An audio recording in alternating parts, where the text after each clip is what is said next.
Vampire Bound, Book 4. Written by R.A. Stephan.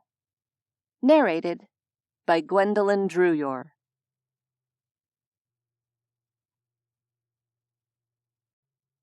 One. Vonnie Morgan, you idiot! What have you gotten yourself into? I silently berated my own foolishness as I stood flanked by guards, pinned by the hard gazes of the half-dozen fae who'd convened here like a jury upon my capture.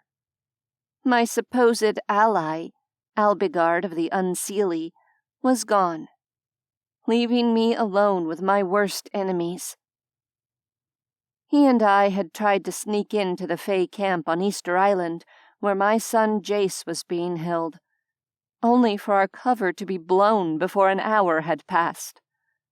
After all the time I'd spent searching for him, I was still dealing with the shock of finally seeing Jace, only for him to immediately betray me to the guards.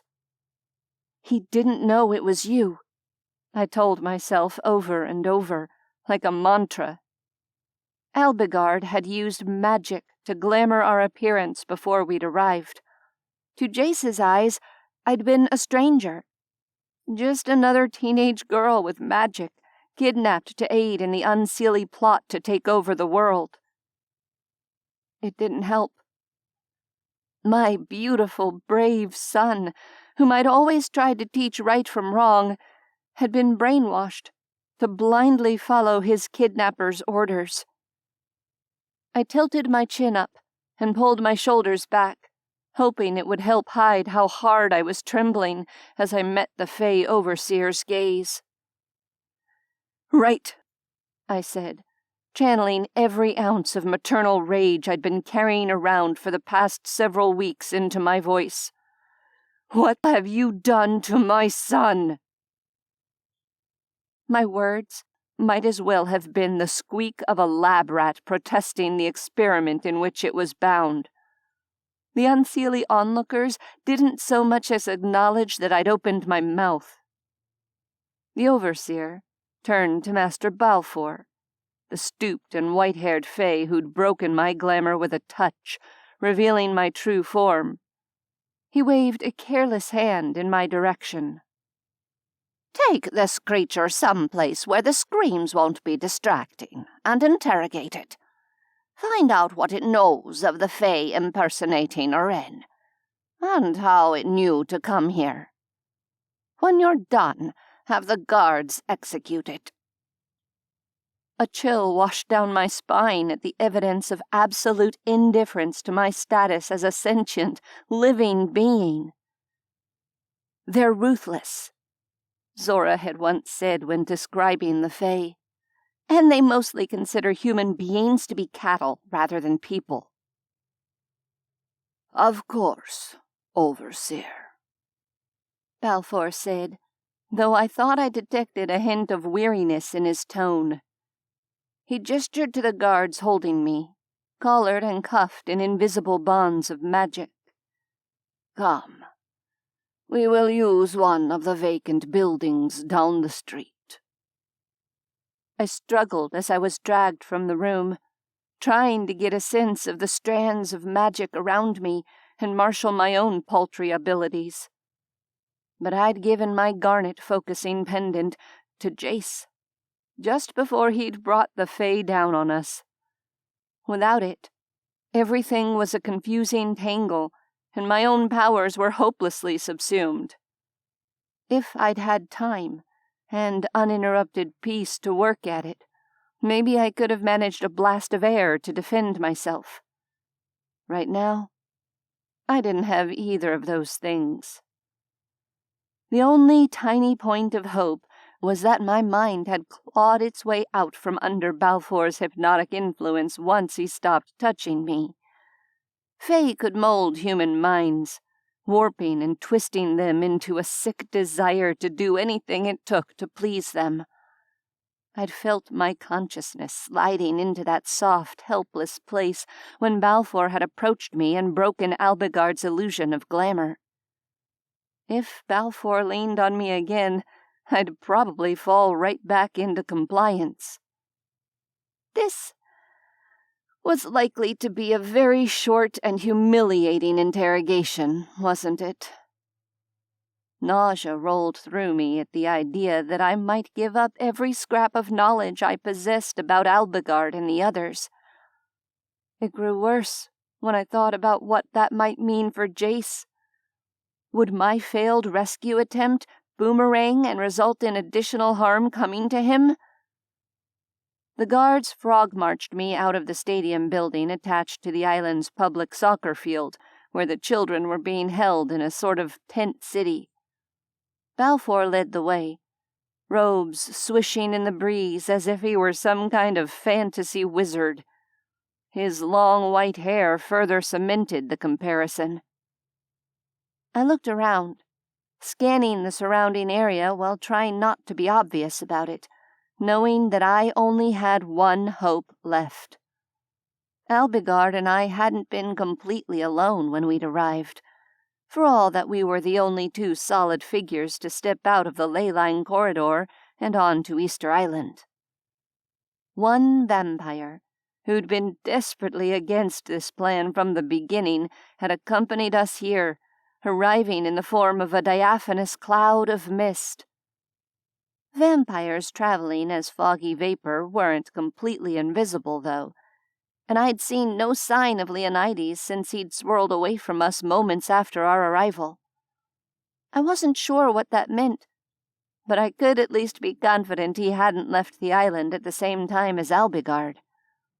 The flaming travel portal Alagard had summoned had been open for only an instant. He'd stepped backwards into it, and the fiery ring had snapped shut behind him immediately afterward. No haze of mist had followed him through.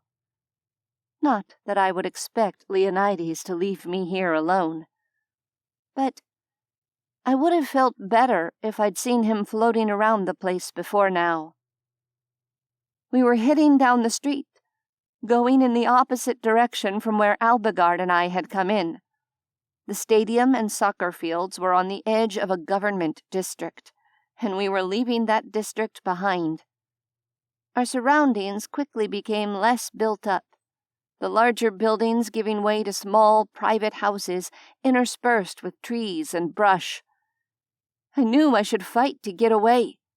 I was, quite unequivocally, being marched to my death, with a side order of betraying my friends and allies along the way. But fight how? And get away to where? Balfour gestured at a long driveway with a ramshackle house at the end, set back from the road. "This will suffice." He stopped, allowing the guards to drag me past. His piercing eyes met mine, and I quickly looked away in hopes that doing so would blunt his power over my mind. "You birthed one of the adept children, human. Perhaps the child who called the guards." I gritted my teeth and stayed silent. Balfour let the silence stretch for a long moment before continuing. "It was an impressive feat, coming all the way here to find your offspring. We do well to remember that even humans may go to extreme lengths for that which is important to them." It was the closest I'd heard to empathy from one of them since I'd arrived. Unfortunately, it was still pretty far off the mark. "You don't know the half of it, buddy," I wanted to say. "What do you expect us to do when you steal human children away from their families?" I said instead. "Your offspring are of less value than ours," Balfour replied dismissively. "If taking them spares the lives of Fae children, there is no question it should be done." Right. So much for empathy. At least he was talking to me, I supposed. If I were a paranormal Fae battling badass, I'd figure out some way to exploit the exchange. to talk him around or distract him so I could break free and escape. Unfortunately, I was a 30-year-old single mother with a bartending license and half of a paralegal degree who'd given away her magical pendant and was now basically powerless. "You're wrong," I told him. "Take that, unsupportive high school debate team coach." A breeze rustled the branches above us. Sunlight filtered through the spaces between the leaves. For lack of any better ideas, I made another frantic attempt to untangle the magical fields around me without the assistance of the garnet necklace. Everything was still muddled. I tried to gather my fear of imminent death into a burst of pressure that would push the guards away. Wind swirled around me, lifting my hair. Unfocused, useless. Balfour raised a silver eyebrow at me. "You'll have magic strong enough to manifest physically." "Interesting." He flicked his fingers toward the secluded house. "Guards, take her inside." I dug my heels into the dirt driveway and risked looking at him directly. "I thought your people didn't like to see magical beings broken unnecessarily." It was something our Seelie guide had told Leonides when we'd visited the fey realm of Dyne. Somehow, I doubted it applied to my current circumstances. Balfour's gaze flicked to me briefly, as though he had already lost interest in the exchange. "Like or dislike doesn't come into it, human. And this is hardly unnecessary." One of the guards jerked on the invisible magic noose looped around my throat, cutting off anything further I might have said. I choked and stumbled, only the strong hand grasping my arm keeping me upright and walking. We were moving down the driveway. I craned around, as though keeping sight of the main road would somehow help me. It didn't. Balfour slipped past the guards and tried the door of the old house. The structure was brightly painted in yellows and greens. Garish. The paint was flaked and peeling on the walls. Tiny details about the place burned themselves into my awareness. One of the windows was cracked. The line of the porch roof wasn't at 90 degrees to the posts supporting it, sagging on the far end. A child's handprints marked the concrete of the front steps. The elderly fay murmured something, and I heard the click of the lock, the sound echoing in my ears like a death knell. I was out of time. I had to act, to escape. Only there was no escape. I was trapped, both physically and magically, guarded by two men much larger and stronger than I was. Not to mention a third who could bend my mind to his will with a look or a touch. My heart thundered, leaping against my ribs. The door swung open, and Balfour looked inside. "Yes, this place will be adequate for the purpose. Take her in and bind her to the table."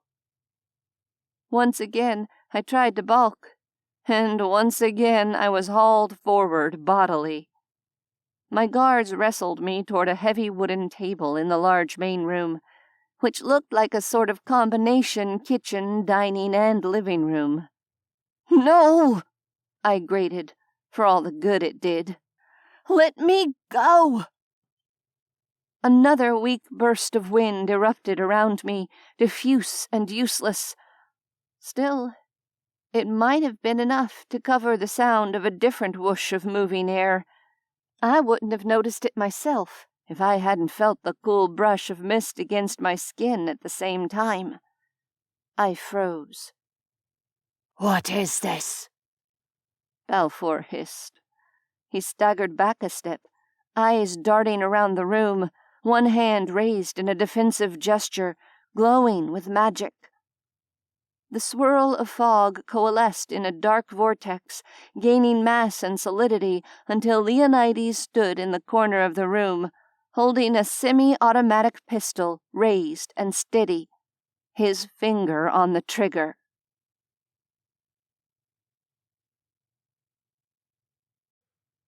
Two. A deafening noise exploded near my right ear. The guard on that side staggered back and hit the rough wooden floor. In the next instant, the sound was repeated, and my other guard fell with a cry. The magical bonds around my neck and wrist jerked, then fell away. Vampire! The word was an angry hiss, as Balfour made a flinging motion. Leonides dematerialized, a ball of fire hurtling through the space where he'd been standing. It exploded against the far wall, engulfing the dry wood and plaster in flames. Leonides reappeared on the other side of the room. "Get out of here," he snapped at me, even as he fired another round from his pistol at Balfour. The Fade dodged with far more speed than I would have given him credit for. Not quite fast enough, though. I saw the old man grunt, his body twisting sideways as blood sprayed from his shoulder, rather than his heart or his head. Leonides steadied the gun for a second shot, but Balfour snapped a portal into existence and staggered through it. The fiery oval irised shut a moment later, leaving only the sound of my frantic breathing and the crackle of flames. Smoke burned my lungs.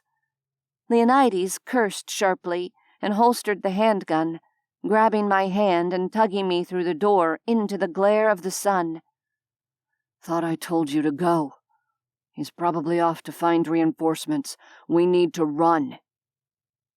I stumbled after him, pumping my legs to keep up with his longer stride. My ears were ringing. "You couldn't have done all that a little sooner?" I panted. "I thought having a shootout inside a building would be a bit lower key than having it in the middle of the street," he bit out. "Didn't really take magic fireballs into account, I'll admit." I risked a look over my shoulder, and sure enough, smoke was already rising into the sky like a beacon. "Where's Alagard?" Leonides demanded. Our feet pounded against the pavement. "He portaled out just before his cover would have been blown." I huffed and puffed, already fighting a stitch in my side. "You weren't watching?" "That building has some kind of invisible barrier around it," he said, not slowing the pace. "I couldn't get inside as Vapor, and trying in human form would have been counterproductive.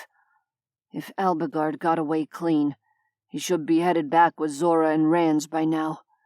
We need to make for the ley line access point where we came in. That's where they'll be coming from." "How do we get there?" I asked, already trying to figure out the best way to retrieve Jace on our way out. "We'll have to steal a horse. Even if Fey magic hasn't foobarred the abandoned vehicles in the area, sitting idle for 6 months probably finished the job." "We need to get Jace first," I gasped. "I know where to find him." I tried not to think about what it would take to track him down again among all the other kids, much less to get him away unseen. We'd have to smuggle him through the main building somehow, since the field where the kids were living was surrounded by wards that could kill. And Leonides couldn't even get into the building in the form of mist. "Horse first," Leonides said, after a short pause. That made sense, but we'll need 2 horses. Which was its own issue, since we'd already established I wasn't exactly equestrian material. Still, if Jace rode with Leonides, I would manage alone on a horse somehow. I didn't have a lot of choice. "One problem at a time," Leonides said. He dragged me down a side street. We were back in the government district adjacent to the sports stadium, though a different part of it. As before, There was evidence of habitation here. Balfour had probably raised the alarm by now, gathered guards, and portaled straight back to the house we'd just escaped from. They wouldn't necessarily be able to tell whether Leonides and I had run toward the city center or made for the outskirts. Could they track us with magic? I wasn't sure. I tried to come up with some kind of workable plan as we ran. Leonides made for the first horse we saw, saddled and tied to a post near one of the more modern-looking buildings. He slowed as the animal skittered sideways, rolling its eyes at him nervously. "Fucking horses," he muttered, approaching its head with a raised hand to calm it, until he could untie its lead from the post.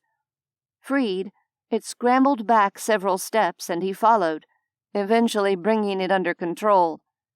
Its neck arched, its breath coming in soft snorts. "You know how to ride?" I couldn't help asking. Somehow, it didn't fit with what I thought I knew about him. "Polo in the late 70s and early 80s, he said grimly, moving to check the horse's girth and adjust the stirrups. It stamped fretfully. Good for networking with a certain crowd, back in the day. Unfortunately, horses don't like vampires. Rands has 7 centuries worth of horror stories on the subject that he's happy to share with anyone who'll sit still long enough to listen. Come here. Up." He gestured me close and gave me a leg up. "Scoot forward." I did, and he swung up behind me, cursing when the horse danced sideways again. I grabbed at the thick mane to steady myself, and felt Leonides settle behind me. One arm came around my middle, anchoring me in place while he held the reins in his other hand. "Hold on," he warned, and wheeled the horse before spurring it into a fast canter. I whipped my head around, not sure for a moment if my sense of direction had gotten turned around somehow, but, "Hey! Stop! You're going the wrong way!" The road leading back to the stadium was falling farther behind us as the horse's hooves ate up the distance, jarring my teeth with every stride. Leonides was silent. "What are you doing?" I demanded, panic thrumming in my breast as we galloped away from Jace. "About what you'd expect," Leonides said grimly. I tried to grab for the reins, intending to pull up, to turn us around. Quick as a snake, the hand that had been holding me steady circled both my wrists, pinning them together in an unbreakable grip. "No! Let me go!" I snarled, struggling in earnest until only the cage of his arms on either side of me kept me from toppling right off the horse's back. Already, the houses and shops of Hangaroa were giving way to wider expanses of rural green and brown. I continued to jerk and thrash and curse until the horse gave an unhappy crow-hop, its back thrusting upward before abruptly disappearing beneath me. I slammed down painfully onto the front of the saddle, landing off-center. Leonides' strong grip yanked me into place again. "God damn it, Vonnie," he grated out, kicking the horse into a gallop again. "I swear to God, I will drain you until you can't see straight if you don't stop fighting me." "Turn this fucking horse around!" I yelled, the words half disappearing into the wind whipping past us. "I'm not leaving without my son!" "Try looking behind us, and then tell me that again," he said. Stomach swooping, I craned around, fighting dizziness as the scenery rushed past my eyes in a blur. In the distance, on the road behind us, a dozen riders were in pursuit. "Some of them probably portaled ahead to the ley line connection point as well," Leonides said. "So stop struggling and hold the fuck on." He kicked the horse into an even faster run. I could hear its rhythmic, snorting breaths. A lather of sweat was beginning to rise on its neck where the leather reins rubbed against its hair. An awful, trapped feeling washed over me, worse than the feeling of being wrestled toward the table by my fey guards, worse even than the feeling as Ivan's goon had leveled his gun at my kneecaps. If I'd come this far, only to lose Jace again, I wasn't sure if I could survive it with my sanity intact. "Leonides, you promised," I choked, desperation overcoming me. He didn't reply. Ahead, through a film of tears that might have been caused by the wind or my own despair, I could make out a single rider galloping toward us. Leonides didn't slow, not until we were nearly upon each other, and both riders reined to a hard stop, dirt and gravel flying from beneath hard hooves. I would have fallen flat onto our horse's neck if not for the grip circling my wrists. The other rider dismounted, and I blinked rapidly until Alagard's unglamoured form resolved into focus. Leonides leapt down, dragging me with him before I could gather myself to try and grab the reins to gallop away. Again, his hard grip restrained me. "Where are the others?" he demanded. Two forms materialized on the road in front of us, spooking both horses. "We're here," Rand said. His blue eyes looked past us. "Company in 45 seconds. I followed his gaze to see our pursuers closing the distance. "Take her," Leonides said, shoving me at Rand's. One unbreakable grip replaced another, even as I fought and yelled, "We can't leave!" I kicked backward, my heel hitting a shin with gratifying force. Rand's didn't even flinch. Alagard's hand closed on my chin, dragging my gaze up to meet his green eyes. "You do not wish to fight us," he said. I screamed in his face, but try as I might, I couldn't escape the tendrils of suggestion telling me that he was right. Fighting against them was stupid, and it would be better to go along with what they wanted. A sob ripped free of my chest, but it was too late. My struggles subsided until I hung limp in Rand's arms. "Get the others somewhere the Fae won't immediately be able to trace them," Leonides told Alagard. Alagard frowned. "The others. What about you?" "I'm staying," Leonides confirmed. "So get them out of here now. After which, you're coming right back here to help me. I'm calling in the favor you owe us for saving your life in Dine." Alagard sucked in a breath, and the pair stared each other down for a long beat. Spine stiff, Alagard gave a single terse nod and called up a portal. Leonides sent me a look I couldn't interpret and swirled away in a cloud of mist. Rans and Zora hustled me through the portal, steadying me when my feet hit jagged black rock slicked by sea spray. I blinked rapidly, recognizing the navigational beacon on the southern tip of Isla Salas y Gomez as the wind buffeted me. Alagard appeared beside us, looking as though he'd swallowed something sour. "Quickly," he said. "We will travel along the ley line to Cusco, and portal to safety from there." He crouched, placing his hand on the stone beneath us, murmuring strange words until the ley line's light surrounded us. Reality fell away beneath my feet, time stretching and doubling back like taffy being pulled. My already touchy stomach lurched. I was vaguely aware of Rans and Zora holding me up.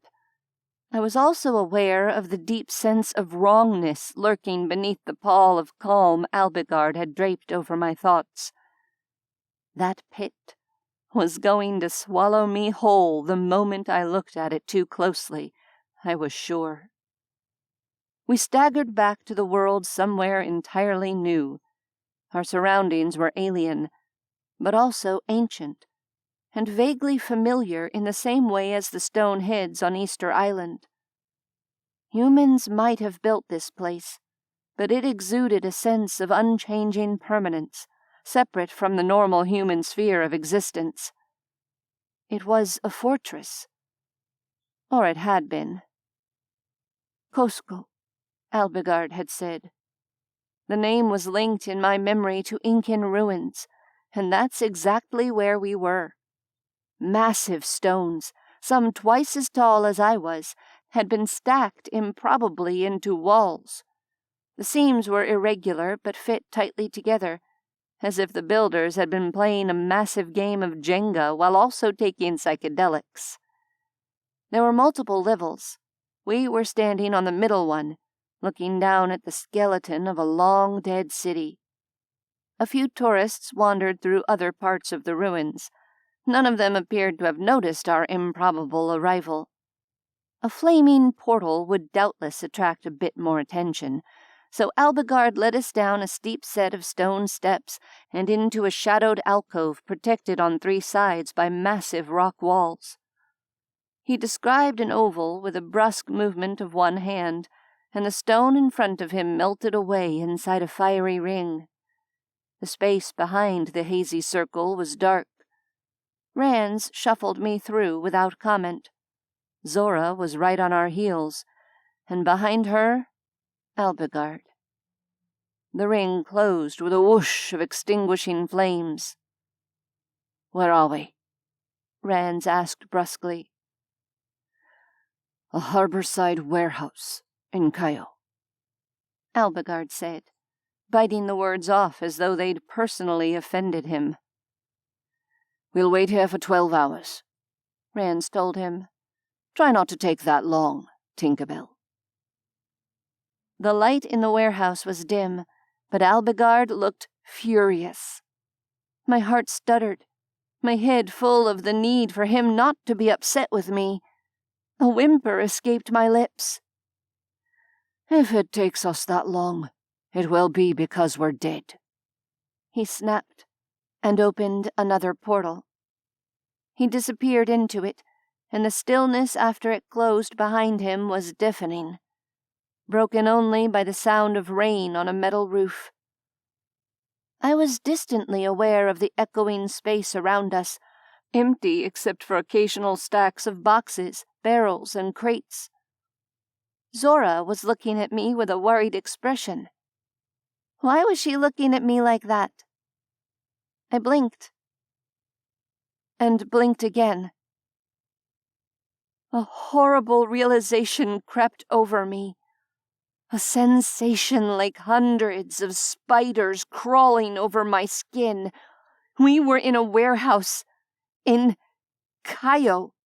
Wherever that was. It sounded South American. We were thousands of miles from Easter Island, and fucking Alagard had manipulated my fucking mind so they could drag me away from my son without a fight. My limbs started to shake in a maelstrom of cold rage and fear and grief so intense it sent me to my knees. "Vani?" Zora said cautiously. Wind swirled around me. The gentle patter of rain above our heads changed to hard clanging, hailstones battering the sheets of tin. Grit from the floor exploded upward, pelting the vampires. I was so enraged that I wanted to burn down the world. If only fire were something I could call right now. "Vani," Rand said sharply, and reached down as though to lift me to my feet. "Don't touch me!" I shrieked. A blast of power knocked Rands off his feet.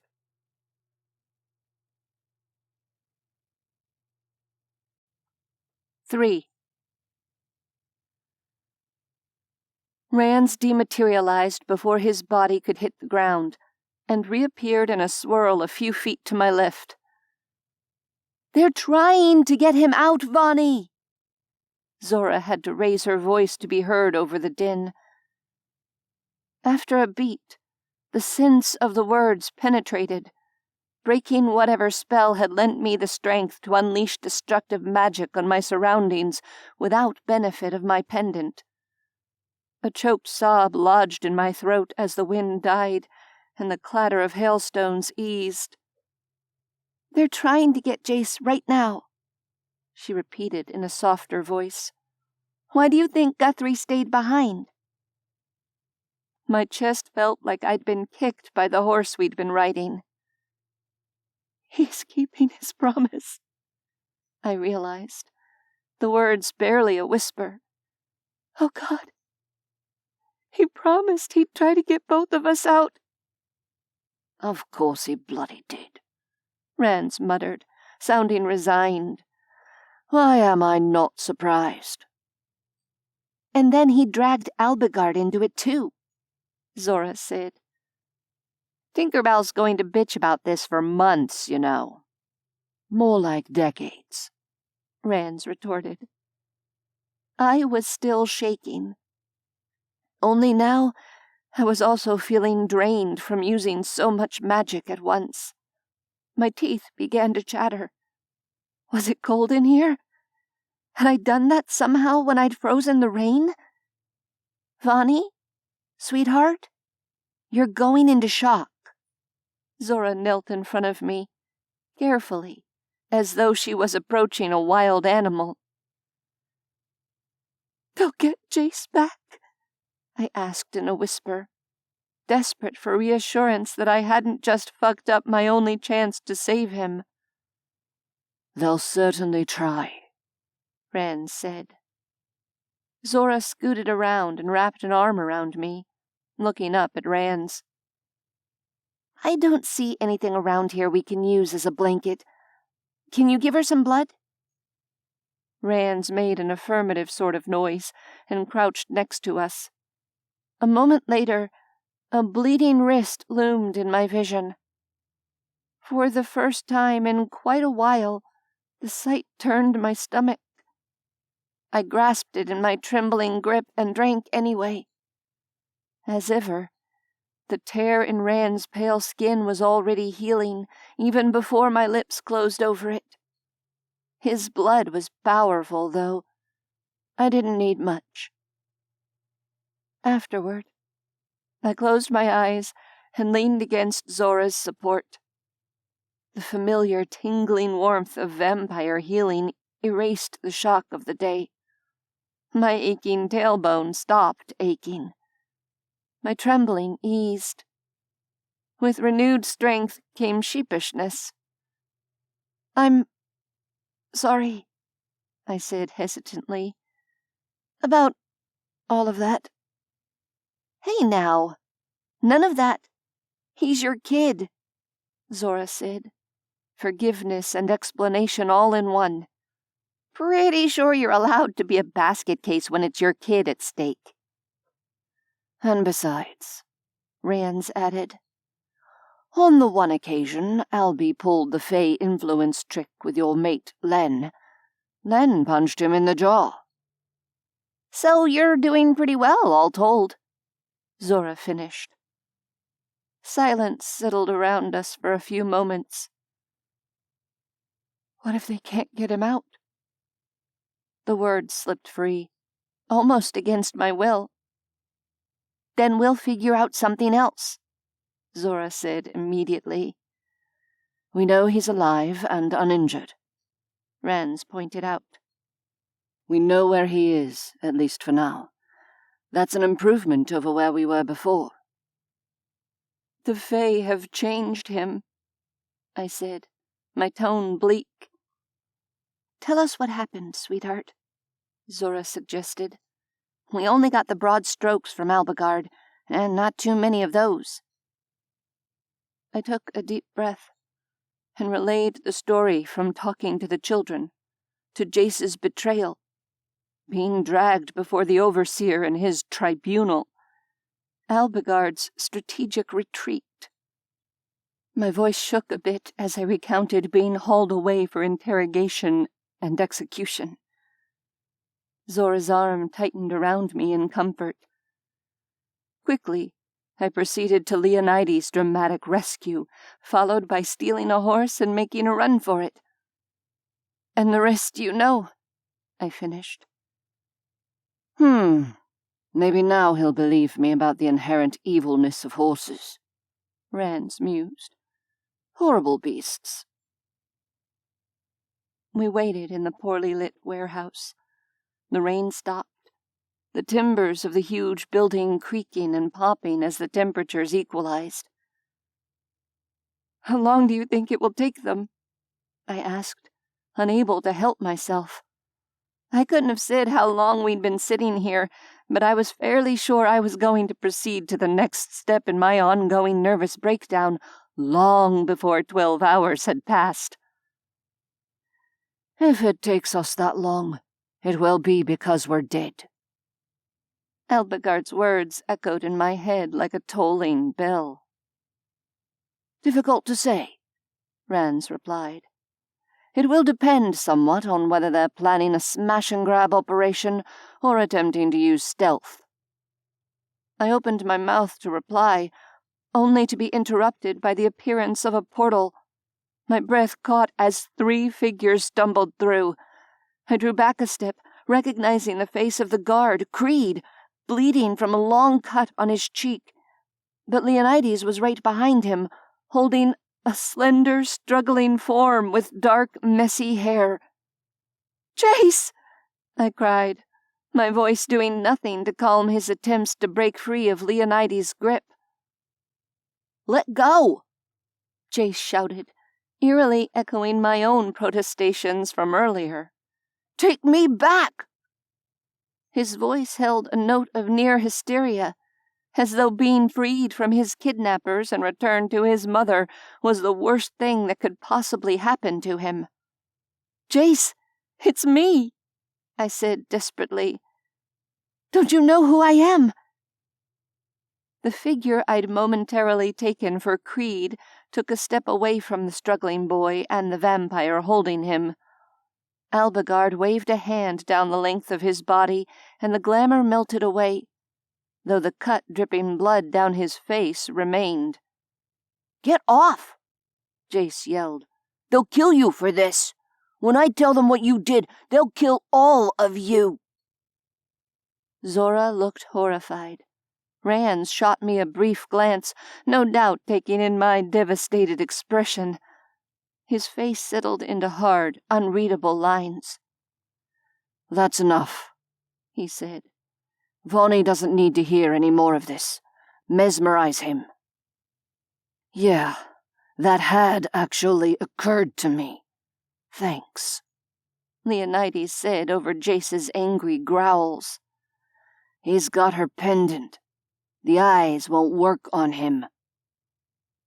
"Then take it off him," Zora said, still sounding appalled. As though mention of the necklace had drawn his attention to it, Jace went still in Leonides' grip. I felt something building in the air and sucked in a sharp breath. "He's going to—" I began, only to be cut off by a powerful blast with Jace at its center. All 3 vampires flew backward, hitting whichever wall or stack of boxes happened to be behind them with force. The whole thing happening so fast that not a single one of them transformed into mist in time to escape the impact. The blast whipped at my hair and clothing, but didn't throw me across the warehouse. Alagard, too, remained standing.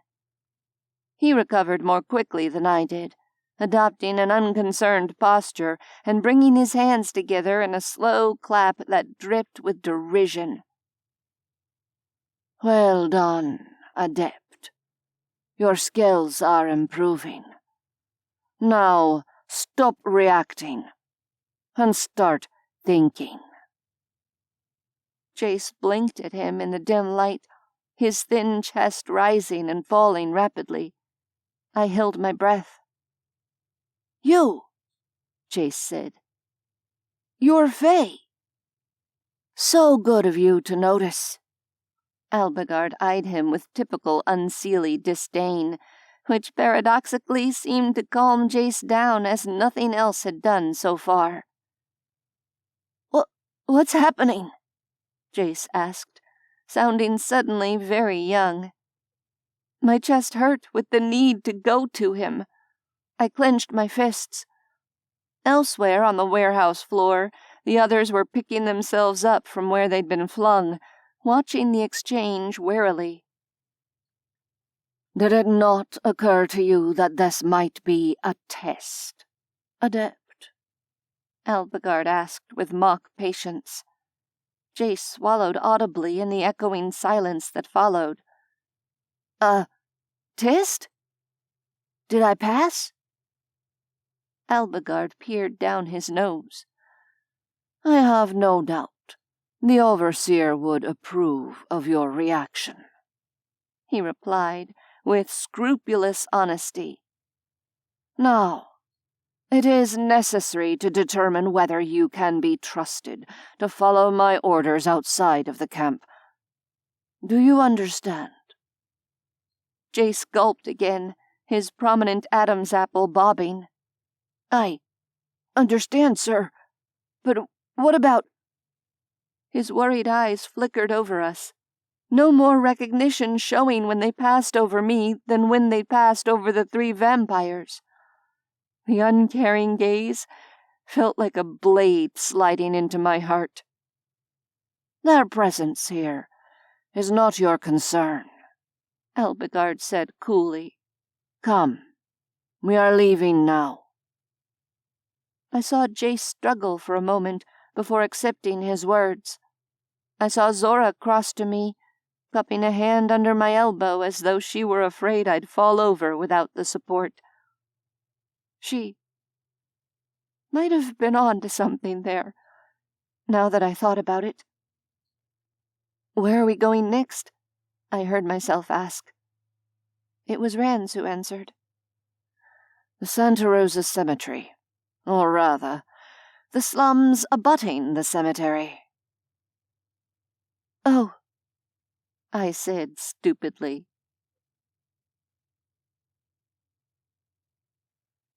If I'd assumed we'd be traveling by Fey portal, I would have been mistaken. "It's only about a mile," Rand said. And so I found myself walking through the warehouse district of an unfamiliar South American city with 3 vampires, a bleeding fairy, and my brainwashed son, who either didn't recognize me or possibly just hated my guts now. The street was far from deserted. Gaio, wherever it was located on the map, was clearly a large and densely populated city. Almost everyone we passed stared at me, or at least did a double-take. It was my hair, I realized. I was the only person in sight with fair skin and red hair. The narrow verge by the busy road widened into a proper sidewalk. Jace walked ahead of me with Alagard, sticking to the Fae's side like glue. Alagard was getting his own share of odd looks, but they quickly slid away from whatever invisible shield of influence surrounded him. Something brushed my hand, and I startled, looking over to see Leonides next to me. He was watching me closely. I flushed, realizing what a complete bitch I'd been to him since he swooped in and saved me from execution. I met his eyes and held them. "Thank you," I murmured. "I should have said that earlier. I should have trusted you. I'm really sorry about—" "You're in shock," he interrupted. "Why do people keep saying that to me?" I asked. He didn't answer directly. Instead, his fingers tangled with mine and held. We turned left onto a narrower road that seemed to be a combination of residential and business. Many of the buildings were painted in garish colors, not unlike Angaroa, but with even more wear and tear visible. Almost every single door and window had rusty metal bars covering it. After a brief discussion, Rands detoured into the local equivalent of a small grocery and convenience store, returning a few minutes later with a couple of bulging plastic bags. "So, what's the deal with this place we're going?" Zora asked, saving me the trouble. "A slum and a cemetery, you said? Sounds, nice?" "Not particularly," Rands replied. "It is, however, just about the last place anyone is likely to come looking for us in the next little while. It has been a useful bolt hole in the past," Alagard agreed, "though admittedly not recently." Jace looked up at Alagard as he spoke, hanging on every word. I tried not to resent the fact, and failed miserably. "A cemetery, though?" Zora pressed. "What's that about?" "It's easier to show you than to explain, honestly," Rands told her. "We're almost there." The road veered north. The street remained flat, but landscape to our left changed, rising into a hill that grew increasingly steep as we walked. Gray shale and dirt rose behind the line of buildings huddled at street level, squeezing them against the edge of the road until the structures themselves grew into the hillside, and eventually stopped altogether. Beyond lay something else. I wasn't entirely sure what I was looking at. Not until the sickly sweet smell of decay hit me, anyway. Walls of crypts jutted from the hillside in staggered tiers, some stacked 10 high. The walls themselves were made of concrete blocks, painted white on the front, standing bright against the dusty gray of the hill. The crypt doors were colored in soft pastel shades, the overall effect oddly beautiful. Individual underground graves dotted the area in front of the wall crypts, memorial stones sticking out of the dirt and gravel at odd angles. Gates and archways between crypts led deeper into the maze of interred bodies. I was gaping, and only snapped my jaw shut when the unpleasant smell coated the back of my tongue. The cemetery went on and on, stretching up the hillside. I thought there must be thousands of bodies interred here, possibly tens of thousands. There were people here, too. Living ones, that is. More than could be reasonably explained by family members visiting dead relatives, despite the occasional flower vendor hawking lilies and carnations at the roadside. Children played among the stacks of dead, laughing and shrieking as they chased each other and hid in the shadows. Women hauled buckets of water through narrow, labyrinthine gaps in the chaotic structure. As my eyes grew more used to the oddity of the hillside cemetery, I began to see the places where people had incorporated makeshift shanties by leaning them against the existing walls, living shoulder to shoulder with the corpses. At least, they were probably quiet neighbors. We had been walking past the seemingly endless cemetery for a good 10 minutes before the scene finally changed. The transition from crypts to bare hillside was surprisingly abrupt. Beyond a short stretch of trash-strewn shale, the regular buildings started up again as though the street hadn't been interrupted by thousands of graves. The gap between the two worlds gave me a glimpse of several more makeshift habitations situated upslope from the cemetery. A handful of them were sturdier-looking than the rest, and of a decent size. A set of concrete steps led up the hillside abutting the trailing edge of the crypts. Alagard turned without hesitation and strode lightly up the stairway, with Jace nipping at his heels. Rands and Zora followed, as did Leonides and I. "In a place like this, aren't there going to be squatters living in your bolt hole?" Leonides asked. "You said it had been a while since you used it." "It's warded. Rands answered, as Alagard approached the largest and most permanent-looking of the buildings hugging the upper fringes of the cemetery walls. "It should be fine." "Are you sure?" Zora asked, sounding skeptical. "Because I hate to burst your bubble, but I can totally see it." "They aren't those sorts of wolves," Rand said dryly, as Zora came to an abrupt halt. A moment later, Leonides and I reached her side, and a sense of creeping aversion nearly sent me tumbling straight back down the steps. I slapped a hand against the nearest wall full of dead people to steady myself. "Oh," Leonides said. "That's unpleasant." Alagard was eyeing Jace, who'd stuck with him all the way to the door. Do you not sense the repelling wards?" Jace hugged himself and rubbed his upper arms despite the muggy afternoon air. "Yeah, but I'm staying with you. Is this part of the test?"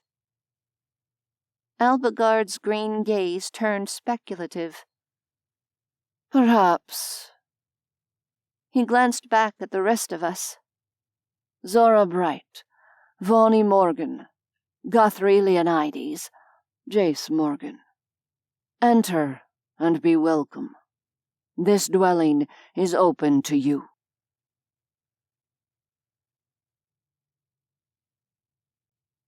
"4.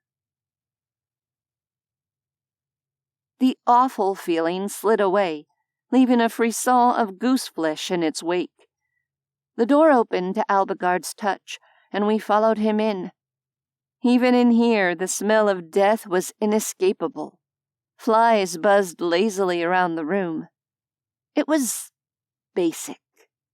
Still, it wasn't exactly a hovel.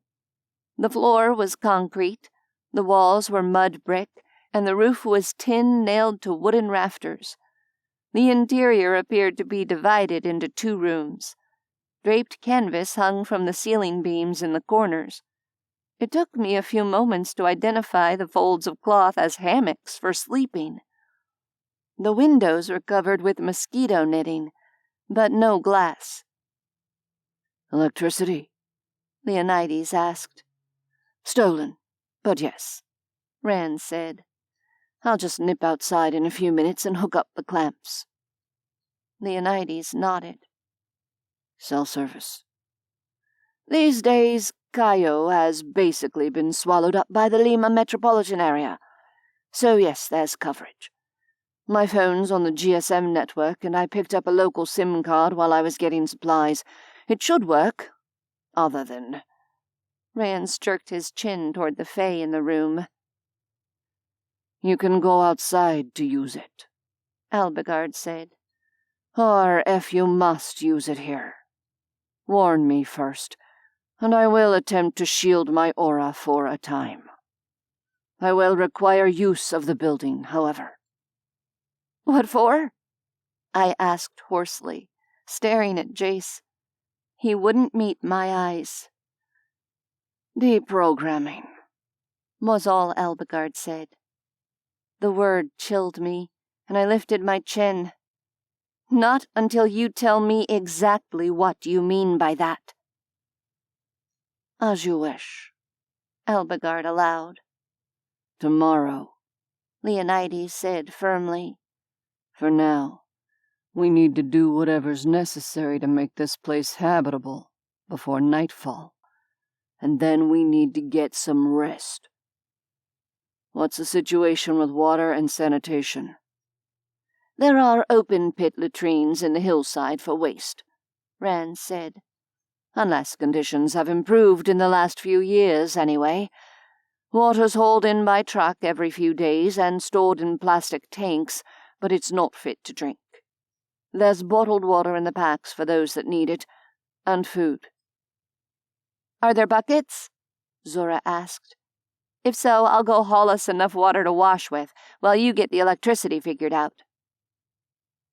I realized, quite abruptly, that there was sea salt from the South Pacific crusting my hair and clothing. Between that and the nervous sweat left over from my brush with death, I suddenly felt itchy all over. At that point, I would have done some pretty sketchy shit for a long, hot shower.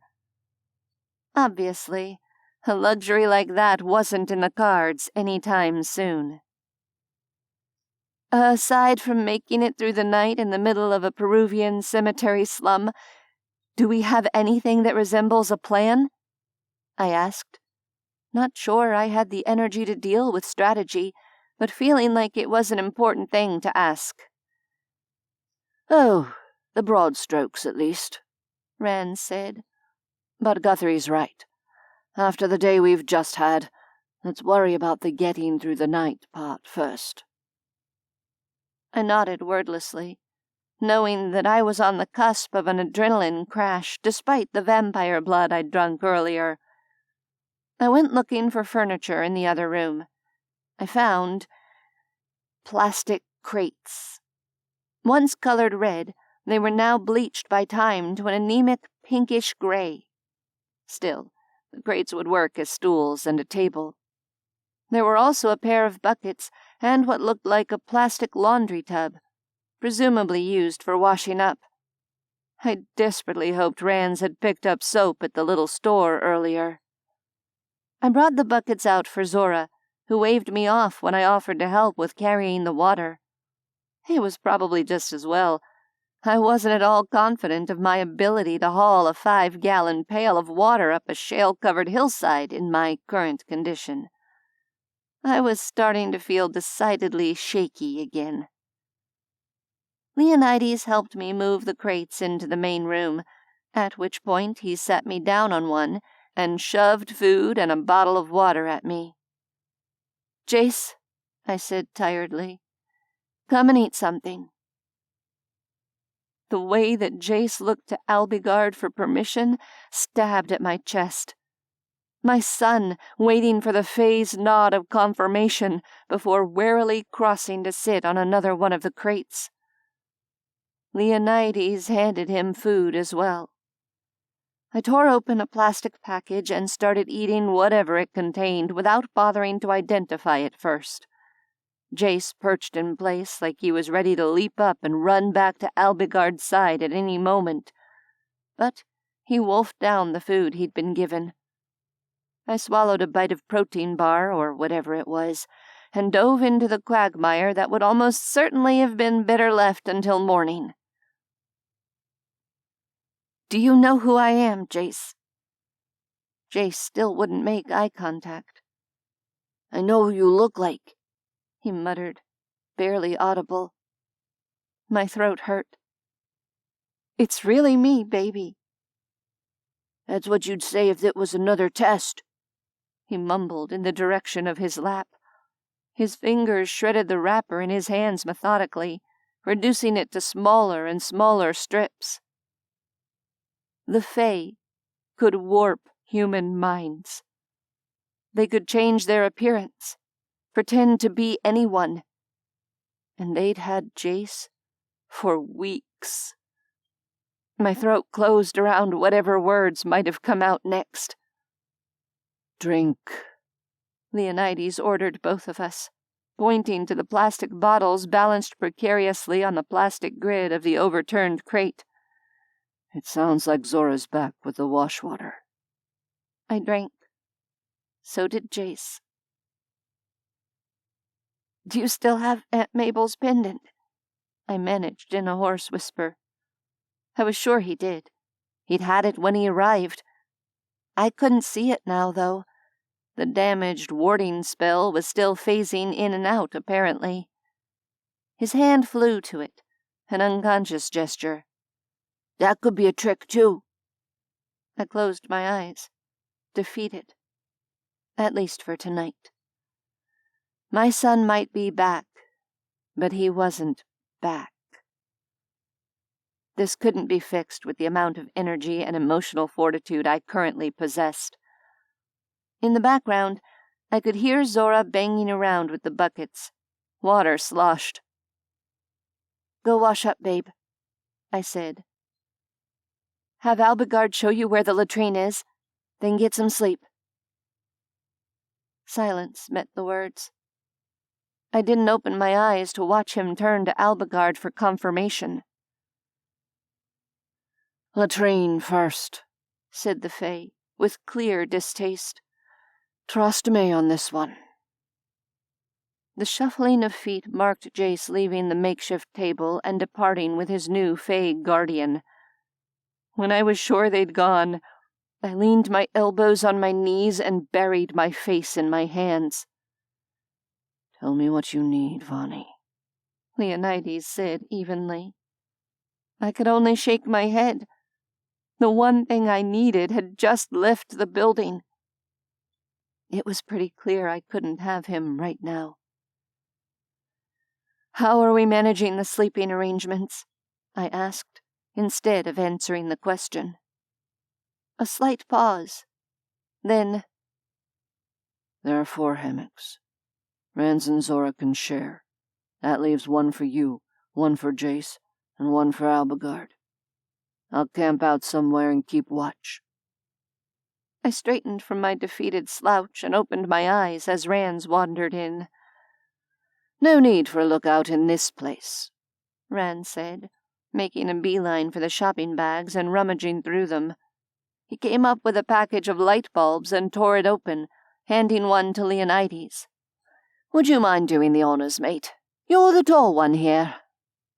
Leonides took it and moved to stand under a bare socket I'd failed to notice hanging from the ceiling. He stretched up and grabbed it with his free hand, efficiently screwing in the bulb. It flickered on as he was working, throwing harsh shadows around the room. Zora appeared in the doorway and raised an eyebrow. "Wow! So, how many vampires does it take to screw in a light bulb?" "A minimum of 2, if you can figure out a way to fit them inside." "Catch," Rand told her, tossing her the other bulb from the package. I winced, but Zora plucked it from the air with vampiric reflexes. "Ha!"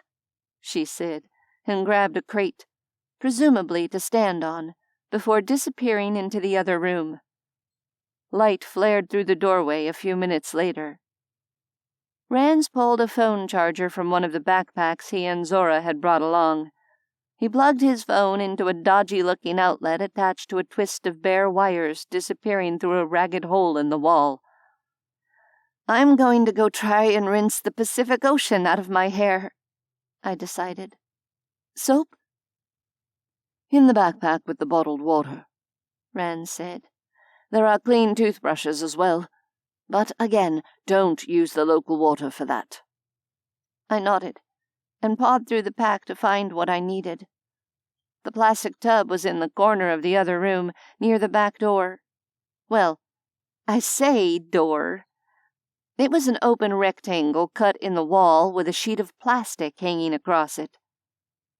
I washed my hands, arms, face, and hair in the tub as best I could, using the hem of my shirt to blot at my face afterward. The water was faintly cloudy when I was done. Brushing my teeth without a mirror felt surprisingly awkward. I used the dregs of my bottle of water to rinse my mouth afterward. Jace and Alagard were back by the time I was finished. Like a coward, I slipped out the back door rather than passing by them to leave through the front.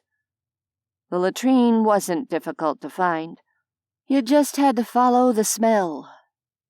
It was a hole in the ground, with more plastic tacked to a flimsy wooden frame forming a shelter of sorts around it. Someone else was using it. I waited a short distance away. Maybe I should have brought one of the others along with me for safety, but I had nothing to steal, and a single scream would bring one or more pissed-off vampires swirling to my side within seconds. After a brief interval, a short, curvy woman with eyes so dark they were nearly black emerged, and blinked at me in confusion.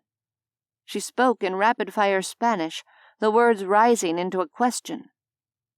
I lifted my hands in a tired shrug. "No hablo español." "Lo siento?" She stared some more. "Estadounidense?" I swallowed Pretty sure Estados Unidos was the Spanish name for the United States. Something like that? Her eyes caught on the tangles of wet hair hanging in my eyes. She frowned and reached in her pocket, pulling out an elastic hairband and handing it to me with a smile. I stared down at the little green circle for a moment. My fingers closed around the small token of thoughtfulness from someone who almost certainly couldn't afford to give things away, and I promptly broke down in tears. The woman's voice rose in a worried tangle of syllables. One of her hands covered mine, the other patting awkwardly at my shoulder. She tried to catch my eyes, and tugged lightly at my hand, indicating the tumble-down lean-to nearby. I got the impression she was trying to lead me to her house in hopes of helping me somehow, this displaced American wandering around a Peruvian slum with a lost expression and tears in her eyes. I set my feet and shook my head, gently pulling my hand free. "I'm okay," I said in a thick voice. "I just need—" I gestured to the latrine and then to the brick structure where we were hiding out. "I'm staying with some people over there." She followed my pointing finger, and the worry on her face morphed into disquiet. Before I knew it, she was backing away, her attention darting nervously from me to the house. The house, I realized, that engendered a feeling of creeping horror whenever someone got near it. Right. I let her go. The latrine was as bad as I'd expected it to be. When I finished, I returned to find Leonides waiting for me at the back door. Thankfully for my wobbly emotional control, he didn't berate me about my little disappearing act. I went inside.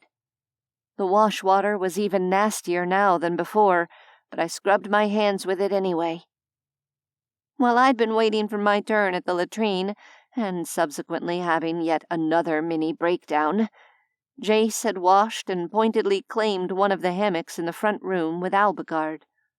The Fae met my gaze, and I couldn't decipher his expression. Nothing as straightforward as sympathy, certainly. A promise, perhaps, that he would watch over Jace tonight. "Good night, Jace," I said quietly. Jace looked away and did not reply. I wandered into the back room in something of a daze. The light in the front room clicked off, and Rans and Zora came in behind me. Leonides had already staked out a corner, sitting with his back against the wall and his long legs stretched out in front of him, crossed at the ankle. Zora gave me an assessing look and sighed. "Try to get some sleep, Vaughn. We're here. We're safe. We'll tackle the rest of it tomorrow." The rest of it encompassed so many overwhelming problems that I had no idea where we were even supposed to start. "Okay," I said, inflectionless.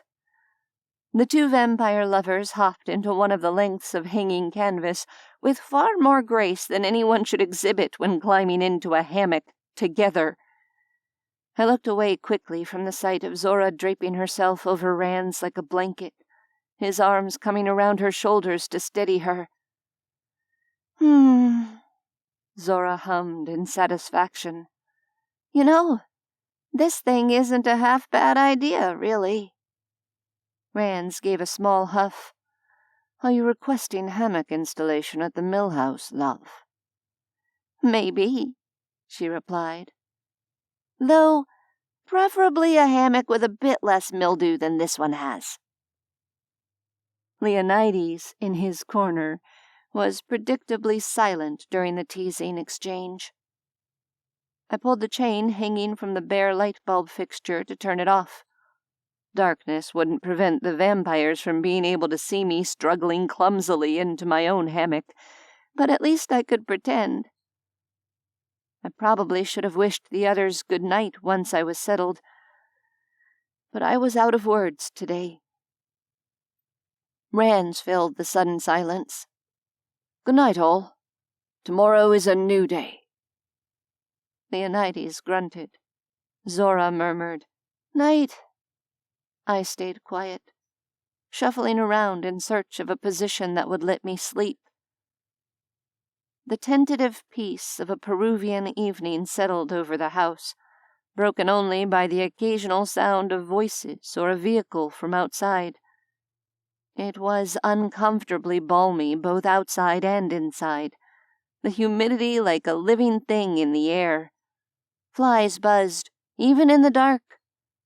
The smell from the nearby crypts seemed overpowering with nothing else to focus on. I lay unmoving for what felt like a ridiculously long time, predictably unable to fall asleep. As minutes stretched into hours, my restless thoughts turned to the litany of horrors that still awaited us. Deprogramming, Alagard had said. My son had been brainwashed far more thoroughly than any human cult could have managed. I was terrified that whatever Alagard intended to do to him tomorrow might be as bad or worse than the original brainwashing. Then, there was also the small matter of the Fae taking over the planet if we didn't figure out some way to stop them. At some point in the proceedings, my head had started to pound with an insistent, throbbing ache. I became aware that my breathing was growing ragged, despite my best efforts to stay still and quiet. My heart thudded insistently against my ribs, my body evidently gearing up for a full-blown panic attack. Just as I was about to scramble out of the hammock so I could escape outside and try to walk it off, I felt the brush of cool mist across my skin. The dense cloud of fog insinuated itself between my body and the canvas I was lying on, gaining weight and solidity beneath me until a familiar form held me cradled in place. Leonides' arms closed around me, our position mirroring Rand's and Zora's. He didn't say a single word. Neither did I. We were both fully clothed. There were no sheets or blankets in the house. I buried my face in the dip where his neck met his collarbone, trying not to notice how perfectly my body fit against his. Minutes slipped by, and my breathing evened out, my circling thoughts quieting. My fingers twisted in the soft cotton of Leonides' shirt, gripping tightly. There was no steady heartbeat or rise and fall of breath beneath my cheek. But something about his very stillness lulled me, and I eventually fell asleep within the gentle rocking of the hammock.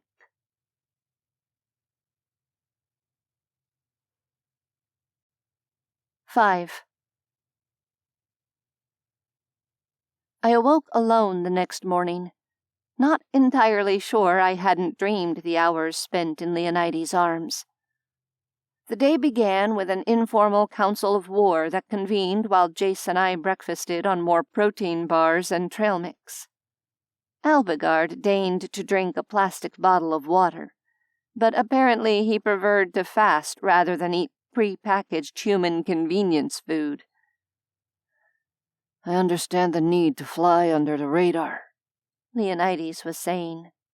But the reality is, we're not going to successfully organize planet-wide resistance using a single cell phone from a slum in Cayo. No, you're quite right, Rands agreed. The problem is, I, for one, am not certain where the balance lies between safety and communication with the outside world.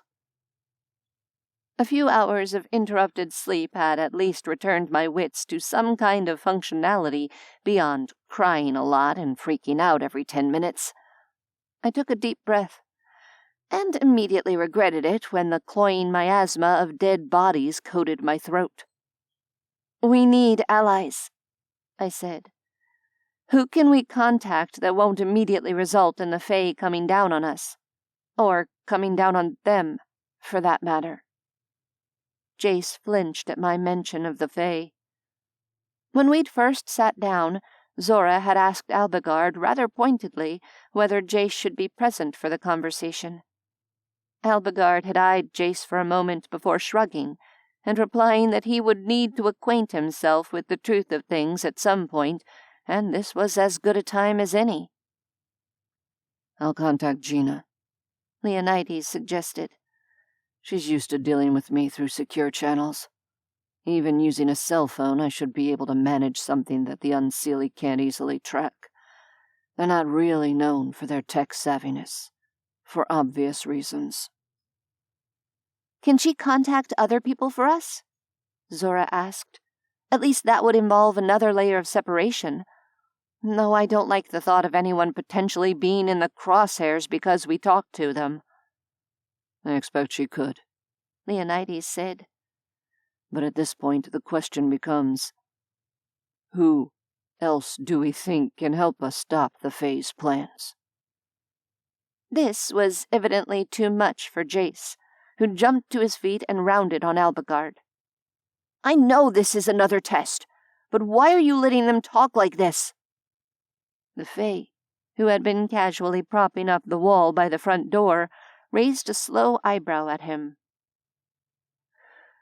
"In part, to see how long it would take you to protest, and what specifically would offend your sensibilities enough to make you speak."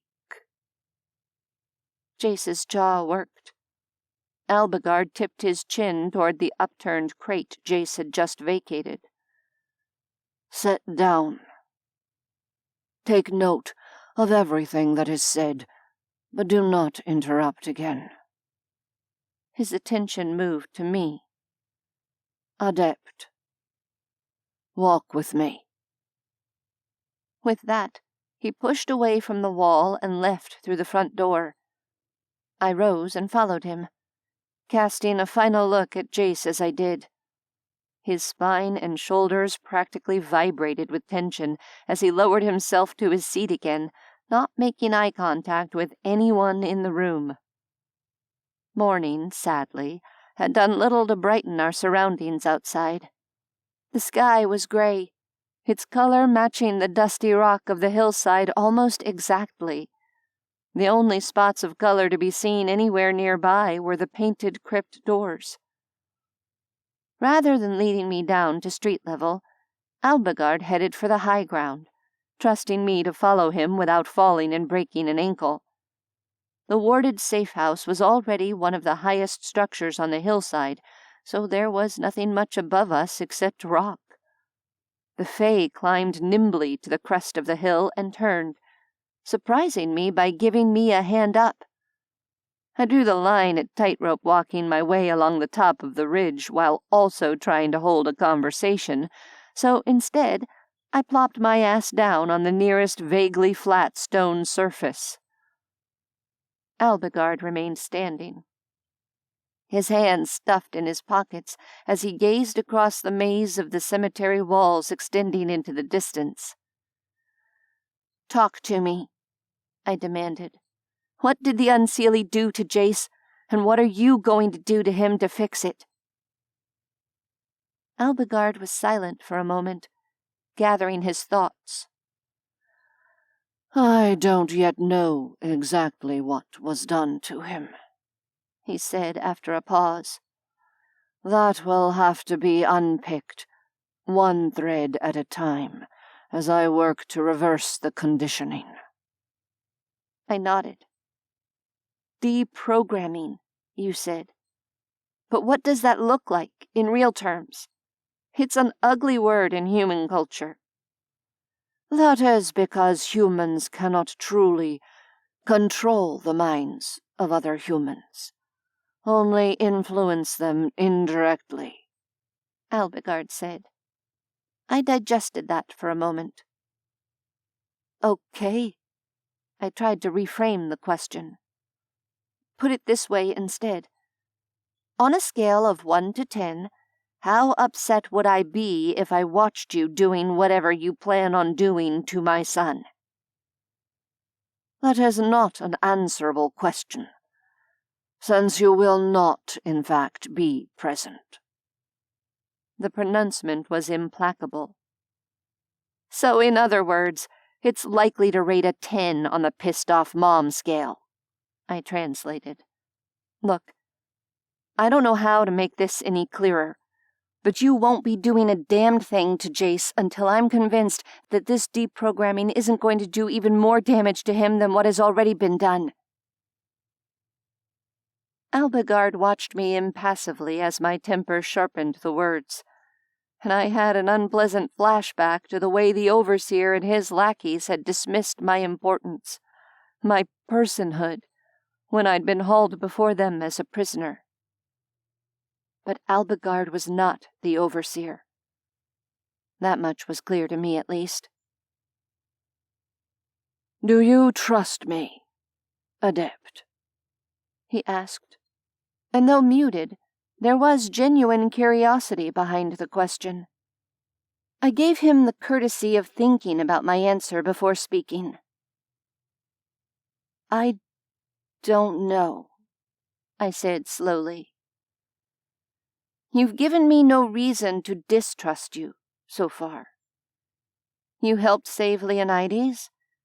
You helped save Jace, though you seemed awfully pissed off about it when Leonides called in that particular favor back on Easter Island. But you're Fae. And so far, my impression of Fae has been that they're a bunch of cold-hearted, inhuman assholes." One swept eyebrow flickered up. "Inhuman, certainly." I ignored that. "Bottom line, I don't think you're secretly plotting to betray us to the other Unseelie, but I'm not sure that automatically means you're on our side. More like you're on your side, and for the moment that just happens to align with what the rest of us want." He tilted his head, considering. "All told, that is not an inaccurate assessment." I nodded. "Which still leaves me waiting for an answer regarding what you propose to do to my son's brain, and whether it will be better or worse than his current raging case of Stockholm Syndrome, or whatever you want to call it." A loose rock tumbled free near my feet, rolling down the hill. "Believe it or not," Alagard said, "it's not my intention to mislead, or even withhold this information from you. I merely struggle to put it into terms you will understand." I sighed. "You're still batting 0 when it comes to tact, I see. Try?" Alagard huffed in irritation. "You have already experienced Fae mental manipulation personally. Rolling human emotions is second nature to us. This ability makes it relatively easy for us to sway your thought processes in specific ways." "Right," I said. "Go on."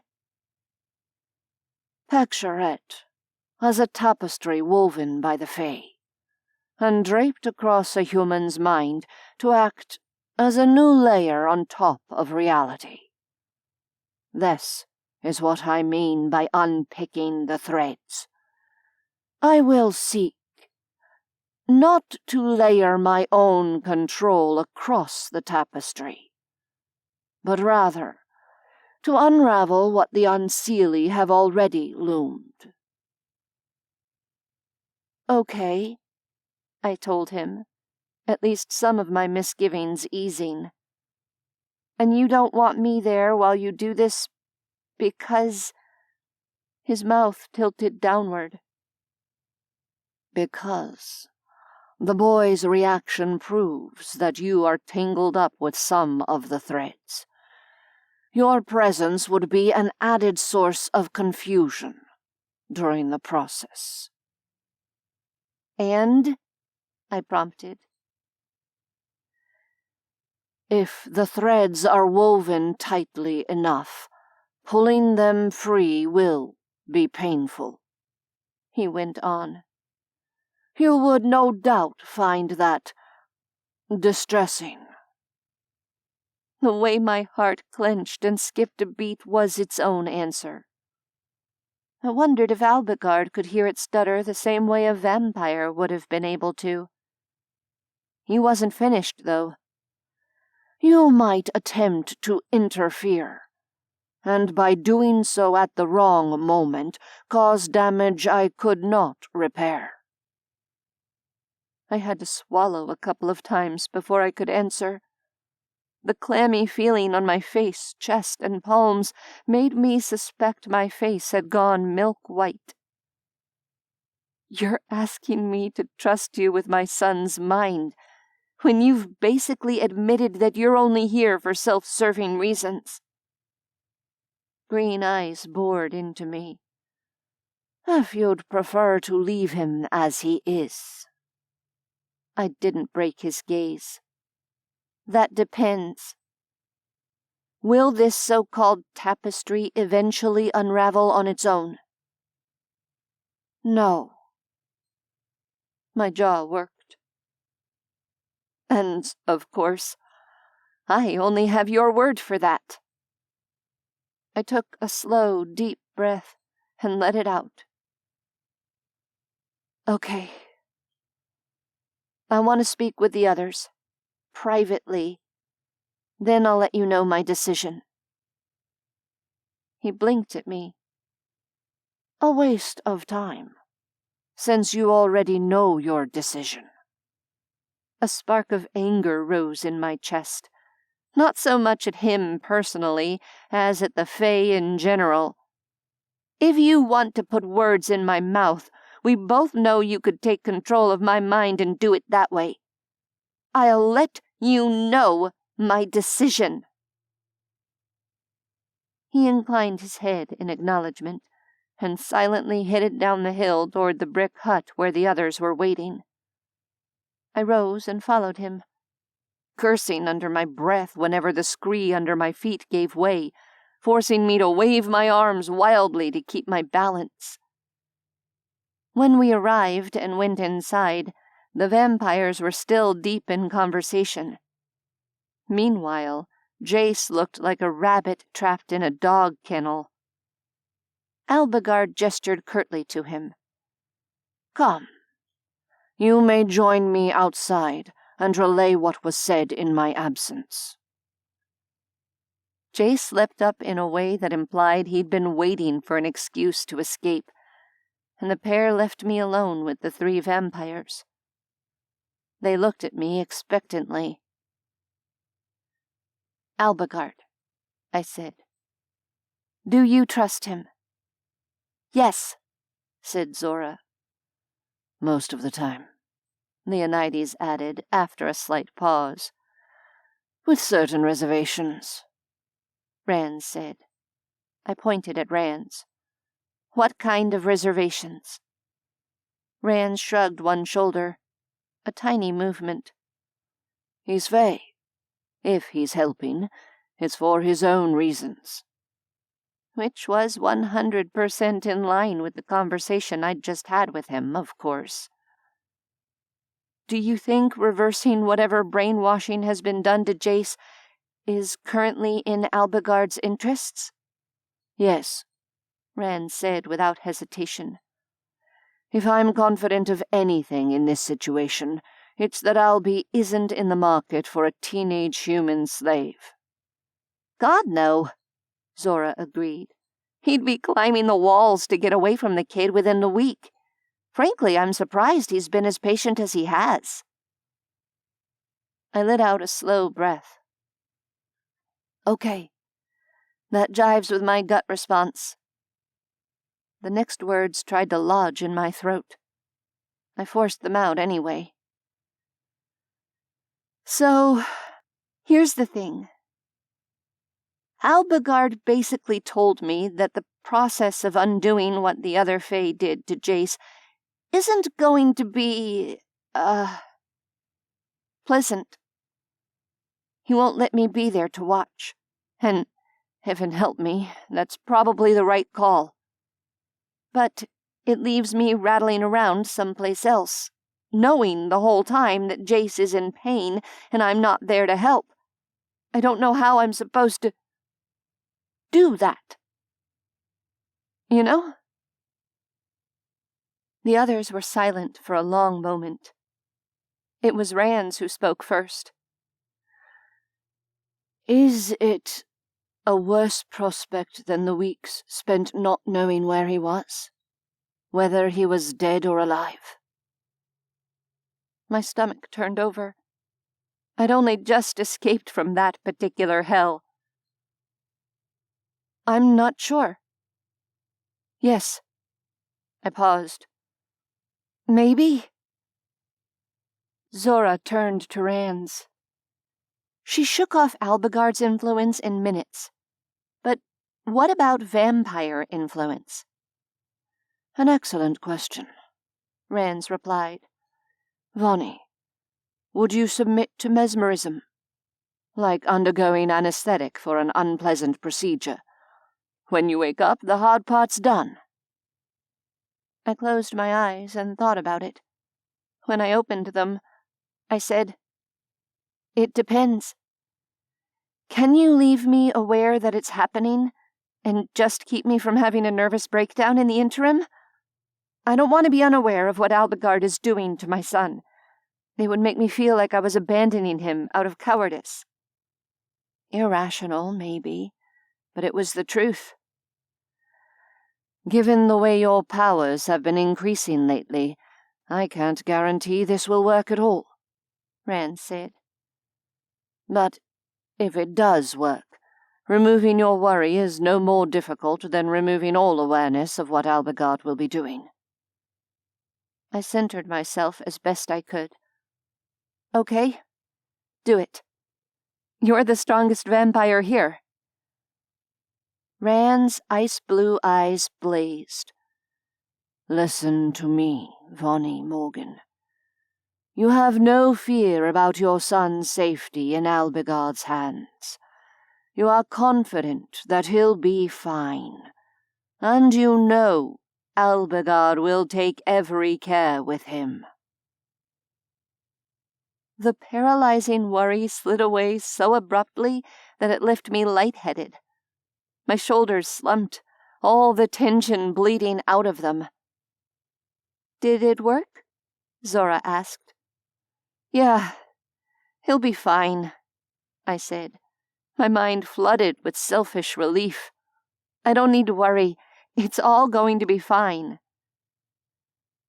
"Let's give it a few minutes," Rand said cautiously. "Why don't you sit down and have another bottle of water? Best to stay hydrated in humidity like this." I nodded and rummaged for a fresh bottle from the packs. The others returned to the conversation I'd interrupted, talking logistics. I listened and sipped my water, trying to bat away the intrusive thoughts buzzing around the edges of my awareness. Before long, I couldn't ignore them anymore.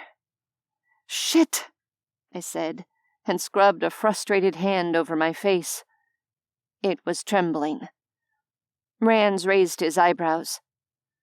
"No good? Blimey. I know it's not helpful under the circumstances, but I must say I'm rather impressed." "Let me try," Leonides said. His dark eyes met mine and held. Rands shifted in place. "Guthrie, mate, don't take this the wrong way, but if my power couldn't hold her—" In my peripheral vision, I could see Zora watching us. "No."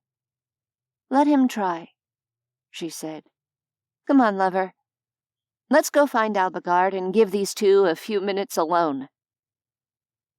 They left us, still staring at each other. Leonides came to crouch in front of my crate, taking the water from my numb hand and setting it aside. His palm came up to cradle my cheek. "I want to help you with this, Vonnie," he said. "Will you let me help you?" My hand came up to cover his. Even before I'd fallen into bed with him, he'd touched me like this, offering comfort in a way no one else in my life had done since childhood. I held his fingers in place against my skin and nodded, unable to form words. "You can trust me," he murmured, violet light kindling behind his eyes. "Trust me when I say you don't need to worry about Jace, because he's as strong as you are. You know it will be hard. You know it may even be painful. But you also know he can handle it. You're going to come with us and help us get everything set up for our next steps. By the time we're done, your son will be himself again. I have faith in that, and you should too. Do you know why?" My mouth felt dry. Why? Because if Jace was truly a pawn, he would have handed your necklace over to the Fae, not kept it hidden from them. Breath caught in my throat as the truth of the words hit home. I pressed my face into his palm, letting his certainty flow over me. It was bolstered by the power in his gaze, underpinned by what he'd said. I trusted him, and he had faith in Jace. Now his faith was mine. There was no question of that faith wavering 5 minutes from now. "Thank you," I breathed. His thumb brushed the delicate skin beneath my eye before he slowly pulled his hand away. "Don't thank me. Just help me get all these crazy plans implemented so we don't have to spend any more time in this place than absolutely necessary." Zora stuck her head in, making me think she'd probably been eavesdropping. "All good now?" she asked. I nodded dumbly. She smiled. "Yeah, thought so. Come on, grab our stuff and let's get out of Tinkerbell's hair so he can work. Rands is going to stay here as backup. He'll keep an eye on proceedings in your stead, Vani." "That's good of him," I said, feeling a fresh layer of reassurance wrap around the serenity that Leonides had already granted me. We picked up the pair of backpacks and joined the others in front of the house. Jace was glued to the Fae's side, the same way he had been since Leonides and Alagard brought him back to me. "Do it," I told the Fae, before turning my attention to my son. "I love you, Jace. Everything's gonna be okay, kiddo. I'll be back soon." He didn't look up, but that was all right. Because Alagard was going to fix what had been done to his mind. And then I would finally have my child back, safe and whole. After that, there was just a small matter of saving the world.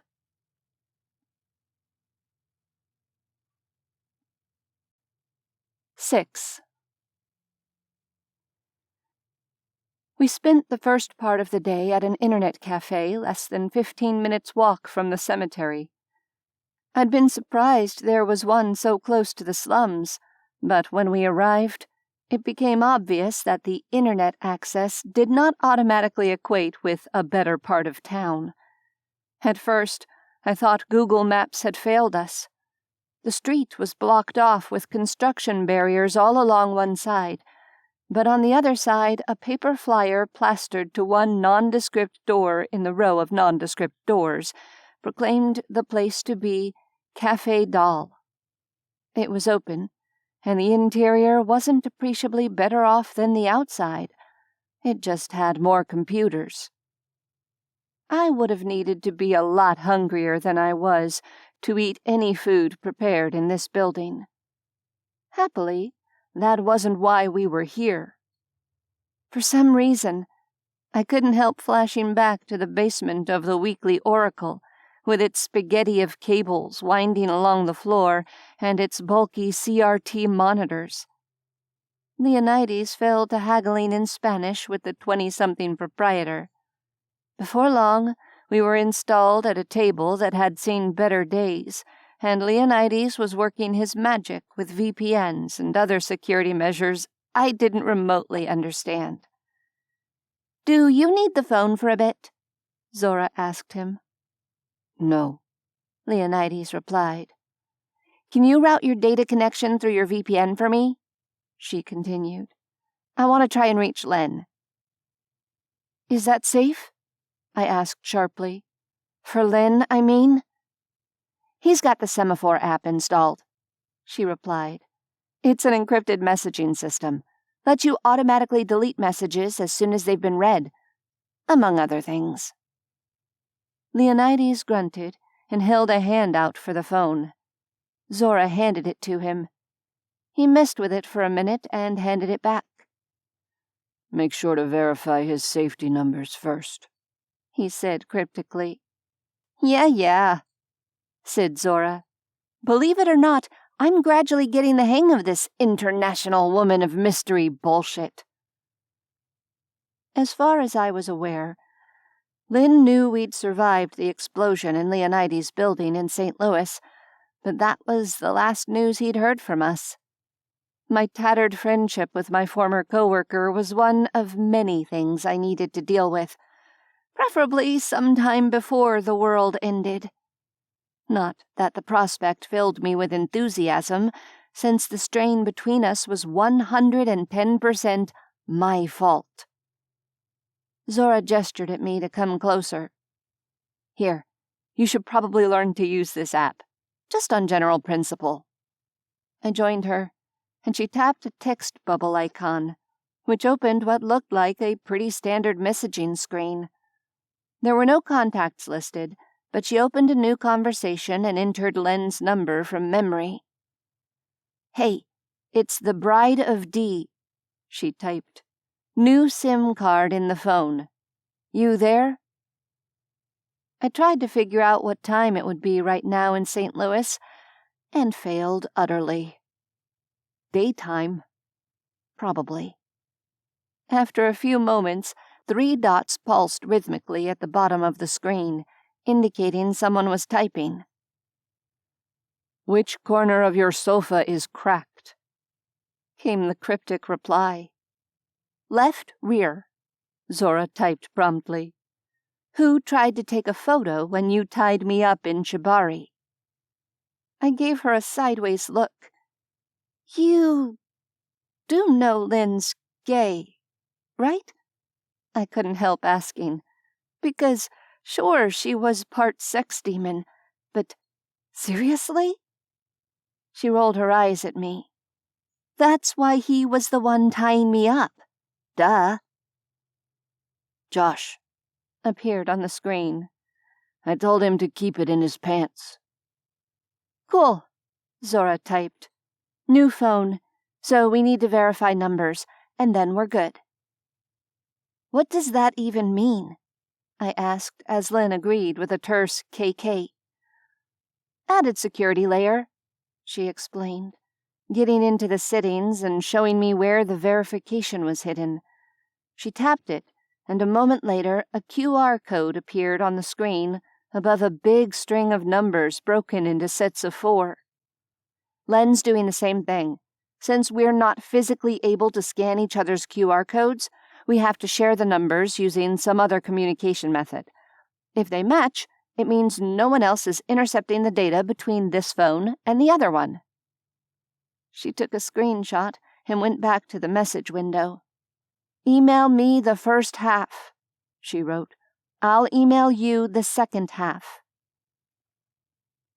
She opened the screenshot in a photo editor, quickly scribbling over the QR code and the first half of the numbers to obscure them before attaching it to an email and sending it off. Shortly afterward, a new email came in. Lynn had simply typed his numbers into the text field, and she flipped back and forth between the email and the messaging app to check them. "All good on this end," she sent. "You?" Yeah, Len replied. Hey, Z. Still alive, then? I winced. Still undead, at least, Zora replied, adding an eye-roll emoji. So, next best thing, I guess? If you say so. Any excitement on your end? She typed. Since the small matter of the exploding high-rise? I mean, not really.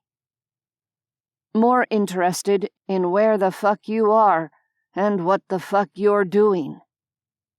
I gestured for the phone. It's V now. We got Jace back.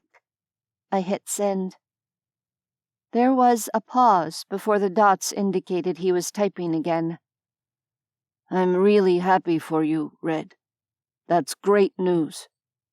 My throat grew tight. Thanks. Zora took the phone back. Z again.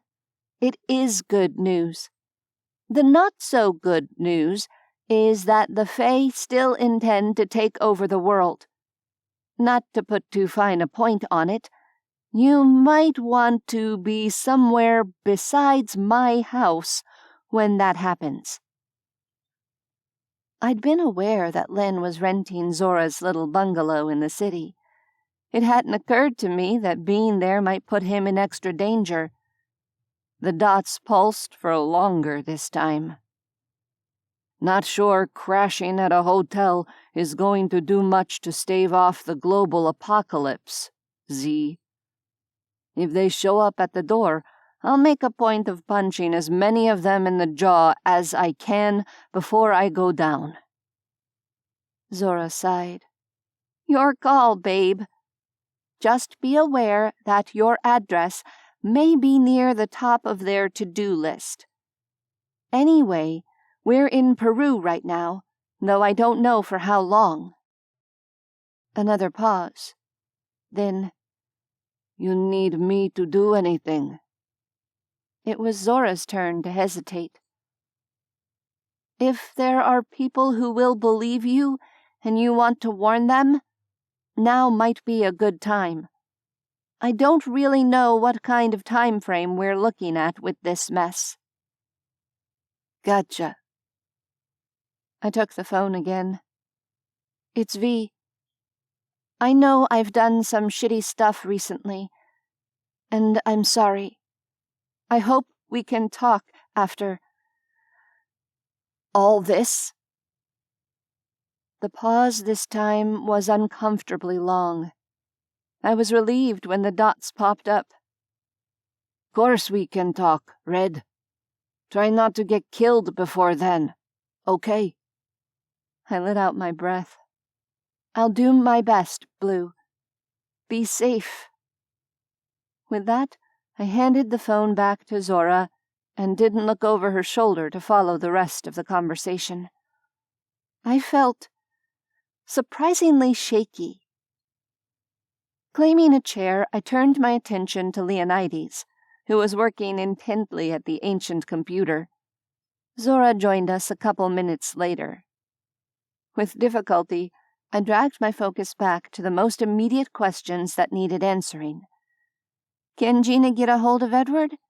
Because once Alagard gets Jace back to normal, we're going to need someone to teach him about his magic. I want him to keep Aunt Mabel's pendant, but as we found out the hard way, that's a lot of power in his hands. It's a good thought, assuming Nigellus will allow him to come, Leonides said.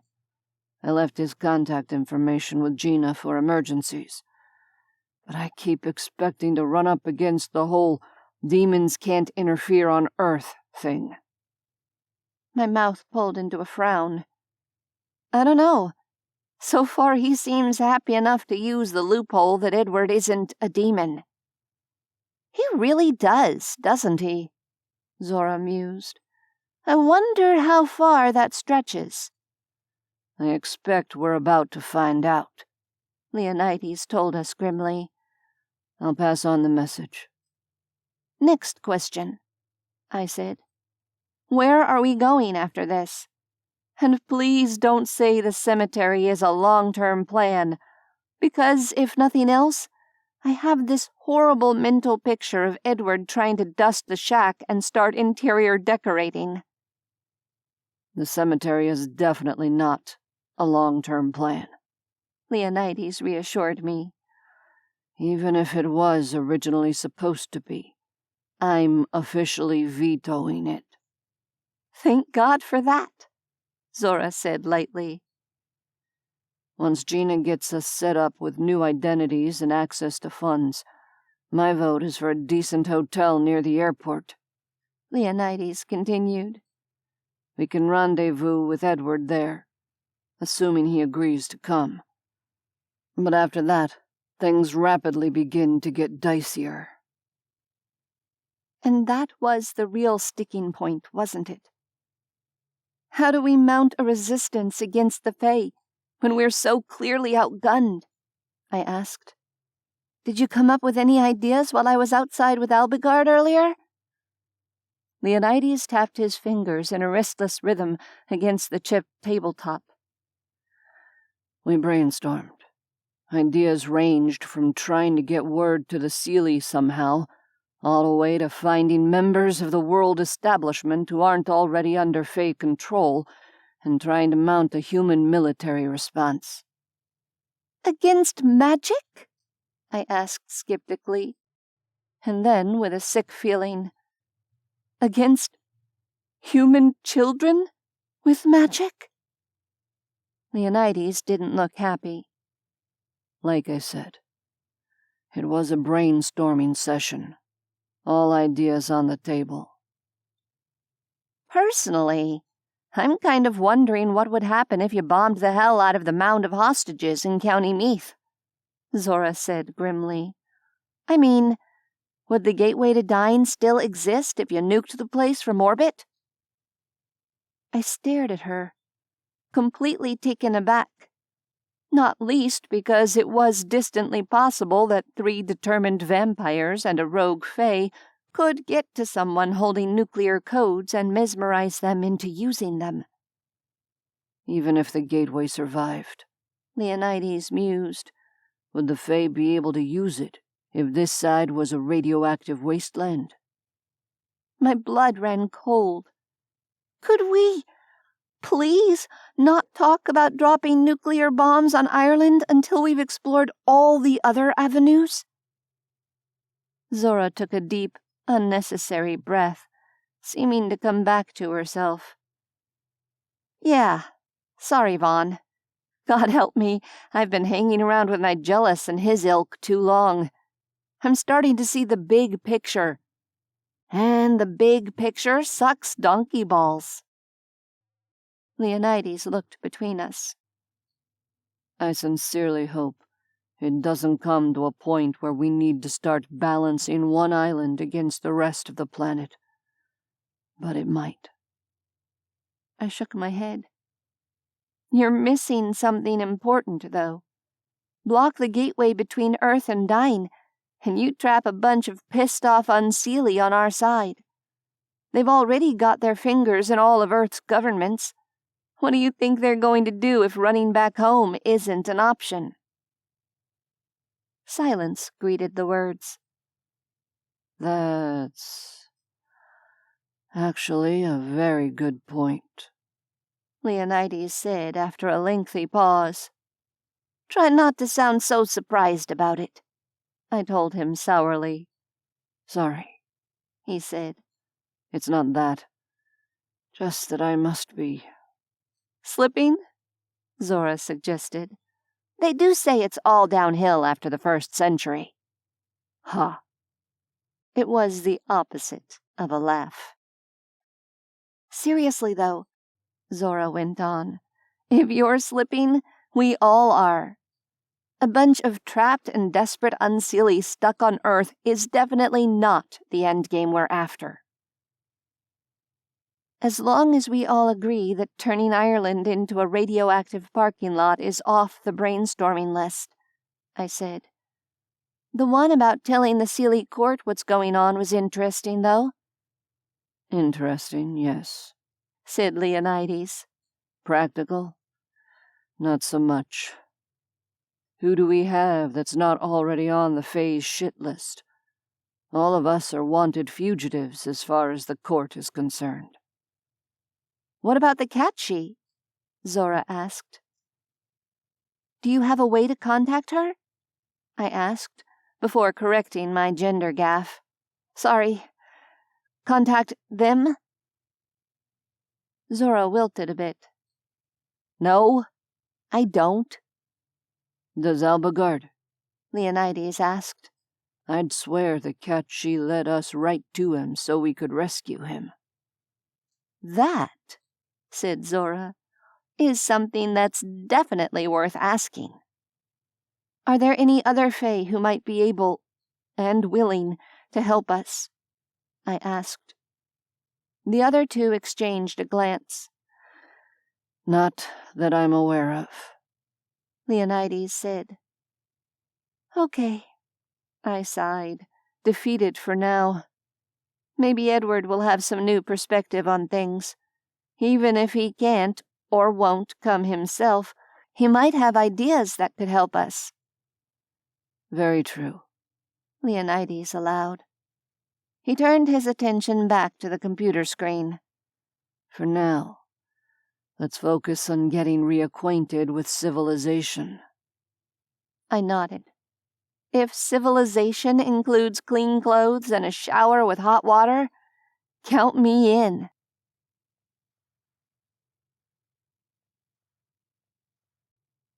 Seven.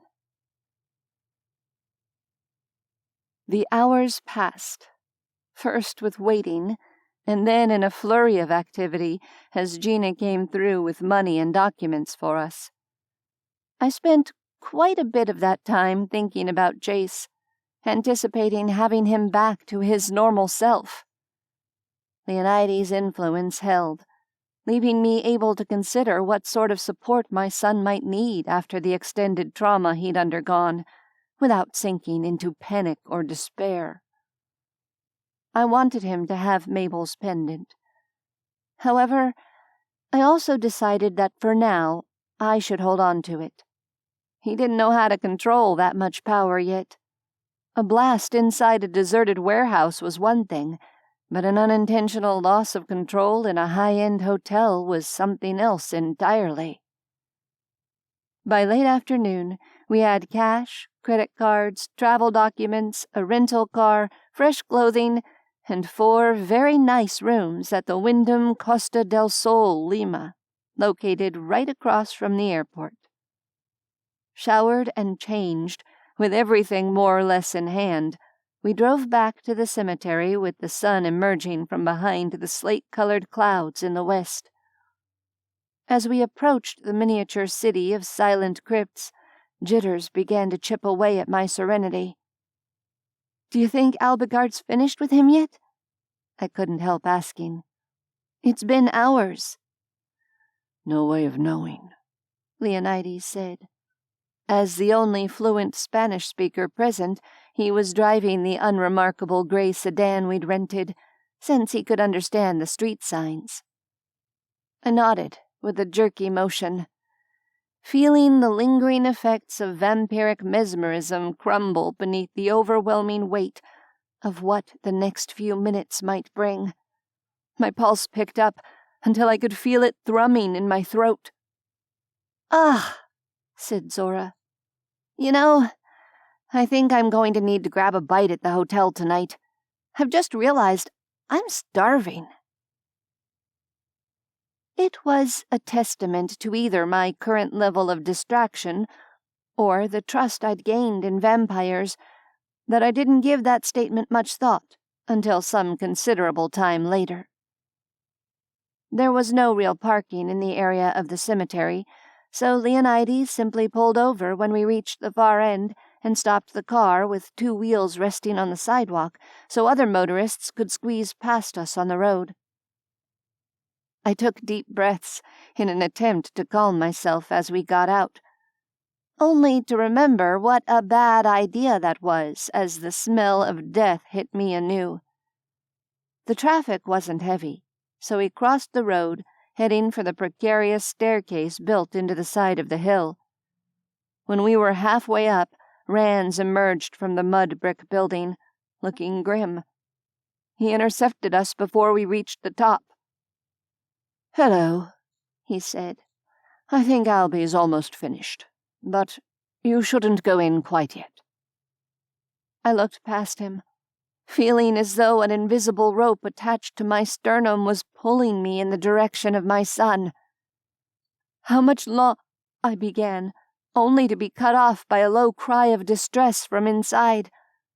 The words died in my throat, and I lunged toward the shack without thinking.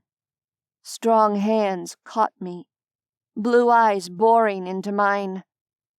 "Not yet," Rand said again. "Let me go," I whispered. He didn't.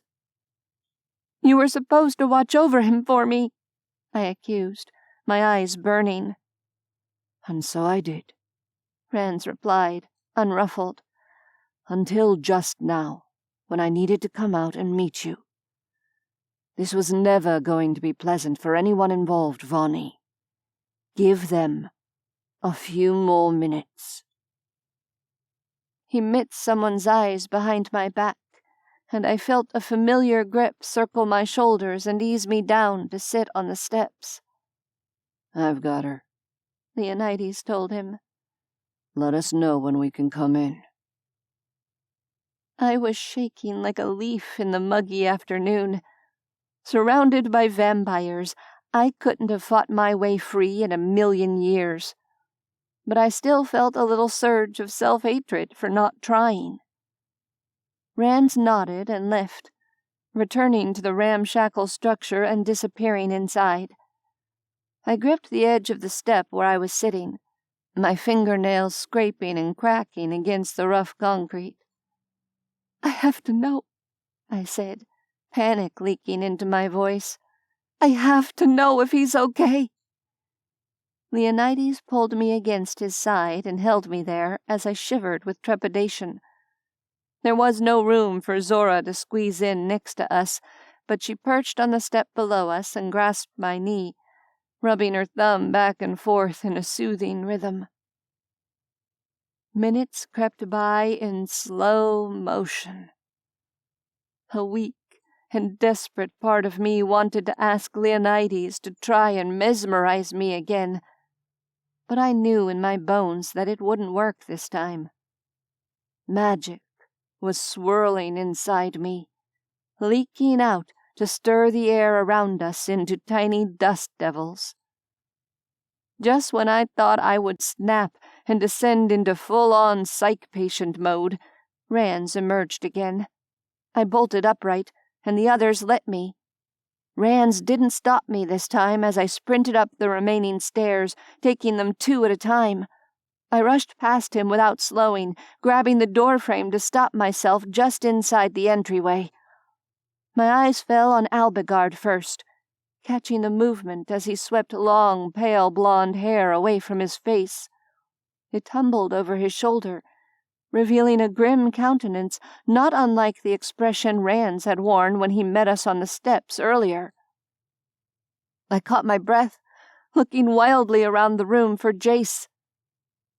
My son was huddled, unmoving against the wall a few feet away from the door where I was standing. I'd missed him in my peripheral vision at first.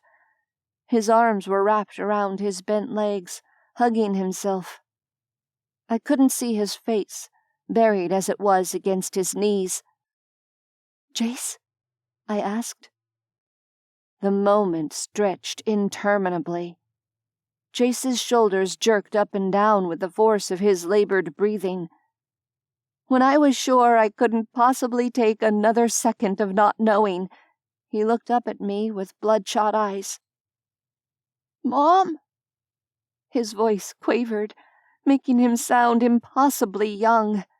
My hand shot up to cover my mouth, holding back the sob that wanted to escape. In the next instant, I crashed to my knees next to him, and he was in my arms. "It's me. It's really me, baby," I murmured against his dark hair, holding him against me as though he might disappear from my embrace at any moment. We rocked back and forth. I couldn't tell which of us was controlling the small movements as his trembling gave way to silent, jerky tears.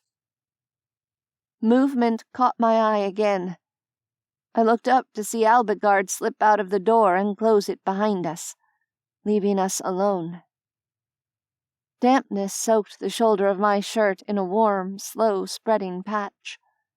I held Jace as he wept noiselessly, trying to remember the last time I'd seen him break down. Maybe when his granddad, Richard's father, had died.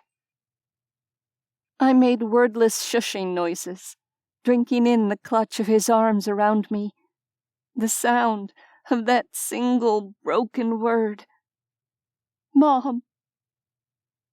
Eventually, he quieted against me, and I let him pull back. He turned his face away, wiping ineffectually at his cheeks as teenage embarrassment overcame all other concerns. The predictability of the action reassured me more than anything else could have. I cupped a hand around his shoulder, giving it a light squeeze. "Are you hurt at all?" I asked, thick-voiced. "Do you need anything?" He shook his head, still not making eye contact.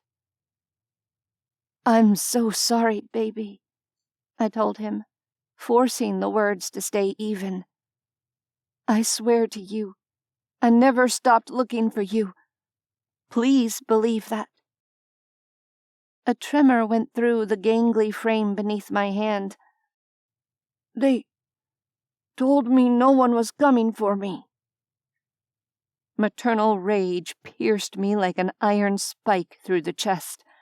If there was any water in the wash bucket in the back room, it would probably be steaming right now.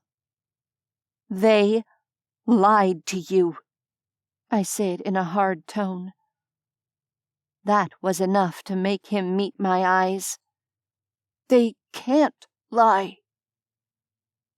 I moved my hand to his cheek, gently keeping him from looking away again. "And yet we still came. We got you back." He swallowed audibly, his Adam's apple bobbing. "That girl in the camp, the one who gave me your necklace." I nodded. "Yeah, that was me." Alagard glamored me. That means he changed my appearance so we could sneak in." A look of horror twisted his features. "Oh, God! And I... The echo of his betrayal of me to the guards made my breath stutter. I immediately pushed it aside. It was no longer important. "Yeah, you're totally grounded for like a year," I teased. His eyes squeezed shut, and he made a wet sound halfway between a laugh and a sob. I hugged him again, and he let me.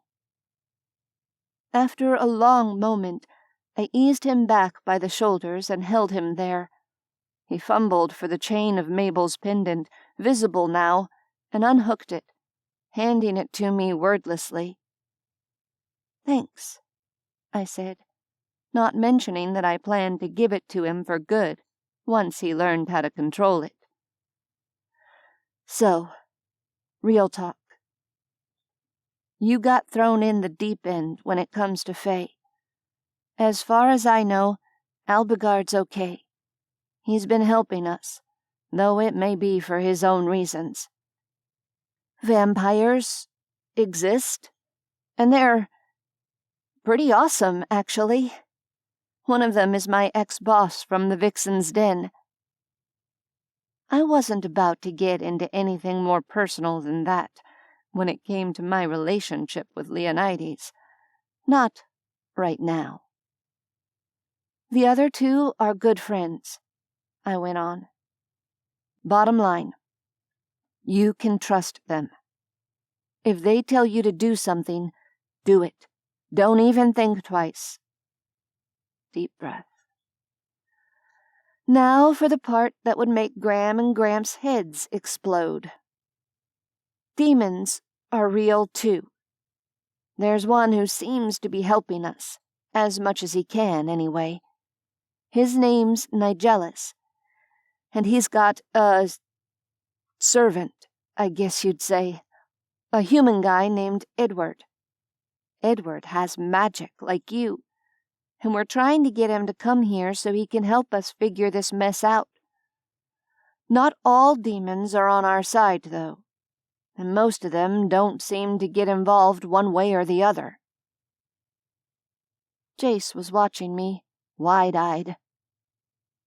"Are you sure I'm not still hallucinating?" he asked eventually.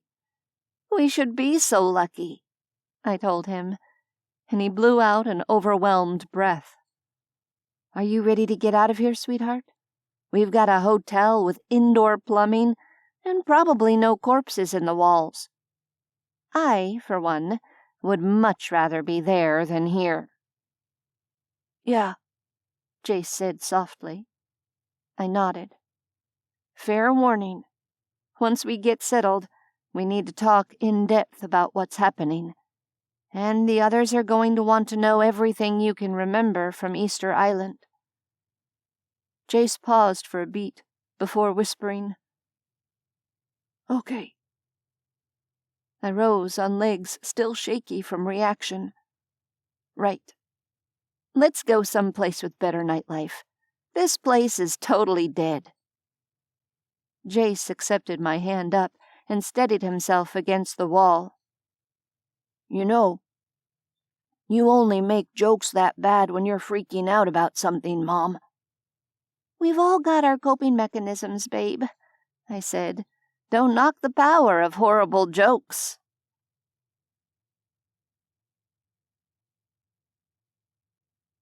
"8. Leonides gave Alagard a searching look as our little group gathered around the rental car. "You sure you want to walk? It's almost 10 miles to the hotel." "I will join you in 2.5 hours, or thereabouts," Alagard replied. "I desire a chance to clear my head. Also, I'm not in a mood to shield my aura around your ridiculous computerized car." "Is it safe for you to be out alone like that?" I couldn't help asking. "What if the Unseelie find you somehow?" He eyed me with affected fey disdain. "You've worries enough already, without making up new ones, Adept." I let it go. "Whatever you say." He strode off without any further comment, and the rest of us piled into the sedan. Leonides took the driver's seat again, with Rands riding shotgun. I assumed they were attempting to put the least threatening-looking vampire in the back with Jace. 5 minutes after Zora and I bracketed him on the bench seat, however, the flaw in that plan became evident. My 14-year-old son wasn't drooling, exactly, but he was definitely staring open-mouthed, because my awesome vampire buddy was also part succubus. I facepalmed, unable to stop myself. Zora pointed to her face. "Eyes up here, soldier," she said, sounding mildly amused. "And you should know that my boyfriend is 700 years old, with fangs." On cue, Rands glanced back, flashing a hint of a pointed canine. A glimmer of humor shone in his ice-blue gaze as well. Jace flushed bright red beneath his fawn-colored complexion. "Zora's part succubus, kiddo," I said, figuring there was no point in trying to pussyfoot around it. "That's a special kind of demon. They tend to have that effect on people. It's not real, but it's still impolite to stare."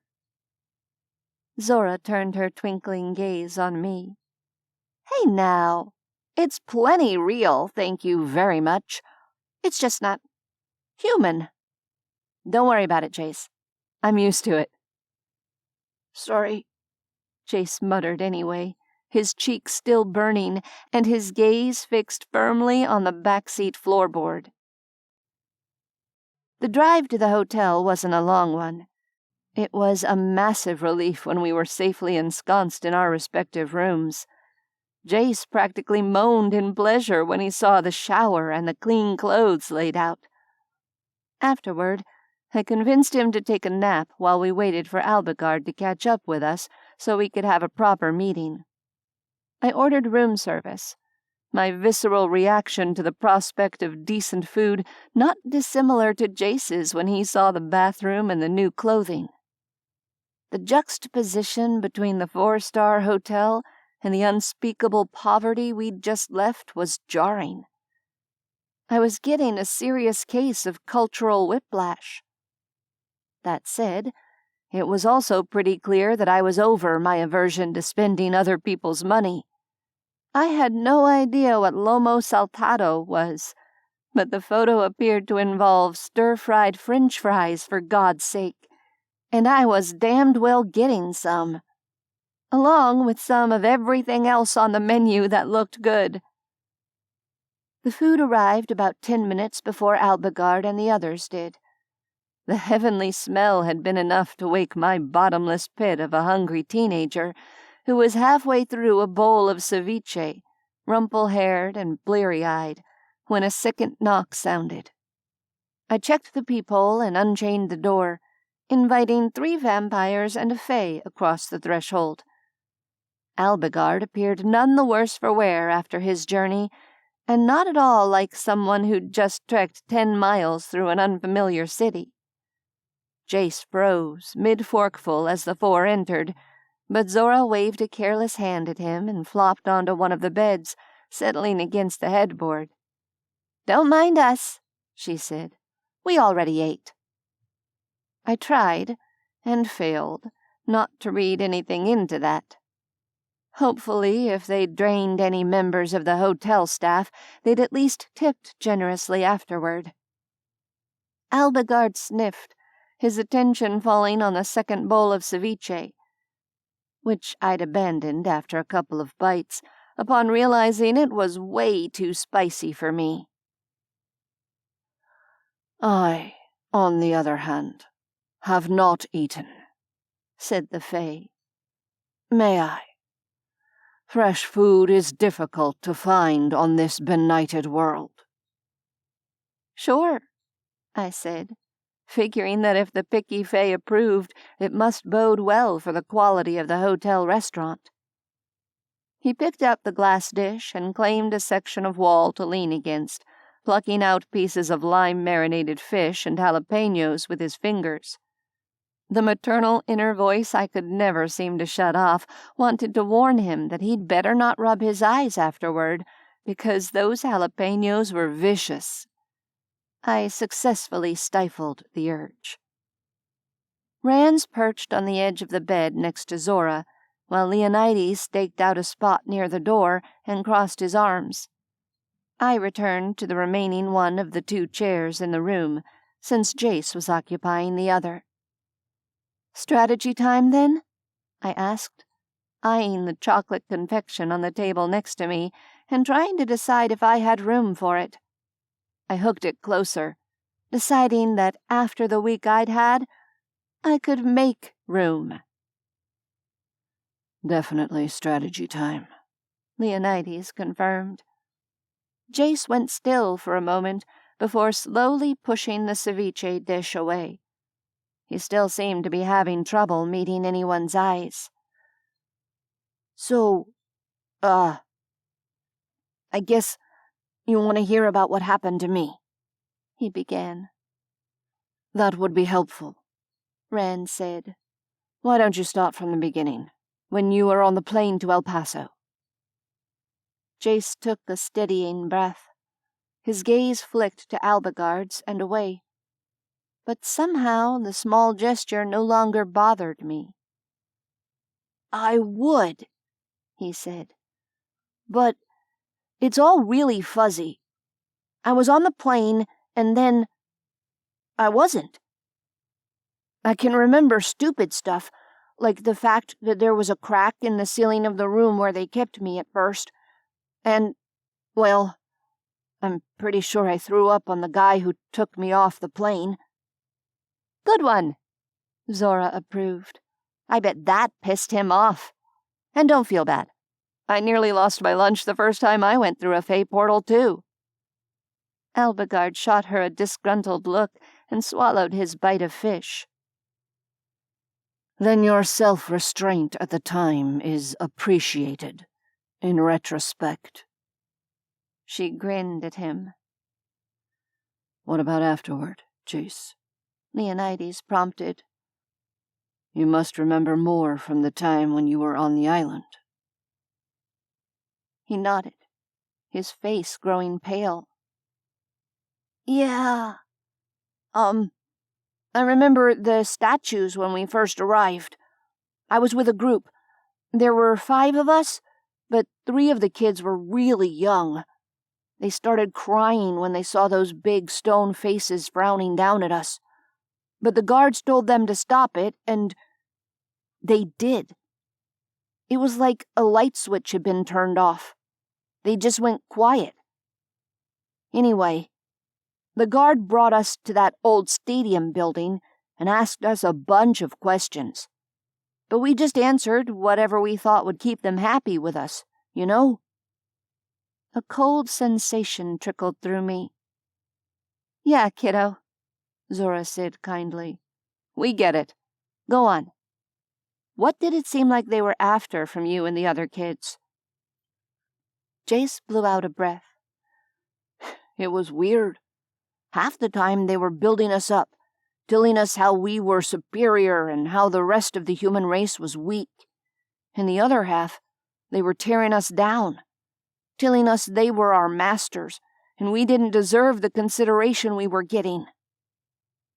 I closed my eyes for a moment, swiftly refocusing my cold rage through the garnet pendant at my throat so it wouldn't escape and cause havoc.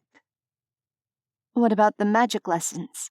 I asked, voice carefully level. Did they seem to be focusing on any particular aspects? Did they tell you why you needed to learn what they were teaching you?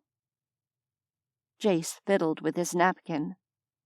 They told us it would be up to us to save the planet, even though most humans were worthless. They said we were probably a lost cause, but they were generously giving us a chance to prove ourselves. He swallowed. Those of us in the oldest group couldn't do all that much, but some of the little kids were getting really powerful. It was like a game to them. That was something I hadn't considered. Honestly, I'd assumed because Jace could do both life magic and elemental magic, it meant he was the most powerful one there. You seem to have quite a little fan following among the others, though, I pointed out. He flushed. Only because I was the weirdo who could do a bit of both kinds of magic. The instructors kept going on and on about it. I think they went easier on me because they kept hoping I'd suddenly become some kind of super wizard. Did your captors learn of the existence of your mother's pendant while you had it? Alagard asked. The necklace? Jace said, sounding confused. No, I don't think so. It was flickering in and out a bit, but it was mostly invisible when they were around. Why? Because I'm beginning to believe the Unseelie on Easter Island are ignorant of the human ability to strengthen their natural magic by using a focusing item. Alagard set his empty dish aside and began to pace around the room, eyes distant. If so, that could be useful to us. Oh? Rance and Leonides said at almost the same time. What's a focusing item? Jace asked blankly. To demonstrate, I let the rage I'd been holding inside burn hot, then cold for a moment, waving a hand at Jace's water glass. The contents steamed up in a plume and instantly froze solid, an instant ice sculpture. Jace stared at it, then stared at me. "What the? Mom! Did you just do that?" "I'm the elemental magic half of your genetics, apparently," I told him. "Kind of a long story, but trust me, it's a whole thing these days." I lifted the necklace. "The important part is, I'm fairly useless at it without this. Though drinking vampire blood doesn't hurt either," I didn't add. My son blinked at me, visibly putting 2 and 2 together. "And Dad?"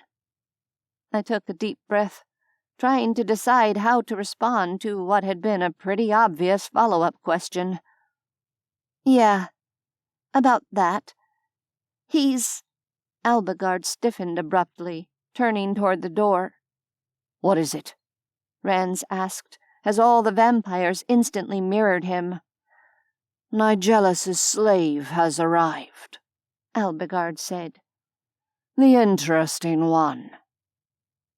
At least that was a step up from the wrinkly one, I supposed. I rose to go to the door and double-check that it was definitely Edward, just as a brisk knock sounded. It was him. "Oh, thank God," I said as I let him in. His bushy eyebrows rose. "Not nearly, my dear." "It doesn't matter as long as you're here," I said, and hugged him. He patted my back. "Hello again, everyone," he said when I let him go. "Ah, and you must be Vonnie's son. How do you do? I'm Edward." "Hey," Jace said uncertainly. Nice to meet you." "Your arrival's timely," Leonides told Edward. "We were just discussing next steps. Come on in. Make yourself comfortable." I gestured him toward the chair I'd just vacated. "There's food left. Can I get you anything?" No, my dear. I'm fine. Thank you." He seated himself primly. "Bring me up to speed, please." We recapped the series of events since last we'd seen him.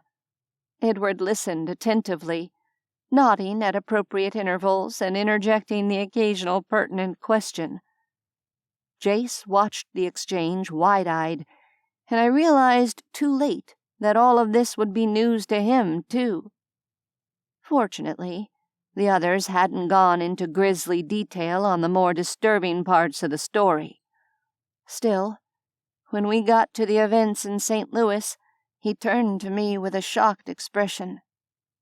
"The entire building collapsed? While you were inside it?" "Yep," I confirmed. 0 out of 10 stars. Would not recommend the experience to others. But as you can see, we're okay. Like I said, vampires are awesome." "You are clearly a woman of taste and discretion," Rand said, lightening the mood. "I've said so all along." I tried not to think about the tenants in the building who hadn't made it out, and forced myself to reply in kind. "Finally, someone sees me for my true self," I told him airily, and returned to the rest of the story. When we were done, I shifted my attention to Edward. "So, anyway, that's where we are now. The question is, where do we go from here?" Leonides spoke into the ensuing silence. "We need somewhere to use as a base, so we won't constantly have to be looking over our shoulders for the Fae. After that, we need a strategy for taking on a race that can bend human minds. One that has their claws sunk into every level of world government. The pause that followed was troubled. Eventually, Alagard broke it. When one wishes to discourage the approach of demons, one hides in the middle of an ocean of salt water. When one wishes to discourage Fae, Iron, I realized. Extremely large quantities of iron spread over a large geographic area, Edward added, sounding thoughtful. Another pause. Then Jace said, "We're in South America, right?" Yes, Leonides told him. Peru, specifically. "We had a lesson on industrial mining in economics class," Jace offered in a hesitant tone. "One of the largest deposits of iron ore in the world is located in Brazil." The rest of us stared at each other as the possibilities spread out before us. The Carajás mine, Leonides said. Of course. Jesus. I owned stock in the damned thing until a few years ago. 18 billion tons of iron ore, sitting there in a big lump beneath a national forest. Alagard. Could it work? Alagard didn't look pleased, but he said, Perhaps. It would not prevent Fae-controlled humans from approaching. But the Unseelie would first have to know we were there. I took in his sour expression. What about you, though? What would it do to you? I asked, wondering if he would even be able to come with us to a place like that. His mouth twisted in disgust. It would dampen my magic to nothing, and weaken me severely. I would be little stronger than a human. Rans crossed his arms. Oh, the horror. Alagard glared at him. Perhaps for our next hiding place, we should visit a silver mine. Boys, Zora said sharply. Somewhat to my surprise, they both subsided. Jace, honey, that's a terrific suggestion. Guthrie, can we make it happen? Is there like a town or a city on top of the iron deposits where we could stay? There must be, to house the mine workers, Leonides said. I'll get on that part of things as soon as we're done here. Edward, will you come with us? I asked, desperately hoping he'd say yes. We need someone to help Jace with his magic. Unless, will the iron deposits block human magic, too? "I'll come with you, Vonnie," Edward replied. "I told you before, we magical human misfits need to stick together. And while that much iron might weaken us a bit, it won't affect our magic the same way it will affect our Fae friends." Cool, Zora said. So I guess we're going to Brazil then? Looks like it, I agreed, marveling for the 100th time at what my life had become since I'd first stumbled into a nightclub owned by a vampire a few months ago.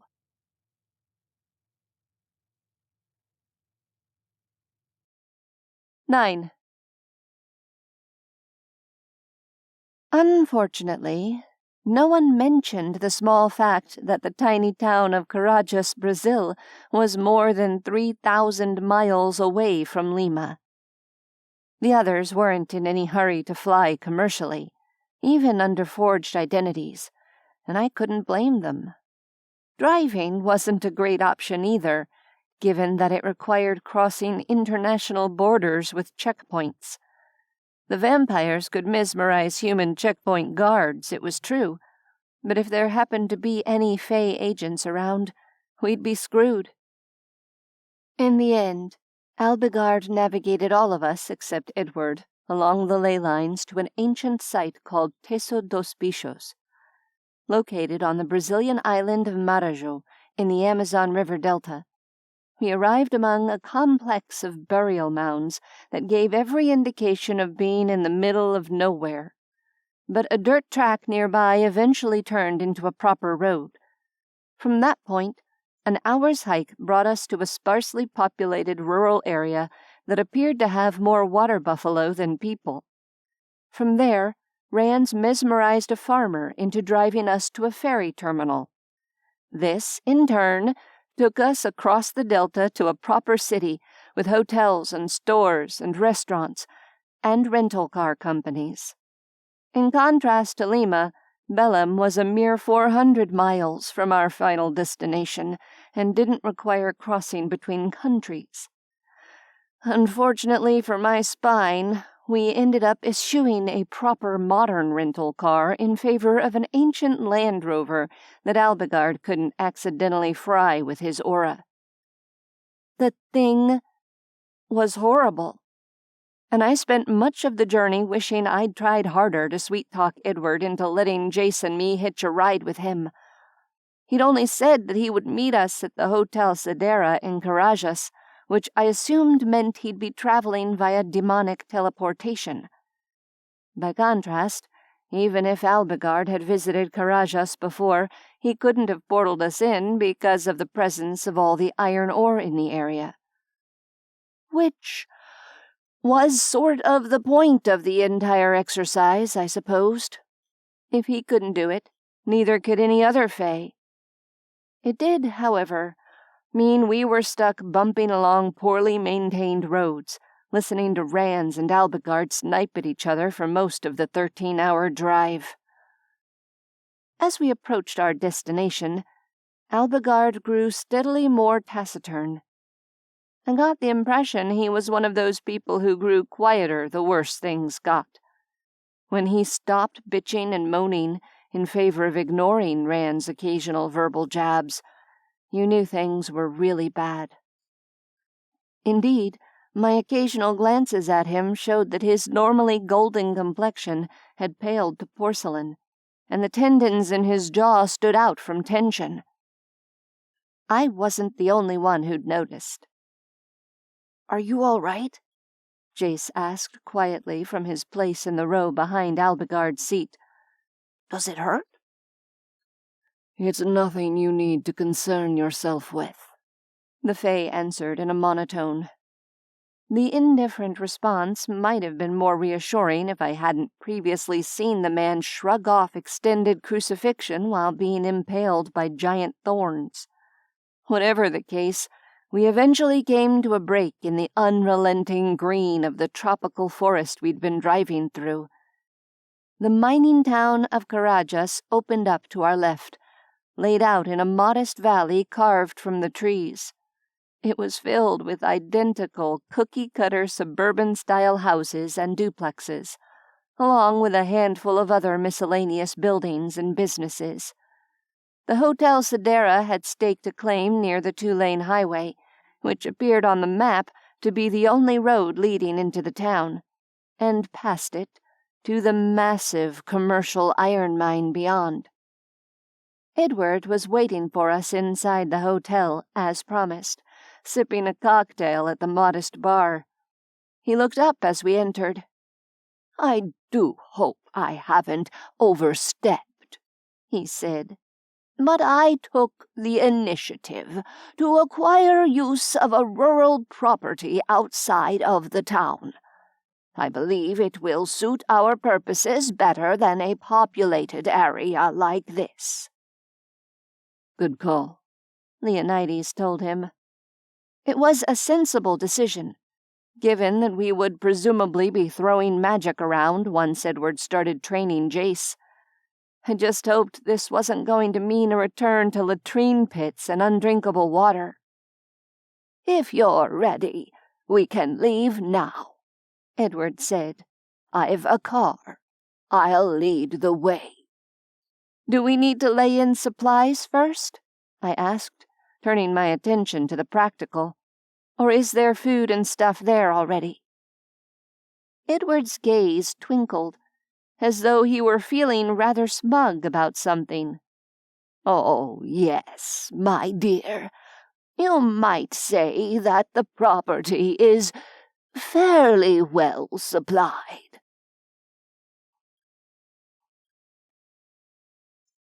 We followed Edward to a sleek little roadster in the parking lot that looked like something out of a 1960s Bond film. Neither Rands nor Leonides could completely hide their lingering looks of appreciation at the sports car. It was pretty cool, and not the sort of thing I would have pictured Edward going for, if I were being honest.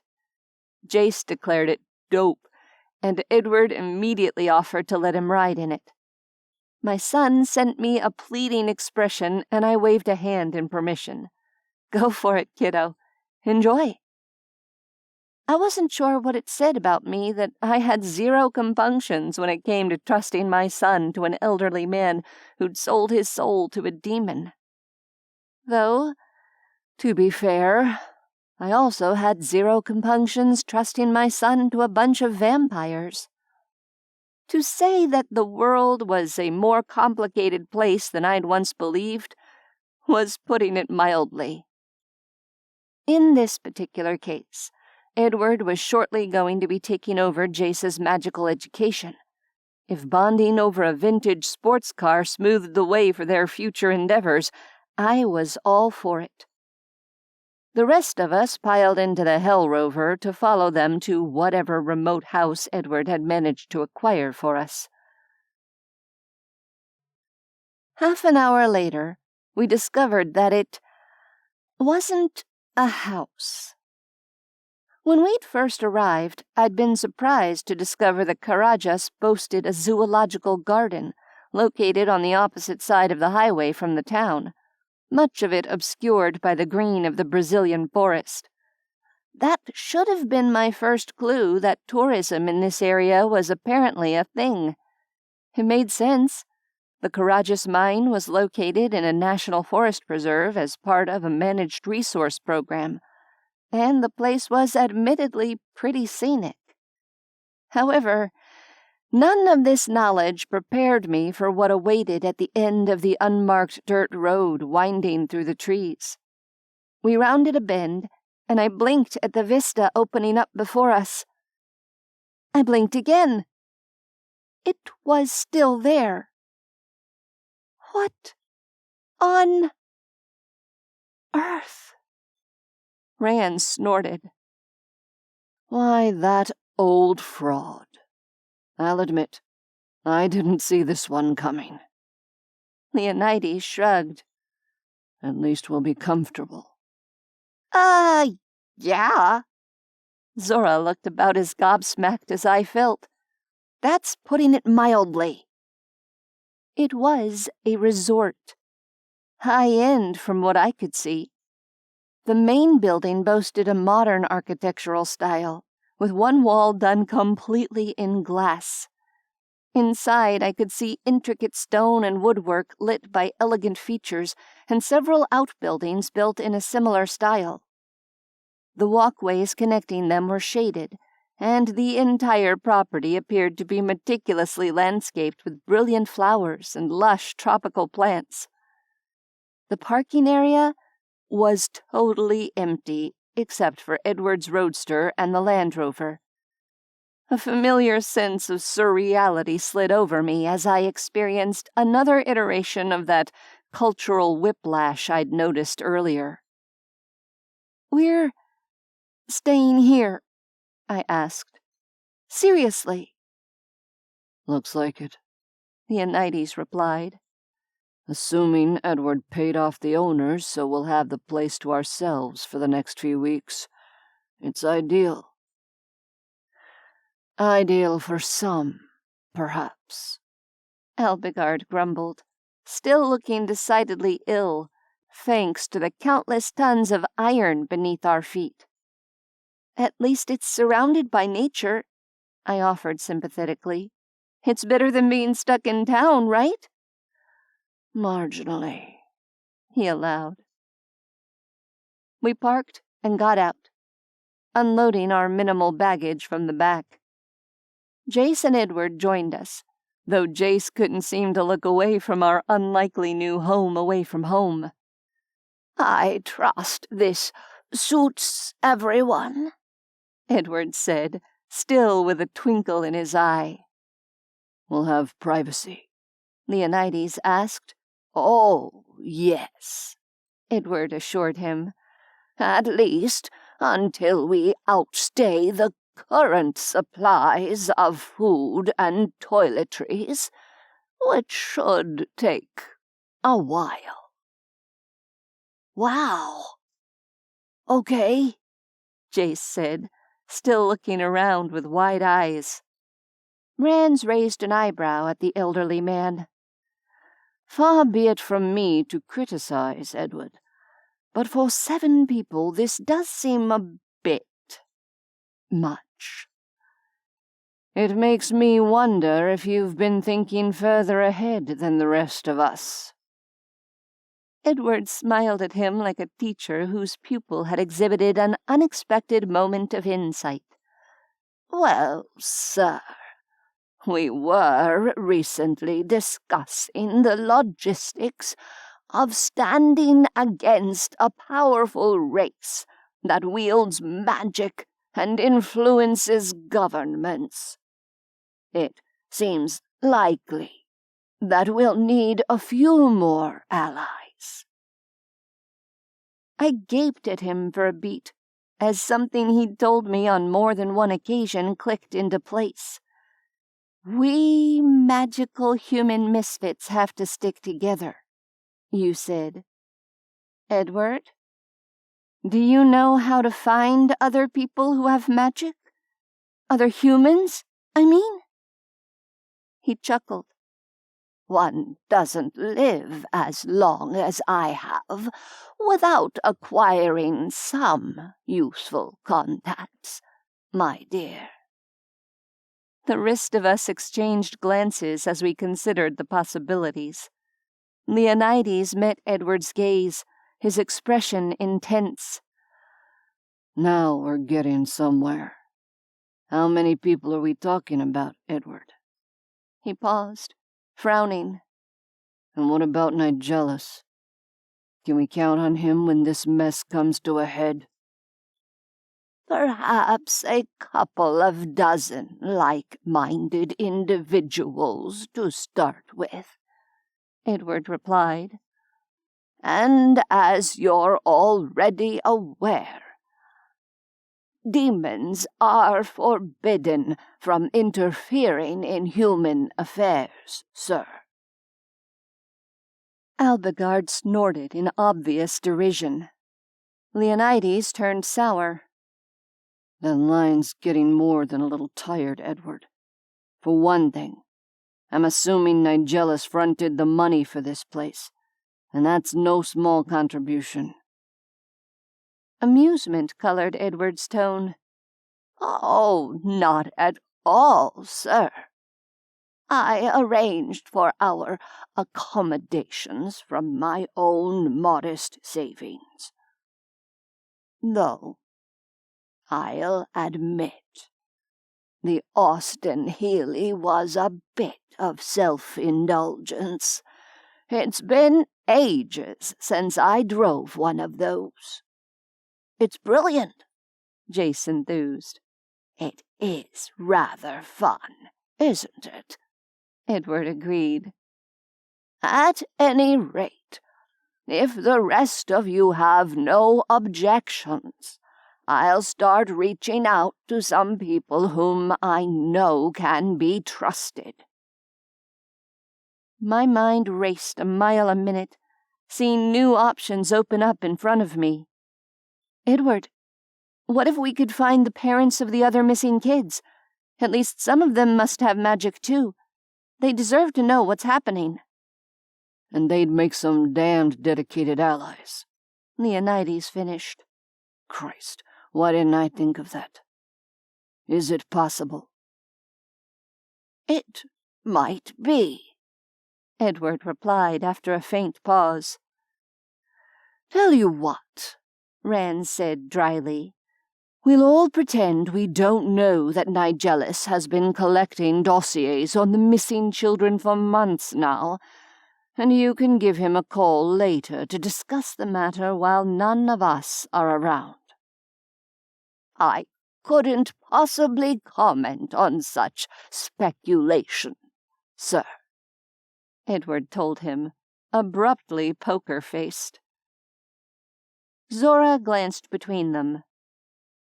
"Okay. So if that's sorted, why don't we have a look around and get settled in? It's been a long few days, and we're not going to be winning any wars tonight. I think we can take a little time to recuperate after everything we've been through recently." Relief and exhaustion hit me in roughly equal measure as I contemplated just stopping, even if it were only for a day or two. "Seconded," I said. With the prospect of rest in mind, I took a moment to check on Alagard. If he'd been pale before, he looked positively gray in the face now. "Alagard, are you going to be okay here? Is there anything you need? Anything that could help?" "Solitude," the Fae replied succinctly, and stalked off without another word, heading toward one of the many freestanding buildings that apparently housed additional guest rooms. Jace watched him go with a worried expression. I resolved to keep an eye on the man as best I could, despite his blunt rejection of help or company. "Will he be all right?" Jace asked. Rance huffed a breath. "He once described the presence of iron to the Fae as akin to having a heavy bag tied over one's head, like being blinded and smothered all at once. I don't imagine he'll have a pleasant time of it, but as long as he doesn't accidentally impale himself on a sliver of iron ore, he'll survive to grumble another day." My son still looked troubled, and I couldn't blame him. Unfortunately, no matter how unpleasant it was, this was probably the safest place for Alagard right now. Just as it was for us. If anything, he was even less popular with the Fae than we were. "Right," I said, letting it go for the moment. "Come on, kiddo. Let's go take a quick tour and see if we can find a couple of rooms poolside."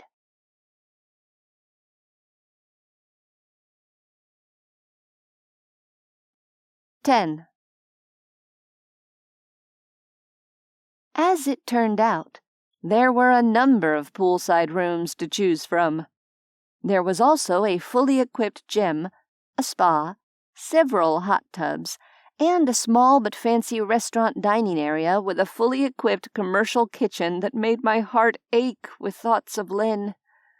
It was, in short, the swankiest place I'd ever stayed, with the possible exception of Leonides' penthouse, which was now rubble.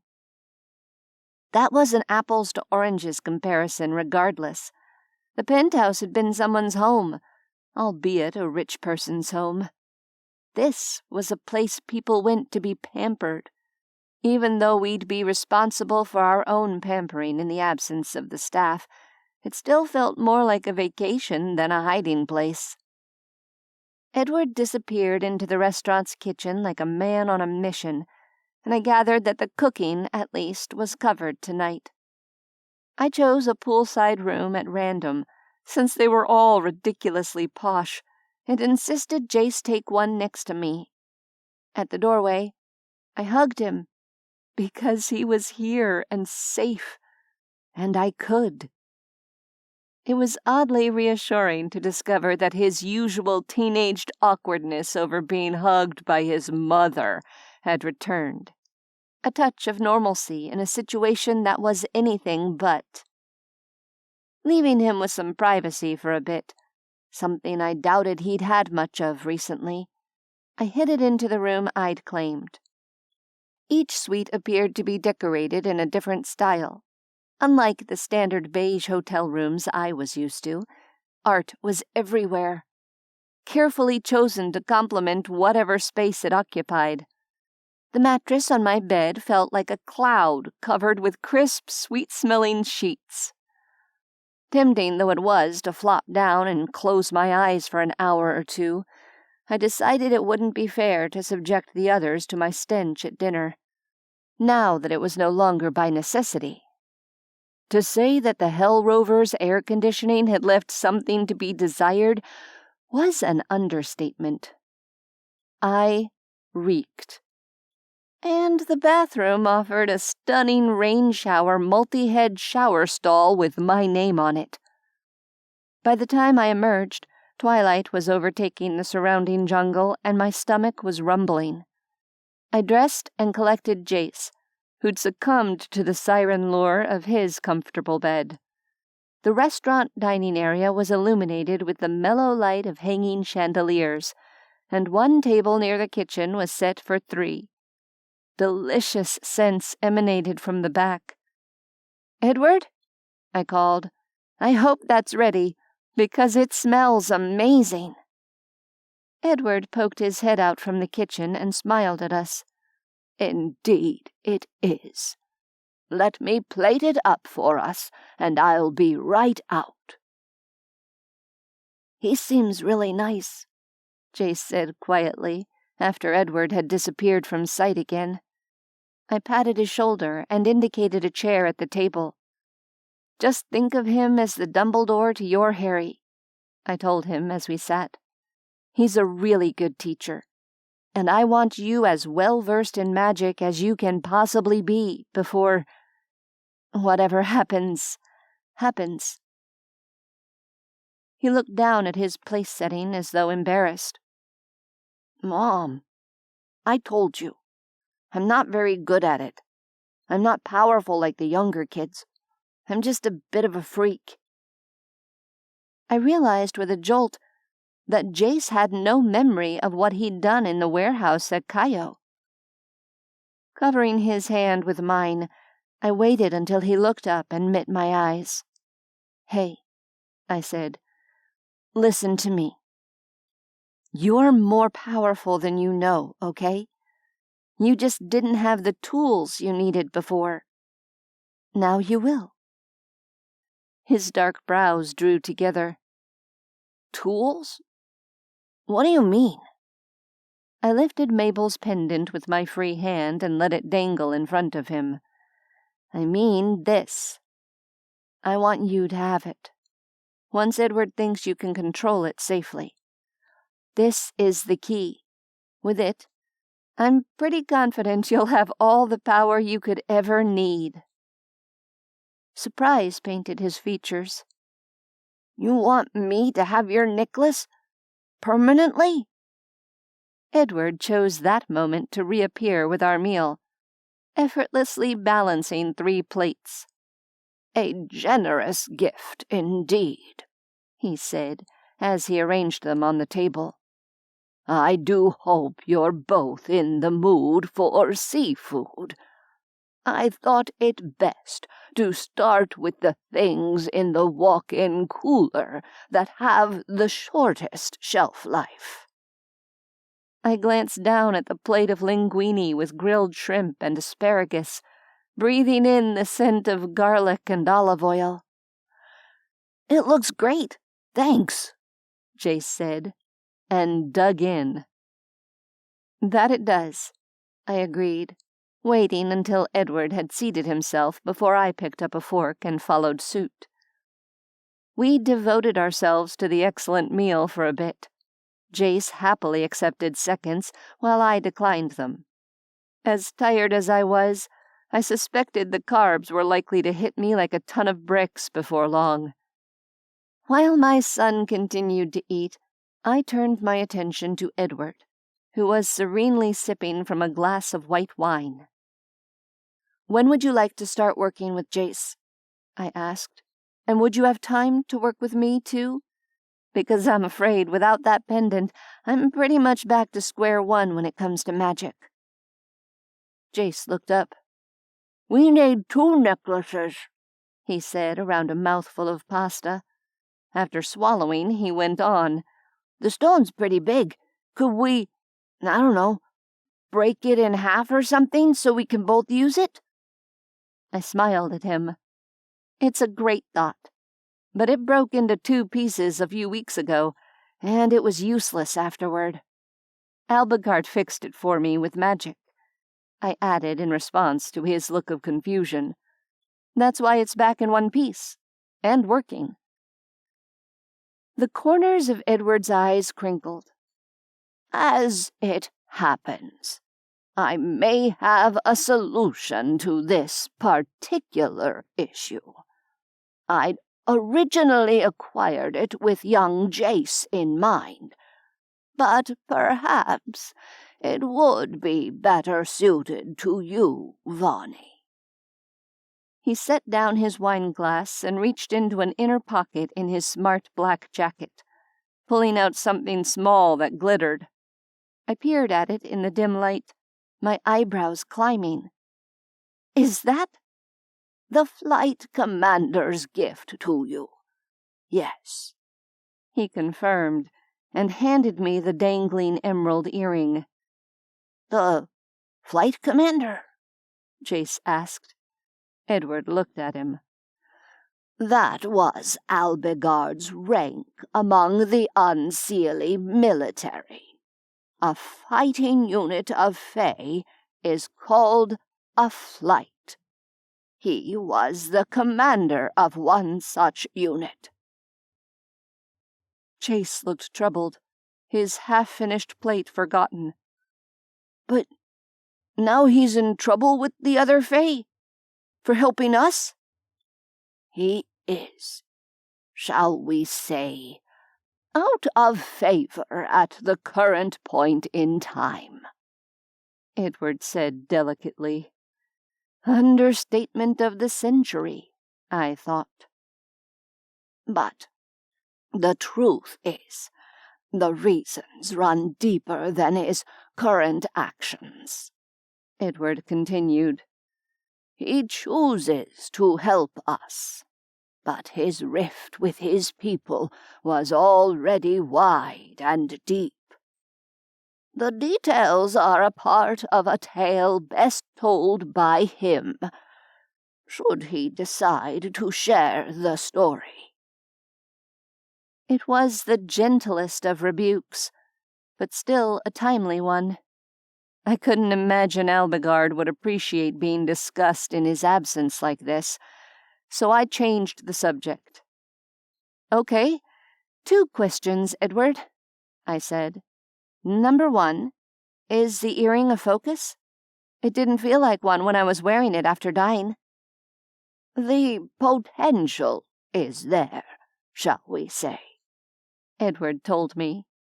"It's unlikely you would have noticed any focusing ability it possessed, since you were already attuned to your pendant." I nodded, accepting the explanation. Number 2, then. Did I, or did I not leave this earring on my bedside table in my apartment in St. Louis? "Ah, yes. That's a bit awkward," Edward replied, not, in fact, looking particularly awkward about it. "I do hope you don't mind the intrusion." For a moment I sat still, trying to decide if I minded or not. "As long as you locked up after yourself," I said after a pause. "Oh, of course, my dear. In fact, I took the liberty of adding a bit of minor warding to discourage anyone else who might decide to come poking around. It's keyed to allow you to enter, of course." I waved a tired hand. "It's all good, then. Thanks, I guess." After staring at the earring for a beat, I lifted it to my right ear and inserted the hook through my pierced lobe. If this thing works as a focus, it'll definitely be worth it. Jace stared at the small piece of jewelry. "Did you say that was a gift? From Alagard?" He looked a little pale in the low light. I sighed. Yeah. It's complicated. Do you know about Fae gifts, then? An uneasy feeling settled in my stomach as something occurred to me that should have occurred long before this. He nodded slowly. I mean, accepting stuff from them is kind of dangerous, you know? The unease grew cold. My gaze flickered to Edward's for a moment, and nothing in his expression was reassuring. "Did you accept any gifts from them?" I asked, hearing the tightness in my own voice. He drew patterns on his plate with the tines of his fork, his eyes growing far away. Yeah. You're right about it being complicated. Everything we had, they gave us. So, kind of. But it's not like a Fae came up to me and was like, "Here, accept this gift." If you see what I mean. The pasta I'd eaten suddenly felt like lead in my stomach. "Edward?" I asked tentatively, being very careful to keep my voice level. "Is this going to pose a problem?" The elderly man seemed to shake himself free of his reverie. He donned a pleasant smile, though I had doubts about its sincerity. "Difficult to say, my dear. There seems to be no benefit in borrowing trouble, however. Particularly regarding something over which we have such little control." While true, his response didn't do much to quell my worry. But I absolutely didn't need to freak Jace out by freaking out myself. We were supposed to be resting and recuperating, after all. "Okay," I said, keeping my tone as light as I could. "You're right. Let's just focus on taking it easy for a bit, and then working on our magic. When do you want to begin with that?" "Perhaps tomorrow afternoon, if you're both feeling up to it. Nothing strenuous, just a bit of assessment so we know where to start," Edward said. "Sounds good," I told him. "And thank you for dinner. It was excellent. But now I think all I'm good for is sleep. Can I help you clean up first?" He chuckled. "It's kind of you to offer, dear.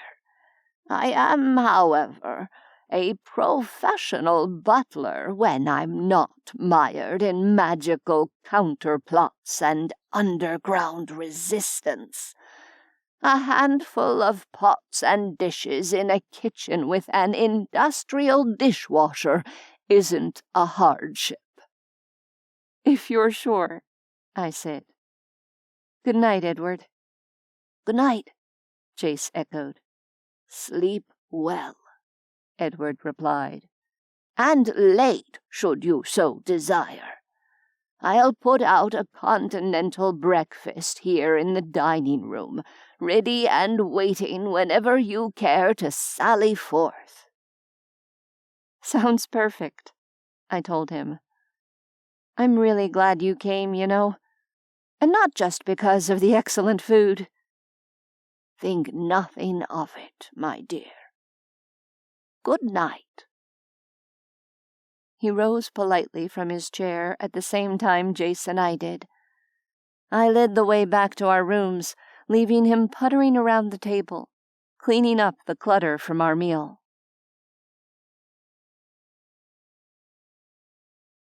It wasn't late, but I ended up crashing right after I made sure Jace was set for the night.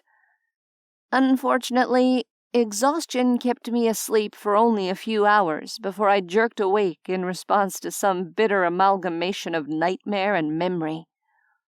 I lay wide awake in the dark room, my heart pounding as I recalled my surroundings, and took a few moments to convince myself that this was real. We actually had fled to a South American mining town and ended up crashing at a deserted high-end vacation resort in the middle of the Brazilian rainforest.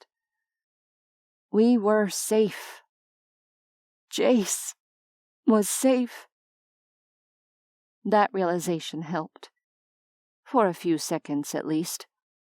Then my brain helpfully recalled the conversation at dinner, where it had become apparent that Jace might well have accepted fey gifts that would bind him to one or more of the horrible, unseelie bastards who'd been running the camp on Easter Island. I sat up abruptly, swinging my legs over the side of the bed. The pool lights shed a weak, wavering glow through the room's window, enough to keep me from stumbling into anything solid as I crept out of the room and next door to my son's. The door was locked, of course. I'd taken an extra key card for it, but forgotten to bring it along thanks to my grogginess. In the end, it wasn't necessary. As my eyes adjusted to the low light, I could make out the dark lump of him in the bed, visible through the gap in the window curtains. Peacefully asleep. The tension drained from my shoulders, my sense of irrational panic quelled, at least for the moment. And now I was wide awake in the middle of the night. My head throbbed faintly in time with my heartbeat, helpfully informing me that I needed, another solid week of uninterrupted sleep. I stifled a frustrated groan. The smell of chlorine from the pool tickled my nose. Looking down at myself, I decided that an oversized t-shirt and sleep shorts was probably acceptable poolside wear, under the circumstances. Maybe dangling my feet in the water and listening to the gentle sounds of ripples against concrete for a bit would shut my mind off again. After ducking into my room to grab a towel, I trudged to the pool and laid it out on the edge of the deck. Even at night, it was warm and humid in this part of the world. I sank down, sitting on the towel, the cool water a shock to my bare feet and legs as I trailed them in the pool. I wasn't entirely sure what Olympic-sized entailed, or if this pool qualified, but it was certainly big. That was probably why it took me as long as it did to notice the sleek shape sculling along the bottom some distance away in the deep end. A fresh jolt of irrational panic hit me, but of course there were no man-shaped pool monsters here, and almost certainly no dangerous intruders who'd randomly stopped for a swim before attempting to murder us all in our beds, either. The dark-skinned figure could only be Leonides, and I mentally bitch-smacked myself for being such a ball of nerves. Undaunted, the same panicky impulse now tried to urge me to my feet and away from a potentially awkward late-night encounter, as though I could somehow skulk back to my room and avoid detection by a vampire. As though he hadn't heard my heartbeat echoing through the water the moment I dangled my legs in. I sighed. Of course he had. He was already changing course, crossing the distance separating us without surfacing. Some overwrought corner of my brain wanted to start singing the theme song to Jaws as he approached with smooth strokes beneath the water. Da-dum, da-dum, da-dum, da-dum, da-dum, da-dum, da-dum. I restrained myself, barely. He smoothly broke the surface a few feet away from me and grabbed the wall. I was pleased to see that his dreads were holding up decently well to the abuse, though he was going to need a touch-up for loose hair if he insisted on swimming regularly. I wondered idly if anyone had thought to shove the crochet hook in one of our packs when we left Chicago. Zora might have done. I'd have to ask. "Is everything all right?" he asked. I dragged my eyes away from the rivulets of water tracing glistening tracks down his face and neck with difficulty. "I guess not needing to breathe comes in handy for swimming laps," I said, apropos of nothing. "And yeah, everything's okay. Just my brain taking exception to uninterrupted sleep. Same for you, I'm guessing?" He rested an arm on the poolside to anchor himself, watching me with a hint of wariness in his expression. "Something like that." I nodded. "Seriously, though, I'm fine. Had a bad dream. Got up to check on Jace, who's also fine. I figured sitting by the pool for a bit would relax me. I didn't think about anyone else being out here." His expression relaxed a bit. "That's good. You've seemed better these past couple of days." He paused. "The 13-hour stint in the Hell Rover notwithstanding, obviously." "Yeah. Who'd have thought I'd ever be nostalgic for the Pimpmobile, right?" I quipped. "And of course I'm better. I've finally got my son back." "I'm happy for you." There weren't many people in the world who could deliver a line like that without a trace of happiness evident in their voice or expression, while still making you feel like they were being sincere about it.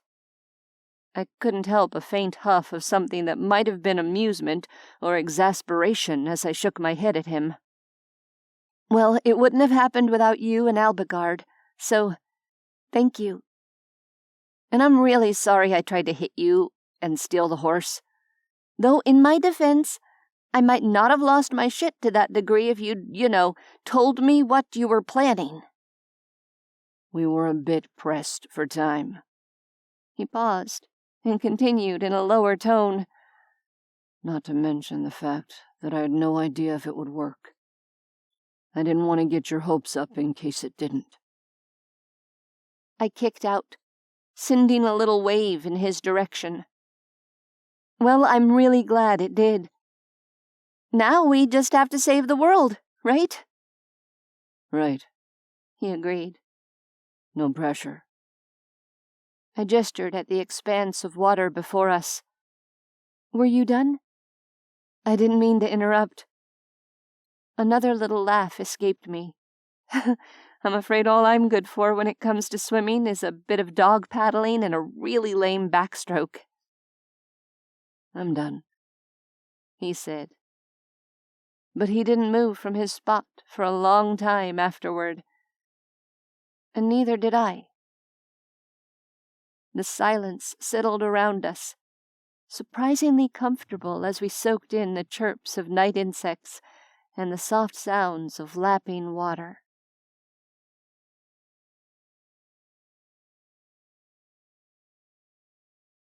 "11. When I eventually wandered back to my solitary bed, sleep claimed me properly. It felt like I blinked my eyes closed in the darkness of the wee hours one moment, and the next moment, when I opened them, late morning sun was pouring through the curtains. As was generally the case after far too long without enough rest, when I finally got to catch up, it almost made me feel worse afterward. As far as my wits were concerned, I couldn't have felt more out of it if Edward had drugged the freaking linguini the previous evening. I staggered to the bathroom and stared at my bleary-eyed, splotchy face in the mirror, blinking slowly. A shower, coupled with brushing my teeth until my mouth no longer felt fuzzy, helped a little. Edward's continental breakfast helped a bit more.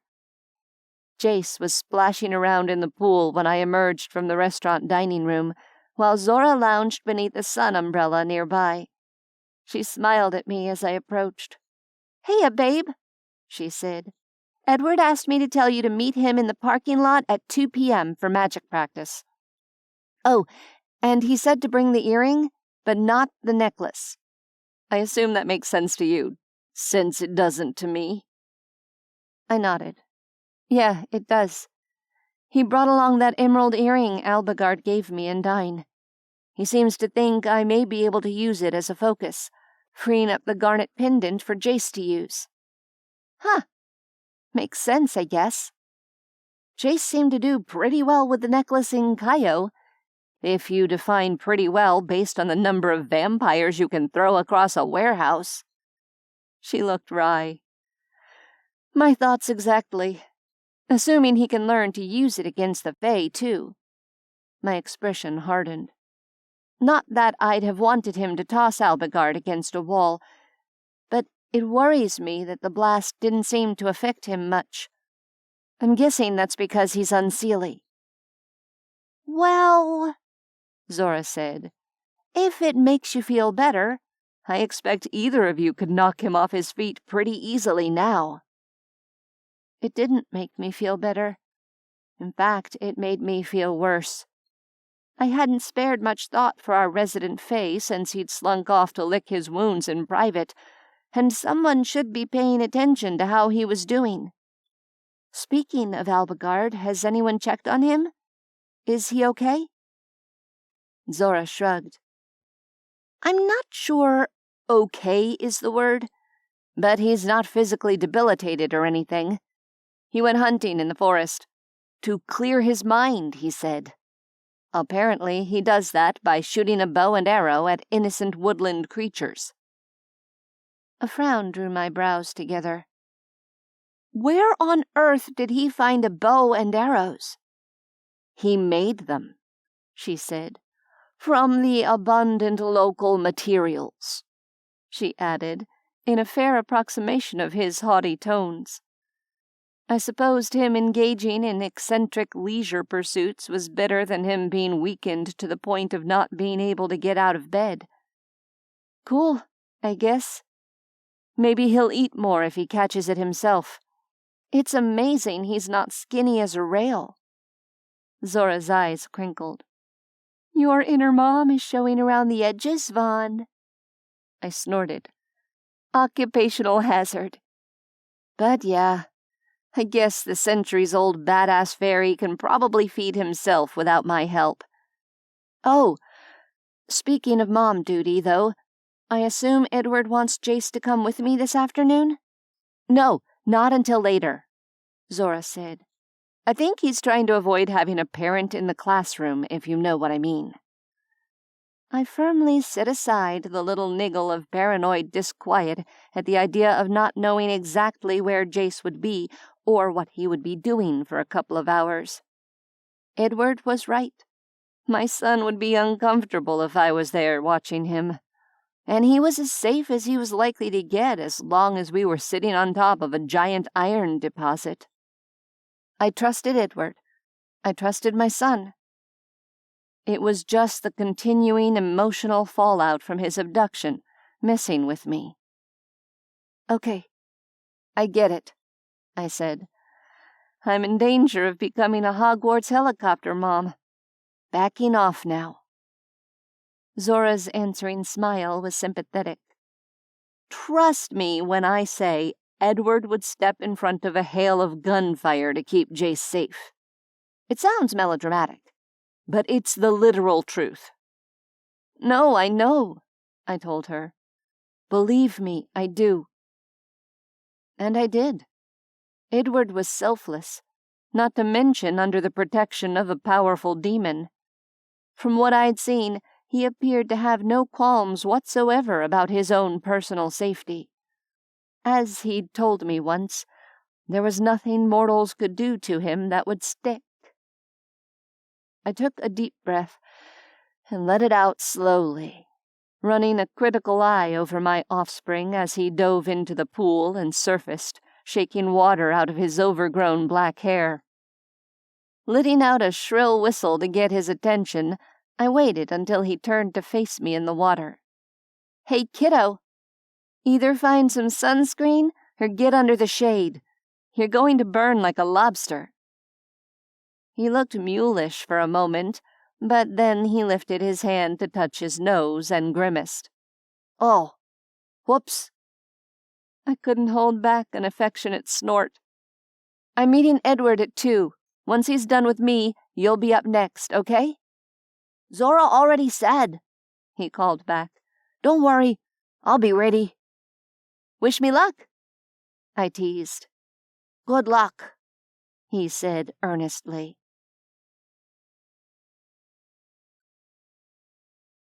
"2 o'clock found me in the parking lot, having taken my own advice and slathered my pale skin with sunscreen liberated from the resort's gift shop. As promised, Edward was waiting for me. After greeting me, he guided me to a trailhead leading away from the resort. As we made our way into the shade of the trees, I joked, "As long as we don't end up getting mistaken for deer and shot by one of Alagard's arrows." Edward chuckled. "Unless you've done something to annoy him recently, I wouldn't be too concerned. Even in the absence of magic, Fey senses are acute." True. The emerald earring dangled from my ear, its weight still unfamiliar and new as I nodded. When we were suitably far away from anything I might unintentionally damage, Edward stopped and turned to face me. A sense of déjà vu swept over me. "Is this the part where you hurl branches at my head?" I asked, only half joking. He smiled and shook his head. "I dare say that won't be necessary this time. Show me what you've got without your pendant, and we'll go from there." What I had wasn't much. It had been quite some time since I'd drunk vampire blood, and the simple fact was that with Jace's safe return, much of the bite had been taken away from my constant cocktail of fear, rage, and sadness. "Would it be terribly crass of me to suggest you try your luck with fire?" Edward asked kindly. "Right. Lust." Nigelus's elderly butler wanted me to focus on something, or someone, that made me horny. And it was apparent from his wording that he knew exactly what emotion allowed me to control fire. Or, in most cases, fail to control it.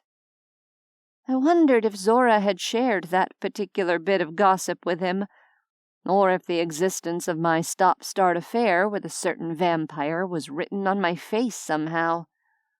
If it hadn't been before, the blush that crawled up my traitorously pale skin probably meant that it was written there now. "Crass? Probably not," I told him. "Awkward? Definitely." I'd come to terms, to a degree at least, with the realization that too much time spent with a succubus meant the emotion of shame was gradually being burned out of me. The world is at stake, I reminded myself, and closed my eyes firmly, pretending Edward wasn't there. Instead, I pictured the way rivulets of water had traced the planes of Leonides' face and neck last night in the swimming pool. A moment later, I had a vivid mental image of following those glistening trails with my tongue. Smoke teased my nostrils, and I opened my eyes to find the leaf litter I was standing on had started smoldering. Belatedly, mortification hit, but it was thrust aside by alarm as I began stamping on the ground like someone dancing a very bad Irish jig. Shit! "Not to worry, my dear," Edward said, and calmly poured the bottle of water he'd brought along over the area. The forest, being a rainforest, was a bit damp to start with, so it didn't take long to smother everything and mix it with the damp earth of the forest floor to make sure every spark was extinguished. "Interesting," he continued. "Without magical assistance from blood or a focus, it appears that fire is now your strongest element." "Great," I mumbled without enthusiasm. That was typical. 30 years, and now lust had somehow become my superpower. Oh, the irony. I decided that it was somehow Zora's fault, though I supposed I might have done better to blame Leonides. "It's a useful elemental power in a fight," Edward chided, which I knew already from bitter experience. "Useful and awkward, sure," I agreed. Can we move on to the earring now, please? Why do you think I can use it as a focus? Isn't it just an earring? 3 months ago, I would have handed that glittering little emerald over to a pawn store without blinking, and used the money to keep Ivan and his goons off my back for a few weeks. I wouldn't have given it a second thought. "It's a phase earring," Edward said, "and not just any fae, but a particularly talented magical practitioner. The same one, in fact, who mended your pendant after it broke." The look he gave me was significant, and the shape of what he was trying to tell me snapped into place. Oh! And Mabel's necklace was altered somehow after having all that energy from dying pouring through it. You think I got used to using something that had Alagard and Dine's fingerprints all over it, just like this emerald does? He nodded, looking satisfied with my deduction. "Precisely." I focused on the dangling jewel as best I could. Nothing. I can't feel it, I told him. "You're expecting it to feel the same as before," Edward said patiently. "But every focus is different. Come, let's try some simple exercises with air, since the water had to be repurposed for fire prevention." I felt my cheeks heat again, but set aside the embarrassment in favor of experimenting with Alagard's gift.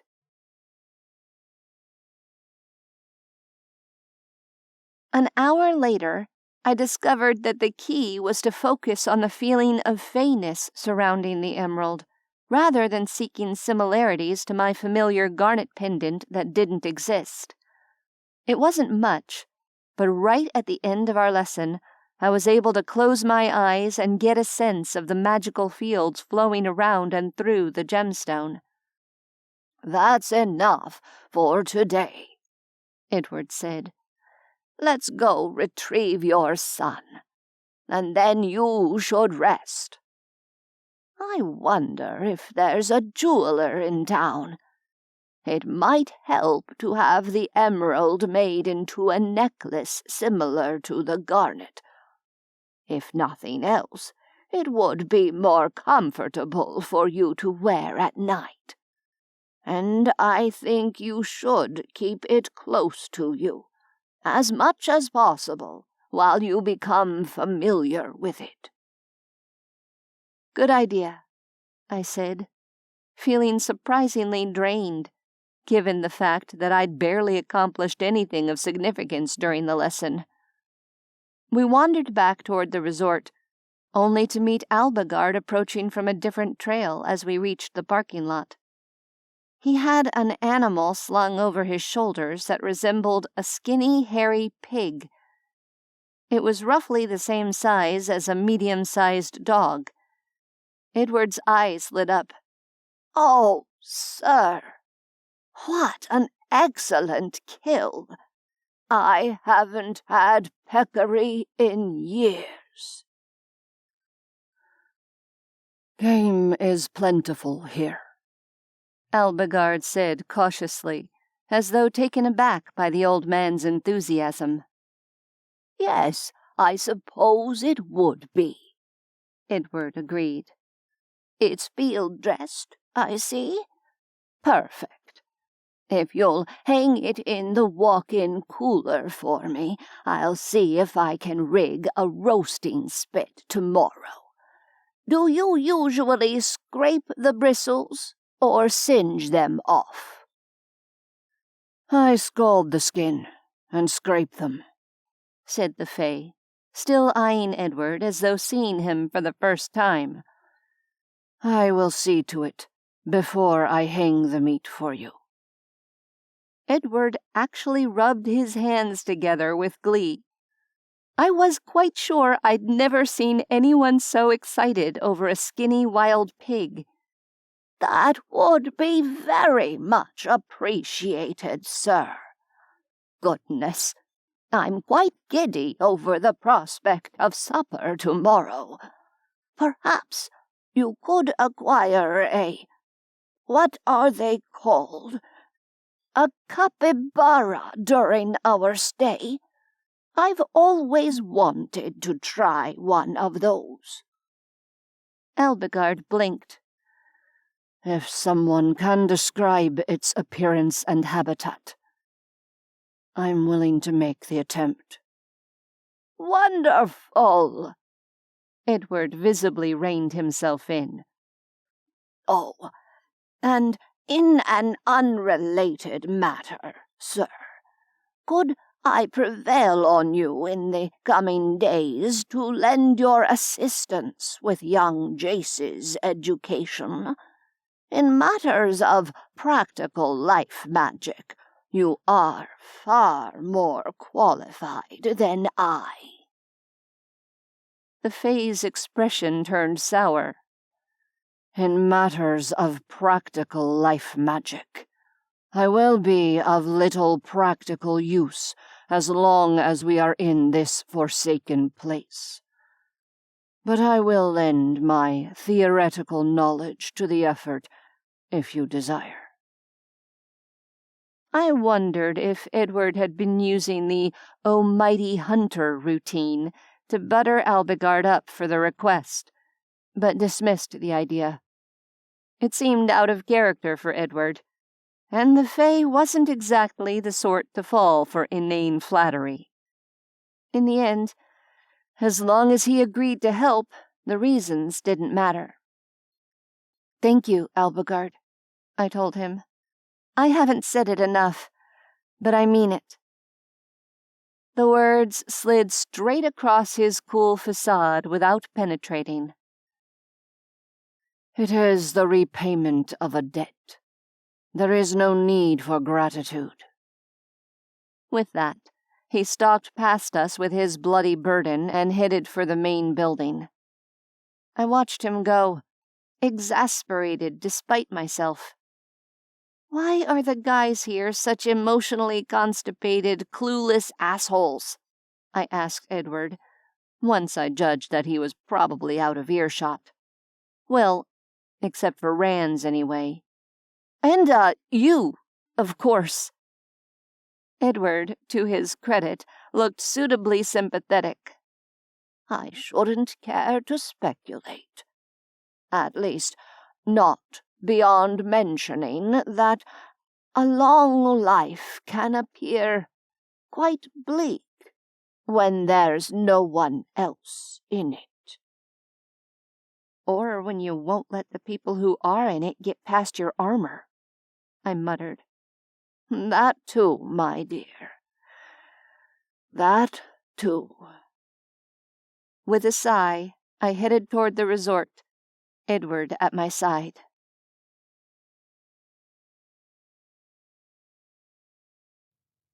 12. The following days fell into a sort of pattern. Opportunities for rest were plentiful, but my brain had decided that waking me up most nights with a litany of worries and fears was the new normal. It became something of a ritual to check on Jace and then go sit at the edge of the pool. More often than not, I found Leonides already there, silencing his demons with underwater laps. The encounters didn't grow noticeably less awkward, but neither of us took steps to avoid them by changing our habits either. During the day, Edward trained Jace and me separately, sometimes with input from Alagard and sometimes not. The old man also disappeared into town for the occasional few hours here and there, pursuing his attempts to recruit additional help for us without attracting attention from the wrong quarters. On one such jaunt, he requested to borrow my earring for a few hours, and returned with it in a setting and hanging from a gold chain similar to Mabel's necklace. He'd been right, too. Something about the simple change made it easier for me to connect with the green gem, and I finally began to make significant progress in using it as a focus. The day that Edward decreed Jace was demonstrating enough control to finally start using the garnet, I was a nervous wreck. My nerves weren't improved by the sound of crashes and bangs emerging from the area of the forest where they were working. I paced in my room for a while, and finally decided that if I didn't get out and do something, I'd go nuts. Rans and Zora had disappeared into town earlier for a blood snack, but Leonides was holed up in the conference room in the main building. He'd taken it over and set it up as an office, since the iron in the ground had dampened Alagard's unfortunate effect on computers and phones, along with the rest of his magic. I marched up and knocked on the door, entering when he called, "Yeah, come on in." "I need your blood," I told him without preamble. He raised his eyebrows at me, and to be fair, I guess I could have eased into that a bit more tactfully. "Mine, specifically. Not the stronger stuff?" he asked. "Rans and Zora aren't here right now," I pointed out. He leaned back in his leather chair. "They'll be back before long. Is this some kind of vampire blood emergency I should know about?"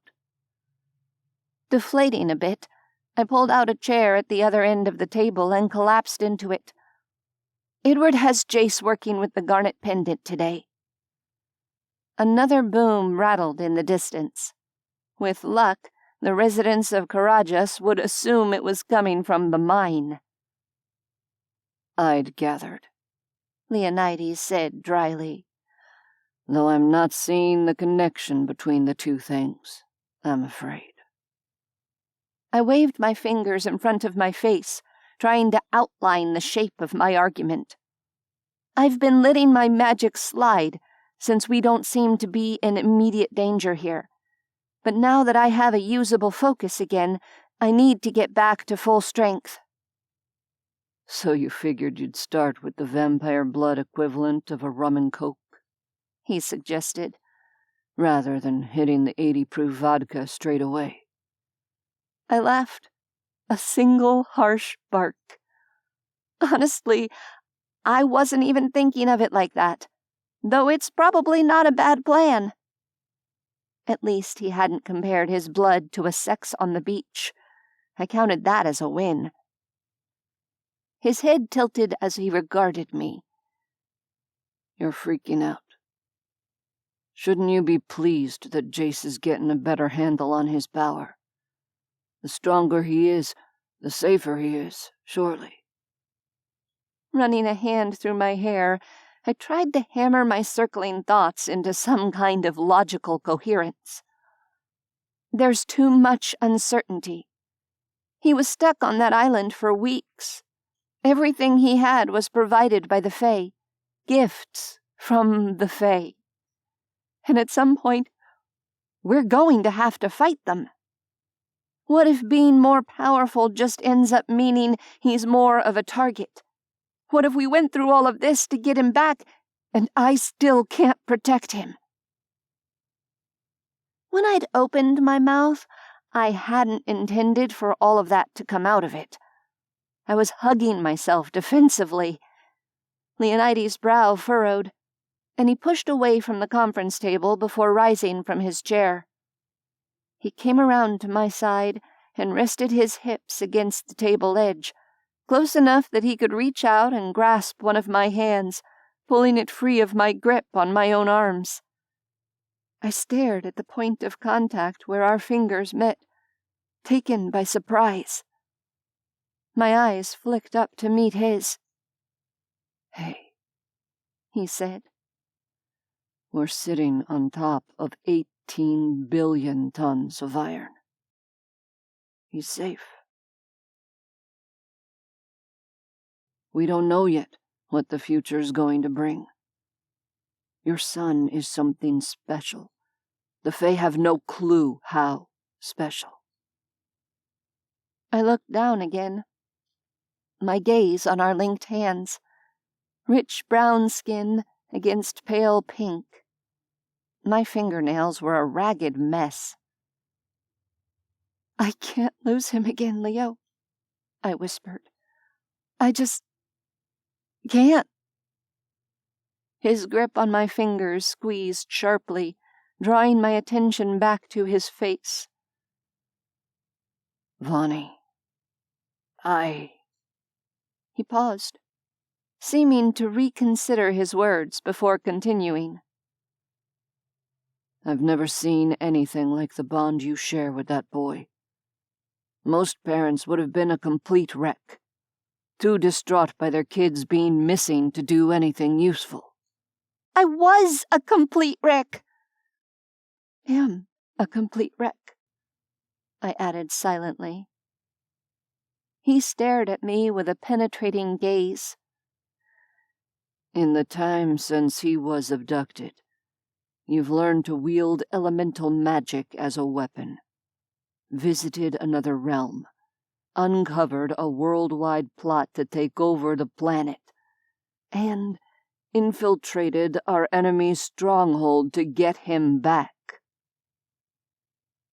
Put like that, it sounded a lot more impressive, and a lot less like a flailing clusterfuck than it had actually been. That was probably why my mind shied away from his interpretation, letting it flow past like water sliding across an orange peel.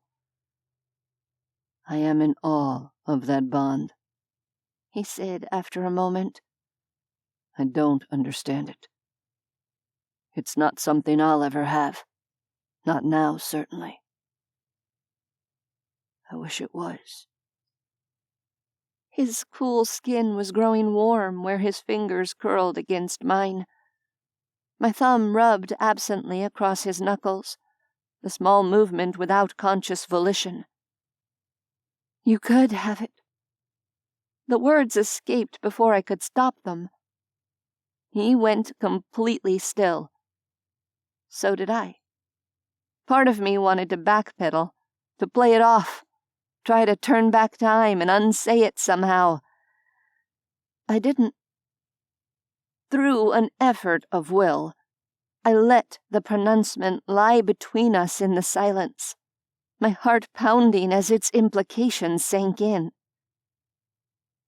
Waiting for him to say something in return was torture. When it finally came, his answer sounded hoarse. "I don't think I can, Vonnie." My eyes were wet, blurred with tears, though I wasn't quite sure why. I was still sitting hunched in on myself in the chair, clutching my own bicep with the hand he wasn't holding. I straightened my spine and let go, reaching out to cup the lion's jaw in my palm, even though his jaws could snap me in two. "You could have it," I insisted. "Even though you might die, or I might die, or—" My breath caught in a painful hitch. Or Jace might die. You could still have it if you wanted to, even though you might lose it again someday. Because that was the thing, wasn't it? That was the part inside him that had broken. When you put your hand over the flames of love and got burned enough times, eventually you learned to stay away from the stove. Leonides looked like I'd plunged a silver knife into his gut.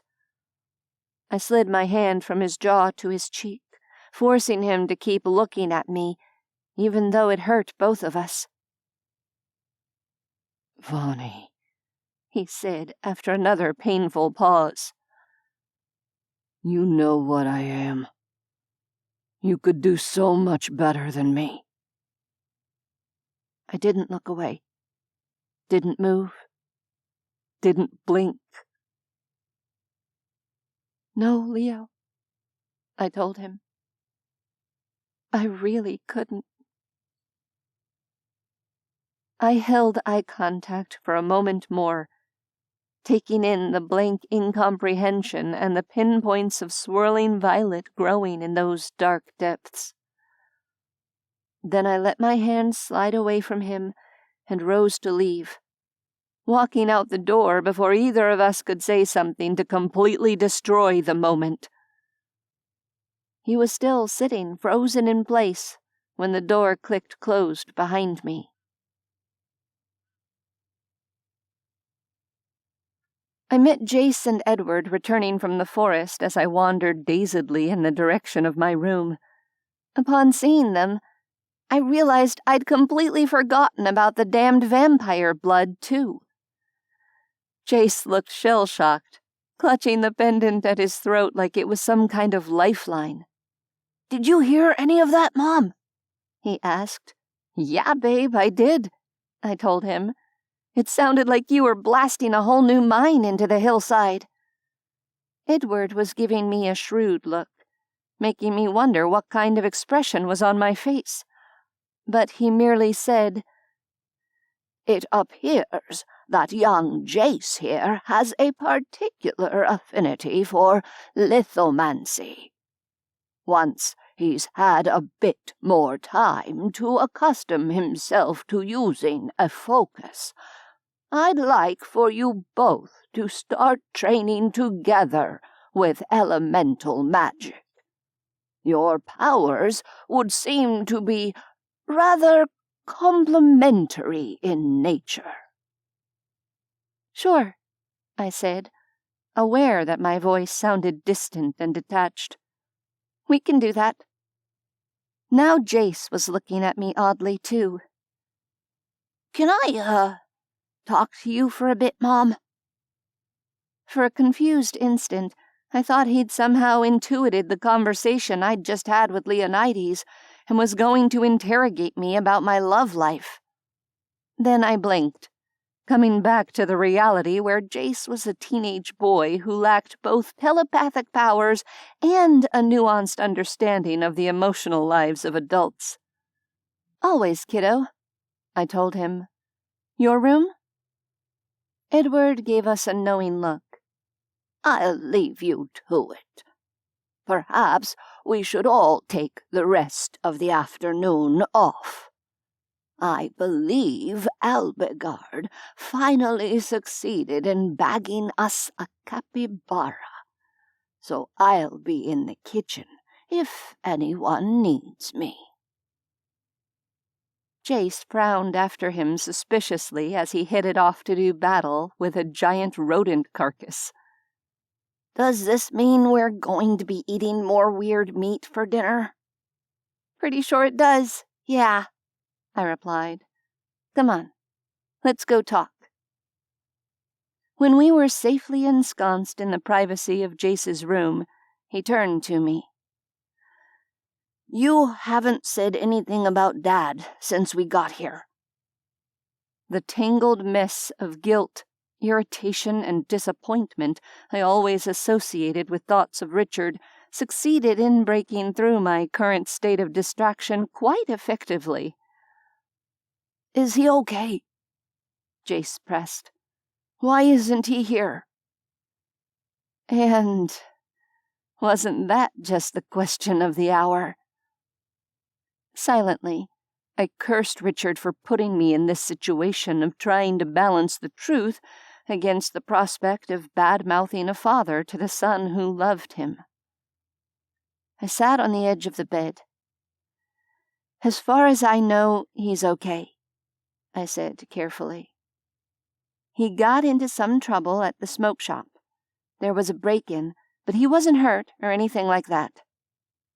Unlike the guys who broke in, I didn't add. They, on the other hand, aren't doing so well. "Anyway, the place was a bit of a mess afterward, so I gather he went to stay with friends," I continued. The look of hurt I'd been hoping to avoid slid across Jace's face before he managed to hide it. "But I was gone, and you came after me. And he didn't?" My throat ached. "Babe, your dad loves you. He was devastated when he found out you'd been kidnapped.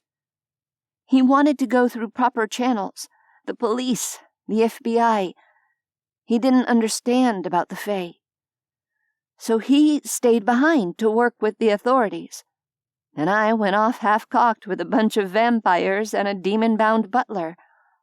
It was just chance that I got to you first. I prayed to any deity who might be listening that Jace would never find out how much of that story was a creative interpretation of the facts. Maybe Edward could tell me whether liars really went to hell, and if so, what I could expect when I got there." "Where is he now?" Jace demanded.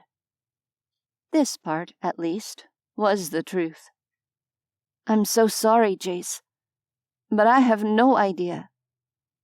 I haven't really been in a position to contact people back home since we've been on the run. All I can tell you is that he was fine the last time I checked on him." "You could get hold of him now, though, right?" Jace said. "I mean, Edward is contacting people right and left, and Guthrie has internet set up in his office." A frown of surprise pinched my brow. "Wait, you call him Guthrie?" He stared at me. "Everyone calls him Guthrie except you." He hesitated. "Well, you and Edward. And I guess Alagard mostly calls him the Bloodsucker, but Rans and Sora call him that." "Right." I set it aside. "Anyway, you're absolutely right. We'll try to reach him and let him know you're okay. I'm sorry I didn't think of it earlier." A guarded look came into his eyes. "It's okay. I know you two kind of hate each other." "We don't hate each other," I said quickly, unwilling to examine that statement's veracity too closely. "We frustrate each other. But the important part is we both love you, because you're our kid, and you're amazing." His expression turned sour. "Yeah, amazing. That's me," he muttered. "So, if you're the elemental magic half of my genetics, does that mean—" I hesitated, but really there was nothing for it at this point. "Yeah, it does. I guess life magic runs in your dad's family. He never showed any evidence of it until recently, but then again, neither did you or I." "What can he do?" Jace asked, a natural enough question. The recent past was a minefield of things I'd prefer Jace not to know about, but I supposed this was safe enough. He manifested a spectral wolf when the men broke into his shop. It was pretty damned impressive, actually. But he can't really control it, or make it happen on demand, as far as I know. Seriously? A magic wolf? Jace asked, his eyes growing wide. Whoa! It took me by surprise, that's for sure, I told him. That's so cool, Jace said. Alagard could train him to control it, I bet. Or maybe Edward. If we could get him down here, I allowed cautiously. I don't know if that's possible or not, babe. Jace rolled his eyes, all teenager. Well, first we need to talk to him, obviously. I could go ask Guthrie. Is he in his office? The word minefield floated across my consciousness again. But Leonides was just going to have to deal with a kid who wanted to speak to his dad after going through hell. This had nothing to do with the whatever it was between the two of us. Yeah, he should be in there, I said. Do you want me to come with you? Jace's jaw set in the same stubborn line as Richard's always did. No. I'll let you know if we get through to him. I know you don't want to talk to him if you don't have to. It would have hurt less if it weren't so true. I'll need to speak with him at some point, but it doesn't have to be today. Tell him I said we can arrange for him to get down here, if he's willing. I had limited faith that he would be, but this time I was ready to let him explain his reasons to Jace on his own, rather than trying to run emotional interference. Okay, I'll go now and see if I can borrow a phone. There was a bit of sullenness behind the words, like he was expecting me to come up with some excuse to try and stop him. I didn't. Once the door closed behind him, I sunk onto the edge of the mattress and stared blankly at the curtains. I knew I desperately needed to get my shit together on several fronts at once, and at this moment in time, I wasn't entirely sure where to start.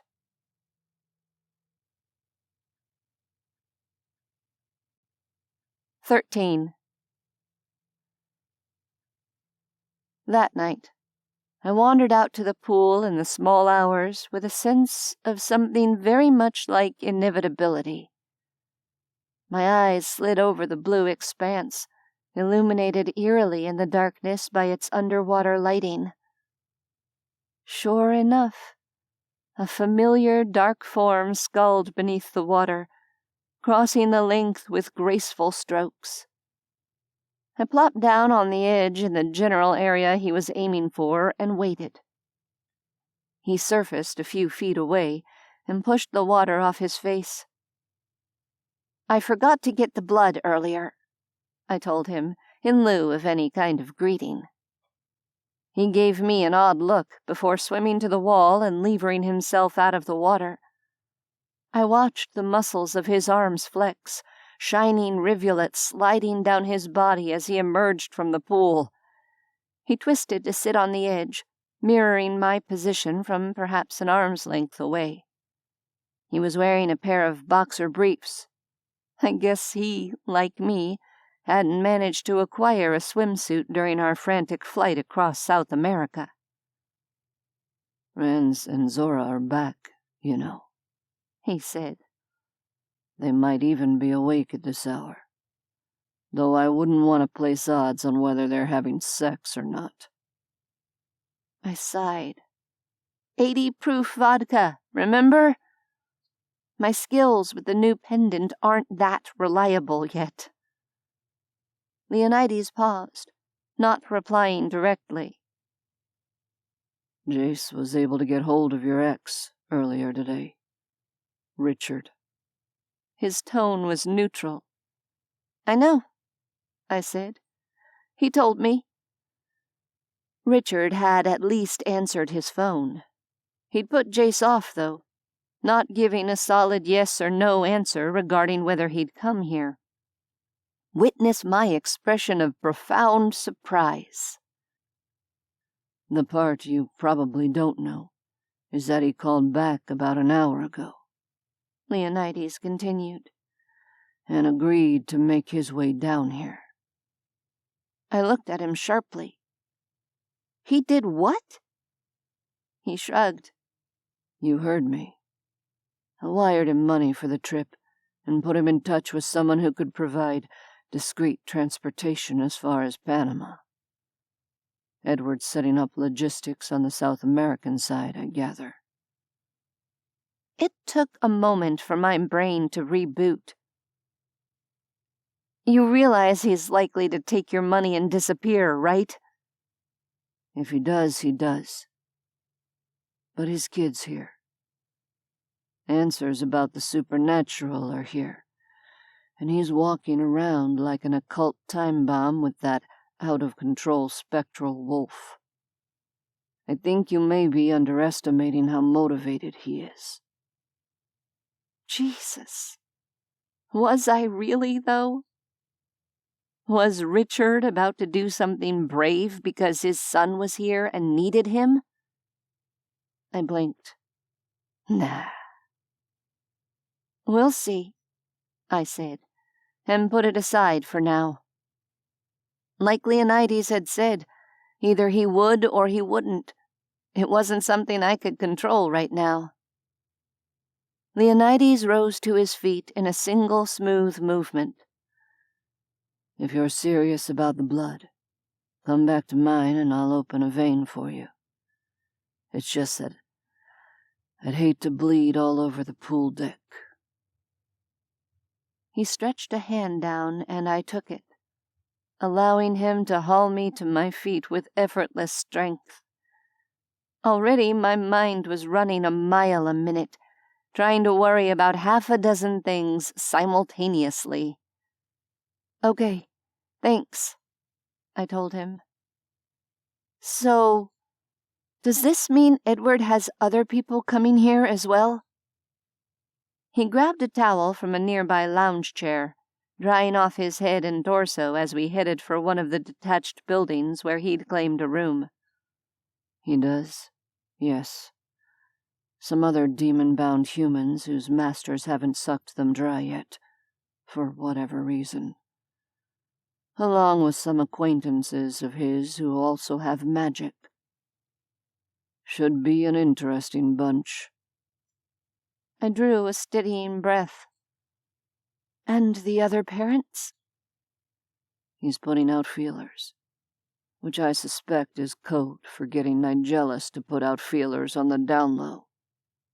Leonides' mouth twisted in a frown. It would be nice if that asshole would either commit to helping us properly, or warn us ahead of time that he won't, so we know not to count on him. I shot him a side-eyed glance.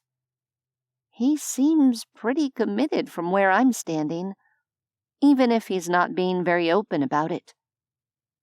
But Leonides made a frustrated gesture with one hand. Fucking demons. It's always subterfuge and misdirection. As opposed to Fae, who are the picture of straightforwardness? I suggested. And vampires. I mean, vampires are practically an open book. He lowered his brows at me. You have met the other two, right? I snorted. Yeah. I've also met you. We arrived at his door, and he pushed it open. Vani, I'm not a complicated man. This time, the look I gave him was incredulous. Right. Whatever you say. He turned on the light and gestured me inside. The room he'd chosen had a white, minimalist aesthetic that reminded me sharply of his penthouse apartment, before the Fae had blown it to bits. Have a seat, he said. I'll grab a glass or a mug or something and be right back. Before he could disappear into what looked to be a tiny kitchenette, I stopped him. Wait. Tell me something first. The words emerged level. propelled by the kind of exhaustion that thinned the barriers between emotion and speech in the wee hours of the night. He hesitated at the door, looking back at me. "Everything's a big mess right now," I continued, "and I don't know how I'm supposed to deal with any of it.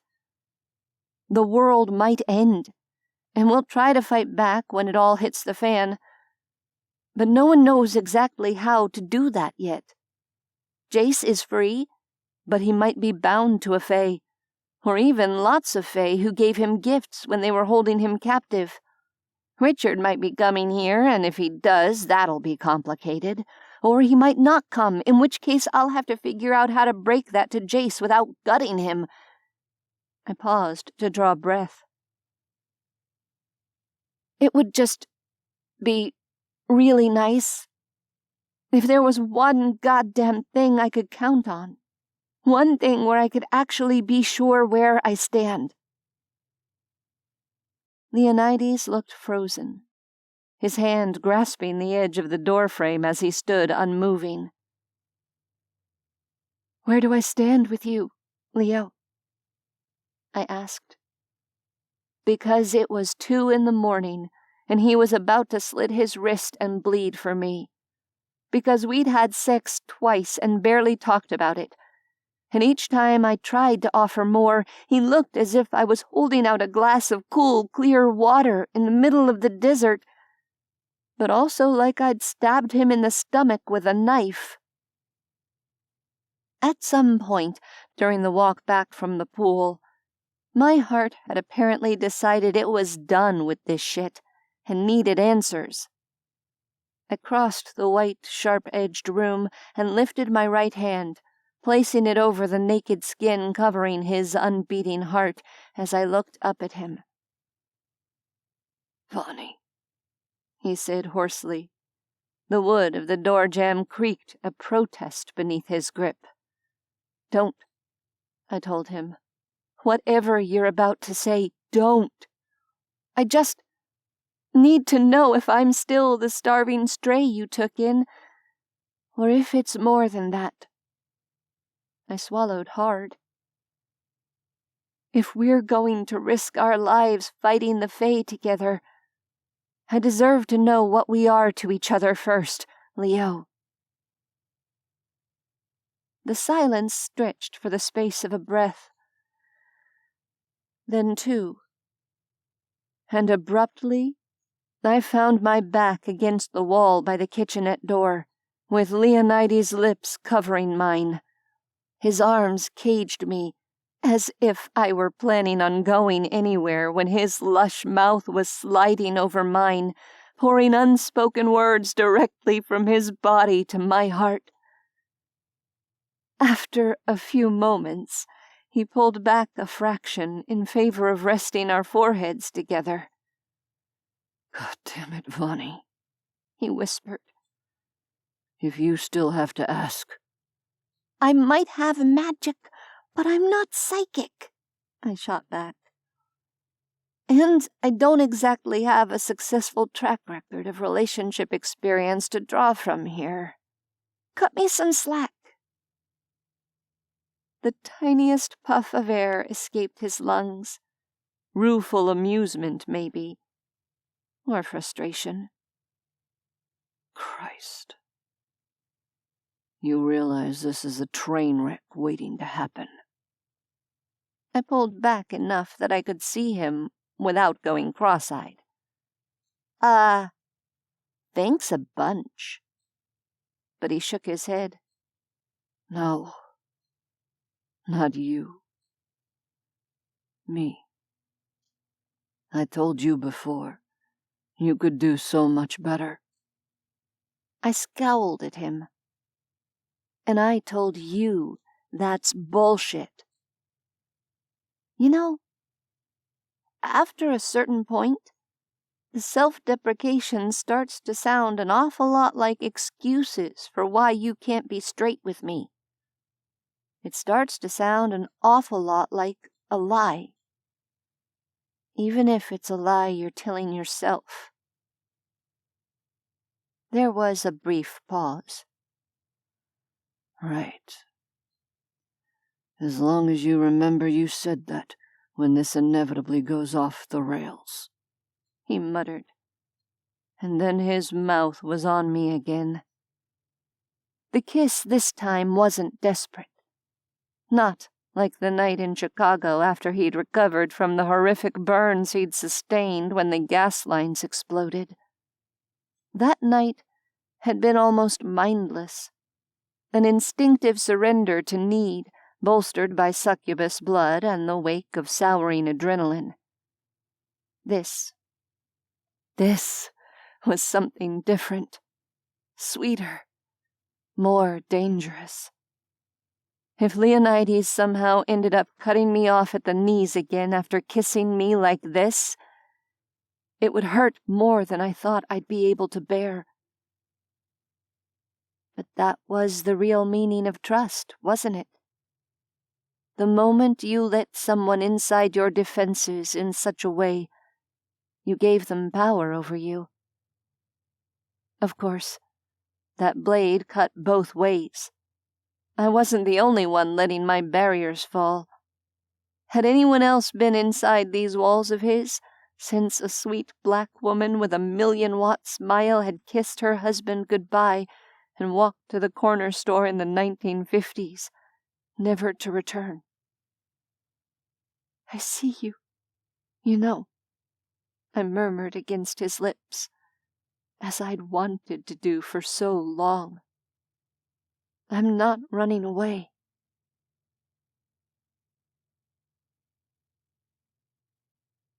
"14. Leonides' chest gave an odd little hitch beneath the hand I held braced against it. His grip kept me balanced over him as he swung into the chair and leaned back, guiding me down with him. I straddled him, settling my knees snug against his flanks and letting my upper body drape over him like a blanket, my lips pressing against his collarbone as he tucked me close against his body. Contoured or not, I couldn't imagine the cushionless chair was the most comfortable thing to lie on. But the hard body beneath mine relaxed, Leonides going almost boneless under my weight as his arms cradled me to him. I sighed, a little whine of contentment escaping on the breath, not sure if I'd ever felt quite this way before in my entire life. It wasn't the first time I'd curled up in Leonides' arms, that much was true. But every other time, there'd been something holding one or both of us back. He'd held me because I needed protection from the madness of dying, or because I was distraught. I'd let him hold me because I was too exhausted to do otherwise, or because I was lonely, or grieving, or frightened. Now, he held me because he wanted to.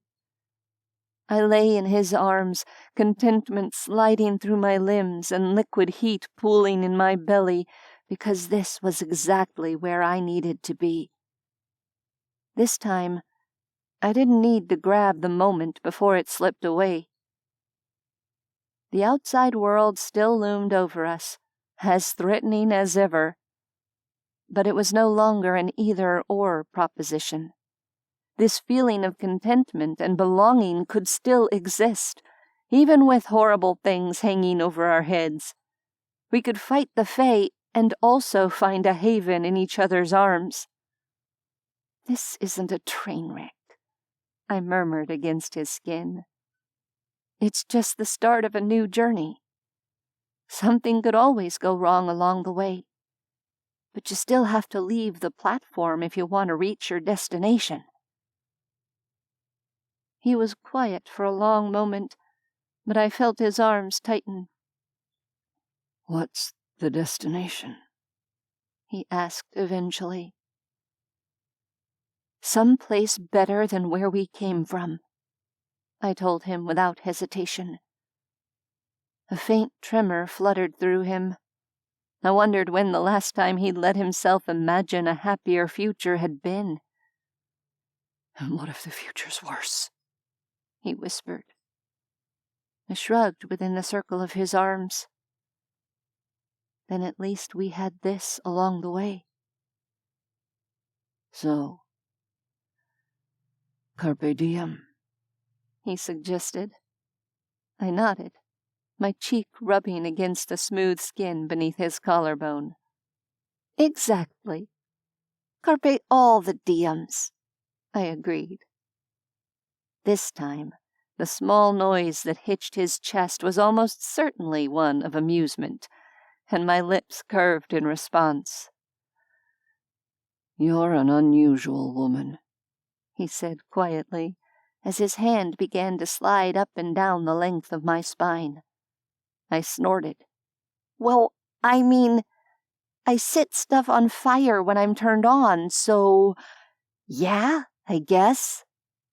My cheeks heated. Sorry about that whole thing, by the way. I know it's kind of a pain in the ass. To my considerable surprise, I felt his body shake in genuine, albeit silent, laughter for a moment. Had I ever seen him laugh?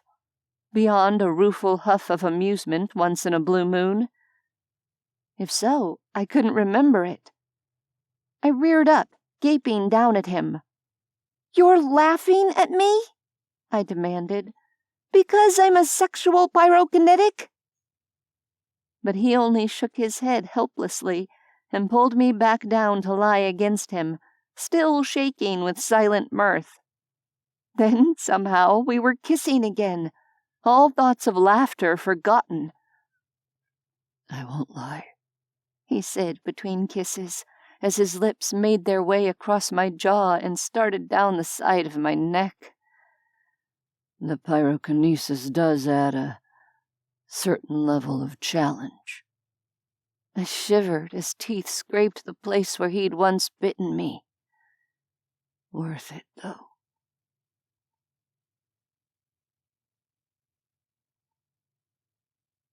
Things went pleasantly hazy for a bit, but I felt the sensation of being lifted and carried. Then I was in a bed. More time passed, and the metallic tang of blood tickled my nose. A hand supported my head as a glass was lifted to my lips. I drank, and the haziness lifted as vampire blood replenished the life force that had been drained from me. The faint ache in my knees from the middle lounge chair disappeared as though it had never been. The lights went out, and a cool form slipped under the covers next to me. I curled up against Leonides' side, his arms circling my shoulders to hold me in place. Don't let me oversleep, I mumbled. Don't want Jace to wake up and find me gone. I won't, Leonides assured. Go to sleep now, Vonnie. I'll watch over things.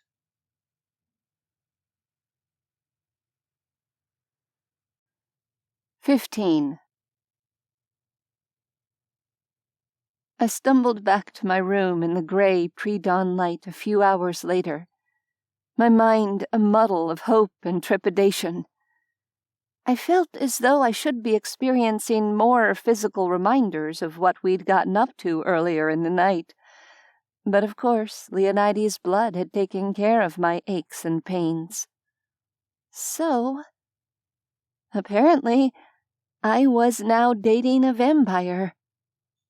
If you stretched the meaning of the word dating to encompass admitting your feelings for each other and having sex while the world imploded around you. I stripped off the damp clothing Leonides had fished out of the jacuzzi, took a shower, and promptly face-planted in my own bed. Because even with a vampire blood chaser, 3 hours or so of post-coital napping was not remotely enough sleep to function properly. When my eyes blinked open in response to a knock on the door some time later, the clock by the bed said 9 a.m. "Mom," Jace called. "You okay in there?" "Yeah. Just a minute, I called back, and dragged myself upright. A quick glance in the mirror didn't reveal anything that blatantly screamed recent carnal relations with a creature of the night, so I opened the door, squinting in the sunlight. Hey, kiddo. Sorry, I haven't been sleeping well. My body must have chosen this morning to try and catch up. He took in my general bleariness. Looks like you needed it. I wrinkled my nose at him. Very funny. What's up? He glanced over his shoulder. There's more people arriving. Friends of Edward's, I think. That pricked my interest enough to wake me up properly. Huh. That was quick. Let me go splash some water on my face and get dressed properly. I'll be out in a few minutes. Jace nodded, craning around to look in the direction of the parking lot again. 'Kay. I'm going to go say hi. Maybe this means Dad'll be here soon, too. My heart clenched, but I only nodded back. Maybe so. Go on then. Don't get in anyone's way. Like I said, I'll join you shortly. He shot me a strained smile and hurried off to meet the newcomers. I trusted Edward and the others not to have invited anyone dangerous. Or, rather, I trusted them not to have invited anyone dangerous to us. Honestly, we could use all the dangerous people we could lay hands on, as long as they understood which direction to aim the metaphorical torpedoes. I freshened up as best I could and headed out to see what was going on. Somewhat to my surprise, I encountered Alagard and Zora hanging back from the excitement. They were near the resort entrance, speaking together quietly. Alagard had been a virtual ghost for the past several days, barely showing his face except to drop off the occasional carcass of mystery meat for Edward after one of his solitary hunts. He'd also stopped assisting with Jace's magical training, I gathered. A single glance at his appearance confirmed that the strain of being in this place was weighing heavily on him. While I was giving Alagard a once-over, Zora had evidently given me a once-over. "Well, that certainly took long enough," she said matter-of-factly. "Oh my God," I told her. "Could you please not gloat?" "Who's gloating?" she shot back. The Fae eyed us both like he wasn't sure he wanted to ask. Do I want to know? Zora jerked her chin in my direction. She and Guthrie finally got together properly last night. Alagard's weary green eyes raked me up and down. And? Zora rolled her eyes. And maybe now the sexual tension won't be thick enough to cut with a knife. "I'm standing right here, you know," I pointed out. She only shrugged. With a sigh, I tried to turn the conversation toward more immediate concerns. "So what's going on? Jace said some of Edward's contacts showed up?" "Indeed," Alagard said. "For once, it seems my current disability has become an asset. At least I don't have to deal with the stench of so much demon magic in one place."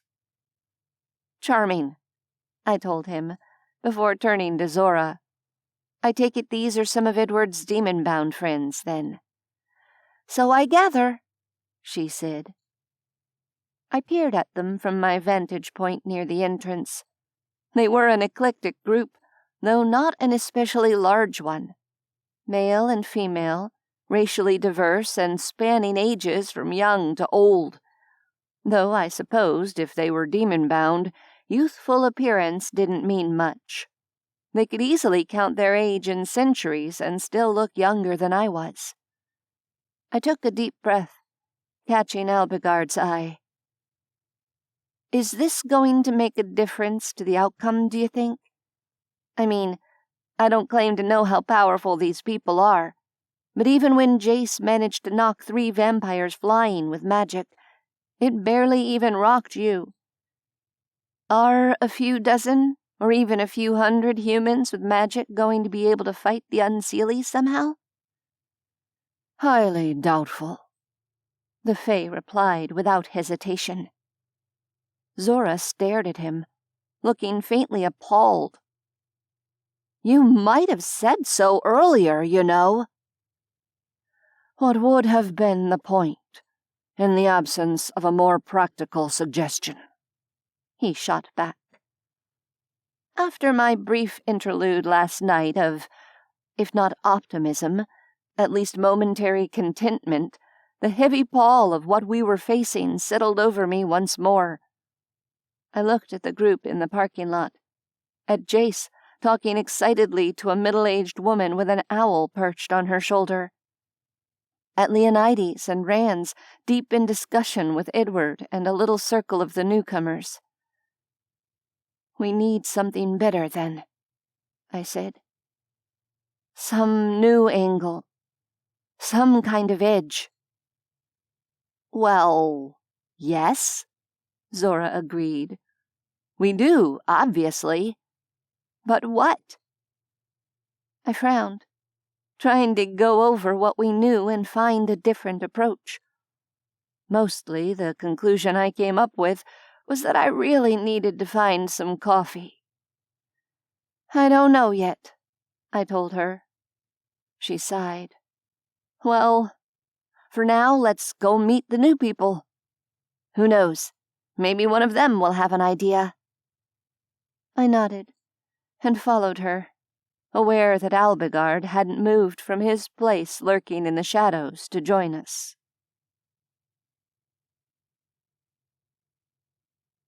After meeting the dozen or so of Edward's demon-bound acquaintances who'd made their way here in response to his call, my head was spinning. I doubted I'd remember half of their names, thanks to a combination of distraction and lack of sleep. But the small smile Leonides had sent me when I'd approached the group, that was etched in my memory permanently.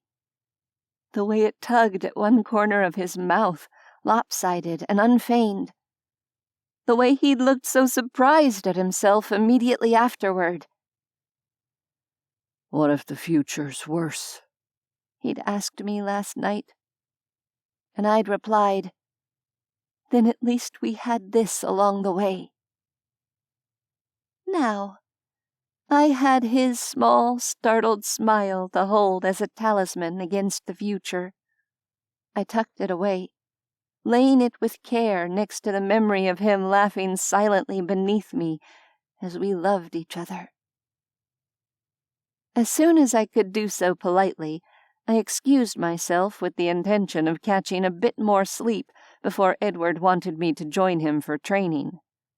I left Jace deep in conversation with several of the newcomers about the practical considerations around combining blood magic with life magic, while the vampires and Edward discussed strategy with the others. Alagard was still lurking where Zora and I had left him when I returned to the resort entrance. Walk with me, Adept, he said, when I gave him a questioning look. I thought longingly of the comfortable bed in my room, or, even better, the comfortable bed in Leonides' room. Then I sighed. Sure, I told him, and let him lead the way. We stopped at Alagard's room long enough for him to sling his bow and a quiver of arrows over his shoulder, making me wonder what sort of walk we were looking at here. My raised eyebrows must have given away my misgivings, because he waved a hand carelessly and said, These are wild lands, that's all. We will not be gone long, or travel any significant distance. If you say so, I replied, and followed him away from the cluster of buildings into the Brazilian rainforest. I'd been out here with Edward on several occasions now, but my attention had largely been on whatever exercises I was practicing that day. I hadn't truly taken the time to wander around and drink in my surroundings. The forest was beautiful and alien, full of unfamiliar sights, sounds, and smells. Alagard moved silently, a wraith amongst all the greenery. The contrast with my clumsy progress across the uneven ground and snapping twigs was stark, but he didn't comment on it. "I'm guessing you didn't drag me out here just for a late morning stroll?" I said, once we were well out of earshot of the resort. "What did you want to talk about?" He shot me a dark glance from the corner of his eye, but didn't keep me in suspense. "Tell me every detail of your interactions with the unseelie called Teague." I stopped dead, steam hissing around me from the damp vegetation as my instinctive hot rage at the mention of that name escaped my control. Leaves curled and wilted as the water boiled off them. "Why?" I breathed. "Because it may be more important than you can imagine," Alagard replied, unmoved by the small magical storm coming off me. I stared at him open-mouthed for a long moment before I could reply. "He tried to kill Leonides. He burned him alive.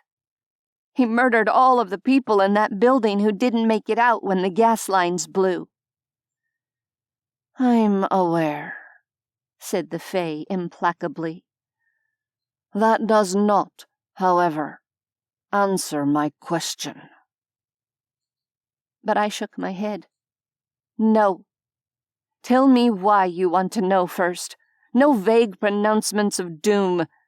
Why are you asking? What do you hope to learn?" Alagard blew out a quiet, frustrated breath. "Teague is young by Fae standards, but he was under my command for many years. Had anyone asked me, I would have judged him loyal." Disbelief flooded me. I shoved it aside and tried to understand. "Loyal to you? Or to the unseelie?" "To me." "And what? He eventually betrayed you? Is that why you ended up on display in the public square and dying or something?" "Not at all. I was punished for murdering a fellow unseelie. A revenge killing. There was no betrayal involved. When the murder was discovered, I was the obvious culprit. The magistrates questioned me. I told them the truth. Teague had nothing to do with it. Indeed, he had already been reassigned from my command in the Chicago Overkeep by that time." "He almost killed Leonides," I repeated, in case that point hadn't registered with him the first time. Alagard raised an eyebrow. "You have direct proof of that, I take it." I bristled. "Well, of course I—" But then I had to pause, thinking hard. "Yes," he prompted. I hesitated. "Okay," I allowed. "Maybe not direct proof, but it was obviously him, and he sure as hell knew about Jace being kidnapped. He practically rubbed my face in it." The Fae nodded. "Tell me, then." He gestured for us to start walking again. So I did. It felt like it had all happened 100 years ago. But I told him about that first night in the Vixen's den, when Teague had burst in and threatened us with magic, forcing Maurice to put his gun to his own head. Alagard looked skyward. "He remains a hothead, it appears," he commented, his tone dry. I went on to tell him about the night Ivan kidnapped Richard and me, or what I'd been told of it, at least, since Teague had messed with my memories at the time. The tense standoff in the club, Teague taunting me that Jace had been taken somewhere I'd never find him, and finally the mysterious silver sculpture in the basement that had turned out to be a shrapnel bomb for vampires, along with the diffuse aura of fey magic in the building before the gas lines had started bursting right and left. When I was finished, he gave a thoughtful nod.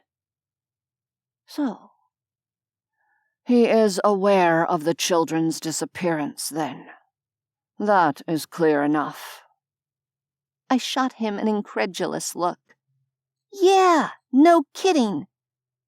Was there some question about it? There is always a question, in the absence of proof. An animal skittered through the undergrowth some distance in front of us. I saw it only as a flash of brown at the edges of my vision. I closed my eyes and breathed, trying to calm my thoughts. Okay. So, what was the point of all this? You just wanted an update on your old Fey buddy since you got arrested for a revenge killing and he turned into a psycho-murdering asshole? He shot me a look of disdain. I am trying to determine whether he has changed so much as to be involved in this misguided attempt to move the court from dying to earth. I stared at him in frustration. Didn't I just tell you? He leveled a severe look at me in return. You told me he was aware of your son's kidnapping. I almost said, same thing, surely. But I caught myself and took a moment to really think about it. You think the Unseelie in charge of the project have been keeping him in the dark about why the kids are being kidnapped? I asked. Him? And maybe other Unseelie who aren't directly involved as well? Do you have a specific reason for believing that? Alagard lifted one shoulder in a half shrug. Merely that I would not expect Teague to be in agreement with such a plan.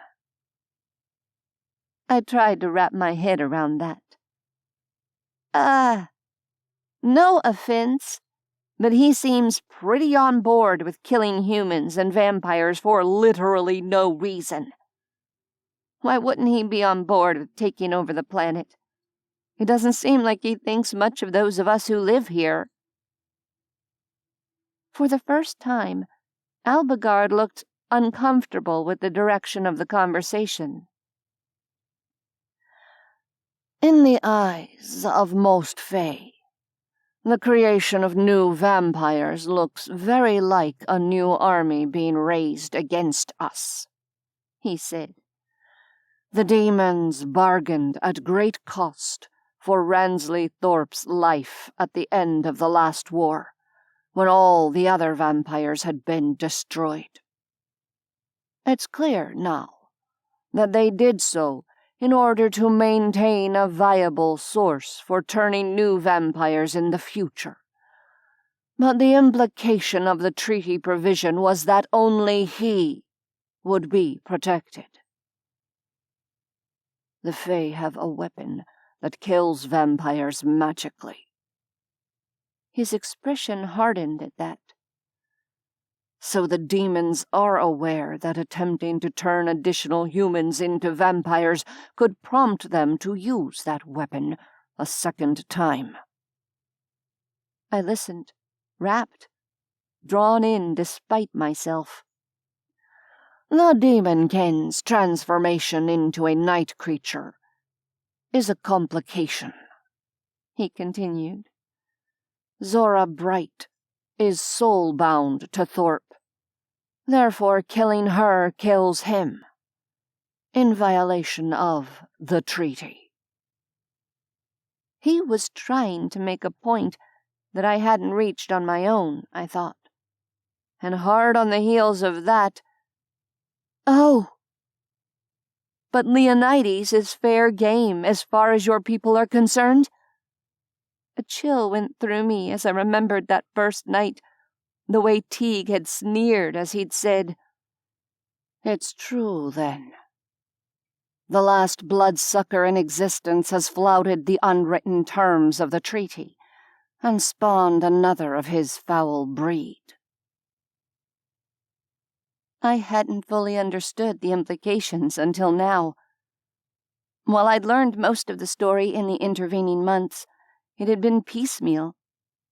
I'd had all the puzzle pieces, yet I hadn't assembled them into a complete picture. Alagard's gaze turned inward. "For most of my race, the war trumps all other concerns." "I thought the war was over, though," I asked. A look of pure exhaustion slid over his features for only an instant before he hid it under his customary cool mask. "The war is never over," he said, his tone grim. "It has merely been bubbling beneath the surface these last 200 years. I shivered, despite the sweat beading on my face and neck in the humid South American heat.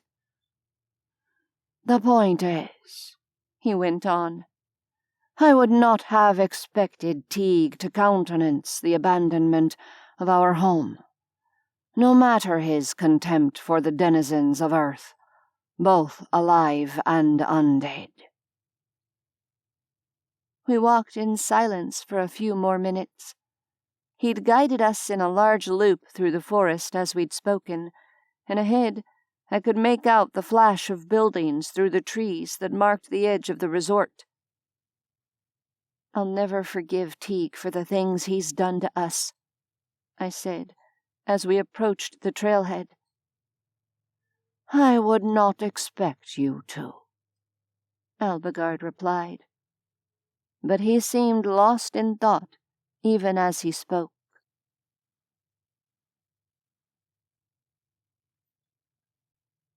"16.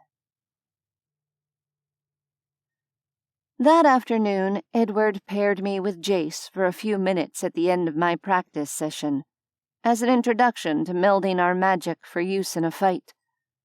I was still exhausted from last night, and not 100% comfortable yet with my new focus, not to mention the fact that my powers were in flux after having drunk vampire blood for the first time in several days. All in all, things didn't go particularly well, and it was probably a good thing I hadn't opted for Rand's blood, or God forbid, Zora's. It was a relief to sneak away after dinner and knock on Leonides' office door. He looked up when I entered, a frown of concern sliding over his features.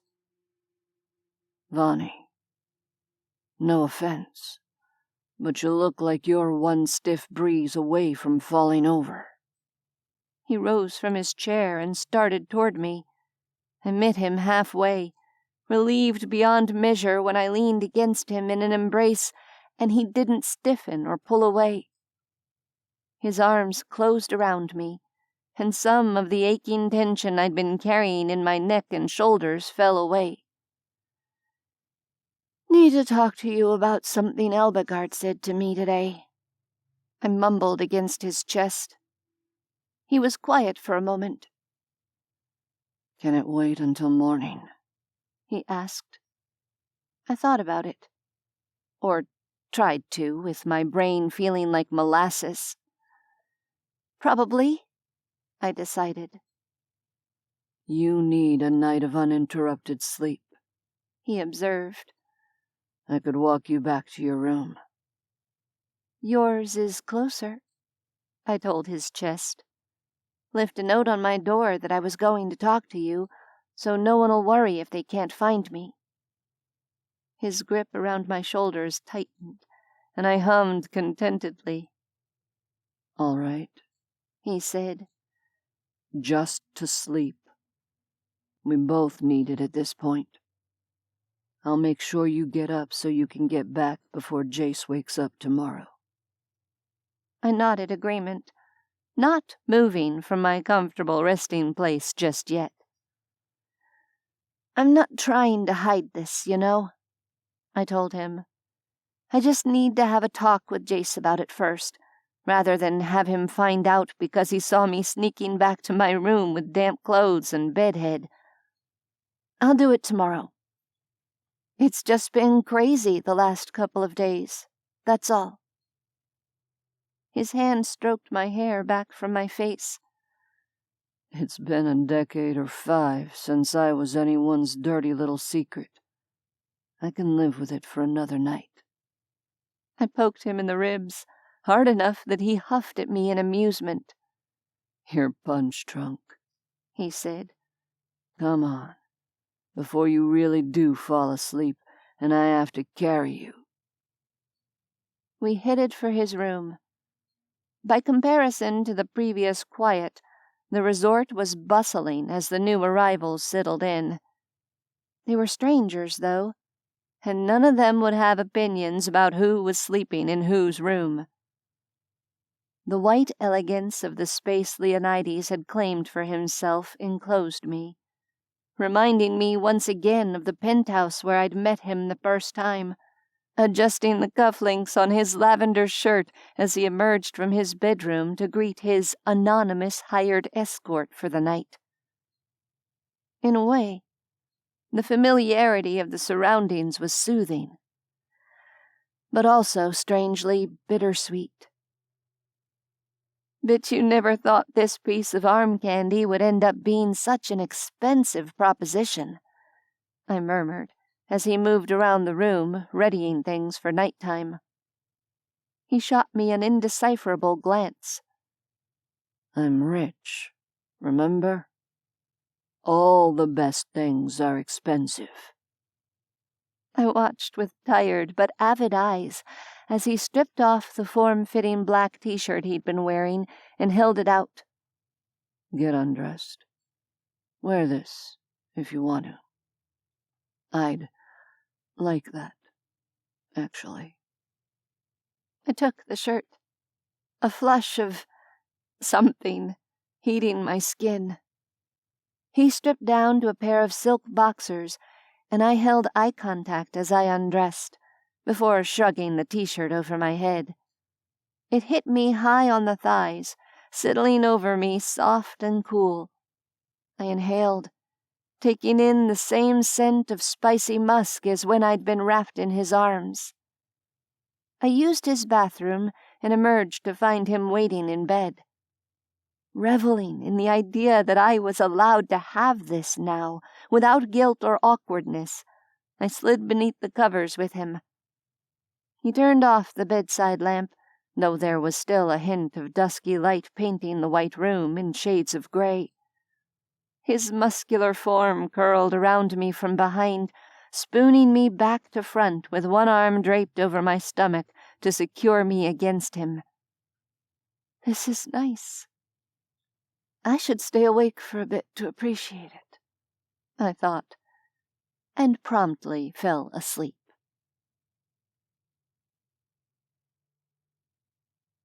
Morning came too soon, but it was still the best night's sleep I'd had in ages. I woke to the blissful feeling of a broad palm smoothing the hair back from my temple, stroking gently, warm and intimate. I let out a hum that was almost a purr, and stretched luxuriously. I was still playing the role of the little spoon, making me wonder if we'd moved at all last night. I relaxed, only to tense again almost immediately when my brain reminded me exactly what Alagard and I had talked about the previous day. I scooted into a sitting position against the headboard and Leonides let me go easily. "Shit," I said, rubbing at my eye sockets with the heels of my hands. Leonides propped himself on an elbow. "Not a particularly reassuring start," he observed. I shook my head. No, it's nothing horrible." I hesitated. "Well, I mean, it kind of is, but probably not like you're thinking. So, Alagard told Zora and me yesterday that it was highly doubtful a few hundred magic-wielding humans would make much difference against the Unseelie." He looked troubled, but not surprised. "Yeah, I'd kind of had suspicions in that direction myself. But in the absence of any better alternatives." "That's basically what he said, too." I tried to marshal my thoughts. "Here's the thing, though. He also wanted to talk to me about Teague. Practically gave me the third degree about every interaction we've ever had with him."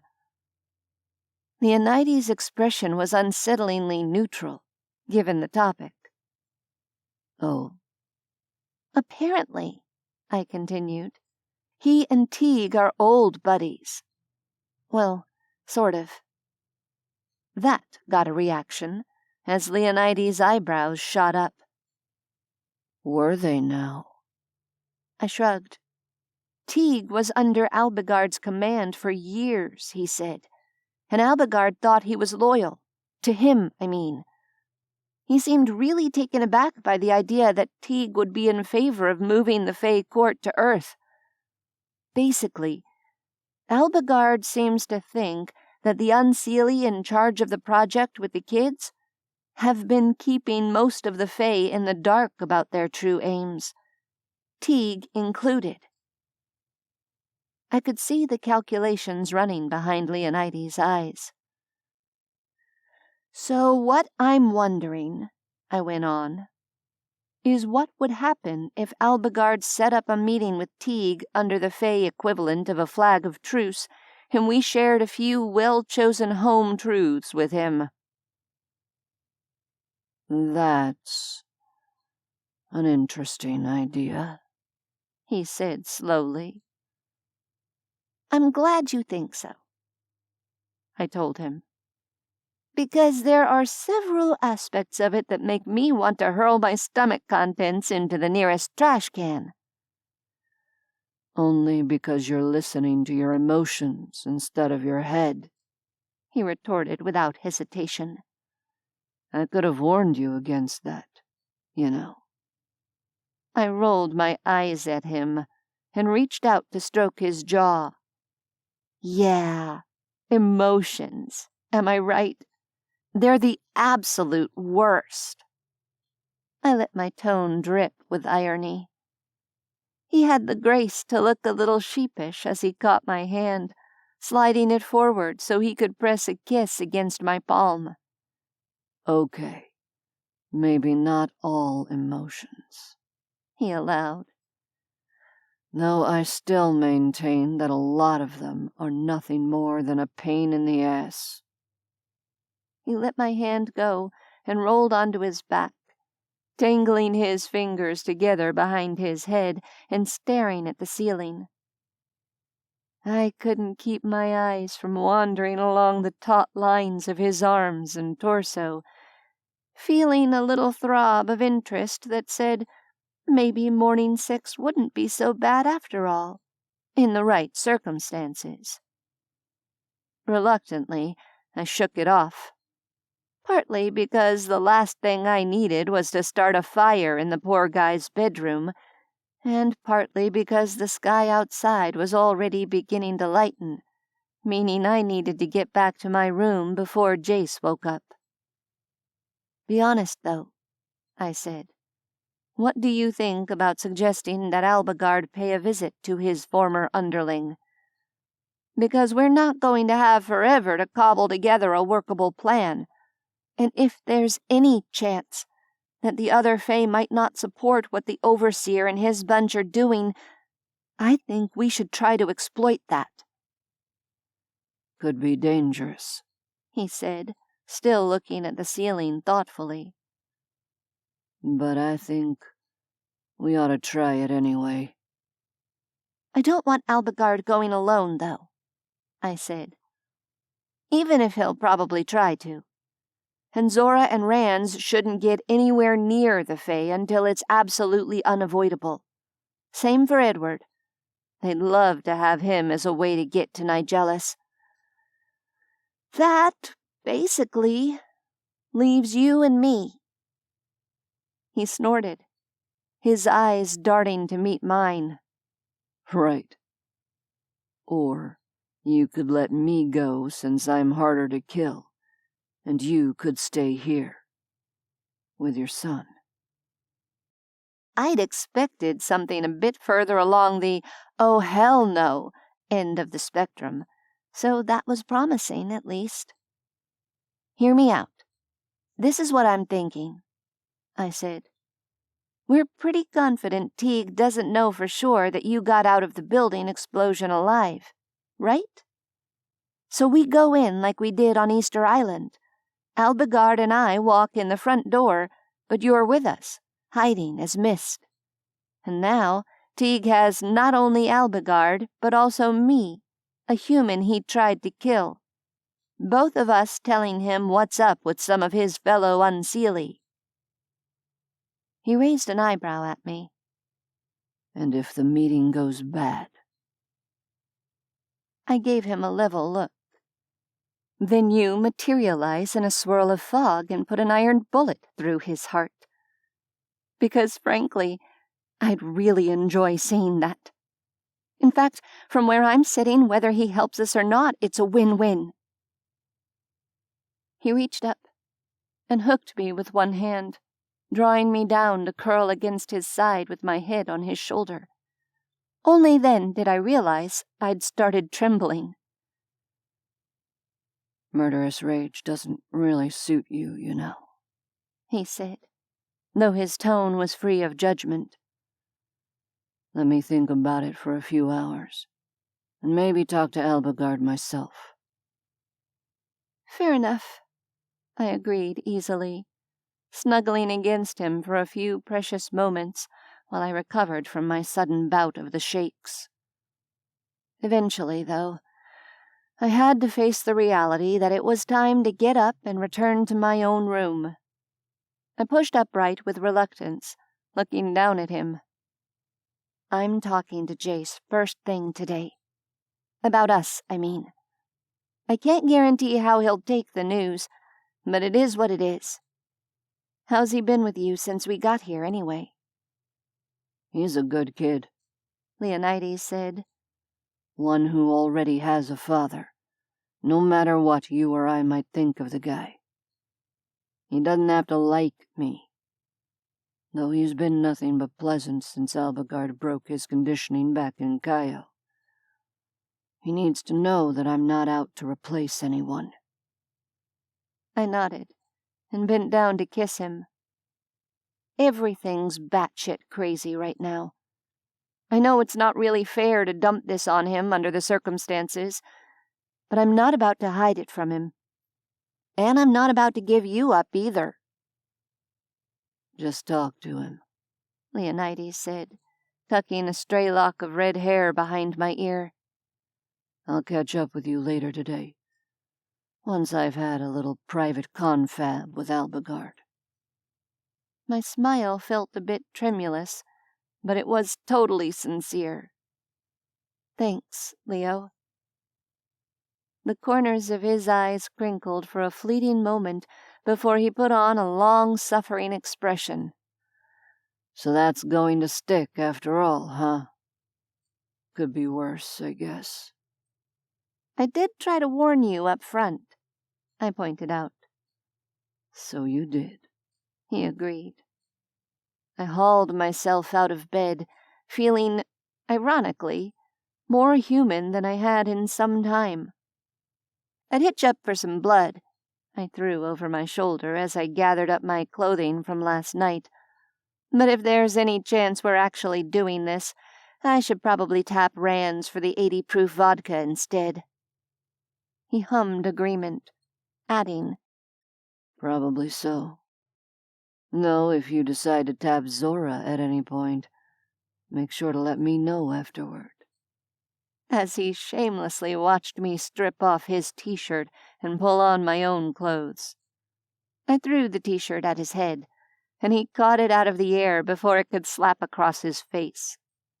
"You'll be the first to know," I said in a tart tone, even as that little swell of heat inside me returned. "Not the time right now, Vonnie," I reminded myself firmly. By the time I got back to my room, it was almost sunrise. A few people were already out and about, making for the restaurant and, presumably, breakfast.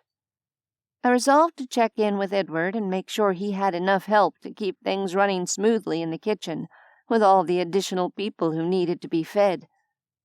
With a pang, I thought of Lynn, briefly entertaining the idea of trying to get him down here to make tapas for the magical masses. But that would only draw him further into danger, I knew. I showered and changed. By the time I was ready to face the day, Jace emerged blinking from the room next door. Early for him. "Hey, kiddo," I said. "Let's grab some breakfast. And then I need a word." A hint of a deer-in-the-headlights expression touched his face in response to the idea of a serious talk. But he shook it off at the mention of food. "Okay." His deep-set brown eyes ran over me critically.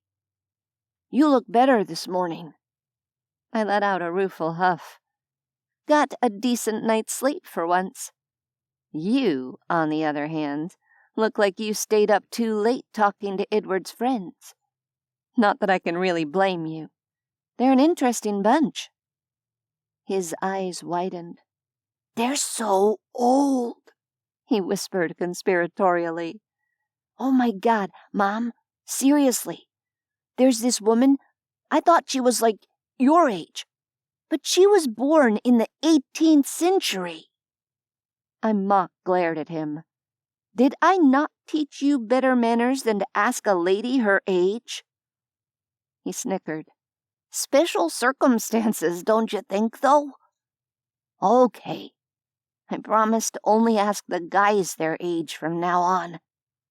I ruffled his hair, unable to help myself. Edward's continental breakfast was already looking a bit ragged around the edges by the time we arrived, but there was plenty left. I nibbled on a bagel while watching Jace shovel an unholy amount of food into his face. When he was done, I took him back to my room and girded myself for the coming conversation. "Right," I began. "So, I know this is kind of a crazy time for all of us, but is this about you and Guthrie?" he asked, looking at me oddly. I stared at him for a moment before blurting, "Oh my God! I warn you, child of my loins, if you follow that up with any variation of thank goodness it's about time, I will throw something heavy at you."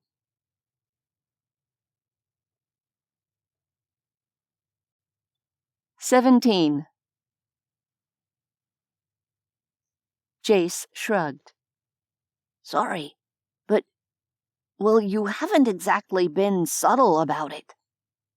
"How have we not been subtle?" I wanted to demand, knowing that if I did, it would come out sounding both plaintive and clueless. So I swallowed the question down and went with, "Okay, how do you feel about that?" instead. He fiddled with the hem of his shirt. "He seems like a good guy. Well, a good vampire, I guess. A bit grim, maybe. He doesn't smile much." "He's been alone for a long time," I said. Jace nodded, not looking at me directly. "Are you happy?" he mumbled after an awkward pause. I thought about it for a few moments, I'm not sure happy's the right word under the circumstances, but he helps me stay strong enough to deal with the rest of it. My son's Adam's apple bobbed. Was it hard when I was gone? A lump formed in my throat. I pulled him into my arms and he let me. So hard, I whispered. So hard. He leaned against me. God, he was nearly as tall as I was. He'd hit a growth spurt during the weeks he'd been held on Easter Island. Eventually, he pulled away. He seems better than the guys you usually date, Jace said, still not quite meeting my eyes. Ouch. Not to mention accurate. He is, I agreed. But I'm not gonna, call him Dad or anything, Jace added in a rush. Trust me, I said. He doesn't really strike me as dad material. But he is disgustingly rich. So if we somehow manage to get out of this in one piece, you can probably leverage this relationship to your advantage. He snorted a startled laugh. Good to know. Another pause. Are we going to make it out of this, Mom? Because they're strong. The Fae, like really strong and powerful. Way more than us. The idea of being honest with him gutted me. He was 14. He was a child. My child. But he was also caught in the middle of a war, and war didn't care how old its victims were. We're going to fight back, as hard and as smart as we can, because our world is at stake, and we're all that's standing between it and them, I told him, grasping his shoulders and forcing him to look at me. And speaking of fighting smart, Alagard, Leonides, and I might be going to meet with someone who could help, assuming he's willing to talk to us. If we do go, I'm going to need you to stay here with Zora and Rans and Edward, so you can keep training and getting stronger. Okay? His eyes searched my face. Will it be dangerous? There was no point in lying. A bit, yeah. Which is why, if we end up doing it, I'll be going with the same people who managed to get me onto Easter Island and get both of us away from Easter Island afterward. He chewed at his lower lip before blurting, I kind of hate all this, We all do, baby, I told him, and hugged him again.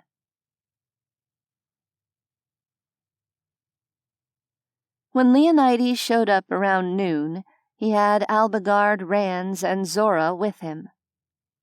Office, he suggested, and we followed him there. Once inside, he locked the door and turned to Rans. This all seems very clandestine, Rans observed.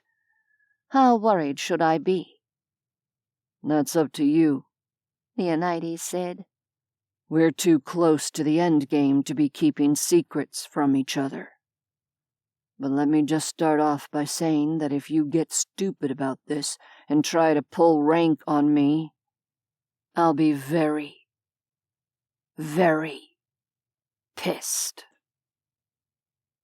Yeah, you're not exactly reassuring us here, Guthrie, Zora chimed in. Leonides waved a hand at me. Long story short, it turns out Alagard has a history with Teague, and Vani has an idea about how we might capitalize on that. All eyes turned to me, and I cleared my throat.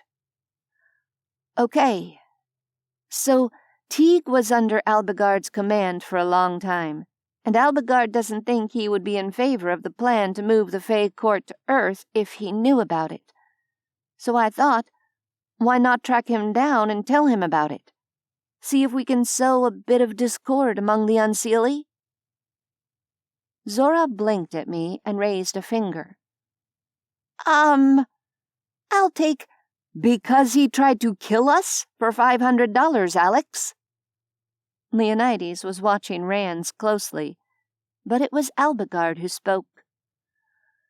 This was not what I intended when I asked for information about him, Adept. Oh? What did you intend? I asked.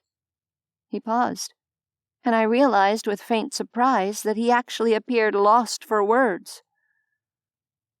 Not this, he said eventually. Rands pulled out a chair and straddled it backward, facing the Fae. What level of confidence do you hold regarding your assessment of this Fae, Albie? Alagard's jaw worked. He was ambitious, but always loyal. He performed every task I gave him adequately. He was eventually promoted out from under me and sent to St. Louis. He reveres the magic of dying. He reveres our home. Or he did, at least. Zora turned to Rands. Hang on. You can't really be considering this. Oh, but I can. Rands continued to pin Alagard with his blue gaze. If he agreed to meet with you under terms of truce, would you trust him to honor the deal? Alagard's eyebrows lifted sharply. It's not as though he could lie about it, bloodsucker. That's a fair point, I suppose, Rands allowed. You're not going in alone, obviously. I want to use the same team we used on Easter Island, I said. Alagard and I will go in openly, with Leonides sneaking in as Mist to act as backup. As expected, Leonides didn't look thrilled with this, but he didn't immediately speak up to protest either. Rands did, though. While I'm intrigued by the idea in a broad sense, Zora and I seem like better choices for backup. But I shook my head. I disagree. For one thing, Teague still may not be aware of your involvement in any of this mess, and given your history with the Fae, we want to keep it that way if we possibly can. For another, he may not know whether Leonides survived the building collapse or not. And for a third, this will have more weight if I'm the one backing up Alagard's story, after Teague arranged Jace's kidnapping and tried to kill us. Alagard shot me a severe look. Regardless of the circumstances, he will not grant significant weight to the words of a human. Or a vampire. My testimony will be sufficient. It probably wouldn't help matters to say, yeah, but if he tries to double-cross you, I want to be there personally to see Leonides put an iron bullet through his heart. So I settled on, it can't hurt, though, and we've already established that you're not going in by yourself. I'm not happy with any of this, Leonides said. But the simple truth is, we're running out of time, and we're running out of options. This gambit might help us, or it might not. Frankly, it might blow up in our faces. And if that happens, I want the most indestructible people here and safe, so you can try to carry out the original plan. Rands held his gaze silently for a long moment before he turned to look at me. You could stay here as well, Vonnie. Let Guthrie go with Alagard. I felt my jaw clench. I could, but I'm not going to. Zora leaned on the table, clearly upset. "Vonnie, your son is here." "Yeah," I retorted. "He is. And he's not going to have much of a world to grow up in unless we can turn this around somehow." I softened my tone a bit. "These two will look after me. But I need you and Rands to look after Jace. Edward, too." Rands watched the rest of us silently.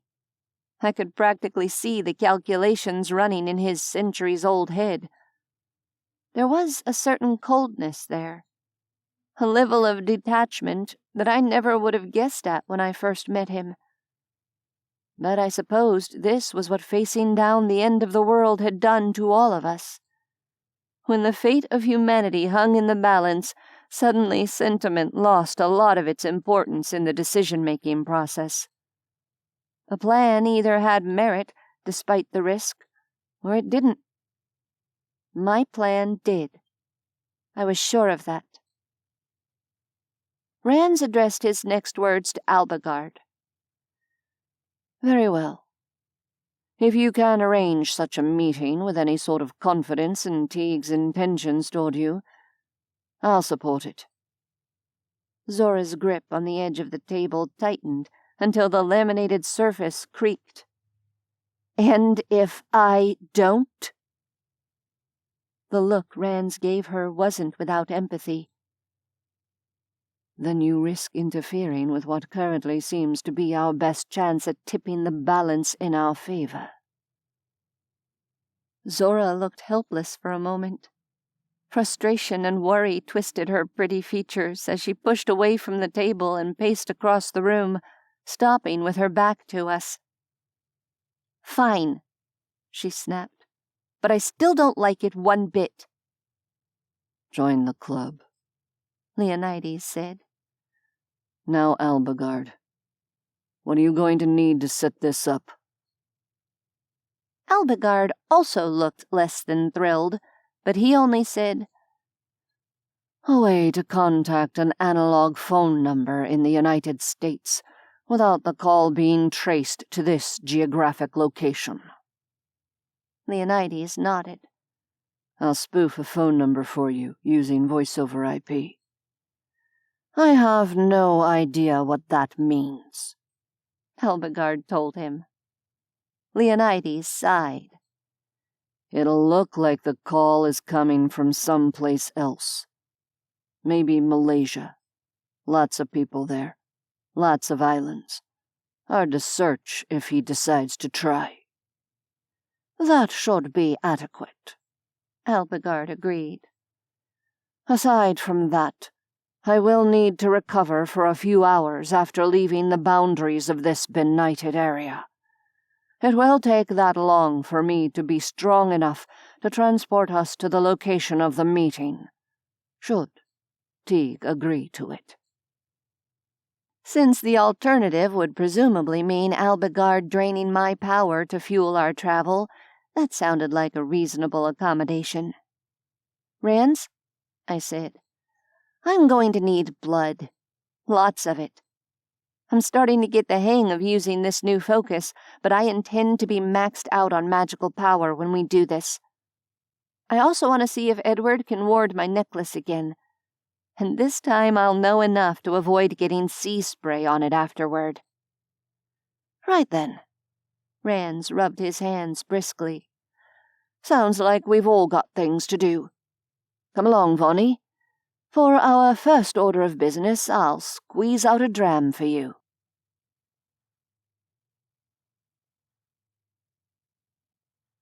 "18. It took longer than I would have liked to get everything arranged, but at least the extra few days meant I had more time to accustom myself to maintaining higher power levels while using the Emerald Focus. It might have made more sense to borrow the garnet back from Jace, but he'd already gained significant affinity with Mabel's gift, and if only one of us could have it, I wanted it to be him. Edward kept his own counsel when it came to his opinions about our plan, but he did ward both of the pendants for us, making them invisible both visually and magically. Jace was fascinated by the process, and Edward allowed him to help with the blood sigils on the garnet before adding the final layer of spells. When Alagard finally emerged from Leonides' office one evening to announce that Teague had agreed to meet with us, it was a relief. The Unseelie Fae's neutered powers meant he was able to interact with the technology here at the resort without damaging it. But he still looked like he'd swallowed something bitter whenever he was forced to deal with computers and cell phones directly. "We will need to journey to Castle Hill in New Zealand 2 days hence," he said.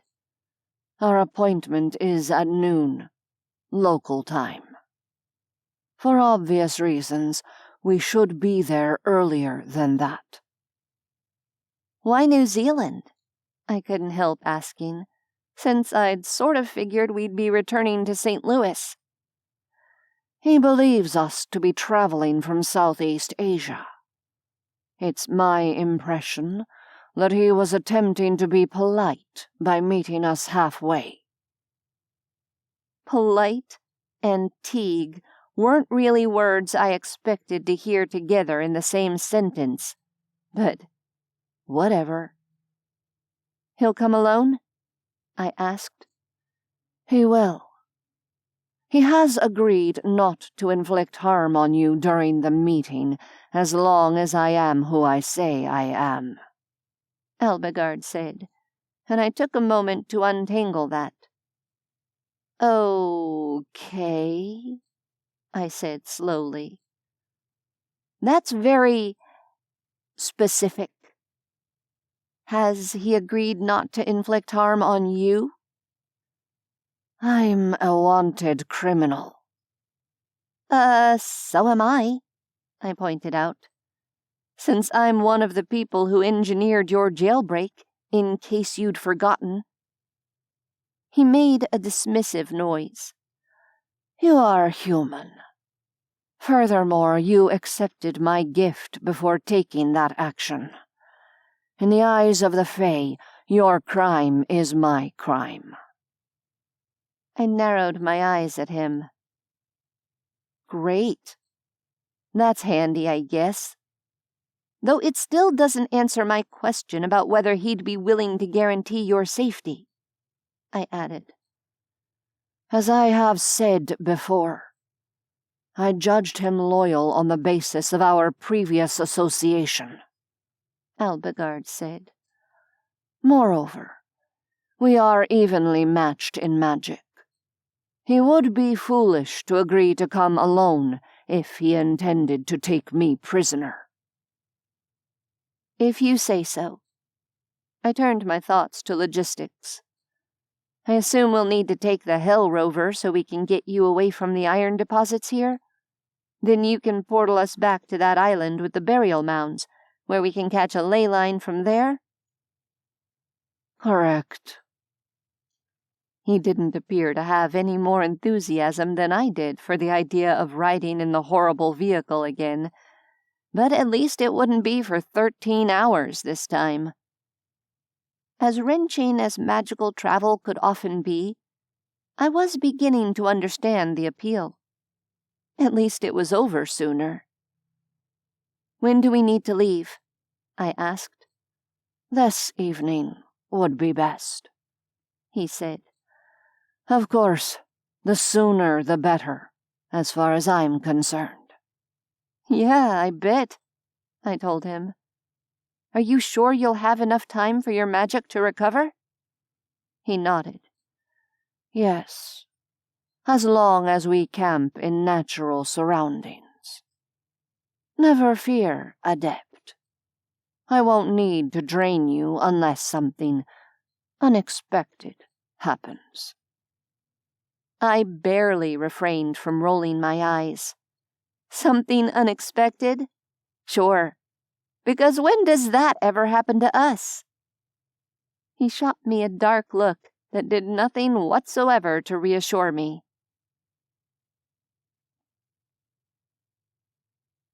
After updating Jace on the situation and reassuring him once again that it was important and that Alagard and Leonides would keep me safe, I chugged some more blood from Rand's and spent the rest of the afternoon training with Edward.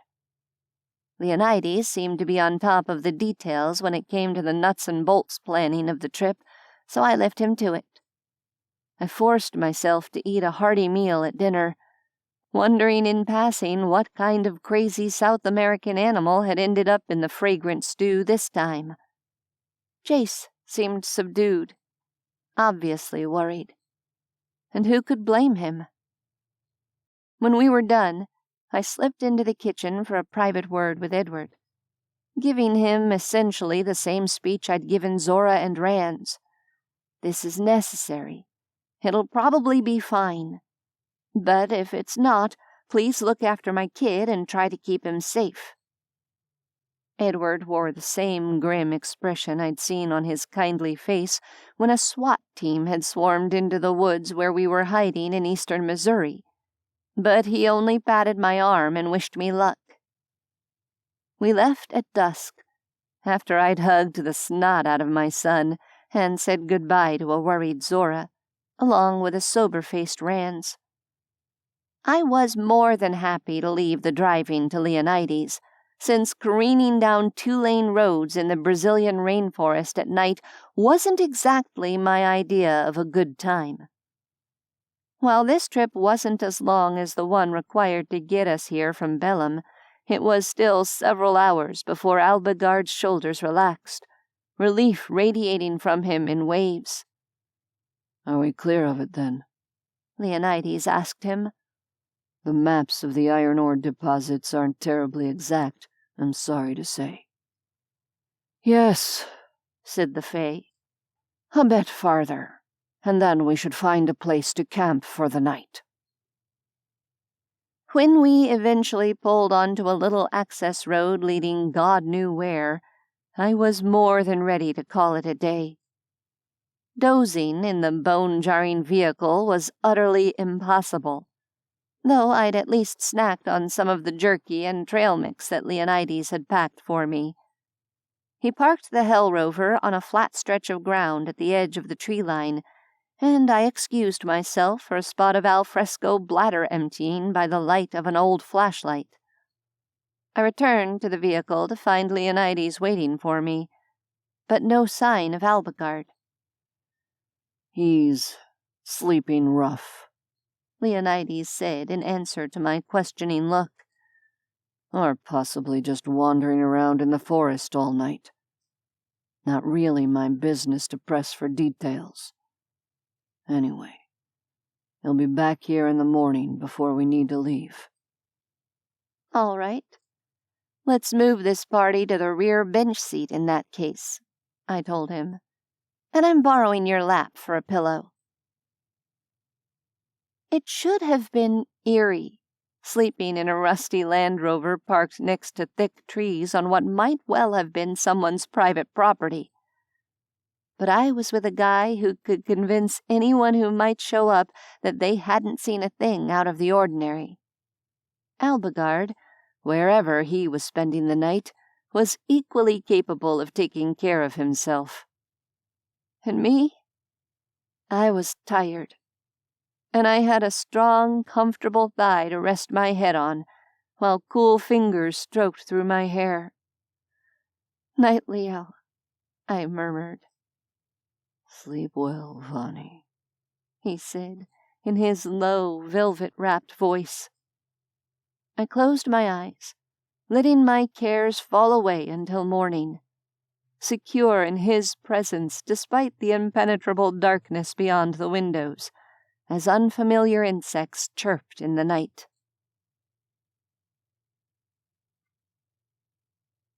When I woke, it was to the smell of roasting fowl. A rolled-up jacket now supported my head rather than a vampire's lap. Before I could start to worry, though, the door creaked open and Leonides stuck his head in. "Awake. Good. There's breakfast."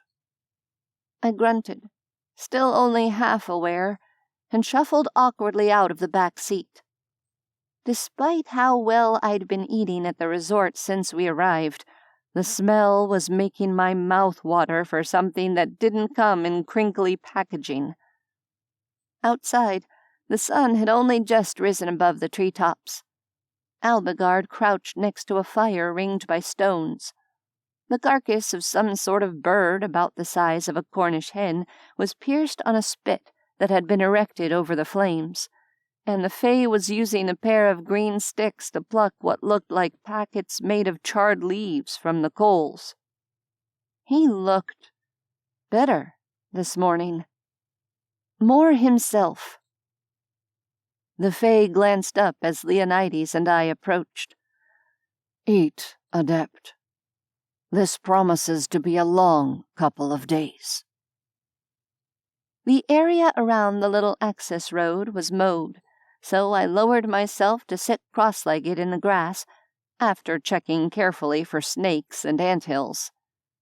How did you catch a bird without your bow? "I fashioned a simple sling for hurling stones," he said, and opened one of the leaf-wrapped packages, using the intact waxy inner leaves as a sort of plate.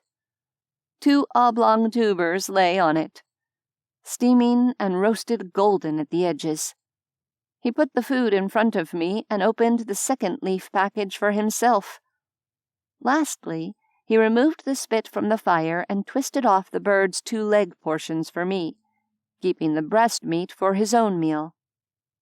"Wow," I managed, looking at the assembled meal.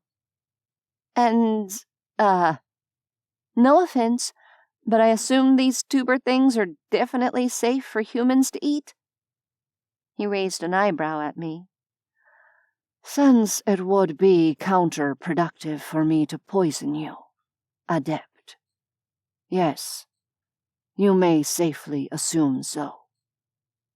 I believe the common term is manioc root, a staple in this part of the world." "Right," I said a bit sheepishly. "Thanks."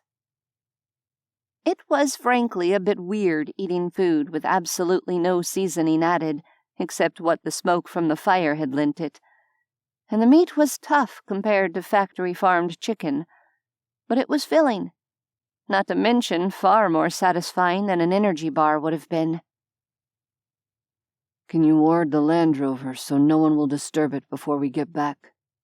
Leonides asked when we were done. I eyed the thing with distaste.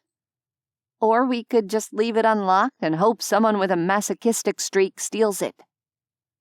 "That would be a less than optimal outcome, since I can't portal us back to Karajas because of the iron," Alagard said tartly.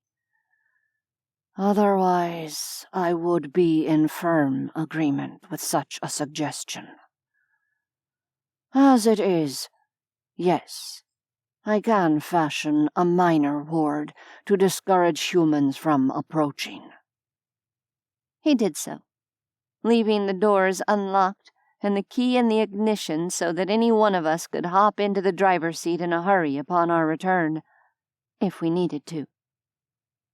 Once he'd initiated us into the simple ward, we were ready to depart. Backpacks slung over our shoulders, Leonides and I waited for Alagard to call up a portal, and I stepped through first.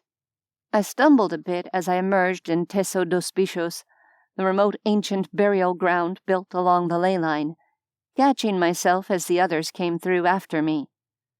The portal snapped shut behind us.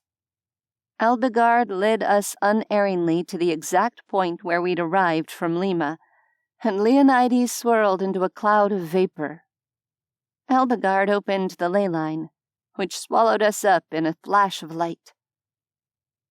An eternity or an instant passed, and it spit us out in the hills above a small moonlit town frosted with snow.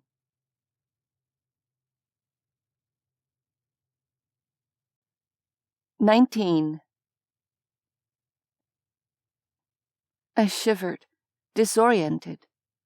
It was supposed to be the middle of summer, as far as my brain was concerned. Brazil was technically in the southern hemisphere, but only barely. It was an equatorial rainforest, warm all year round. In New Zealand, however, it was winter. Which wasn't to say it was bitter outside. The snow was melting into slush in places, so it had to be above freezing, though maybe not by much. I dragged the folded alpaca wool poncho, an item that Leonides had insisted I bring along, from its place draped over my pack. Shaking it out, I swung it across my shoulders to ward off the chill. "So, where are we, exactly?" I asked Alagard. "Above Castle Hill Village," he replied, jerking his chin toward the little collection of buildings in the valley. "It is slightly before midnight, as we've crossed the international dateline." I tried to do the mental calculations. "So our meeting isn't at midday tomorrow, but midday the following day?" "Correct." He eyed the way I was huddling beneath my poncho. "Come. We will avail ourselves of someone's home, rather than attempting to camp in the hills." I balked. "You're just going to barge in and influence some poor family into putting us up for 2 days?" He waved my words away. "Unnecessary.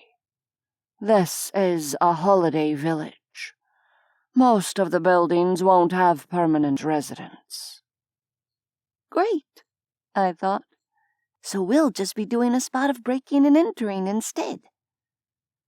The Fae sighed. "Given that we are attempting to save the owners from a life of abject slavery under unseelie rule." My jaw worked. Yeah. Fair point. Let's go. It's cold out here." We trekked down the hill and found a little cottage that Alagard insisted was empty. The town was dead quiet, but I still looked around nervously as he did something to the lock with magic and opened the door.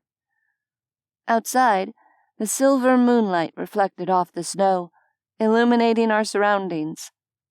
Inside, it was pitch black, and I let Alagard go looking for the lights.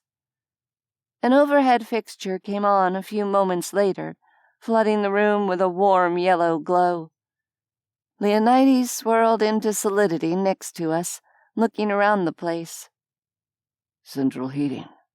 he asked, casting a glance at me as I stood with my hands stuffed under my armpits. "Unlikely," Alagard said. I pointed to the corner. "Looks like a wood stove." "I'll check for wood outside," Leonides said, but Alagard stopped him. "No, I'll do it. Better if you aren't seen, even in passing." "Right." He turned to me instead.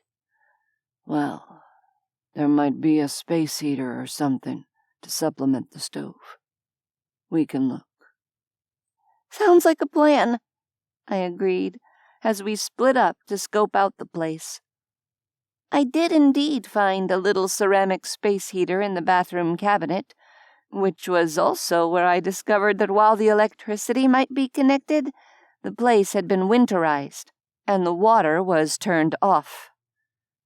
It wasn't a huge surprise under the circumstances, but it was still kind of a pain in the ass. I brought the heater into the main room and plugged it in, then went to find Leonides poking around in the kitchen. "There are some canned goods here," he said. "Nothing fancy." "I'm not stealing the owner's food," I told him firmly. "We brought along plenty for the trip, especially since we ate manioc and roast parrot or whatever it was this morning." This morning had been about 45 minutes ago, and now it was almost midnight. I was going to have jet lag like nobody's business by the time the sun caught up with us several hours from now. Leonides nodded. You should try to sleep. You'll regret it otherwise. I regret it already, I told him wryly. But, yeah. Let's get it warm enough in here so my feet won't freeze during the night. Then, would you be willing to keep me and my insomnia company? Assuming there's a mattress big enough for both of us? The question shouldn't have made my heart flutter with nervousness, but I still kind of sucked at this whole relationship thing. Especially after the amount of resistance he'd put up as we danced around each other. Always, he said, and the knot of tension in my chest unwound. Alagard returned with a load of firewood. Once the stove in the main room was burning merrily away, I took the space heater to the bedroom and let it start warming up that room as well. I will stay here and keep watch, said the Fae. Keep watch against what? I wanted to ask. Before deciding, I was happier not knowing. You sure? Leonides asked. I can take over for a few hours later, if you think we need someone keeping a lookout. Unnecessary, he replied. I don't sleep much at the best of times. His forest-colored gaze played over us for a moment. I do, however, have excellent hearing. Please try to remember that. It took a few seconds for the implication to sink in. When it did, I blushed. Leonides sighed. Don't be an asshole, Alagard. Just count yourself lucky I'm not more like Zora, I added. She'd probably take that as a challenge. Believe me, Alagard said, I do count myself lucky in that regard.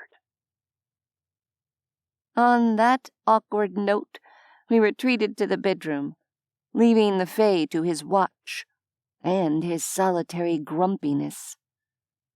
The bed wasn't huge, but it was neatly made and would fit two people who didn't mind getting friendly with each other.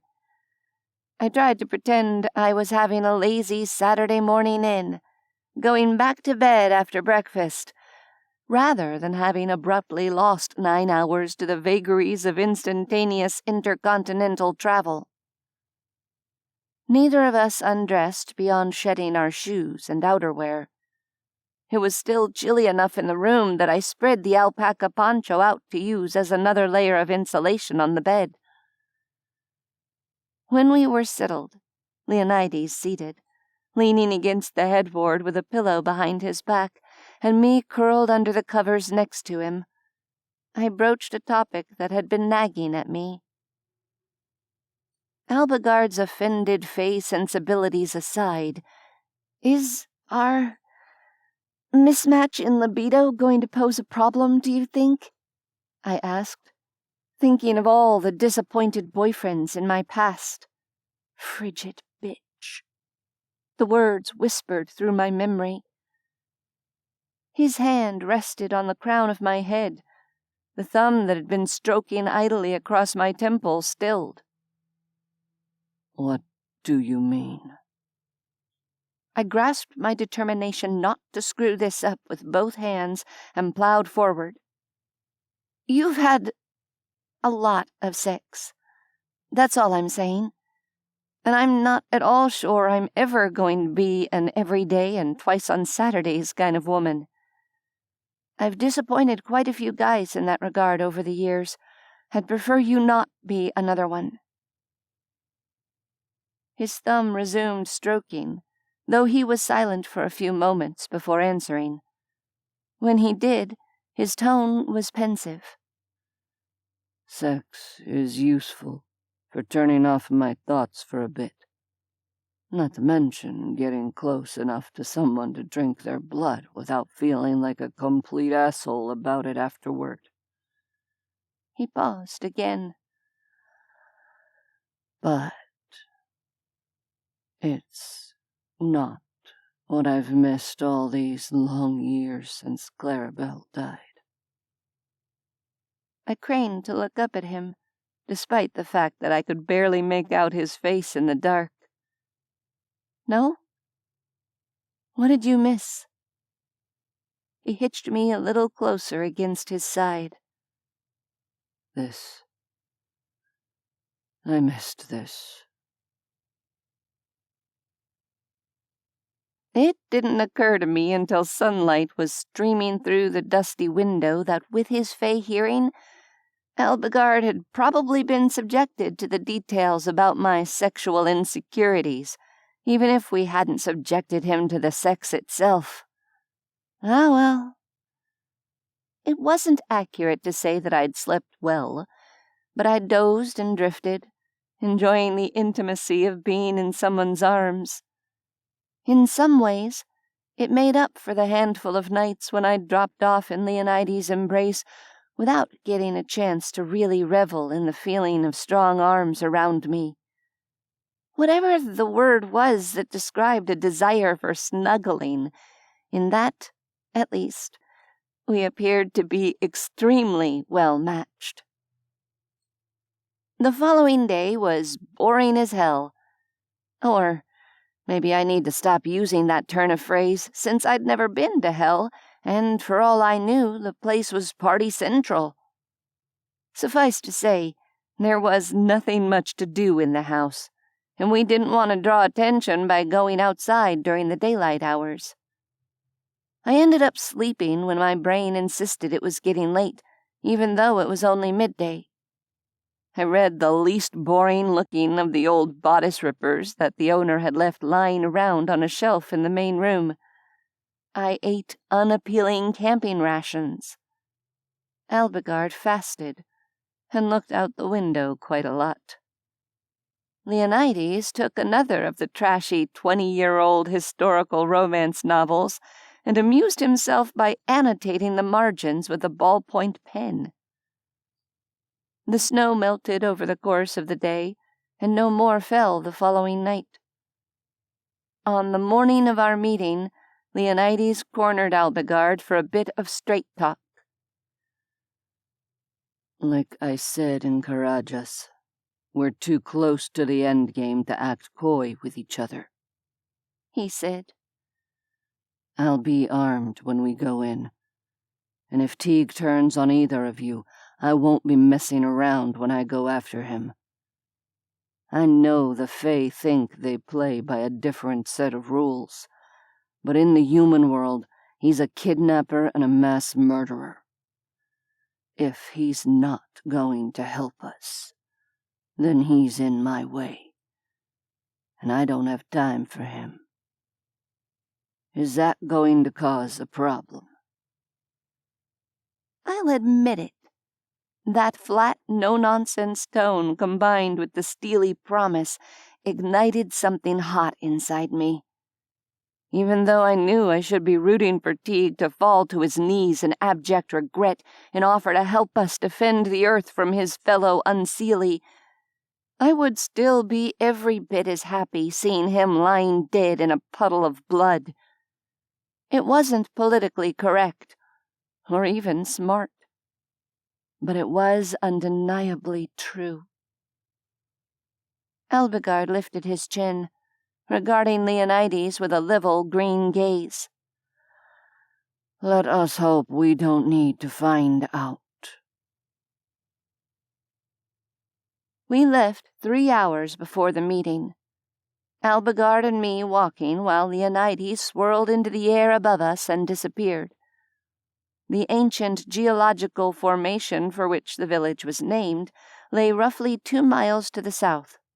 Alagard informed me as we set off. It was stunningly beautiful country. Gray mountains and gold fields of crop stubble surrounded us, with hints of green now that the snow was gone. The weather was brisk, but not unpleasant, the highway we were following unspooling ahead of us with neatly painted white lines. The air held that warm winter scent of fallow earth and decomposing crop residue. It took us about 45 minutes to reach the empty parking lot where rock-climbing enthusiasts would no doubt gather in warmer seasons. A trail covered with fresh pea gravel led from the parking lot into the surrounding hills, where strange, rocky shapes turned the landscape into an alien vista. They jutted up from the grassy soil, massive and twisted, all smooth curves and tortured twists.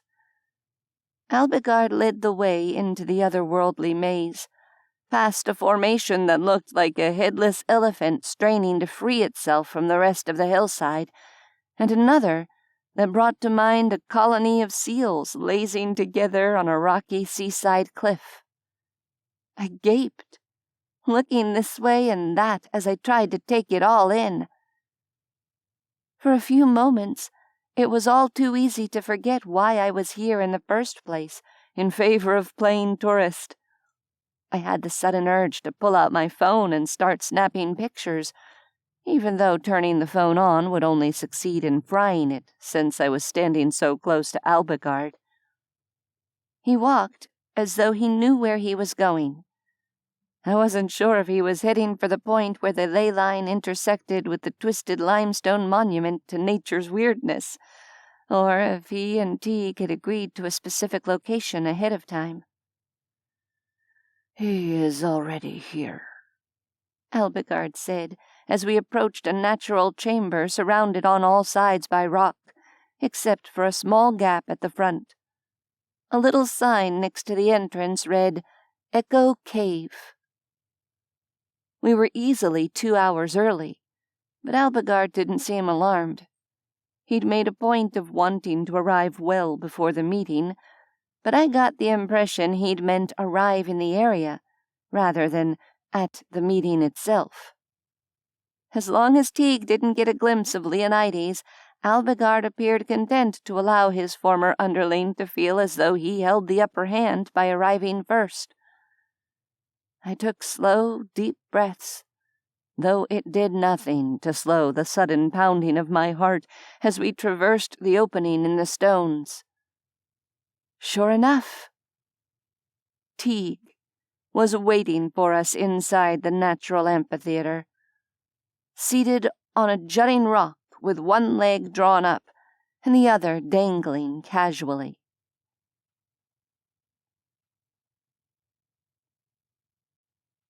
20. I had to blink a couple of times to reconcile the figure with my memory of our previous encounters. No longer playing at humanity, Teague was now all fey. He was dressed in buckskin and unbleached linen, his hair pulled away from his face in a series of intricate braids that revealed the fawn-like points of his ears. Leaf-green eyes glowed beneath brows swept like bird wings. The overall effect made him look younger somehow. His pointedly casual demeanor didn't quite succeed in hiding the wariness of his gaze as he pinned Alagard with an unblinking stare. Apparently, as a human, even one with magic, I didn't rate more than a moment's glance. But I wasn't about to get fussy regarding etiquette under the circumstances. "Stop there," he said. Alagard did, and I followed suit. "What did Aiden say after the Chicago City Council voted to sell his favorite park to developers 5 years ago?" Alagard raised an eyebrow. "He threatened to release the hunt on the alderman who cast the tie-breaking vote, and, I quote, breed his pet dog to a coochie, and let the resulting offspring tear his soul from his body. We appease him by influencing the developer to leave a few acres in parkland." Teague gave a cautious nod and limped down from his perch. "Give me your hand." Alagard lifted his arm as the other Fae approached, holding his hand out loosely, palm up. Teague gripped his wrist, almost as though taking his pulse. His eyes went distant for a moment, turning inward. A ripple of light snaked up Alagard's arm and disappeared a moment later. Teague let his arm slide free of the light grip. "No glamour. It is you, then," he said. "You've placed me in a difficult position." "Yes," Alagard agreed. Teague's hard gaze fell on me. I focused on the magical fields surrounding me, spinning them in a never-ending loop through the emerald, as close to a shield against his influence as I could manage.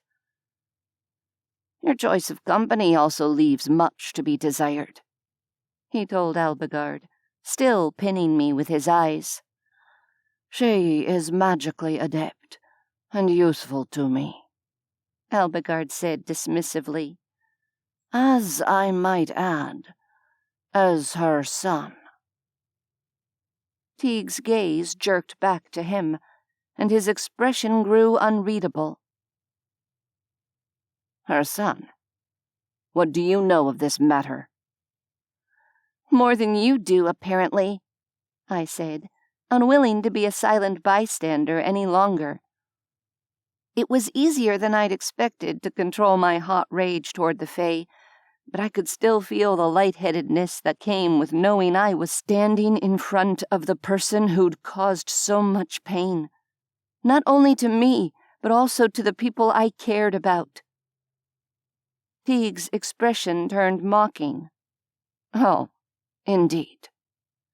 It's true," Alagard told him. "At least, I hope it is. Since the alternative will be to have you as an enemy." Teague took a step back. "An enemy? You are a traitor to the court by your own admission." "I am," Alagard agreed. "But I am a traitor who knows what Oren and his cronies have been keeping from you." Again, I caught that flicker of uncertainty behind Teague's eyes. "You kidnapped my son without even bothering to ask why," I snapped. "And how many others? How many children?" His green gaze flashed. "Human children. The children of cattle. Your world holds strategic value against hell. That is all. What do I care for your filthy spawn?" "Spawn who wield magic, just as Fae children do," Alagard said tonelessly. "Perhaps your orders implied that the Unseelie intended to indoctrinate adept human children as part of a plan to consolidate our influence on Earth." Teague's eyes narrowed. "And what if they did?" I bit my tongue, knowing the blow would have more impact coming from Alagard than from me. "Then they neglected to mention the motive behind consolidating that power," he said. "Dying is falling into chaos. It grows worse every day. Oren and his fellow traitors plot to abandon our home and move the court to Earth." Absolute silence fell over the surreal surroundings. I held my breath, waiting to see which direction Teague would tip. "You have been misinformed," he said after a small eternity. "Or perhaps you have overheard something and misunderstood." Alagard made a derisive noise. "Were that the case, I doubt Oren would have bothered to order that I be placed under a warding spell that prevented me speaking of what I'd learned." Teague was struggling under the weight of these assertions, I could tell. "You were bespelled. But you have broken the warding somehow?" he asked. Alagard tilted his chin toward me. I told you the adept was useful to me. She bears my gift. I drew on her power to snap the warts. I nodded. He did. That really sucked, by the way. Let's please never do that again. Teague hardened his expression, dragging his poker face back into place and turning it on Alagard. By rights, I should attempt to capture you and drag you before the court. I've jeopardized my own position by even agreeing to this meeting. I won't allow you to do that, Alagard replied in an even tone. The stakes are too high. The Fae must not abandon dying. This is her hour of need, and the future of our race hangs in the balance. However, I can ensure that when you tell the court of this meeting, and they ask you why you did not capture me, you will be able to tell them that I overpowered you magically. My breath caught. I expected Teague to react badly to that, maybe even to attack us. So I was surprised when he only stiffened and lifted his chin. What are you proposing? And why should I trust you to protect my position with the court? Alagard gave him a scathing, well, duh, look. Since I am asking you to investigate my claims and stand with me against these traitors, it would hardly be helpful to place you under suspicion. And I am proposing only that you try to resist me as I place you under a short-lived sleeping spell, so you may truthfully relay the turn of events to your superiors when asked. Teague's brows drew together, and his expression became condescending. If I were to resist you, Flight Commander, I assure you I would not be overpowered by a simple sleeping spell. Adept, brace. Alagard lifted a hand to Teague's temple, and I stared at him for the space of a heartbeat before realization and the feeling of my magic being yanked out of me hit at the same time. I swayed and stumbled to one knee. Teague, on the other hand, went down like a bag of rocks and lay still. God damn it! I rasped. What did I just say about never doing that again? The grip on my power loosened. A loud snore came from the figure on the ground. Leonides materialized beside me in a swirl of dark smoke, his expression thunderous. Alagard, you fucking asshole. I waved a hand at him woozily. Stop! Stop! Ixnay on the caveman routine. Seriously. I'm okay. I accepted his hand up, aware that he was still glaring iron daggers at Alagard. I turned my attention to the Fae as well. Is that it? Because, I don't feel like we really got any answers before you whammied him. I informed him of the issue and explained what I hoped to gain from him, Alagard said.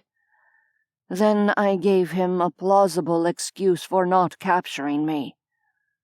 I failed to see the utility of belaboring the conversation any further. He is conflicted, and will require time to make his decision, whereas we need to be elsewhere. As it tended to do at odd moments, the cultural disconnect between humans and Fae hit me. Among humans, asking someone for a favor and then immediately punching their lights out wouldn't generally get you very far. But apparently, Alagard thought he was doing Teague a favor by knocking him out. I sighed. You said a short-lived sleeping spell, right? I prodded. Indeed, he agreed. Come. Without further ado, he led us to a spot just beyond the opening to the ring of rocks where Teague lay snoring, and called up the ley line that ran through this place. After a wrenching few moments of being stretched like taffy, a flash of light spit us out into darkness and warm humidity, insects chirping around us in the night. Teso dos bichos, again, I thought, my mind spinning at the abrupt shift. Sweat began to bead on my back beneath the light woolen poncho I was wearing. A portal formed in front of us. Leonides took my hand and stepped through, pulling me after him. We emerged a few feet away from the Hell Rover, still parked serenely next to a random access road in the Brazilian rainforest. I blinked at it, my brain struggling to keep up. I'll drive, Leonides said. We can be back to the others before morning. My excitement knows no bounds, Alagard replied, his tone wooden.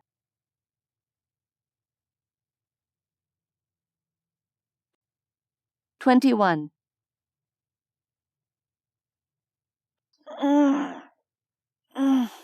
Dad's here, Jace mumbled when I woke him up to let him know we were back safely.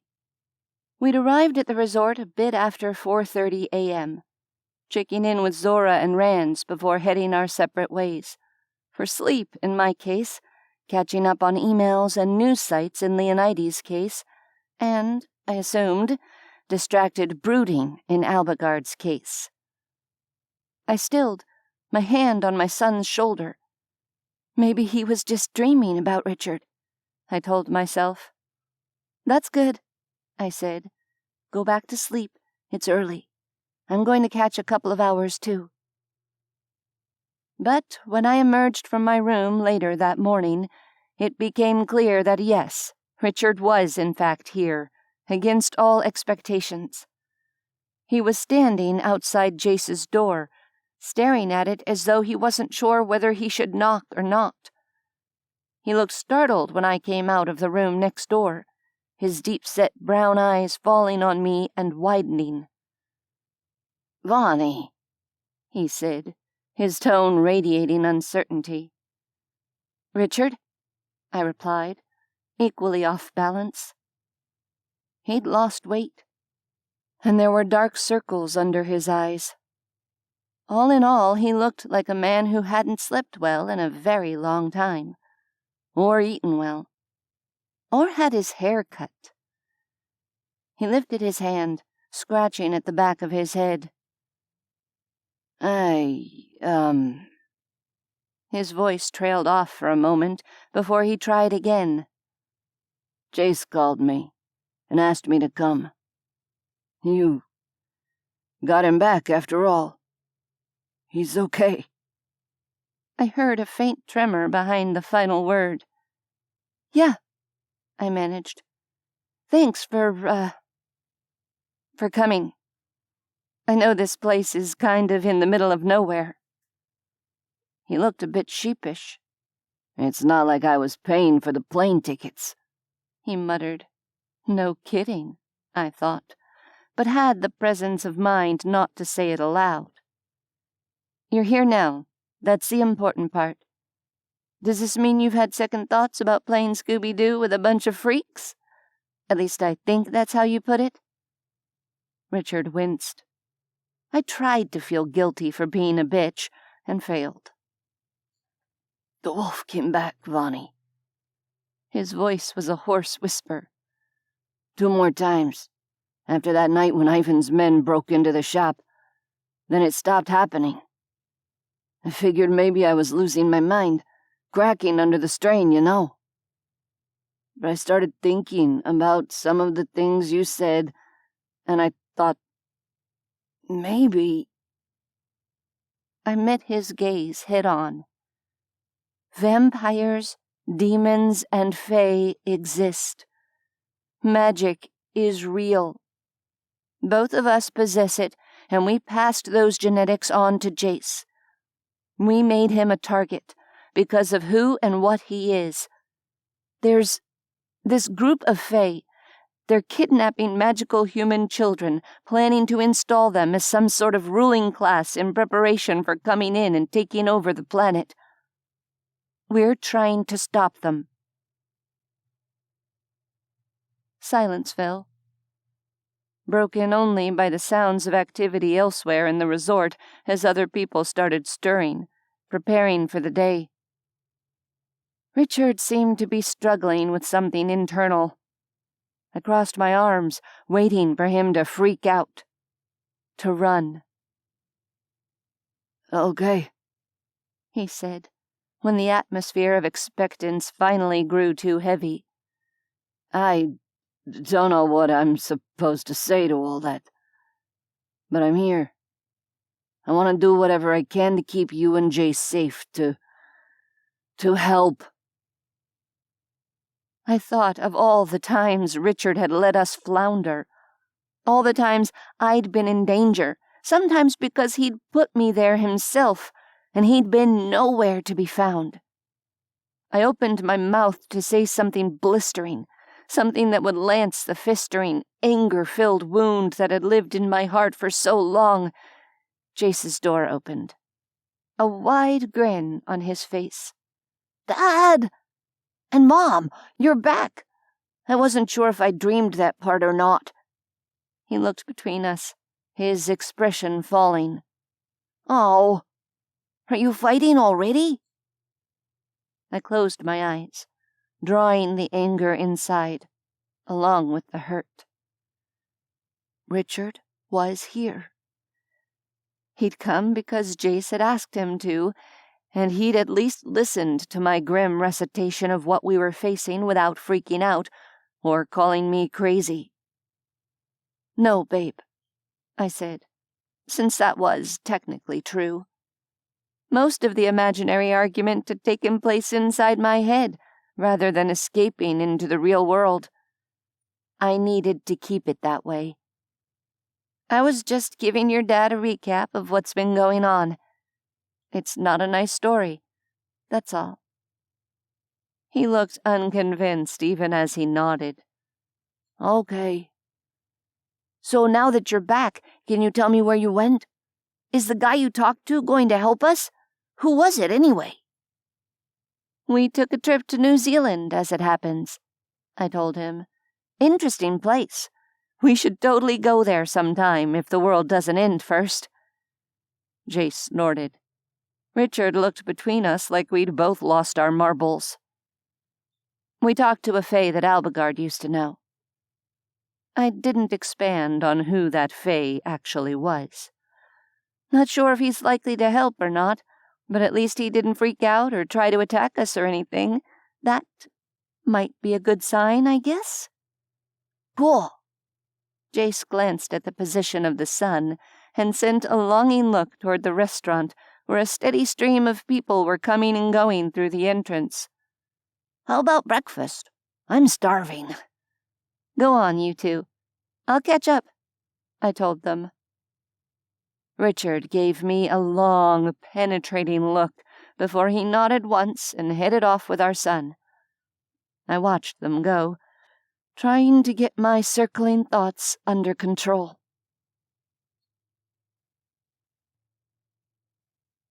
Leonides wasn't in his office, but he was in his room. Or rather, he was relaxing in the hot tub in the courtyard behind his room, his head leaning back on the edge as he gazed up at the sky. The courtyard, where we'd had sex. I glanced at the lounge chair. The cushions were back in place. It was so humid here, I wondered if they'd had a chance to dry out yet.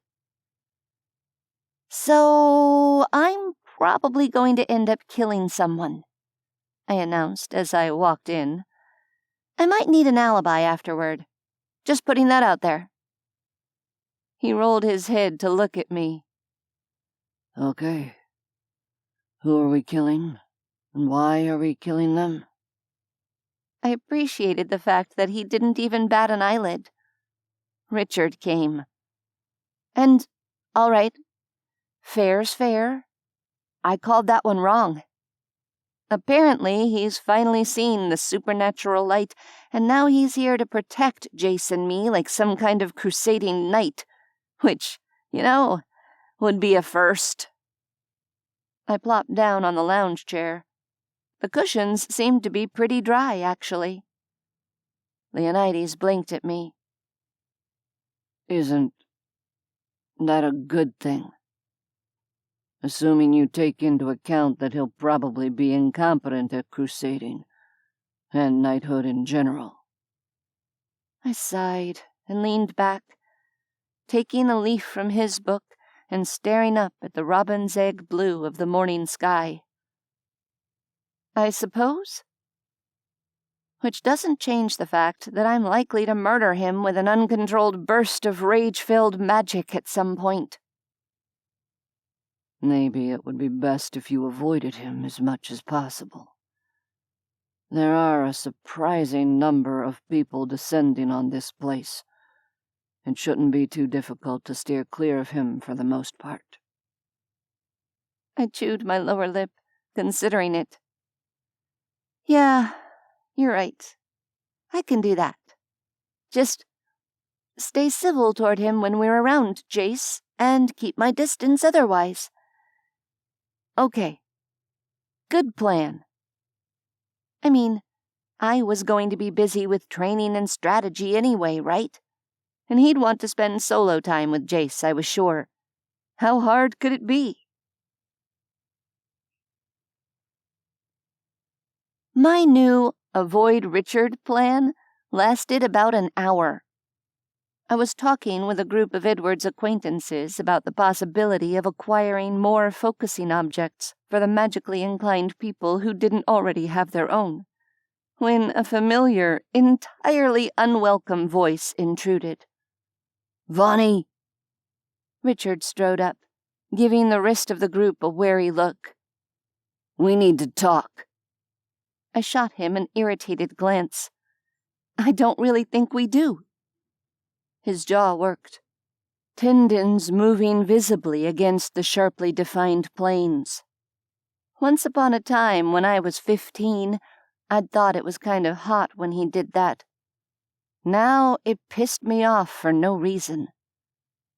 Yes, we do, he said. Metaphorically taking hold of my temper with both hands, I stood up and made my excuses to the others, pointedly adding, I'll be back in a minute, okay?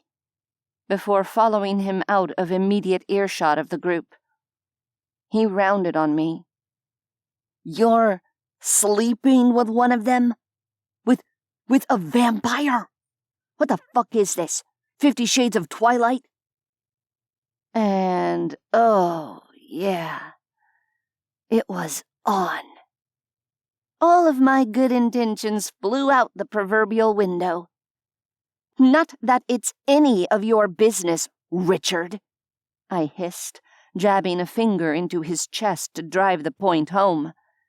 But I am in a relationship with a man who's saved my life several times over, and whose life I've helped save in return, a man who helped me find Jace and get him back, and who's kept me sane during this utter shit show. A shit show, I might add, that started for our family when you decided to borrow money from the fucking Russian mob. I'd backed him up several steps without realizing it, and my emerald pendant throbbed with angry heat as I channeled my rage through it to keep from accidentally destroying something. His back thumped against the wall of the building he'd led me behind. He's a vampire, Vonnie, he repeated, as though this detail had somehow slipped my notice over the course of the last few months. Is he going to drink your blood? Try to turn you into one, too? I hadn't thought much about what Alagard had said to me some time ago. Not recently, at least. You'd do well to ask one of them to turn you sooner rather than later, The memory sent an unpleasant twisting feeling through my stomach. But even so, frankly, I don't really expect any of us to survive the next few weeks, I bit out. That being said, he's never expressed any interest in turning me. And as for blood drinking, what we get up to in the bedroom is none of your goddamn business. Yes, okay. The last part was petty, but it was worth it for the expression that slid over Richard's face. Is he treating you well, though? He asked in a quiet voice, after an awkward beat of silence. Because, Vonnie, some of the guys you've dated. Taken off guard, I yielded a step of ground to him. You were one of those guys, Richard. He swallowed, his Adam's apple bobbing. I know I was. Damn it, Vonnie. That's why I'm asking. I took another few steps back, until my shoulders impacted one of the metal poles supporting the portico. He treats me well, I said. I told you. He saved my life. He helped save Jace from the Fae. Richard stepped away from the wall, closing the distance again. And you're with him out of what? Gratitude? I shook my head slowly. No, Richard. I'm with him because I want to be. Silence stretched. Okay. Good. He seemed to consider his next words. And I know this is just gonna piss you off more, but if that ever changes, you can always come to me. I stared at him, barely able to hold back the incredulous laugh that wanted to escape. Clearly I hadn't been as successful when it came to controlling my facial expression, because he scowled at me. Don't look at me like that, he snapped. I'm not completely useless. Apparently I can unleash a rabid ghost wolf when I'm upset enough. Assuming I can, well, learn to control it while I'm here. I ran a hand over my face. Yeah. You can, can't you? Shit. He looked at me oddly. You know, you didn't used to curse this much. At that, a harsh laugh did break free. I gestured around us, trying to indicate, well, everything. I also wasn't hiding out in the Brazilian rainforest with a bunch of vampires, witches, and warlocks waiting for the world to end. Funny how that works. He scrubbed at his eyes with the heels of his hands. Sure. Funny. The last of my anger drained out of me, leaving me feeling spent. Look, I'm glad you came. For Jace, I mean. And there are people here who can probably help you figure out the thing with the wolf. Talk to Edward, or Alagard if you can track him down. He's our resident Fae. I'm not trying to be a bitch about all of this. I'm just running at emotional capacity already, without adding our particular brand of co-parenting drama to the list. So, spend time with Jace. He loves you. And I was dreading having to come up with some lame-ass reason for you not showing up. I took a breath. I'm glad I didn't have to do that.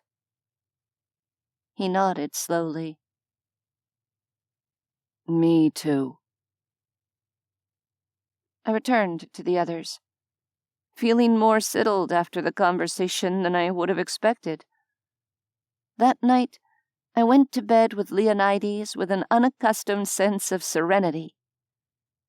And the following morning, the leaders of every major nation in the world simultaneously fell down dead of apparent natural causes, plunging the world into panic.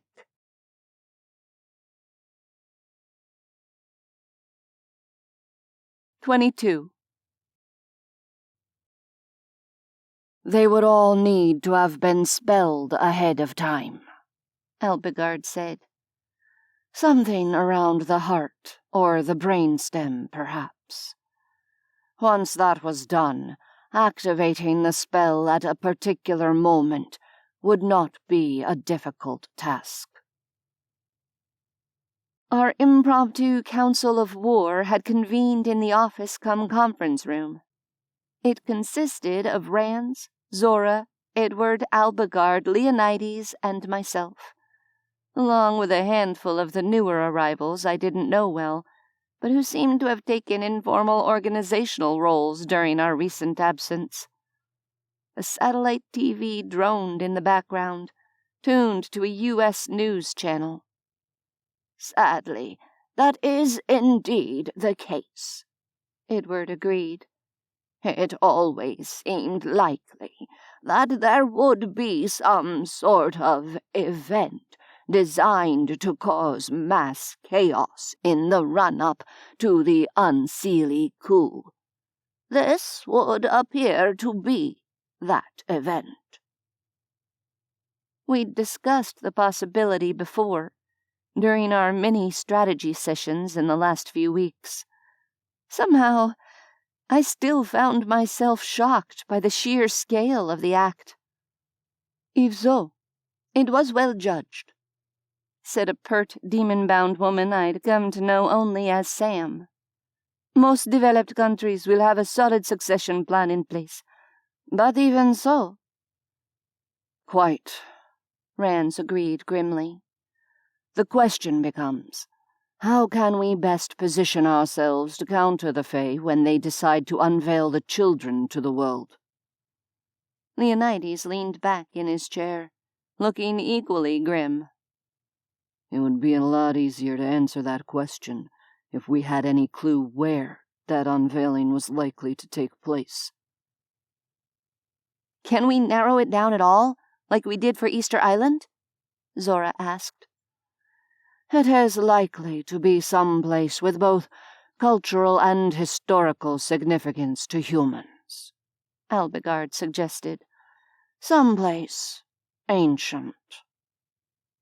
"And it doesn't seem like it could be anywhere too remote if the point is to broadcast it all over the world," I offered. "How's that going to work, anyway? With the Fae effect on electronics, I mean." Alagard waved a hand. "There are techniques for muting one's aura around human technology, at least for a time. They are merely tiresome to maintain." Leonides blew out a breath. "So, basically, we need to try to prepare to move at least 100 people to some random location around the globe on short notice, in the middle of an unprecedented international panic. And more folks are showing up here every day.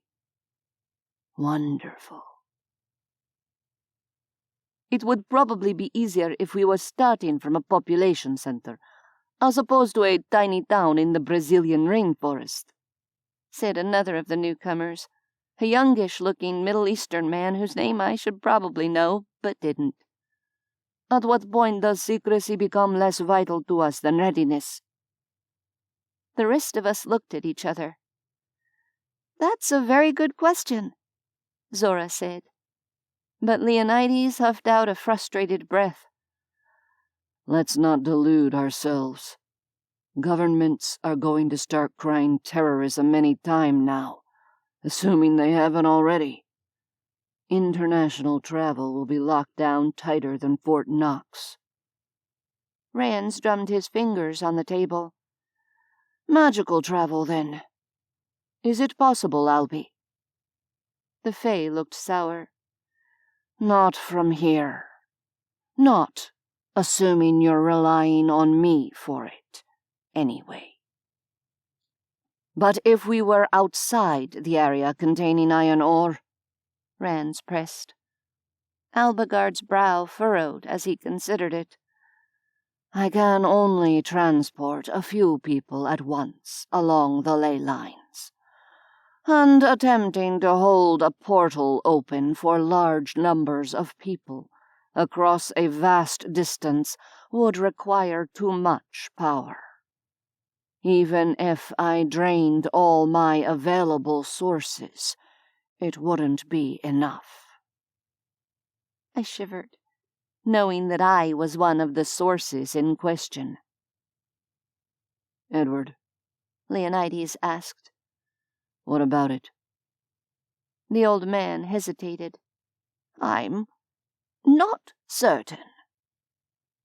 Can you get us an answer, yes or no? Leonides retorted. Preferably soon.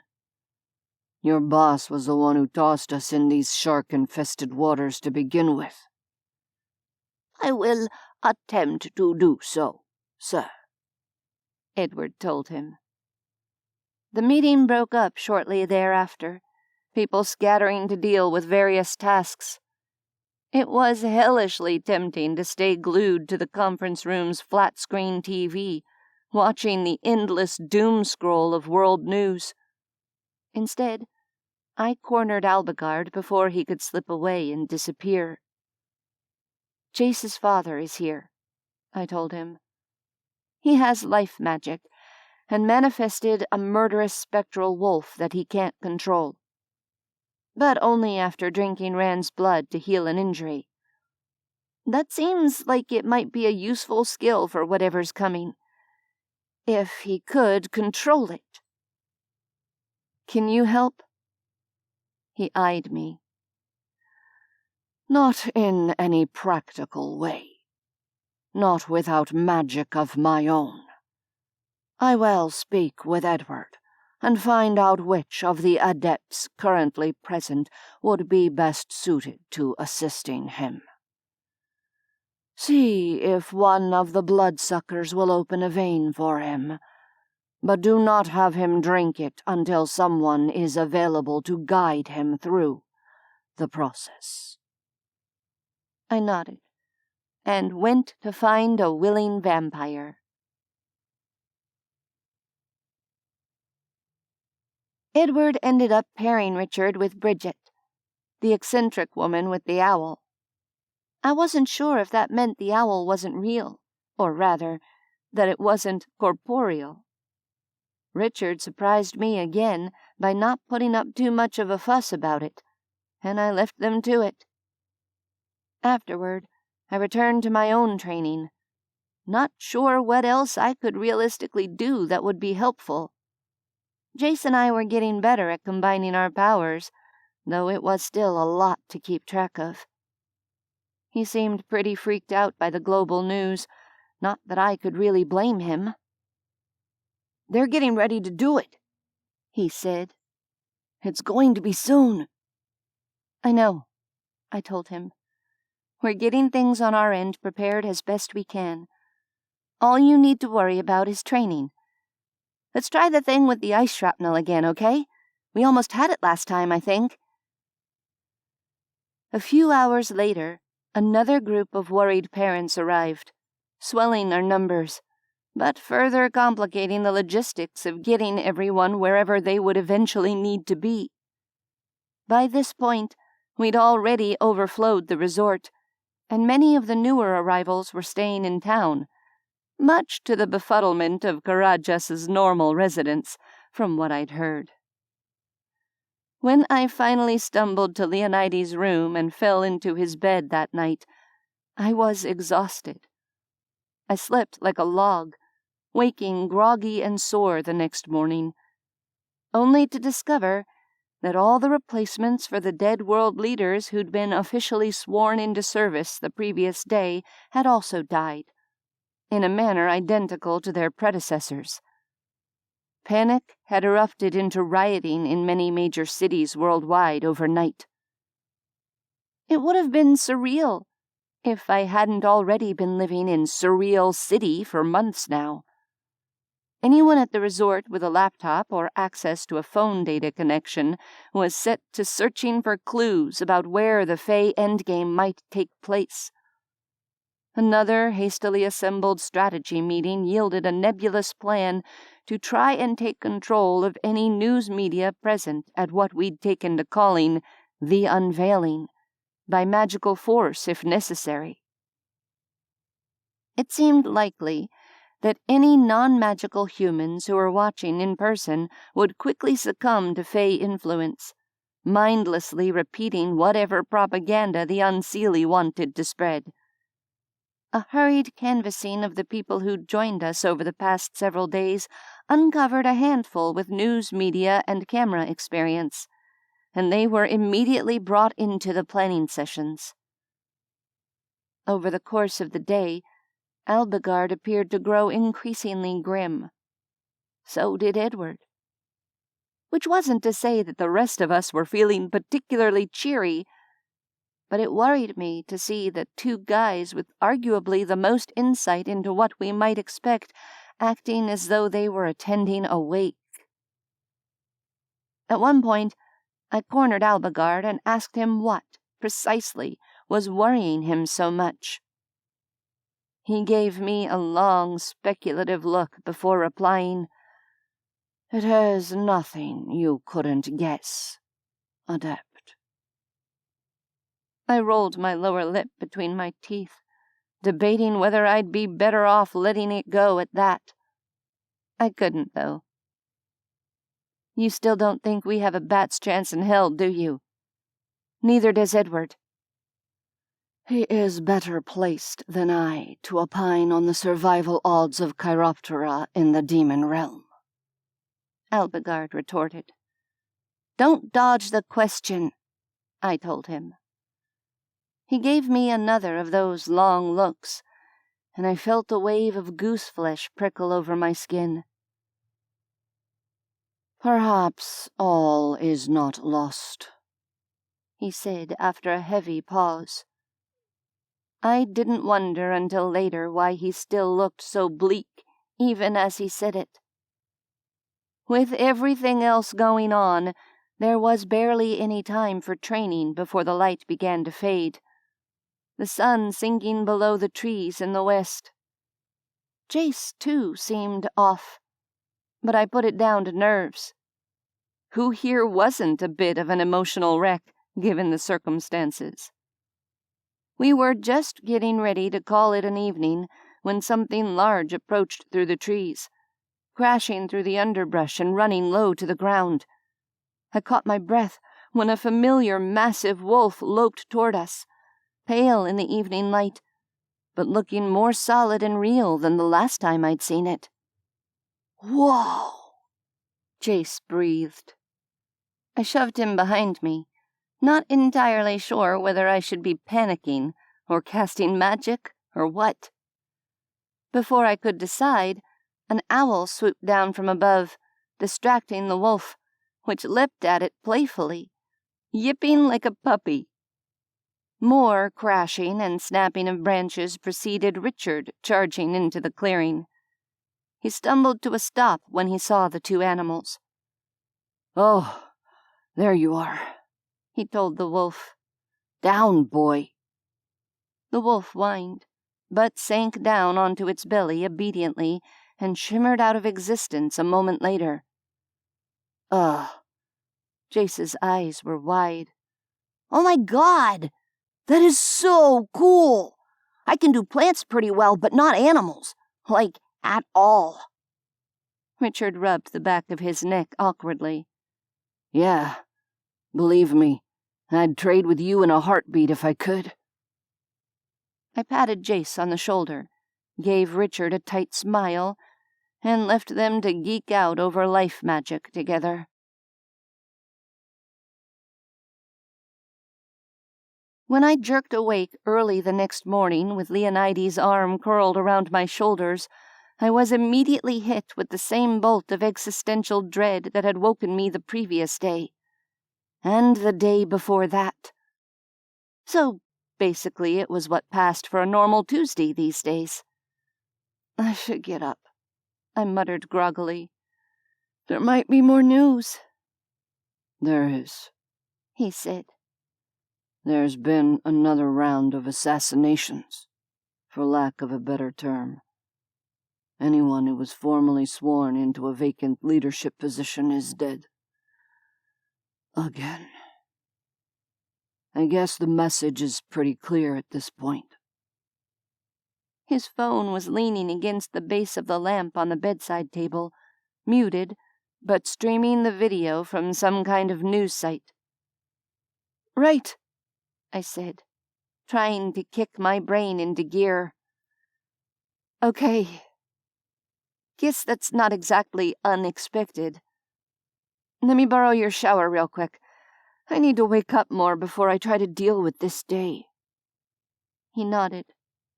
With luck, someone here will have stumbled across something to give us a clue where we need to go. I leaned up and kissed him. We'll figure it out somehow. Which reminds me, I forgot to ask. Did Edward manage to talk Nigelis into helping us openly? Leonides' face went hard. No. He claims a demon would have the same problem Alagard described. He has to be touching anyone he transports. And on top of that, unless the unveiling just happened to take place in continental South America, he wouldn't have the power to transport a large number of people across salt water, even if he only took a few at a time. I paused for a moment, taking that in. Well, fuck. My thoughts exactly, he agreed. I figured I'd spend part of today trying to determine how much money I'd have to throw at someone to charter a private jet with a pilot willing to ignore an international travel ban. I winced. Jesus. I'm guessing the answer is a lot. Then something else occurred to me. And if a government was frightened enough, what would stop them from shooting us out of the sky as soon as we entered their airspace? Absolutely nothing, Leonides replied in a monotone. After a moment spent digesting that, I sat up and rolled out of the bed. Right. Shower. Then strategy. I showered and changed into the fresh clothes I'd brought along last night, feeling somewhat more human as I wandered back to my room to see if Jace was up yet. The curtains were drawn, and there was no sign of life coming from inside his room, so I went into mine, figuring I'd depress myself further by checking out the news on my phone while I was waiting on him. 45 minutes later, there was still no indication that he was awake. It was fully light outside, and we had so much to do today that I couldn't let him sleep in. I knocked on his door, and when there was no answer, unlocked it with my spare key card and poked my head inside. "Up and at 'em, babe," I said, trying to inject cheer into my voice. My eyes fell on the bed. It was neatly made and totally empty. A trickle of cold shivered along the length of my spine, lifting all the tiny hairs on the back of my neck.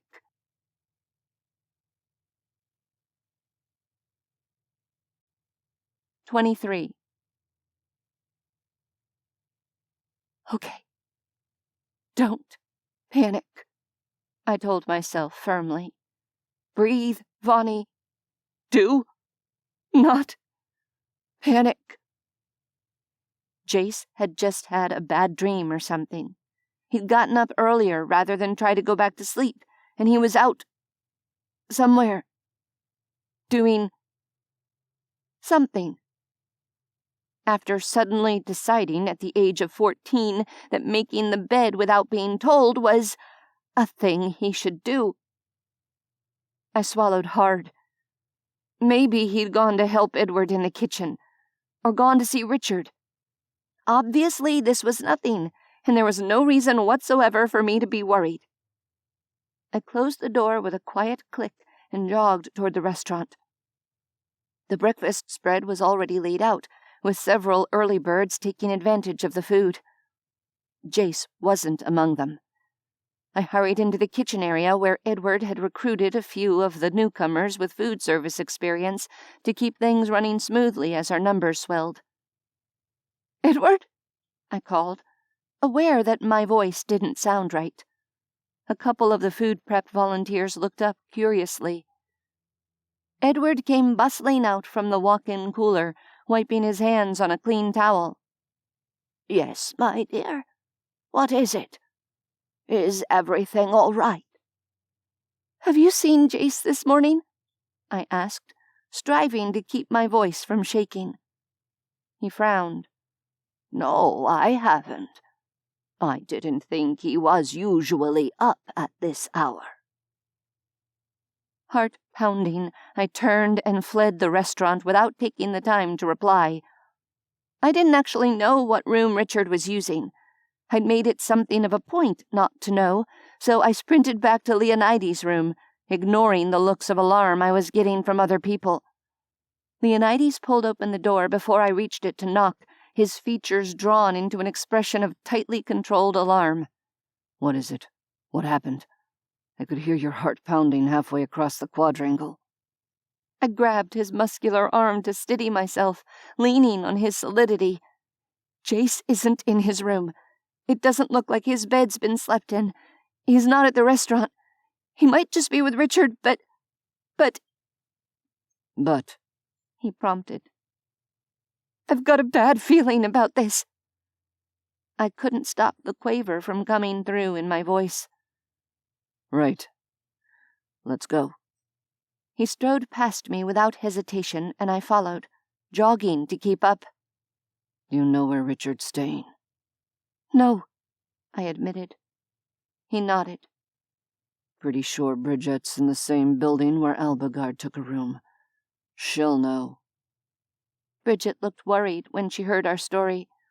She took us to Richard's room, but there was still no sign of Jace. Richard, in fact, was still asleep, at least until our knocking woke him up. "He probably just went for a walk or something," he said uncertainly. But that was bullshit. These days, our lives were the literal embodiment of Murphy's Law, and whatever could go wrong almost certainly had. "Is there any way that Faye could have gotten in here and taken him during the night?" I demanded. "Any way at all?" "With this much iron beneath us?" Bridget asked in a skeptical tone. "Alagard's Faye, and he's here, even if his magic's dampened," I said. "I want to talk to him. Maybe he can still sense other Faye, even with the iron." "He would have said something," Leonides pointed out. "Raised the alarm." "I still want to talk to him." I turned and jogged back to the building we'd just left. My knock at his door went unanswered. That wasn't cause for too much comment, really. He could be out hunting. The door was unlocked, so I opened it and peeked inside. The room was neat and empty, just like Jace's room had been. A nebulous feeling of dread washed over me without any real substance behind it. At least, with nothing of substance behind it beyond the grim look Alagard had worn yesterday, paired with Jace's subdued worry. "Perhaps all is not lost," the Fae had said when I'd pressed him. That same nebulous fear propelled my feet toward the parking lot at a dead run. My pulse throbbed violently in my throat until I thought it might choke me. I skidded to a stop on the asphalt, looking around frantically. There were dozens of vehicles here, now that so many others had come to join us, but most of them were nondescript, late-model sedans and coupes, a handful of pickup trucks and a couple of vans. There wasn't a Land Rover to be seen anywhere. Sudden, ice-cold certainty wrapped around my heart like a vice. Alagard of the Unseelie had taken my son and disappeared into the night.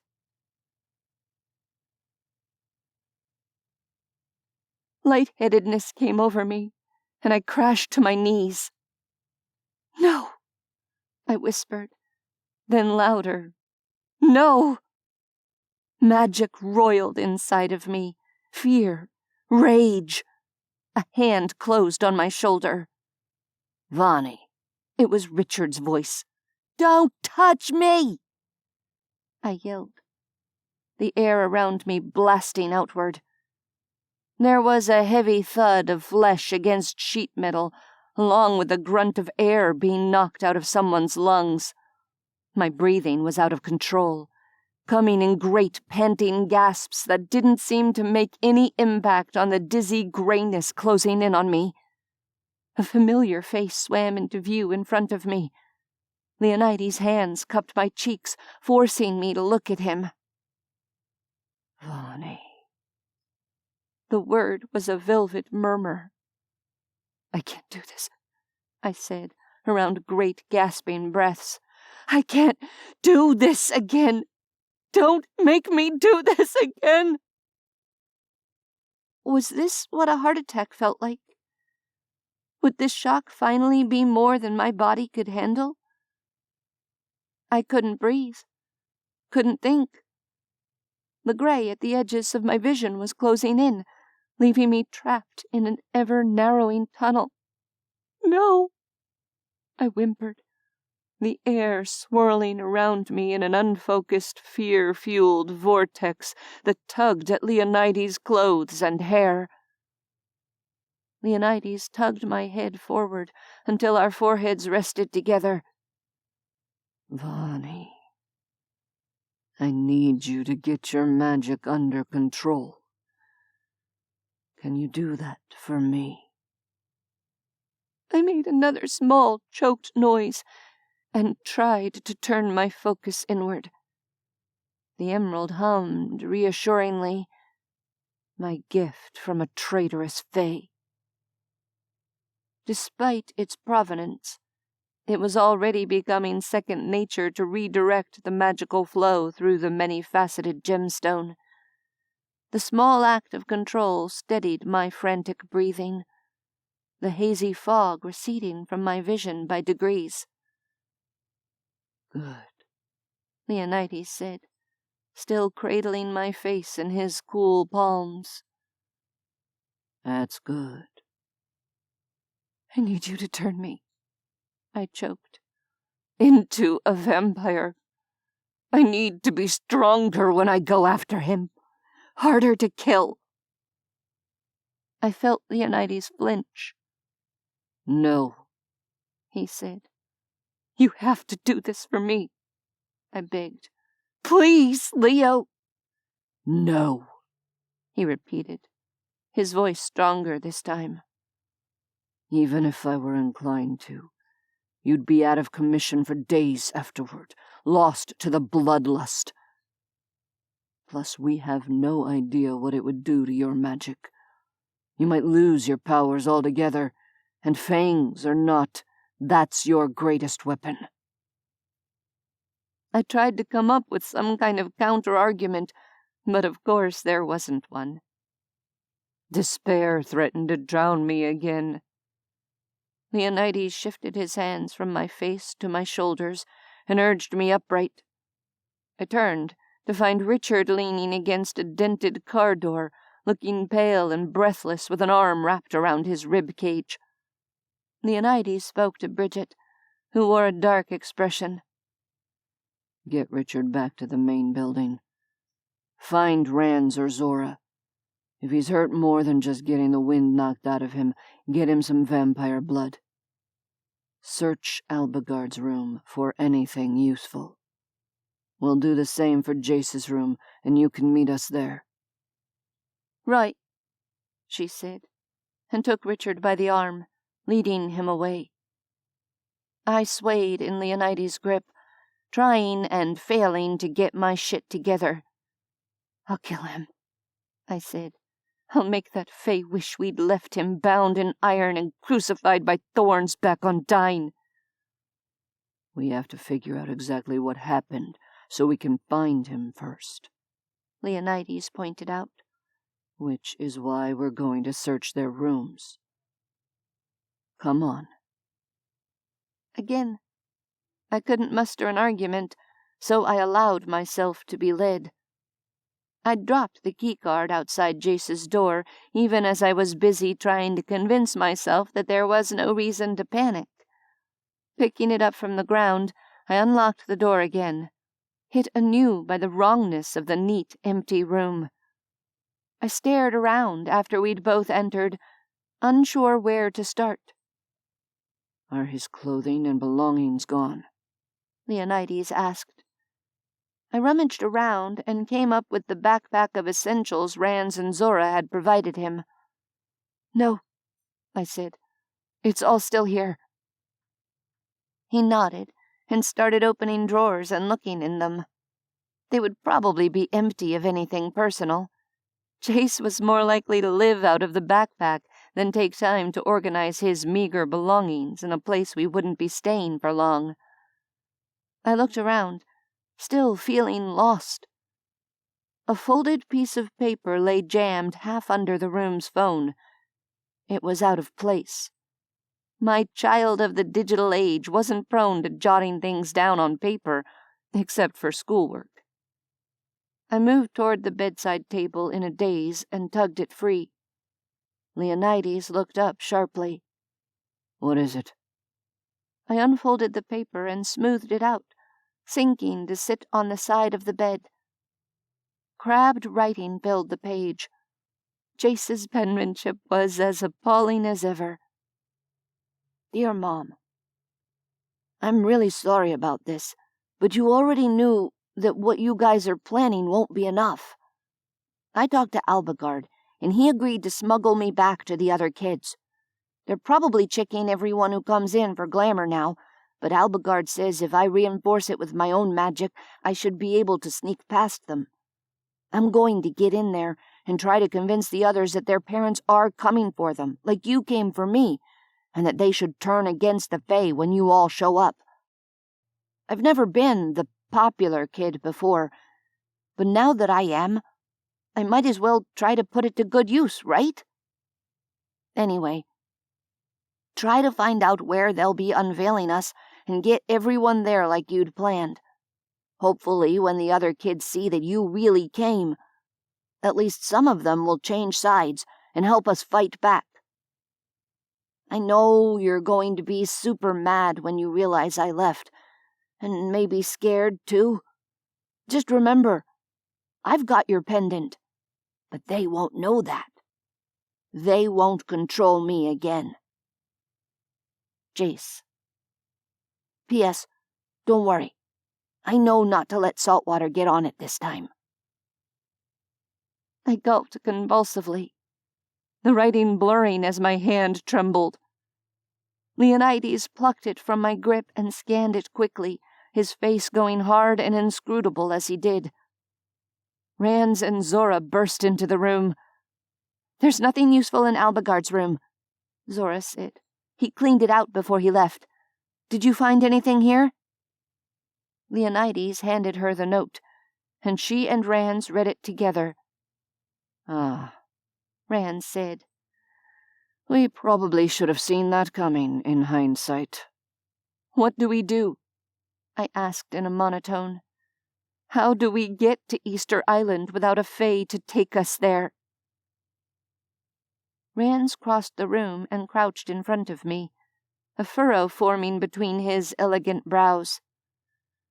"We don't. We do exactly what the note says, and figure out how to get all these people to the unveiling." I stared at him, uncomprehending. "Get Edward and the others," Leonides said. "Take them to the conference room. We need to update them. After which, I want to find out if anyone here has enough power to ward a full-size passenger jet so it's invisible to radar." The words slid past me, not sticking. Time passed, and I realized in a vague sort of way that Leonides and I were alone in the room again. He was looking at me with an assessing gaze. "What?" I asked dully. "Just trying to decide if I should be dragging you along to talk to Edward and the rest of them, or wrapping you up in a blanket and putting you to bed for a few hours." A thread of anger wove through the suffocating fog surrounding me. "Don't you dare fucking patronize me," I told him. He didn't back down. "Then snap out of it, because we have things to plan." My anger flared hotter, but at least I had the presence of mind to focus it through the emerald this time. Alagard's emerald. "I am going to kill him," I said calmly. "I need one of your guns with the iron bullets. Or Zora's dagger, maybe." "No one's killing anyone until after we've stopped the Unseelies' plans," he retorted. "Also, you have no idea how to use a gun. Or a dagger, for that matter." I refused to acknowledge the truth of the words. "Then I'll kill him without your help." He didn't argue further, just held my gaze evenly. "Do we at least agree that the most important thing is to figure out a way to get to wherever the Fae and the children are going to be?" I thought about that for a moment. It would take days to get to Easter Island from here, at a minimum. If we even could get there now. They might be gone by the time we managed it, and then what?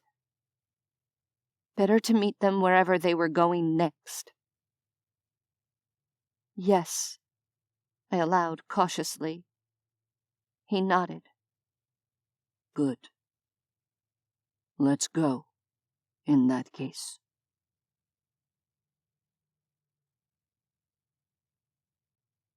24. Edward appeared taken aback by Leonides' question about warding a passenger plane against mid-air detection, but after a few moments his expression grew thoughtful. "Possibly," he allowed. "It's never occurred to me to try, to be honest." Okay, next question. How are we going to find a passenger jet in the first place? I asked, having dragged at least some of my wits back together through sheer willpower. Sam tapped her fingers on the table. "Drug dealers? I mean, we're in South America, right?" Her nose wrinkled. "I think Javier might have some useful contacts. How much money do we have to throw at this problem anyway?" "As much as it takes," Leonides said. "It's not like money will be much use to anyone if we're all slaves of the Fae."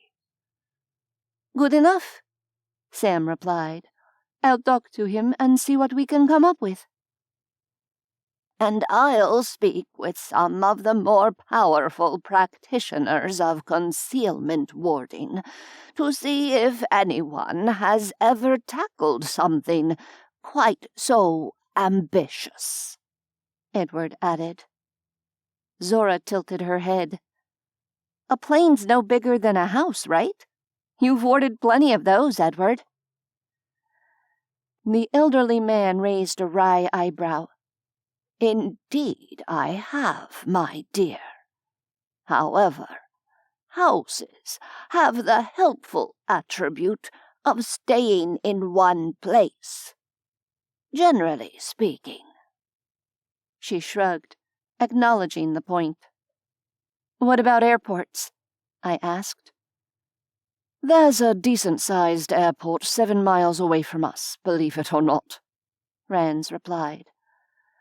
The runway isn't huge, but it can and does accommodate Boeing 737s. Garajas itself may be tiny, but the mine is a major economic driver for the region. That comes with a fair amount of outside traffic. So, if we could convince a drug kingpin to rent us his plane, and if Edward could manage to ward it so we didn't get shot down, and if we successfully figured out where we even needed to go, at least the airport was an easy commute from here. Great, I said.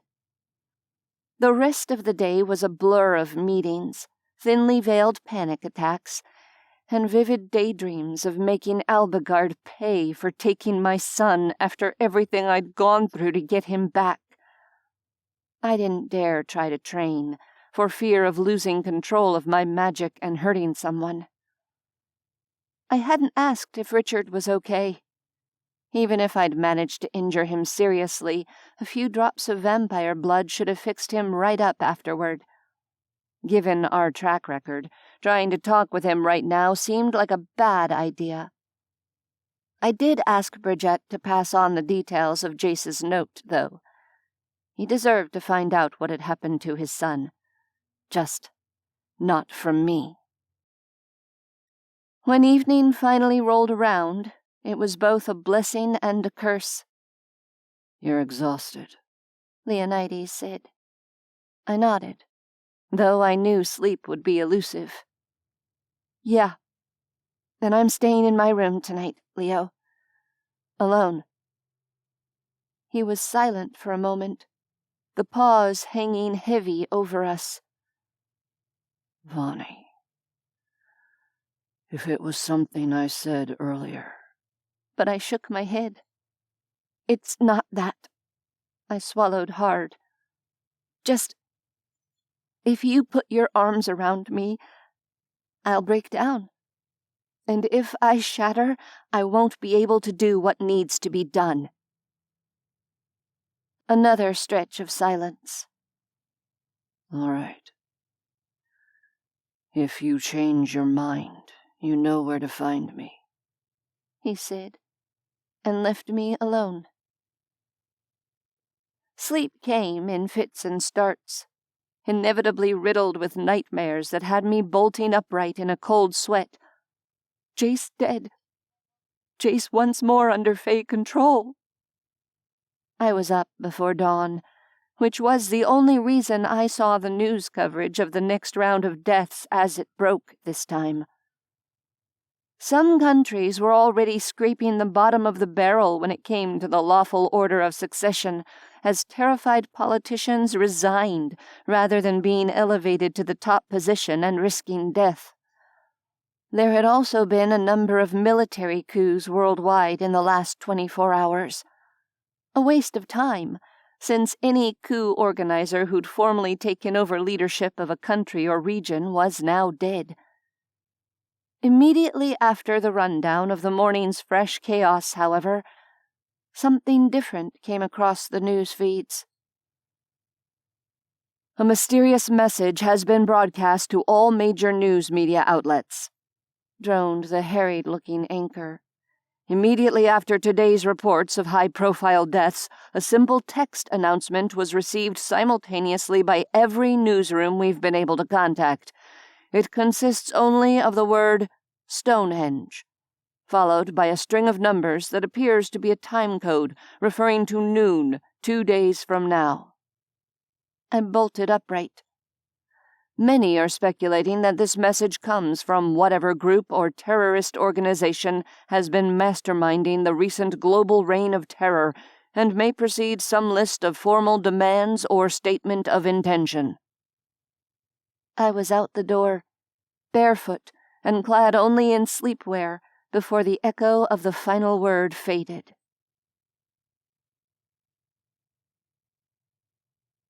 2 days. The words echoed in my head like a mantra, It wasn't enough time. Not even close. Leonides was holed up with Javier and Sam, desperately trying to buy the trust of someone with no scruples and a big airplane.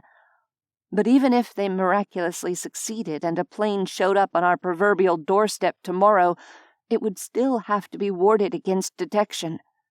And Edward wasn't 100% sure if that could be done. Then, on top of everything else, a flight from Brazil to the UK would take us upwards of 11 hours. The math simply didn't work. And yet, there was nothing to do except keep pushing forward.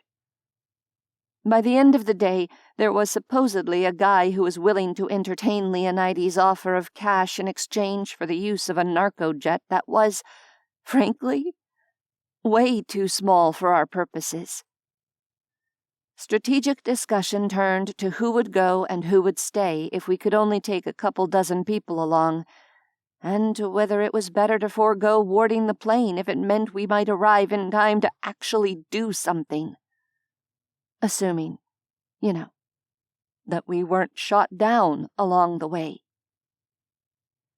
Rational planning was giving way to desperation before my eyes, echoing what was going on inside my head, as I contemplated the very real possibility that I would be powerless to reach Jace, that I might never see him again, except as a brainwashed figurehead on the news, leading the world into a new era of slavery and horror. As evening deepened, a guy I recognized as being from the group of Edward's demon-bound acquaintances started making the rounds with a bottle of sleeping pills for anyone who wanted them. I didn't ask what they were. I didn't ask where he'd gotten them. I just nodded acceptance and popped one in my mouth, swallowing it dry. It was a good call. I waited until I was starting to feel the effects before I lay down. My eyes closed, and when they opened again, it was getting light outside. I was groggy, and my mouth felt like someone had stuffed cotton under my tongue, but at least I'd slept, instead of being up all night worrying myself into complete uselessness. Once I'd succeeded in blinking the blurriness from my eyes, I checked the news. More world leaders dead. No further messages from the Fae. Reporters were already flocking to Stonehenge, but the ancient stone circle was completely quiet. I made myself shower and get breakfast before tracking down the others for news on the plane. There was no news. There was no plane.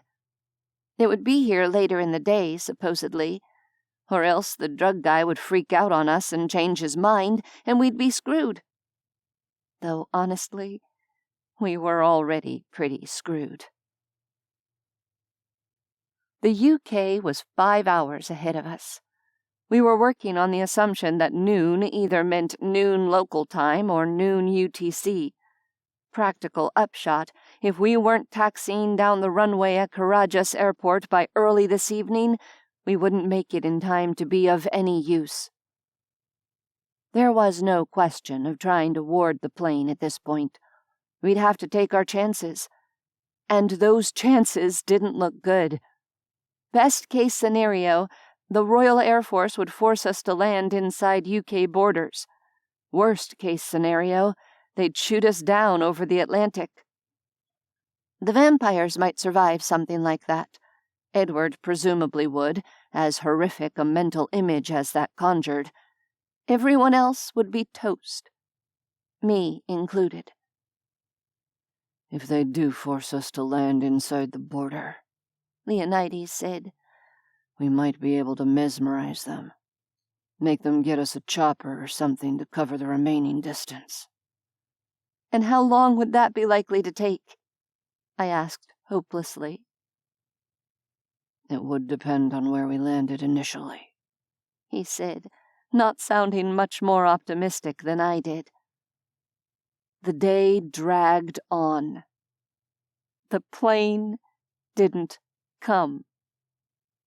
"This is a disaster," Zora moaned, clutching handfuls of her wild curls as 4 p.m. came and went. "Come on," Rand said, rising from the conference room table. "We should have everyone who'll fit on this plane load up their gear and head for the airport. It will save time if the thing does arrive in the next couple of hours." Despondent, I rose with everyone else and went to get ready. Every conceivable part of this plan was a disaster waiting to happen. But if the plane never showed up, that would be the biggest disaster of all. What would I do if I were stuck here watching on TV as the world crashed down around us? Would Jace think I'd purposely abandoned him? We met the rest of the group in the parking lot, all of us armed with backpacks full of food, drink, heavier clothing, and, in some cases, weapons. In the end, we'd narrowed the party to the 3 vampires, Edward, me, Bridget, Sam, Javier, and the parents of other kidnapped children who demonstrated the most affinity with magic themselves. I turned to Rance. "If the plane doesn't show, is there any way you could fly there as Mist, you and the others?" It sickened me to ask them to go into such an impossible situation alone, but we couldn't just do nothing. Rance looked downright ill with self-recrimination. "If we'd left the moment the Fae dropped the time and location, we might have had a chance of getting there in time. In hindsight, it's clear that's exactly what we should have done. Too late now, though." It had been a long shot. Rance had warned that it would take them 2 or 3 hours to cross the 250 miles separating Salas y Gomez and Easter Island in the event of an emergency. Stonehenge was 4,000 miles from here. "Let's go, everyone," Leonides said, raising his voice to be heard by the small crowd. "Maybe we'll get lucky, and there will be a plane waiting for us when we get there." At one point, we'd discussed hijacking a random plane from the airport if we couldn't bribe someone to give us the use of one. We'd even gone so far as to send people down the highway to scope the place out, but they'd reported no signs of anything larger than a 2-seater Cessna. The airport was basically shuttered for business. All of the big planes had scurried back to their airlines' hubs the moment the travel lockdown had been announced. I was just about to climb into the back seat of the nondescript gray sedan we were catching a ride in when the low rumble of engine noise approaching the parking lot reached my ears. All of us turned as one, in time to see a distinctive Land Rover pulling in. I sucked in a breath as my heart stuttered and skipped. Leonides reached into an outer pocket of his pack and pulled out a snub-nosed pistol, checking the clip with a quick movement. "Stay back, the rest of you," Rand said, as he, Zora, and Leonides moved to intercept the elderly vehicle once it pulled to a stop alongside the curb on the other side of the parking lot. I ignored them and followed, magic crackling restlessly beneath the tight leash of my control. "Please let Jace be here. Please, please let him be here," I chanted silently. If he were here and safe, I'd throw the rest of the world under the bus and take my chances with slavery. As we approached, the driver's side door creaked open and Alagard slid out, his expression spitting mad. Before I could start screaming abuse at him, he hauled open the rear door and reached inside, dragging a gray-haired figure out by the arm and hurling him onto the pavement. "What the hell?" Zora muttered. "Where's Jace?" I demanded, even as unease prickled at the back of my neck. The figure sprawled face down on the asphalt groaned. His wrists appeared to be shackled behind him. An iron collar circled his neck. Alagard shot me an irritated look. "He is on Easter Island, Adept. Where else?" I could try to kill him now with magic, or at least hurt him. He was defenseless here, standing on top of billions of tons of iron ore. My fingers itched with the need to make him pay for what he'd done. Before I could do it, Alagard's prisoner rolled onto his back, long gray hair sliding away from his face to reveal his features in the late afternoon light. My breath caught. "Is that Balfour?" I asked, bewildered. The unseelie master who'd seen through my deception in Hangaroa, and who'd very nearly presided over my execution, glared up at me. Rans stepped forward to stand between us, one palm raised toward me in a quelling gesture. "You might want to start talking now, Albie," he said. "There are people here who are currently rather cross with you, and at least one of them is holding a gun loaded with iron bullets." Alagard shot him a disgruntled look. "We have no time for this incessant bleating, bloodsucker. I need you to help me torture this Fae for information. Are there knives in the kitchen?" I blinked, trying to reset my brain. "You left Jace with the unseelie. Alone." "There is no time," Alagard repeated, clearly at the end of his tether. "Wait," Zora interjected. "Alagard? We already know where and when the unveiling will be taking place. It's at Stonehenge in about 14 hours. I watched Alagard take that on board, clenching my fists to keep control. 14 hours, he echoed. Why have you not already left? It will take almost 12 to get there. Leonides huffed a frustrated breath and stowed the gun. It's almost like finding a passenger jet to ferry 200 people across the Atlantic illegally, with only 48 hours of lead time is difficult or something. The Fae's green eyes burned holes in us. So you're saying you have no means of transportation? Leonides' expression was stony. We were just leaving for the airport to see if the plane we've been negotiating for has arrived. In other words, probably not. Rans translated with brutal honesty. It's too small to hold all of us anyway. We'd whittled it down to this group out of desperation. He indicated the others with a sweep of one hand. I wrenched my eyes back to Balfour, huddled on the pavement, trying to think past my incandescent anger.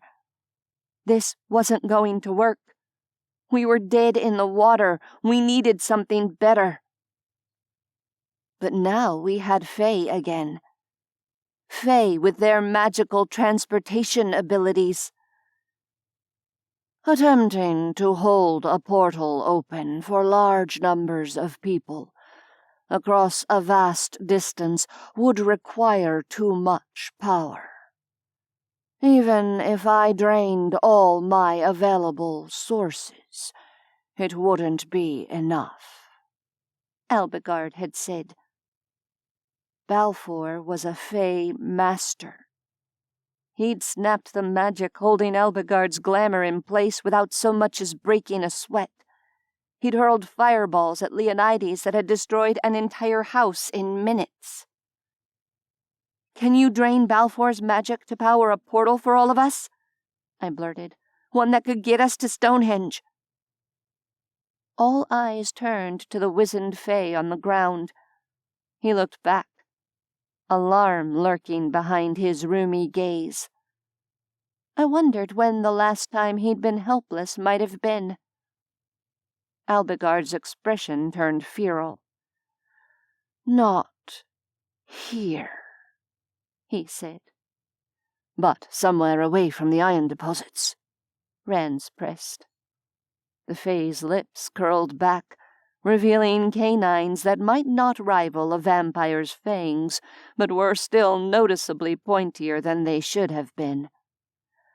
An interesting question. I can see only one way to find out.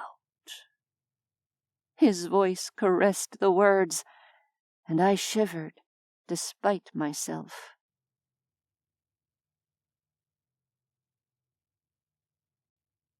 25. It took longer than I would have liked to get everyone organized to leave, armed with only those supplies they could carry in a backpack or small case. This was the downside of the sudden change of plans, since we'd decided previously that only a few of us would be able to go. The upside was that if it worked, we'd be in a much stronger position than we would have been otherwise. As Leonides had said, there were now nearly 200 people gathered in the resort and nearby small mining town, most of them distraught parents just like me, desperate for any chance to get their children back. Unfortunately, the majority of them either had no magic or latent magic, and they hadn't been here long enough to do any significant training. Some of them had magical items that they'd been carrying around without knowing their power, just as I'd carried around Mabel's pendant for years. Edward and the others with occult knowledge had worked with them as much as they'd been able. Still, it was likely that many of these people would be vulnerable to Fey influence, assuming we were able to get where we needed to go successfully. But Jace had said to bring them along, and their very presence might play a pivotal role in his plan. I still wanted to hurt Alagard. Badly. Lucky for him, we needed his particular skills.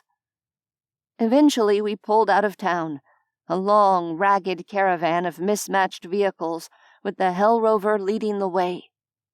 Leonides and I were in the car following next in line, leaving a decent gap in front of us so that Fey magic wouldn't fry the vehicle's computerized brain when the pair's powers started coming back.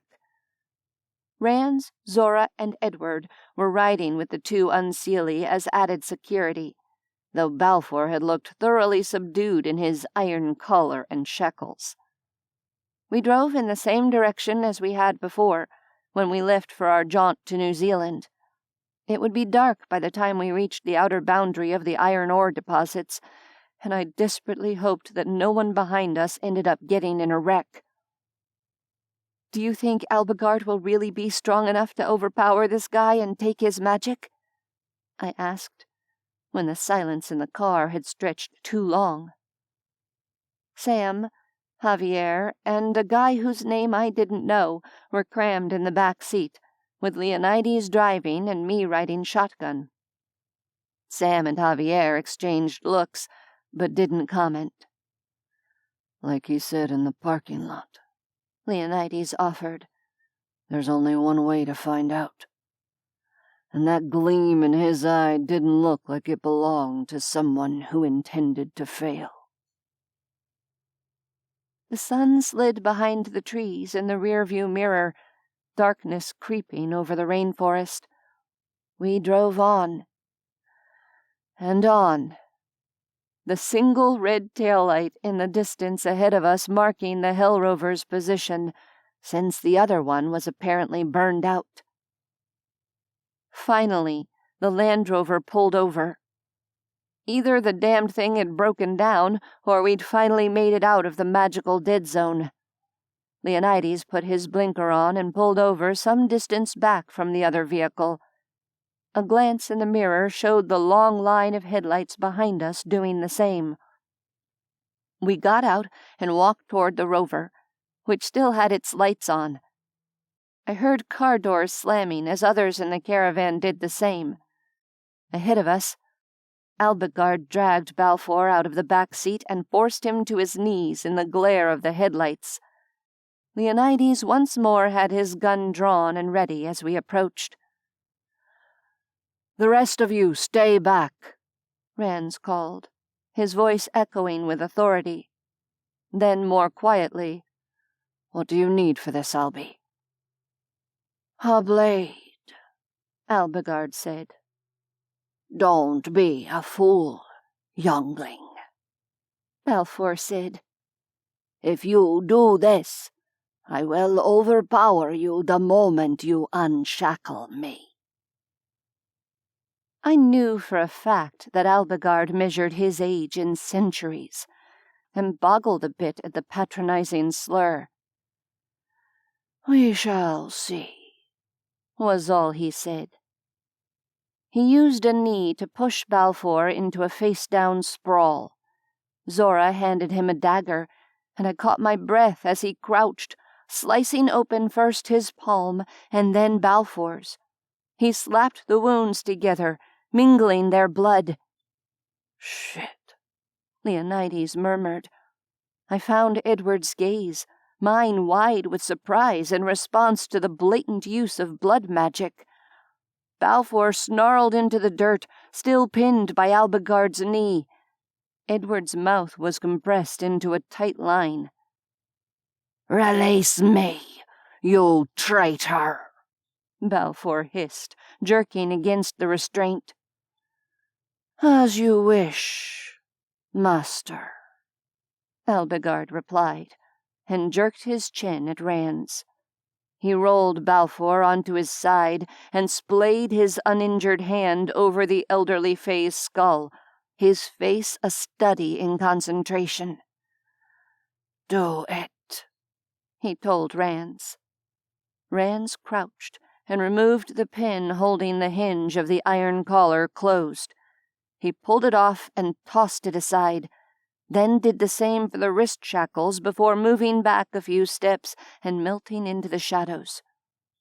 Beside me, Leonides held his gun in front of him, presumably poised to put a bullet through Balfour's heart if he managed to overpower Alagard. My pendant throbbed and buzzed as Balfour growled, unleashing his power.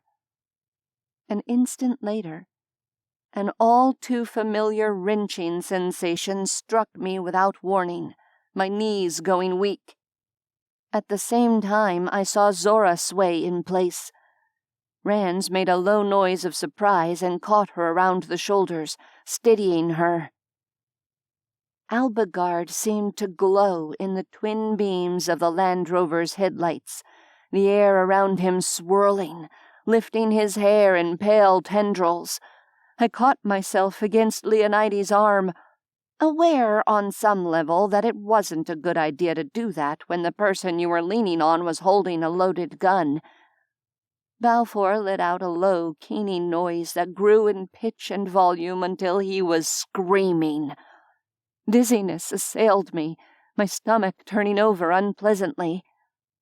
Alagard's mouth pulled into a snarl, and all at once, Balfour went limp beneath him, slumping against the dirt. The wrench of my power being siphoned away ceased abruptly.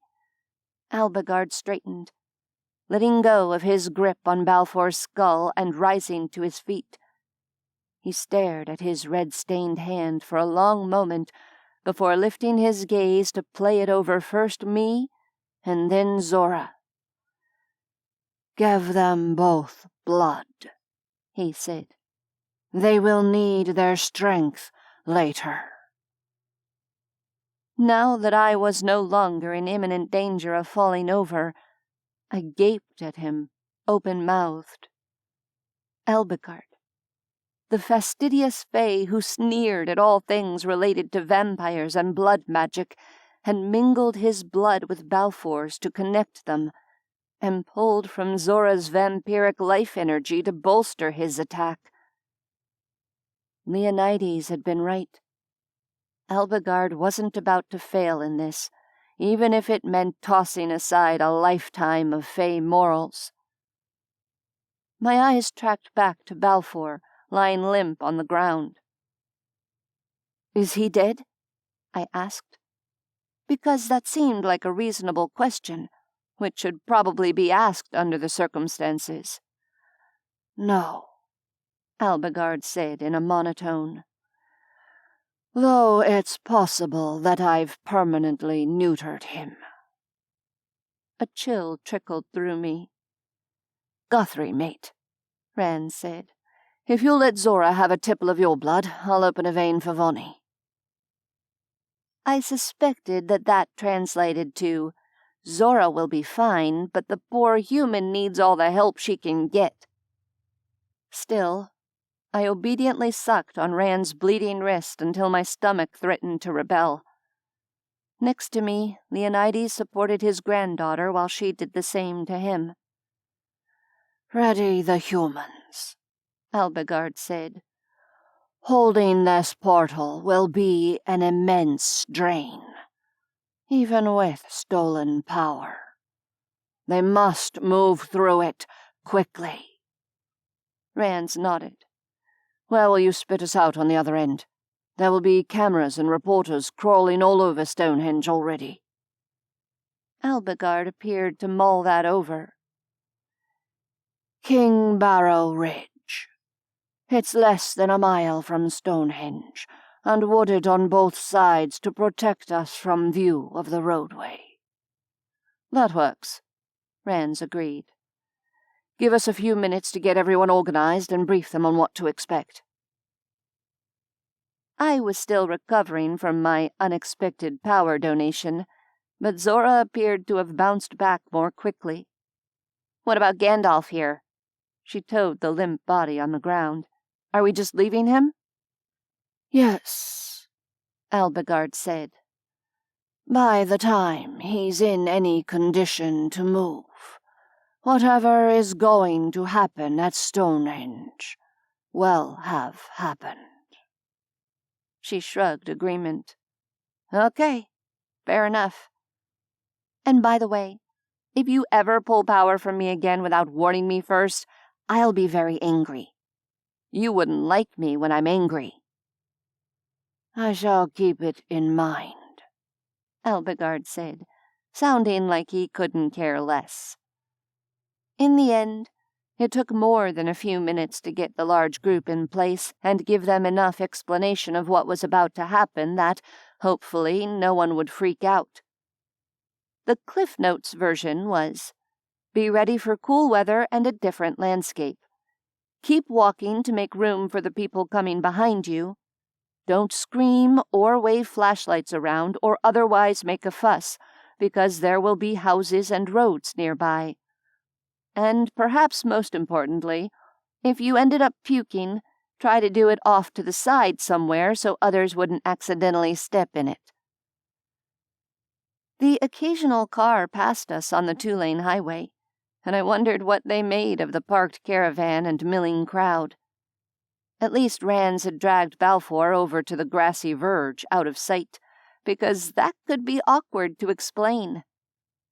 When everyone was lined up, ready to go, Alagard drew a deep, centering breath.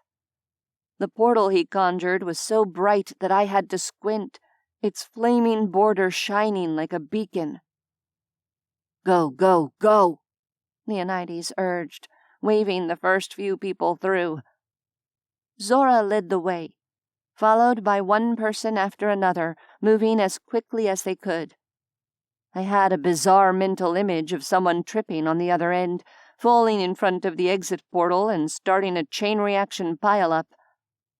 Blinking rapidly, I shook it off and went to turn off the Hell Rover's lights, since they were no longer necessary. I had no idea if we were likely to return to this place. I guessed not, but there was no point in draining the battery for no reason. If nothing else, it would make it easier for whoever eventually had to deal with 4 dozen abandoned vehicles by the side of the road. Even with a person ducking through the burning oval every second or two, the process still dragged on. Minutes passed, and the portal's brightness faded. So did the energy crackling off Alagard. "Go," Leonides told Rand. "You too, Edward. Vonnie." "Not until you do," I told him, as the others nodded and ducked through. There were perhaps 20 or 25 people left, and smoke was beginning to fizzle around the edges of the portal. "Both of you go," Alagard said tightly. We need the most powerful there. Leonides hesitated for only an instant before taking my hand and cutting into the line, dragging me through the gap in reality.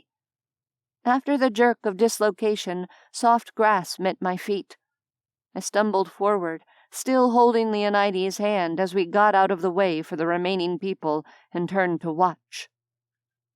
The portal was flickering now, buzzing intermittently like a light fixture with bad wiring. I held my breath as more people staggered through, looking ill as they hurried to clear the way. Finally, Alagard stepped through, the stuttering portal snapping shut so close on his heels that I feared for his long, pale hair. Darkness fell over us. In the flickering illumination of the portal, I'd received an impression of a narrow clearing with trees growing along either side. Now there was only the starry sky overhead, the trees identifiable by their black silhouettes. The sound of a couple of hundred people trying to be quiet, despite being seriously freaked out, overpowered the gentle chirp of insects and rustle of birds disturbed by our arrival. It was misty, and the place smelled of mown fields and rich earth. Movement nearby preceded Rand's low voice. Did everyone make it through? Yes, Alagard said, equally softly. Good. Zora and I will do a bit of aerial reconnaissance and report back. Lie low until then. With that, a whoosh of displaced air announced the vampire's departure. You rest, Leonides told the Fae. Commune with the trees or whatever, because we'll need you back to full strength for this. I'm going to make the rounds and try to keep everyone calm, since I can actually see where the hell I'm going. I'll go with you, I said immediately, not trusting myself to be alone with Alagard. Just keep me from running into anything, please. Zora and Rans returned perhaps 15 or 20 minutes later. Still quiet at Stonehenge, Zora told us, once we'd gathered the nominal leaders of the group together. Like, eerily quiet. I mean, wouldn't you expect the place to be crawling with police and military, given what's about to go down? I think we've already established who's running the police and military from behind the scenes, Rand said grimly. Indeed, Alagard said. Okay, Leonides sighed. I, for one, don't relish the idea of trying to hike these people a mile across open fields and ditches in the pitch black. So, we'll wait for dawn and make the final approach then? Pre-dawn, anyway, Rans agreed. It won't precisely be a comfortable few hours for humans, but it's not dangerously chilly out, I don't think. So it was that we found ourselves claiming tree trunks to lean against for a few hours, many people gathering in 2s and 3s to huddle together for warmth. There wasn't much physical warmth to be gained from the cool form I lay curled against, but there were other benefits. I tucked the alpaca wool poncho tighter against me and let my head rest on Leonides' shoulder. We made it, I murmured. Wasn't sure there for a bit. The arm around my shoulders squeezed and released. It was your idea to drain Balfour for power, remember? And it couldn't have happened to a nicer Fae asshole. I searched my heart for any guilt over the idea of the Fae Master being neutered. Nope. Nothing. My only regret was that it had been him and not the Overseer. Agreed, I said. A luminous, four-legged form approached, and I looked up to find Richard using the wolf as a seeing eye dog in the dark. Hey, he said awkwardly, eyeing my position curled against Leonides. Neither of us made any attempt to separate. "Richard," I greeted cautiously. "Everything all right?" He rubbed at the back of his head with one hand. "Yeah. I mean, it's just that people are asking if there's a plan in the morning, or..." I shifted a bit, getting comfortable. "As far as I know, now that we've got a few hours lead time, we'll be attempting to get in front of as many cameras as possible to put our counter message out there before the Fae start fucking with people's perception." He nodded. "Gotcha. Makes sense. So, magic is normal, which, by the way, I'm still trying to get my head around. And these creepy Fae guys have been kidnapping our kids." Leonides tilted his head. "Pretty much, yeah. If you can, trot Fido here out for the cameras. Couldn't hurt." Richard huffed a breath that might have been laughter in another life. "Right. If nothing else, he's a lot more photogenic than I am." Footsteps rustled through the grass. "Richard?" said a tentative voice, and a woman approached, glancing at us nervously. I vaguely recognized her as being one of the other parents, and my eyebrows went up. "Hey, sorry, Carolyn," he said, reaching out a hand to take hers. "I was just trying to get some more details about tomorrow. This is my ex, Vonnie Morgan, Jace's mom, and, Guthrie Leonides. This is Carolyn Fletcher. She's got a little girl named Elsie who's missing." I was still in mild shock over the idea that Richard had apparently scored, but the name hit me with a jolt. I straightened. "Elsie? Wait, I think I met her." "What?" Carolyn suddenly looked as pale as the wolf. I nodded, aching with sympathy for her. "I managed to sneak into the camp where they were keeping the kids in Hangaroa on Easter Island. A girl named Elsie showed me around. She was fine when I left, as far as I know." Carolyn's free hand flew to cover her mouth, her expression crumpling. Richard drew her closer and put an arm around her. "That's good, though, right?" he said. I took a deep breath to make sure my voice would stay steady. "Hang in there, Carolyn, okay? We'll see our kids again in a few hours." She nodded wordlessly, still covering her mouth to keep the sobs in. Shining tear tracks caught the otherworldly light from the spectral wolf, which nudged at her leg. I knew that look all too well.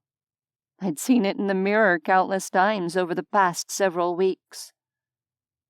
Richard led her away, and I turned my head, burying my face against Leonides' shoulder.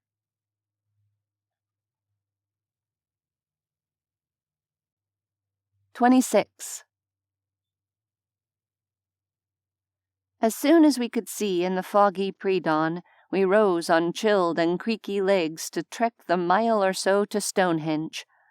Another aerial pass by Rands and Zora turned up no more indication of an official presence than there had been last night. Not even so much as the UK equivalent of a park ranger. It was, however, a media circus. And that suited us just fine. We were far from being the only arrivals. The crowd was already swelling as locals and not-so-locals came to gawp at whatever was poised to happen in a few hours. Aside from the same iconic pictures everyone had seen, I wasn't at all familiar with Stonehenge as an actual place. It was obviously set up with tourists in mind, the stones surrounded with a low fence indicating how close visitors were allowed to come. It wasn't anything that a person couldn't climb over, intended more as a psychological barrier than a physical one. So far, though, people seemed to be respecting it for the most part. Even with the growing crowd, it wasn't difficult to get in front of a camera. Reporters were feeling the pressure to fill the time with something that would keep viewers from switching to a different channel in the run-up to whatever was coming at noon. Bridget and her owl had gathered quite a nice little crowd of reporters and microphones, as had Richard, Carolyn, and the wolf. I blanched at the idea of standing in front of a camera and baring my soul, and wasn't sure if I should do it anyway. "Let the others handle it," Leonides said quietly. "You'll be safer down the line if your face isn't plastered all over the news. Jace, too." I took the lifeline he offered gratefully, even if I still felt a bit guilty about it. The others were doing a fine job of getting our prearranged message out, though. They outlined in broad strokes what was going to happen at noon, and pushed back against the idea that the children were somehow special or superhuman. Magic was real, they said over and over. It had been around since humans were banging rocks together to make tools, and the kids were just kids, kidnap victims, ripped from their families and brainwashed into some kind of cult with aspirations of world domination. Some of the sharper reporters were pressing for insight into the deaths of the national leaders. The standard line we were feeding them was that it was the work of the kidnappers, not the children. And, God above, how I hoped that was the truth. As noon approached, we gathered everyone together as best we could, not wanting to be scattered throughout the crowd in case the other onlookers panicked or got violent. The tension ratcheted higher with each passing minute. I was buzzing with both Rand's and Zora's blood, maxed out on power and about to crawl out of my own skin. Leonides stood tense and ready beside me, armed to the teeth beneath his long leather coat. Fang pun intended. So were the other vampires, and I'd caught a number of Edward's acquaintances stowing weapons in concealable places this morning. Alagard still had the dagger he'd borrowed from Zora, and looked like he'd be happy to rip a few body parts off with his bare hands, given the opportunity. All eyes and cameras were on the massive stone circle when midday ticked past, and a dozen Fey portals opened simultaneously. Shouts and cries of fear erupted in the crowd, many of the people around our tightly massed group scrambling to get further away. Reporters clutched their earpieces and microphones, talking over the din. The continued broadcasting evidence that the Fae were, in fact, keeping a lid on their tick-destroying auras as they marched through the burning ovals. Each was followed by a line of children wearing white robes, ordered smallest to tallest. I searched frantically for Jace, and didn't see him anywhere. Then I cursed myself for having been too angry and freaked out to think about asking Alagard what kind of glamour he'd crafted for my son. I had no way of knowing what he currently looked like. The crowd was still in a shambles, the noise of it nearly a roar. "Silence!" called a silver-haired figure, and I recognized the overseer with a surge of hatred. "Humans, your so-called leaders are dead.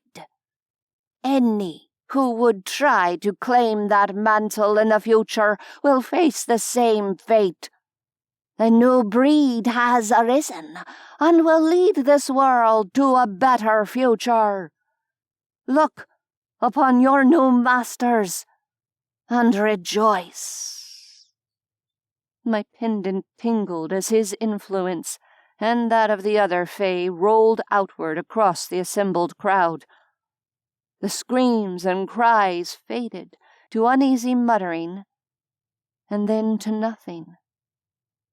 I squeezed Leonides' hand in a vice grip, my heart thundering with nervousness as I stepped forward. He flanked me, and I became aware of Zora and Rand's doing the same on my other side. "No! We will not be silent!" I shouted back. "You're nothing more than kidnappers! and we want our children back." All those behind me who hadn't been immediately overcome by Fey influence roared their agreement. I thought I saw recognition and anger twist the overseer's features as he glared at me. It didn't matter, though, because behind him, a blonde-haired boy's body shimmered, and suddenly Jace was staring at me, his hand clutching an invisible pendant at his throat. "Jace!" I cried. "I'm here for you! Elsie! Your mom is here too! We've come for you! All of you! We'll fight to bring you home!" "Elsie?" Carolyn's wavering voice cut through the confused muttering around us. "I'm here, baby! You have to fight back! Don't let them control you!" And then other parents were calling out too, shouting messages of love and hope.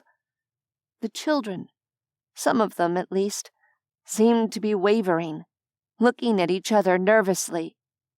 "Silence!" the overseer roared again. "You do not control these adepts. They have moved beyond your feeble platitudes. You will bow to them, or die in agony." "They lied to us!" Jace cried, addressing the other kids. "They told us no one would come for us, that our families didn't care. They tried to twist us to worship them, but our families did come. They're here for us right now."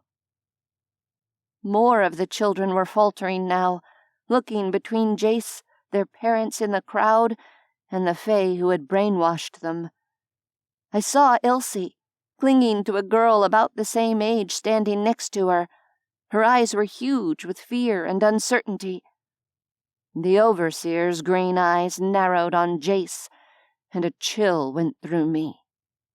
"It was no lie, traitor child," he snarled.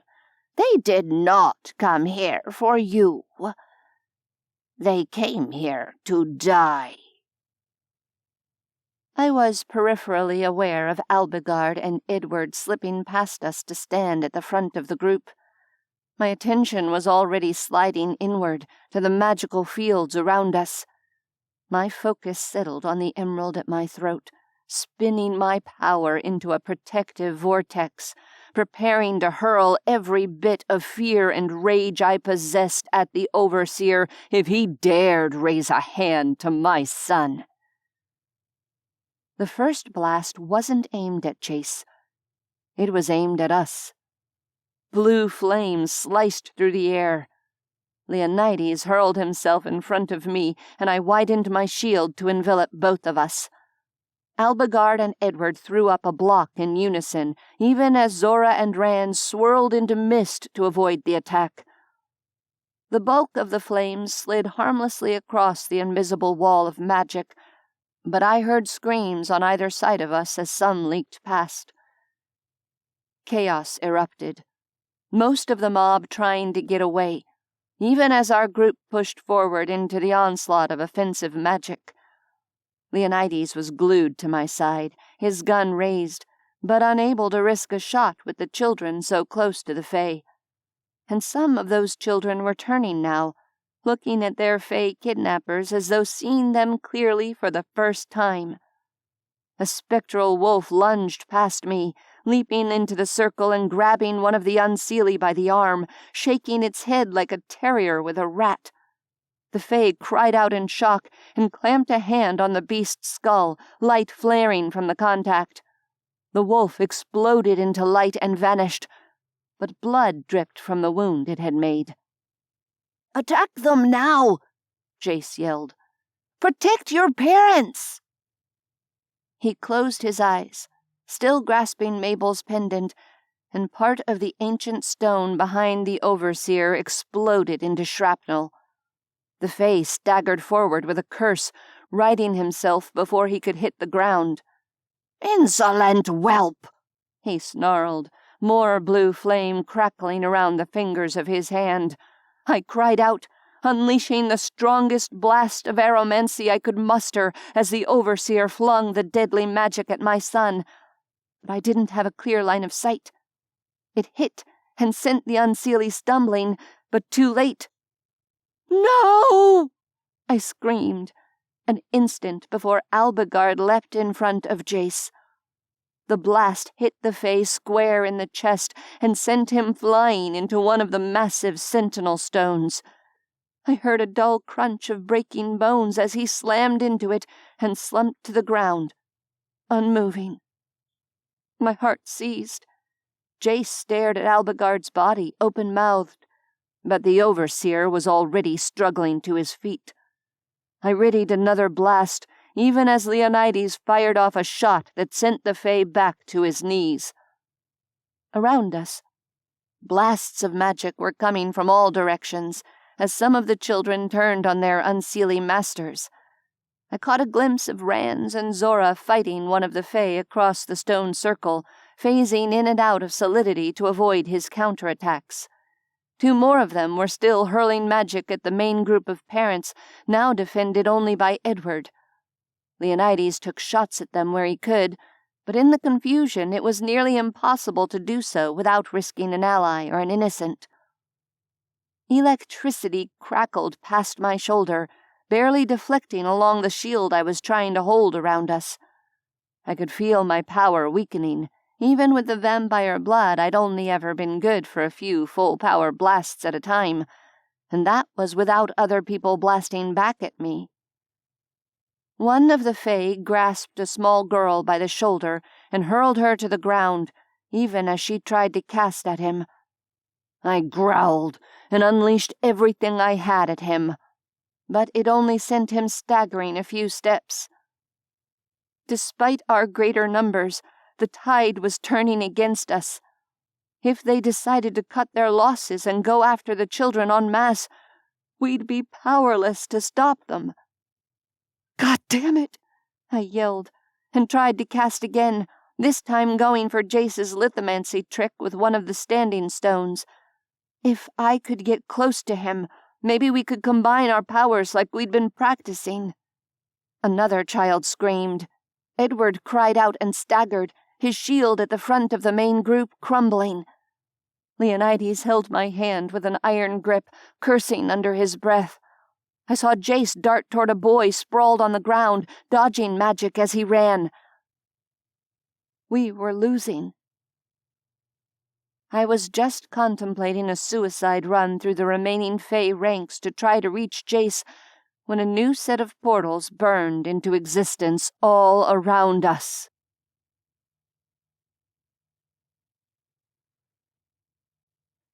"27. I barely had time to think, "Oh shit," before dozens of fierce women armed with swords and crossbows swarmed out of the rips in reality, gold and gemstones gleaming in their braided hair. I froze in amazement, only sheer luck keeping me from getting fried by blue flames as a blast of magic tore past my ear. "Stand down!" Somehow, the feminine command carried over the sounds of battle, ringing around the stone circle like a bell. A familiar red-haired woman stalked into the center of the echoing space, swiping blasts of magic aside as though they were buzzing mosquitoes. I recognized her as the woman from the Seelie court who'd spoken to us with something like civility when Leonides and I had visited dying in search of answers. Leonides swore again and dragged me behind the shelter of the nearest standing stone. It took me a moment to remember that we might not be all that popular with members of the Fae court after having absconded with Alagard. With a sharp pang, I wondered if Alagard was even alive right now. "Take these Fae into custody on suspicion of committing treasonous acts against the court," the woman was bellowing. Zora swirled into existence next to us. "Fuck," she whispered, Never thought I'd be saying this, but I think Teague came through for us." "Yeah, I never thought you'd be saying that either," Leonides said, sounding genuinely taken aback. "Where's Jace?" I asked desperately. "Rans is getting him under cover," Zora said, giving my shoulder a reassuring squeeze. "Though the question at this point becomes, now what?" I dared a quick look around the corner of our hiding place. It looked like the Seelie warriors were already entering the mopping up stage when it came to subduing the Overseer and his men. That certainly hadn't taken long. 2 more figures ducked behind the stone with us, and a broken noise escaped my throat. "Mom!" Jace slipped free of Rand's arm around him and barreled into me. "Jace," I whispered, and wrapped my arms around him, squeezing hard. "Oh, God, promise me you'll never do anything like that again." Leonides' hand closed on my shoulder, steadying me. "Albie's down for the count," Rand said grimly. "I don't think he's dead, but it's only going to take so long before the Seelie notice him and realize who he is. We need to get him away from here somehow." A new voice made me jerk my head around. I whirled, shoving Jace behind me protectively. "Perhaps I can assist with that," said Teague, standing in front of us and eyeing our little group with distaste, his gaze lingering on Leonides. Rands didn't look much happier than the Fae did, but he replied, "Very well. If you'll provide us with some discreet magical transportation, we'll take it from there." His blue gaze moved back to us. "Do you 3 want to tag along with us to St. Louis? It might be safer." Jace looked at me with desperate eyes. "Mom, no! We can't leave the others. The kids are terrified, and some of them are hurt." I tangled his fingers with mine and squeezed, casting a glance at Leonides to make sure he was okay with this. He gave a tiny nod. "We're staying," I said. "Get Alagard to safety and look after him. Tell him he's got a reprieve from me killing him. For now, at least." Teague gave me a dark look, but I ignored it. "You don't get a reprieve," I told him. "But lucky for you, I'm exhausted right now, and everyone you tried to kill is still alive. So, thanks for bringing the cavalry, I guess." Apparently, I still didn't merit being directly addressed, because the Fae ignored everything I'd just said and turned to Rans. "Come," he said. "There is little time." Rans nodded. "Watch your backs, you lot. Until next time." "Be safe," Zora said, and gave me a quick hug, then Leonides, and then Jace, who blushed furiously afterward. "Yeah, you too," I told them. A tense peace lay over Stonehenge, as the surviving Unseelie were shackled in iron and dragged through the portals, hopefully to face some kind of justice back in Dyne. I couldn't see any sign of Edward or our other demon-bound allies in the area, making me hope they'd exercised the better part of valor and made themselves scarce rather than risk their presence being noticed by the Seelie. Unfortunately, they were also the ones who'd taken leadership roles among the wider group, and that left us in something of a mess right now, since Leonides and I couldn't afford to be noticed either. "I'll find Dad," Jace said. "I'm no one to them, and neither is he. Look, they're being nice to the other kids. Either Dad can talk to them and explain what's going on, or he'll know someone else who can do it." Every instinct in my body screamed at me never to let Jace out of my sight again. But he was right. The Seelie were moving among the children, magically healing their injuries and allowing them to reunite with their parents rather than keeping them separated. And, of course, Richard deserved to know that Jace was safe. "Okay, sweetheart," I told him, "but promise me you'll be careful." "I will," he muttered. "Just don't let them see you. I don't want them to—" He shook his head. "Never mind. Just don't, all right?" "Not planning on it, believe me," I said. "That being said, if anything feels off, yell bloody murder and we'll come in blazing. Go on now." He gave me a long look. "You really would, wouldn't you?" "You bet I would," I said with conviction. "We both would. Your dad, too." His lip trembled.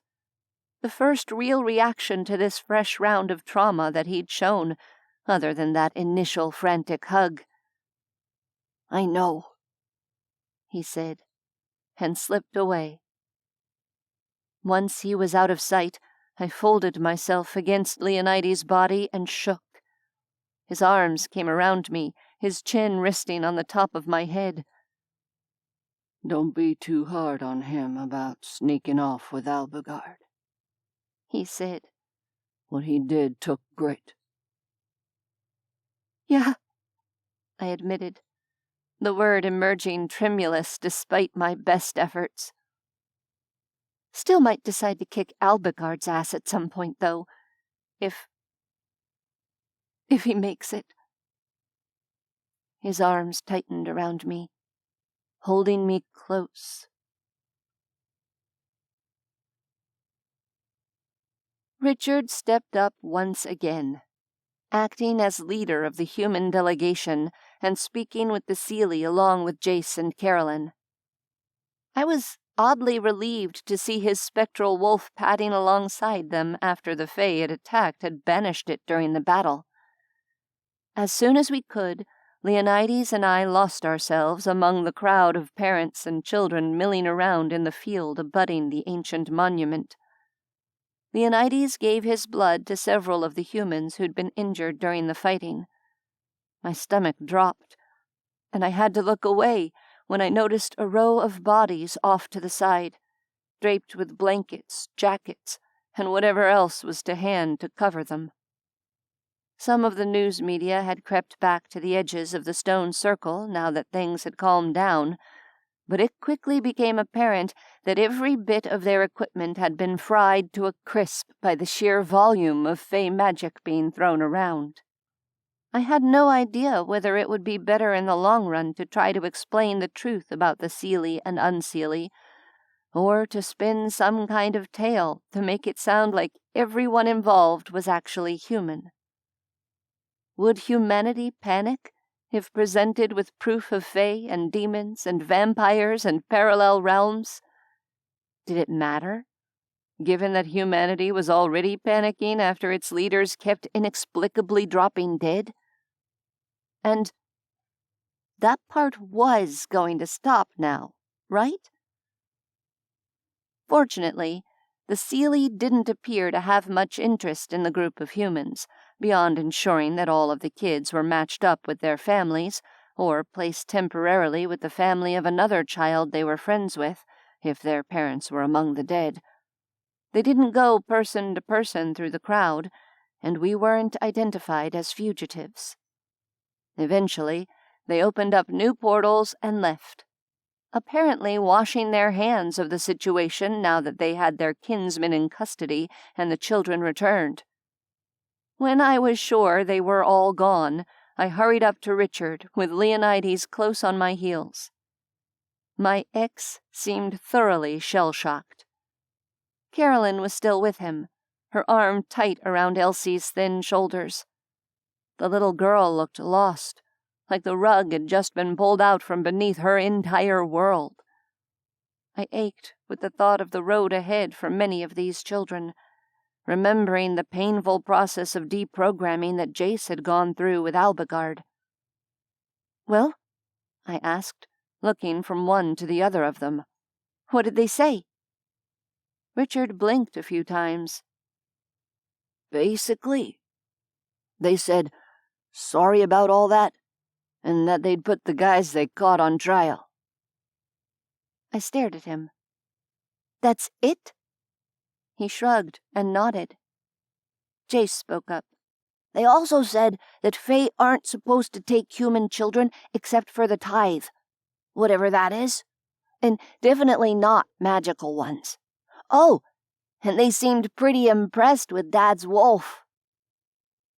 So the rest of the Unseelie who weren't directly involved are still here on Earth, Leonides said flatly.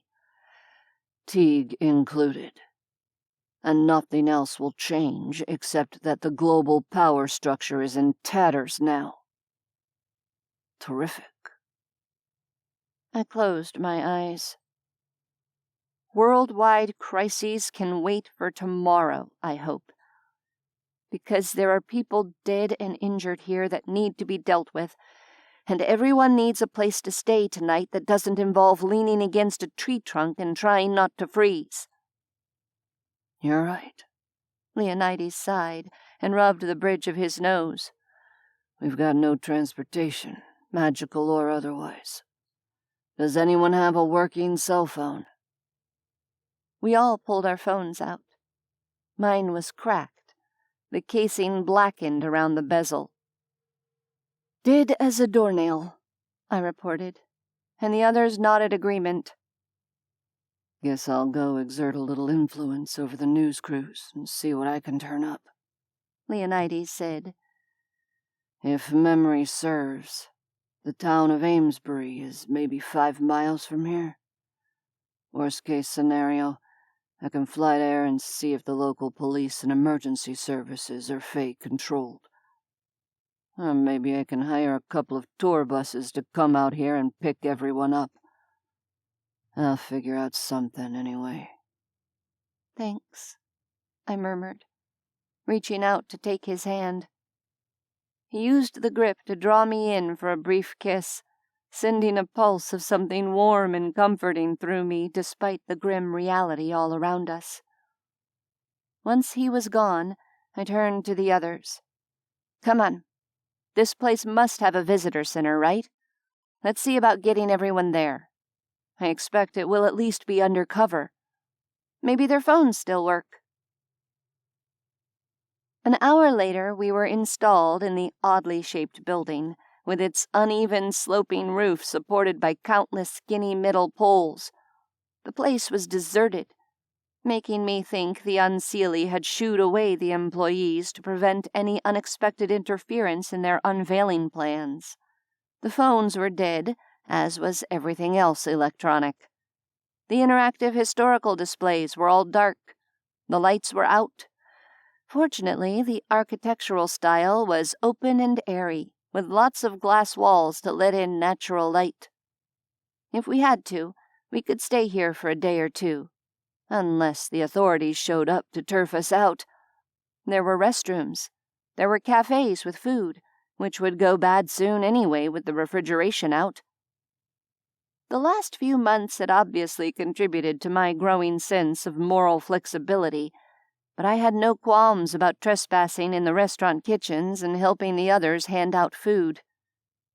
It was dark by the time Leonides returned. We'd broken down some wooden benches and used them as fuel for fires in a handful of metal trash cans on the portico beneath the oddly shaped metal roof. By placing them outside the glass exterior wall of a large communal area with tables and benches, they provided enough illumination inside that we at least weren't tripping over each other. There was nothing to use for pillows or bedding except rolled-up jackets. We made do. Amesbury's completely blacked out, Leonides said once he'd joined us inside. The entire power grid's down, and most of the vehicles are foobarred. We're okay here for tonight, I told him. Let's just get some rest and tackle things fresh in the morning.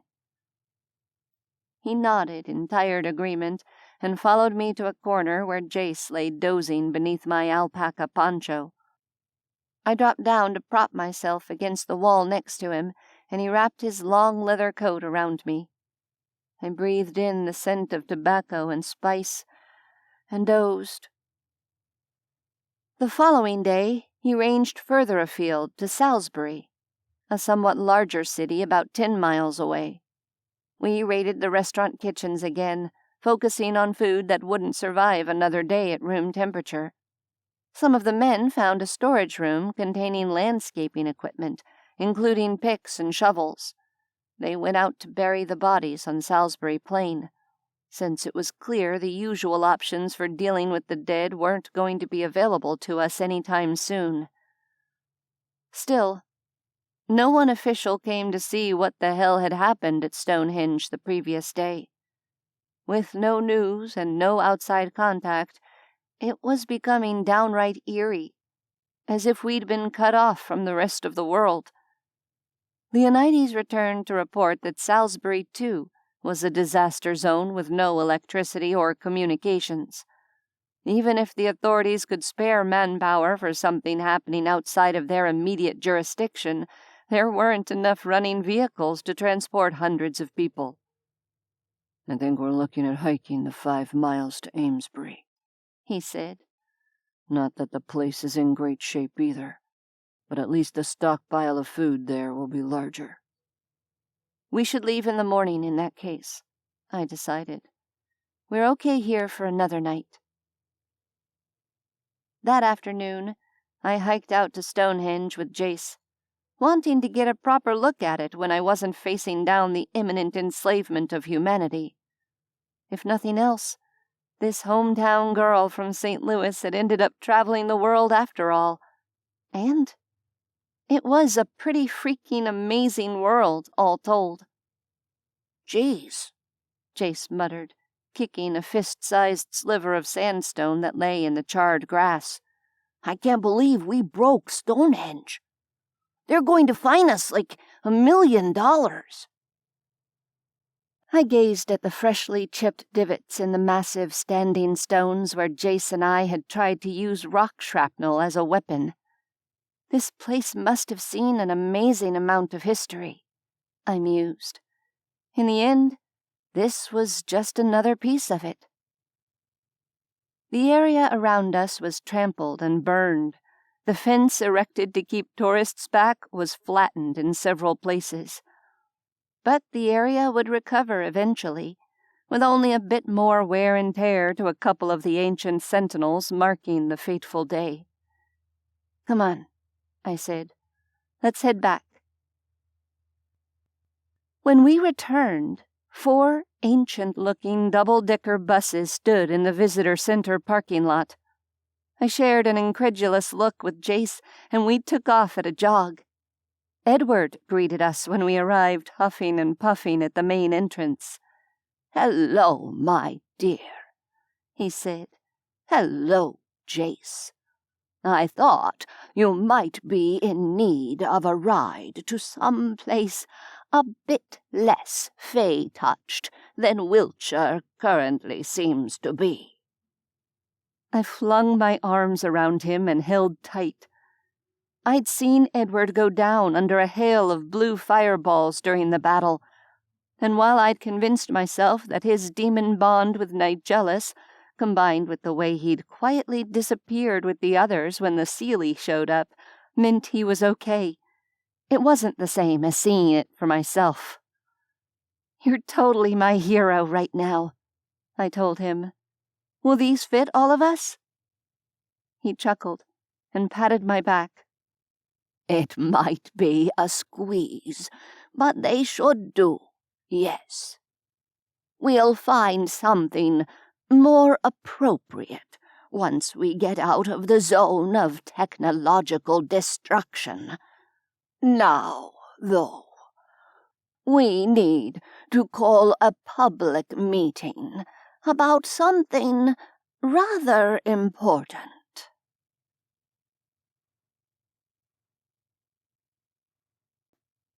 28.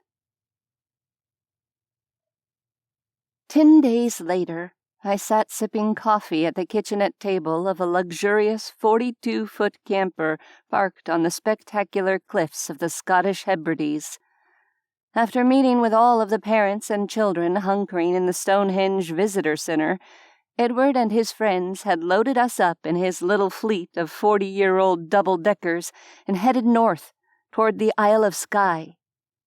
The electrical grid problems and communications blackouts had persisted for the first 100 miles or so. Past that point, things were both better and not. Humanity was only gradually emerging from the worldwide panic as governments cautiously advanced new leaders to fill the void, breathing a sigh of relief when those leaders survived the night. The news was a madhouse of speculation and misinformation. Broadcasts from Stonehenge had blinked out the moment the magical attacks started flying. Experts insisted that the footage of people emerging from flaming portals was doctored. "It's not even good quality CGI work," one Hollywood special effects guru complained. All the world knew for certain was that there had been a hellish few days of mysterious high-level deaths, followed by confusing, partially debunked video clips from the UK, and a handful of reporters who'd been there spouting unbelievable reports of evil magicians and child overlords. Governments were sliding inexorably toward the terrorism narrative, and paranoia was running high as the various powers pointed fingers at each other. The only thing preventing widespread war appeared to be the rather inescapable fact that every single nation had dealt with exactly the same problem. None of it touched us here. When Edward had offered to take us somewhere quiet and out of the way so he and his demon-bound friends could take over the children's trauma recovery and magical training, all but a handful of us had jumped at the chance. Interestingly, he'd once told me that he originally hailed from northern Scotland, though I had no idea how long ago that might have been. Centuries, almost certainly. Idrigil was a small crofting village huddled on the green cliffs of the Trotternish Peninsula. It was a beautiful, wild place, dotted with neatly kept small holdings. As a group, we would have overwhelmed it if we'd tried to move there en masse. So instead, we were camping in caravans in the wild areas nearby, getting our supplies shipped in from the main city of Portree. Really, it might have been easier for us to stay in Portree, but Edward had chosen this place specifically for its proximity to the ironically named Fairy Glen, a wild wonderland of stone, grass, water, and clear sky that practically hummed with natural magic. I'd gone there with the children for the first few days, and as soon as I approached the whimsically shaped hills and babbling brooks, something inside me had loosened, unknotting, for perhaps the first time in my life. I was in the land of my ancestors, and it felt like coming home. As we gradually established a routine, I finally took some time for myself to recover from the insanity that had become my life. The kids weren't the only ones processing trauma, though mostly I was focused on processing some good old-fashioned uninterrupted sleep at the moment. The camper Leonides had purchased slept 4, though we weren't using all the beds. It probably cost more than I'd earned in the past 5 years combined. I hadn't asked. All I knew was that it was nicer than many of the apartments I'd lived in, and you sure couldn't beat the view. I gazed out of the kitchenette window at green grass, dark stone, and sparkling blue water, the air so clear that it almost didn't seem real.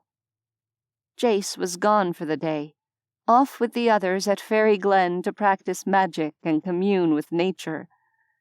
I had, somewhat mind-bogglingly, absolutely nothing on my schedule for the day, or for tomorrow, or the next day.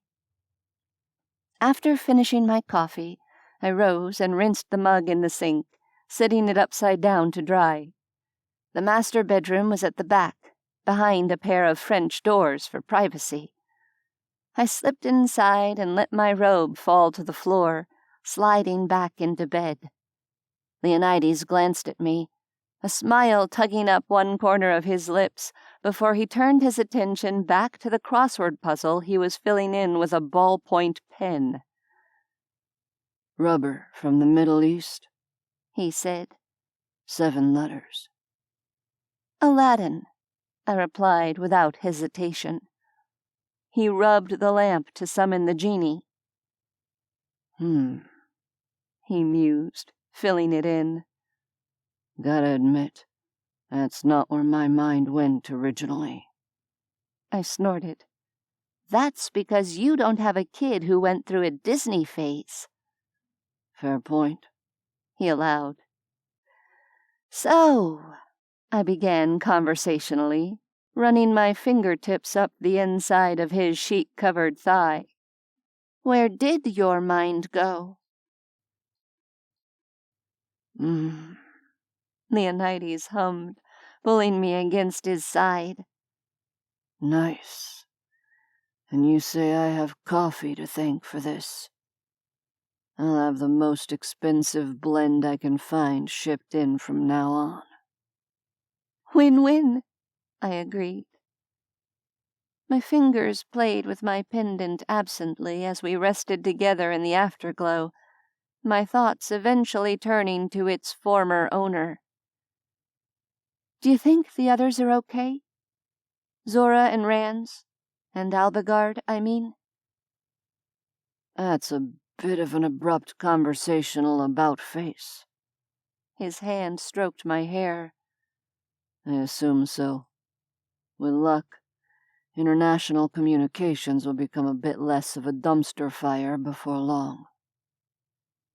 Despite multiple attempts, we'd had no luck reaching Rans or Zora by either phone or email since we'd arrived here. Between the global situation and the fact that they were stuck with a phone-killing Fae and trying to stay off the radar, this wasn't terribly surprising. But I'd still feel better knowing for sure. "Yeah, hopefully," I agreed, and lifted the emerald. "I was just thinking about this thing, and it got me wondering again." I paused, letting the silence stretch a moment. "You know, Alagard once told me that I should let you turn me into a vampire sooner rather than later." His hand stilled in my hair. "Did he, now?" The words were cautious. I nodded. "He said that you'd live forever, barring decapitation, silver through the heart, or a vengeful demon. But I was a mayfly." "I don't want you to be a vampire, Vani," Leonides said. "It's no kind of life." I wasn't sure I agreed with that statement, but I don't think I want to be one either. My fingers rubbed over the emerald in a rhythmic motion. "But I've been thinking. Zora said once that vampire blood doesn't just heal wounds. It stops humans aging, or at least slows it way down." His tone was still hesitant. "Yes." I took a breath. "And, well, I've been on the South Beach vampire blood diet for a while now. I see no reason not to stay on it. That's all I'm saying." He was still in that way only vampires could be. No breathing, no heartbeat. "What about Jace?" he asked after a few seconds. I chewed my lower lip for a moment before letting it slip free and answering, "He's only 14. Well, 15 soon. He's still a kid. When he's an adult, we can talk about the various options. For one thing, God only knows how strong his magic would be with the added boost of vampire blood." Leonides nodded slowly. It was clear I'd taken him by surprise with this entire line of thought. I met his gaze head on and held it. "I love you, Leo," I told him solemnly. "I don't want to leave you. I don't want to break your heart again." He flinched as though I'd struck him, and I put a steadying hand over his sternum. His eyes closed for a moment, the skin between his brows furrowing. When he opened them, they were swirling with violet light. "Vonnie, I can't promise you forever. Not with this demon looming over my shoulder." He swallowed hard. "But I love you so much it scares the hell out of me. And I want you with me as long as you'll have me." I blinked back tears and slid my hand up to cup his jaw, pressing my lips to his in a chaste kiss. "I'll have you," I promised, and wrapped myself around him like a barnacle. He held me back just as tightly. "For as long as fate decides we can spend together."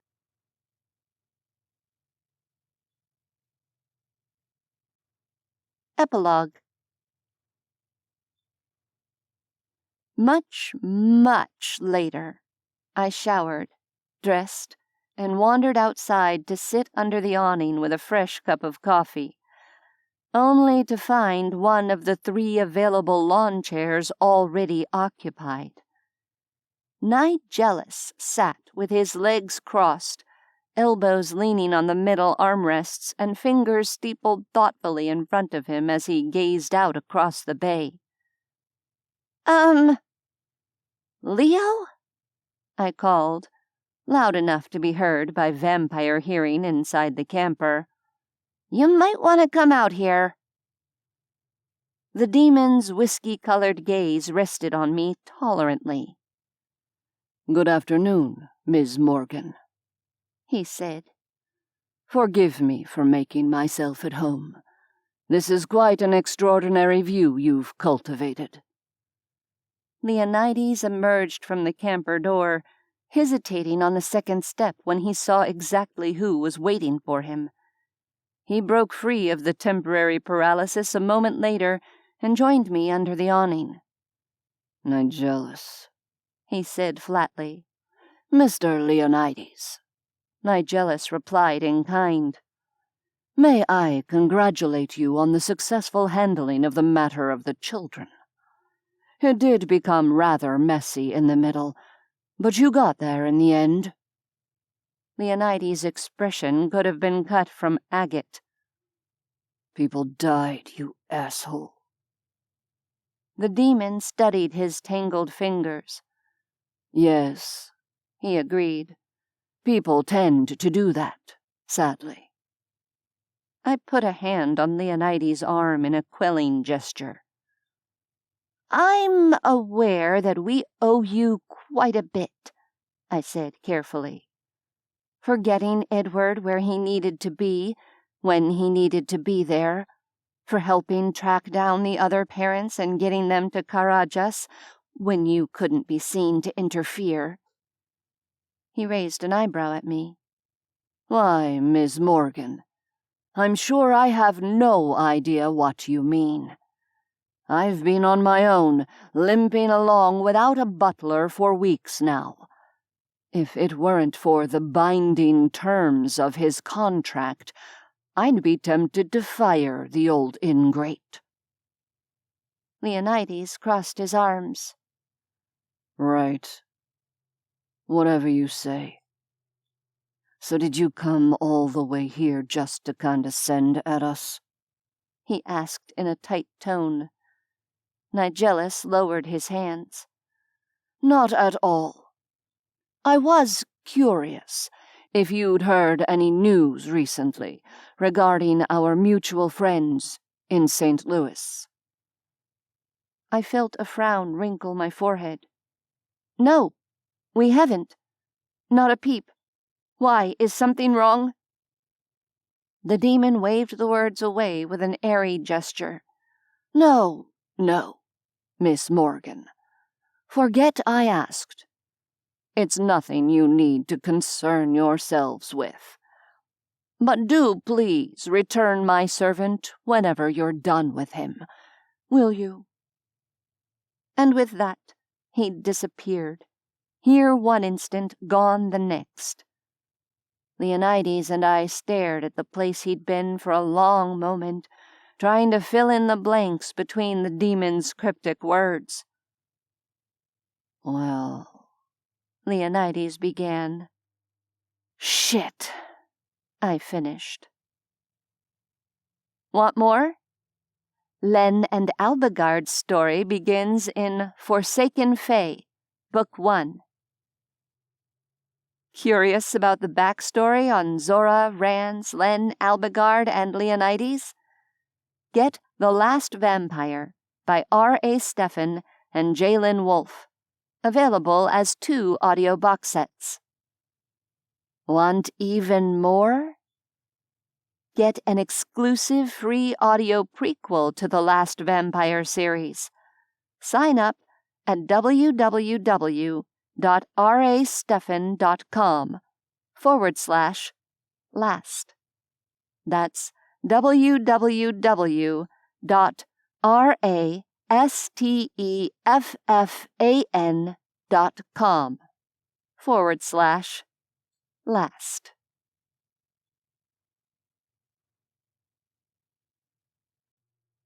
This has been Vampire Bound, Book 4, written by R.A. Stephan, narrated by Gwendolyn Drewyor. Copyright 2020 by Other Love Publishing, LLC. Production copyright 2020 by Other Love Publishing, LLC.